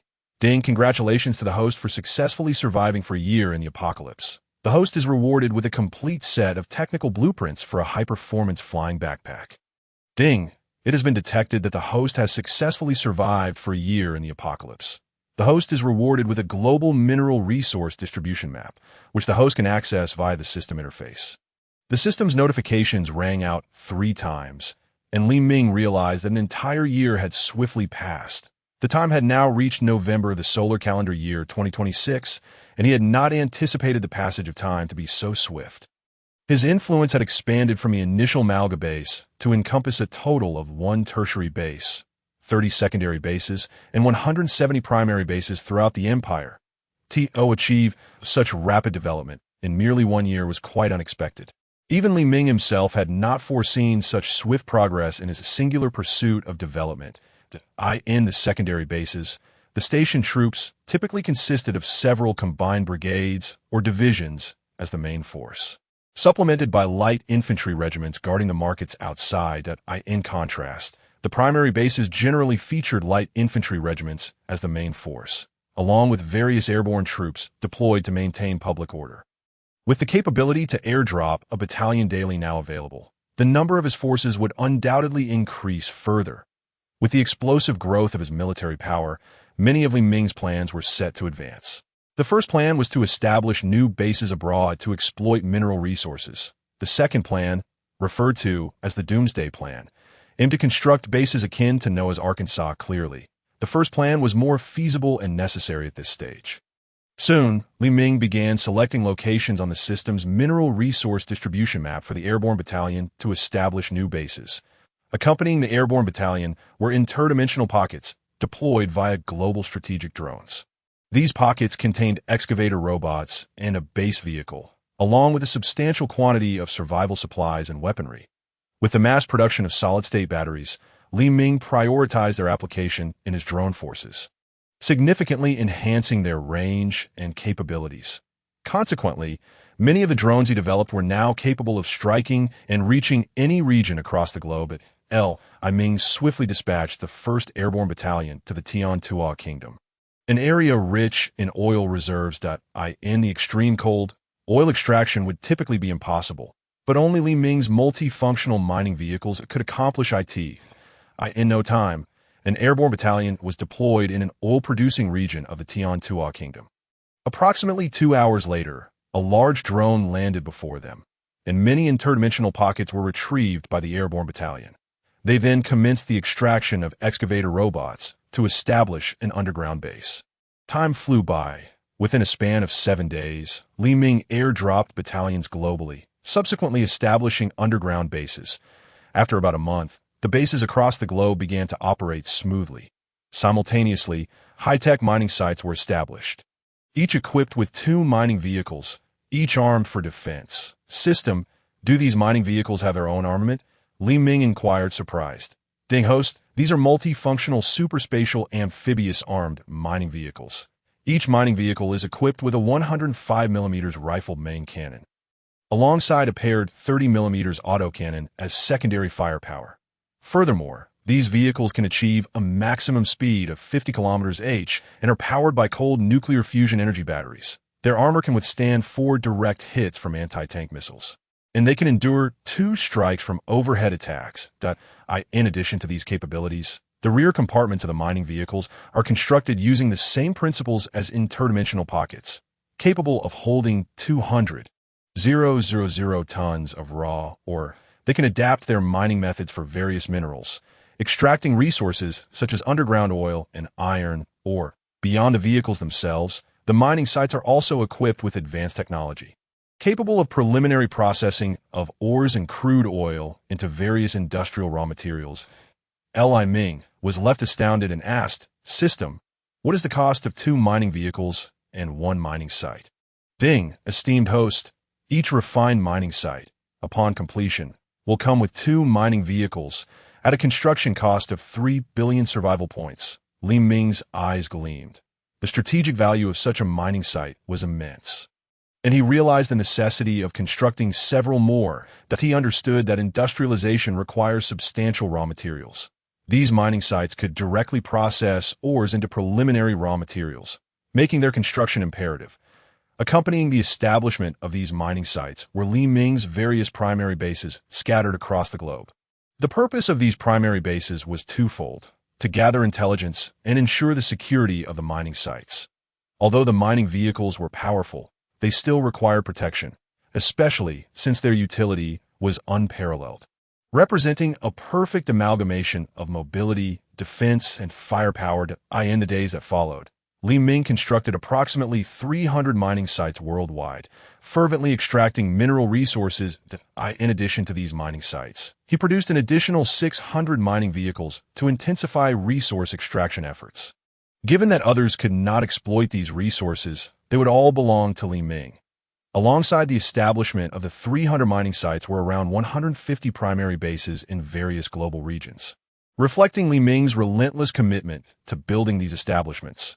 Each of the 150 bases was defended by about 1 to 2 light infantry regiments, with one regiment assigned to protect the mining site and another to safeguard the base itself. Li Ming's power was continually advancing, for he understood that the cataclysms of the apocalypse would not spare those who failed to develop.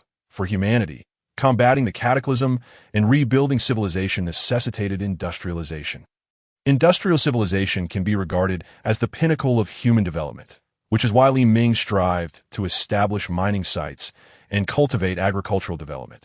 Industrial and agricultural systems are mutually reinforcing, with agriculture providing essential materials and basic survival assurances, while industrial development subsequently bolsters agricultural advancement. Though Li Ming's industrial system may not yet be fully comprehensive, it has already encompassed the vast majority of industrial categories. Remarkably, there are over 6 million technical talents recruited from within the Tianhui Empire. This number is significant, as these individuals are top-notch specialists from various fields. Beyond these talents, Li Ming's factories have achieved remarkable advancements in automated production. It can be said that these 6 million individuals realized that once they entered the Zhongxing Chamber of Commerce base, leaving would become exceedingly difficult. However, in the face of existential crises, everyone understood that the Zhongxing Chamber of Commerce represented humanity's last hope. Those capable of researching technology to such an advanced level are far from foolish. Only those who truly comprehend the power of the Zhongxing Chamber of Commerce would recognize the magnitude of this formidable organization. Even the imperial government, in the face of apocalyptic threats, may not possess the strength of the current Zhongxing Chamber of Commerce. Who could have imagined that a civilian organization would wield such a powerful industrial system? A certain grassroots power has astonishingly acquired an industrial system that rivals that of an entire nation. Currently, Li Ming boasts a collective of over 6 million technical and scientific personnel, a number that continues to rise. This is due to Li Ming's relentless expansion of his market presence and his unwavering commitment to recruiting talent. He has even publicly announced lucrative offers for outstanding technical experts, echoing the adage that mastery of mathematics and science enables one to traverse the globe. Individuals with backgrounds in engineering and science remain Li Ming's top priority for recruitment. In addition to scientific researchers, he continues to seek out technical talent. He is acutely aware that with the industrial foundation of the Tianhui Empire, A global superpower, there exists a vast pool of talent across various fields. Beyond human resources, the diverse array of advanced scientific materials collected by soldiers dispatched for research purposes has also been transformed into Li Ming's own scientific achievements. The composition of personnel at Li Ming's research center consists of approximately 2/5 from his own recruitment system, while the remaining 3/5 are inherited from the Tianhui Empire.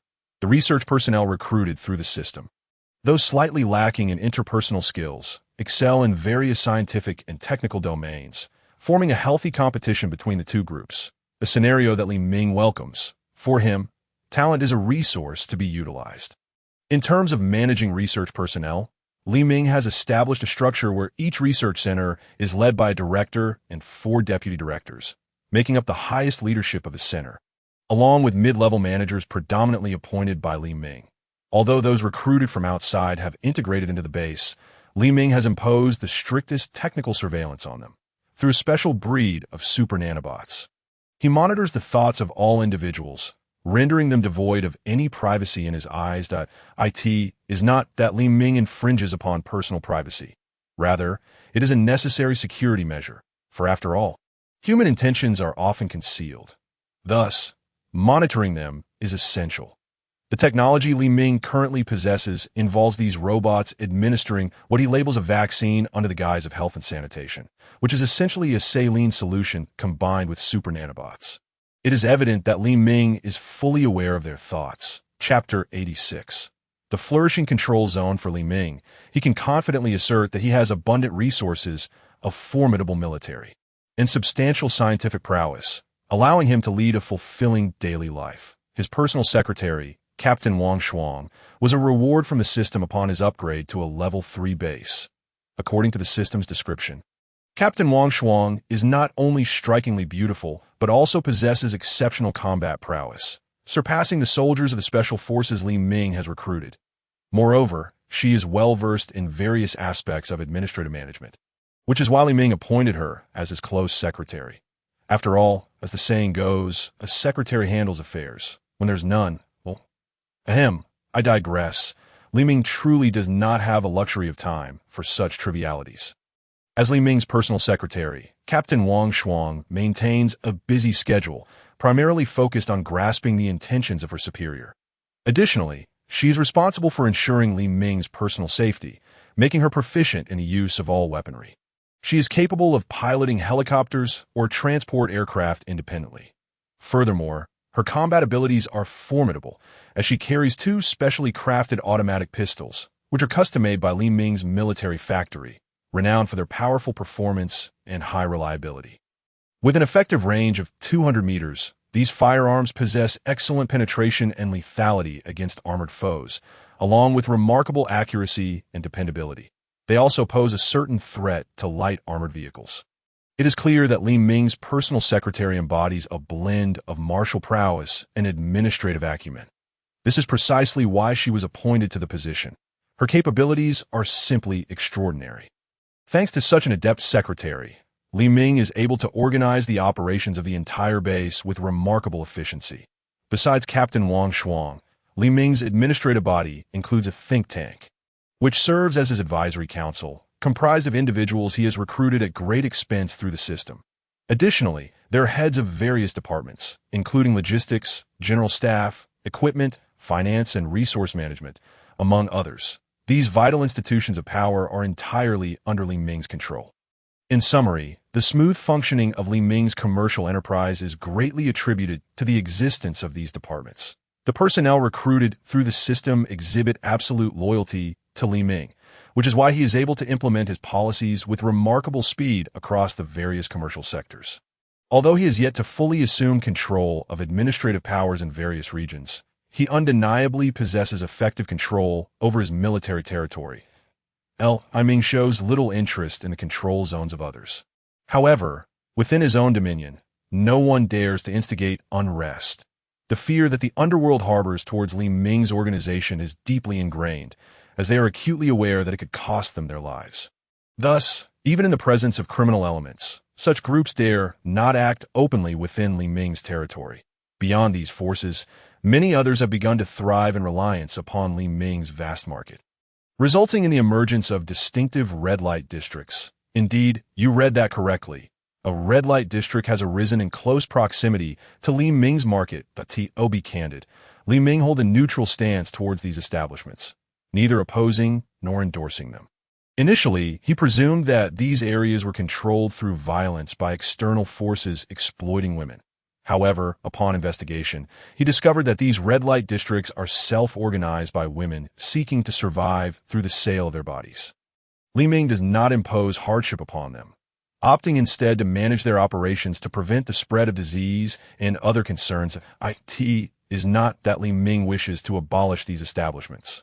Rather, in this apocalyptic era, survival takes precedence above all else. While some women may embody the archetype of the idle and indulgent, many others are widows who have lost their husbands to calamity. Despite Li Ming's stringent measures stabilizing societal order, the shadows still harbor considerable risks. Consequently, for women venturing out to procure supplies, the endeavor remains perilous. In light of this, Li Ming's military control zone is deemed the safest area, which has led to the emergence of such red light districts near the markets. Naturally, intermediaries exist in these districts, well acquainted with their dynamics, thus facilitating the introduction of out-of-town merchants seeking illicit pleasures. Weighing these factors, Li Ming has opted not to abolish the red light districts. However, he has not relaxed his regulatory oversight, for a single misstep could indeed trigger an outbreak of infectious diseases. Thus, he has instituted standardized management protocols for these areas, including tax obligations, albeit low ones, primarily allocated for maintaining public order and providing medical treatment for those who fall ill. Certain diseases have the potential to spread exponentially. Li Ming's policies have garnered widespread support, leading to an influx of survivors relocating to his military-controlled zones. Besides several major markets, numerous black markets and informal trade hubs have sprung up within his jurisdiction. Li Ming has refrained from dismantling these grassroots trading activities, instead intensifying security oversight. For the multitude of survivors, the territory of the Zhongxing Chamber of Commerce is undoubtedly the safest haven, resulting in a gradual increase in population within its control. As the population swells, Li Ming's dominion has begun to flourish, for a thriving populace is the bedrock of economic prosperity. Before long, a scene of vibrant growth began to unfold within Li Ming's control zone. The operational hours of his markets have expanded from the previous 8 hours a day to a continuous 24-hour cycle. Accommodating 3 shifts surrounding his market, a plethora of private enterprises began to flourish. Numerous stalls emerged, peddling a variety of delectable snacks, alongside others offering an array of goods, particularly with the advancement of Li Ming's cold-resistant potatoes. Many survivors found themselves in possession of a substantial quantity of these tubers. Having resolved their basic sustenance issues, they now yearned for a more enriched life. At this juncture, the latest service introduced by Li Ming captured everyone's attention. He commenced the formal sale of electrical energy. Chapter 87. A novel approach to selling electricity in this post-apocalyptic world. The trade of electrical energy had already been established, initially through private transactions. The commodities exchanged were fully charged batteries, with prices varying based on the amount of stored current. Typically, a standard lead-acid battery could store approximately 25 A of current, sufficient to power small household appliances. Thus, such items were available in the market. These private transactions predominantly involved individuals who possess solar charging panels, enabling them to sell these batteries. Generally, the trade comprised both the battery and its contained energy, although the prices tended to be somewhat steep. Following the establishment of Li Ming's revitalization chamber, he also engaged in selling batteries as a means to offer electrical energy. However, he soon discovered a more efficient method. Instead of requiring a deposit for the batteries, he began to sell electricity outright. It is noteworthy that Li Ming had previously acquired a substantial quantity of batteries from abroad, in addition to a significant amount of solar power generation equipment. Moreover, he offered items such as bicycle generators, which garnered favorable market reviews. Now, Li Ming was set to officially launch his electricity sales. Potential customers would only need to pay a deposit of 100 points, along with the cost of electricity, and thereafter, they could simply exchange batteries when purchasing power. This deposit was essentially for the battery. Provided the battery remained in good condition, Li Ming would refund the deposit upon request. The pricing of electricity was determined after professional testing of the batteries at Li Ming's market, with each unit of electricity measured as electricity units, priced at 3 points each, comparable to the cost of a pound of new rice. While this price might be considered high, it was still within the reach of the majority, in this era. What type of trade proves most lucrative? Undoubtedly, it is monopolistic commerce. Currently, only Li Ming's revitalization chamber could provide a stable and substantial supply of electrical energy to the market, given that his base produced an abundance of surplus electricity daily. It was far more beneficial to utilize this energy rather than allow it to go to waste. This not only improved the living conditions of the survivors, but also generated additional revenue for Li Ming. Soon, he began to promote this model nationwide, offering batteries with varying capacities, 10, 20, 50, and 100 units of electricity, allowing customers to purchase according to their needs. The introduction of this electricity sales model elicited an enthusiastic response from the market. Although electricity had become a commonplace commodity for modern society, it remained an invaluable asset for contemporary living. The prices set by the revitalization chamber for electricity were indeed reasonable, aside from the 100-point deposit for the battery. All subsequent purchases could be made based on individual demand. Should a battery's energy be depleted, it could be returned if, after inspection, the battery was deemed intact. Customers wishing to continue purchasing electricity could simply exchange for a different battery. Conversely, if they opted for a refund of their deposit, it could be returned as long as the battery had not been damaged due to personal negligence. This model effectively enabled even the most impoverished survivors to access electric appliances like light bulbs, alongside other household devices.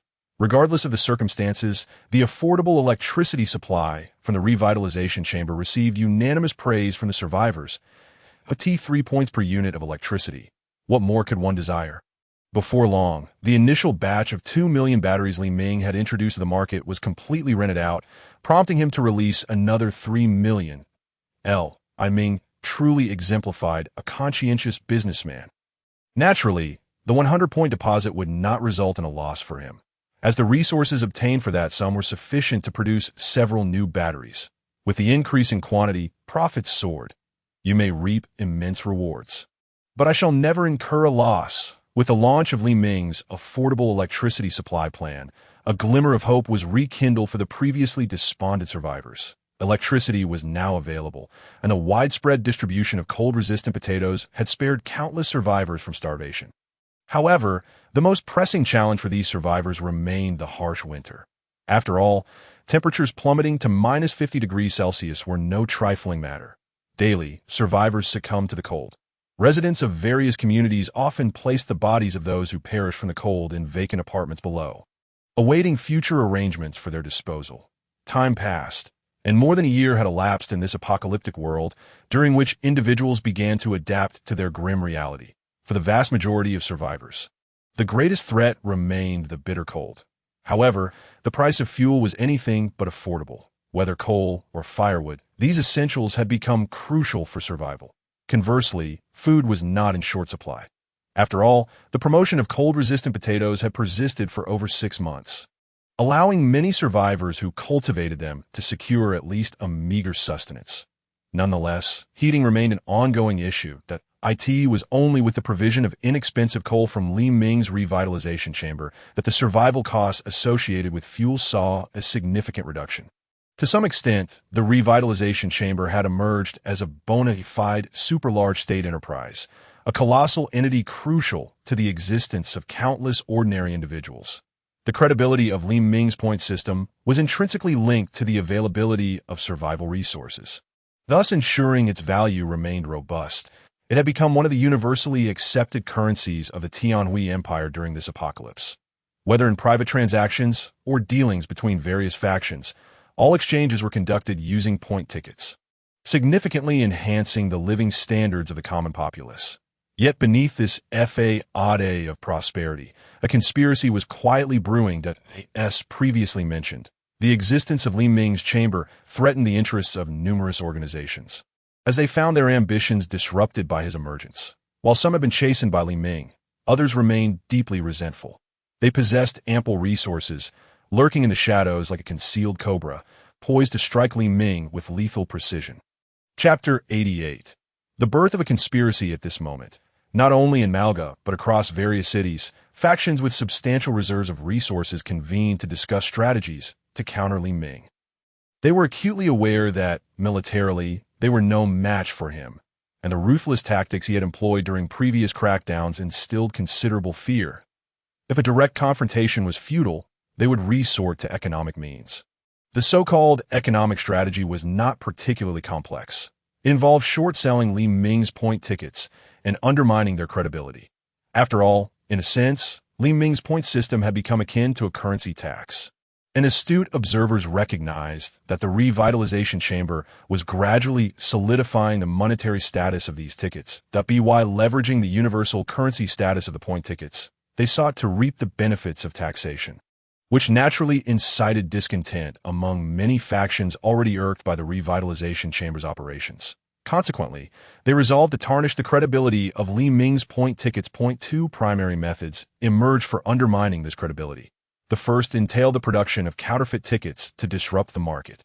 If the revitalization chamber could utilize point tickets to harvest resources from the populace, then they too could fabricate counterfeit tickets to exchange for substantial goods. Should their efforts to procure resources with fake tickets fail, they would spread rumors to tarnish Li Ming's reputation, driving out good currency with bad. The second strategy involved hoarding supplies to artificially inflate prices and disrupt market equilibrium, but a major reason for the acceptance of point tickets was their stable value, which had solidified after initial market fluctuations. Soon, these merchants convened to deliberate specific actions in a private base located within Malga. Amid the icy landscape, a warm and vibrant scene unfolded. A middle-aged man, slightly rotund, took a sip of his drink and addressed the gathered executives. Gentlemen, the purpose of today's meeting is quite straightforward.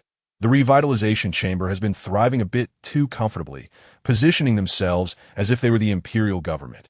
This poses a significant threat to our interests, and I have resolved to teach them a lesson. He spoke a truth. Li Ming's policies are fundamentally beneficial only to the ordinary survivors at the bottom of the social hierarchy, to whom they pose a severe threat to their interests. Chairman Jia's words ring true. The members of the Zhongxing Chamber of Commerce are incessantly expanding their military control over the market, siphoning off a substantial portion of our population from our bases, an utterly reprehensible act. Another portly base leader, bespectacled and with pronounced features, chimed in. Indeed, I concur with the sentiments expressed by both Chairman Yao and Chairman Jia. The introduction of the points ticket system by the Zhongxing Chamber is nothing short of a currency tax, that we must uphold the principle of free market trade and categorically refuse to accept such a tax. Yes, the three of you are absolutely correct. Ahem.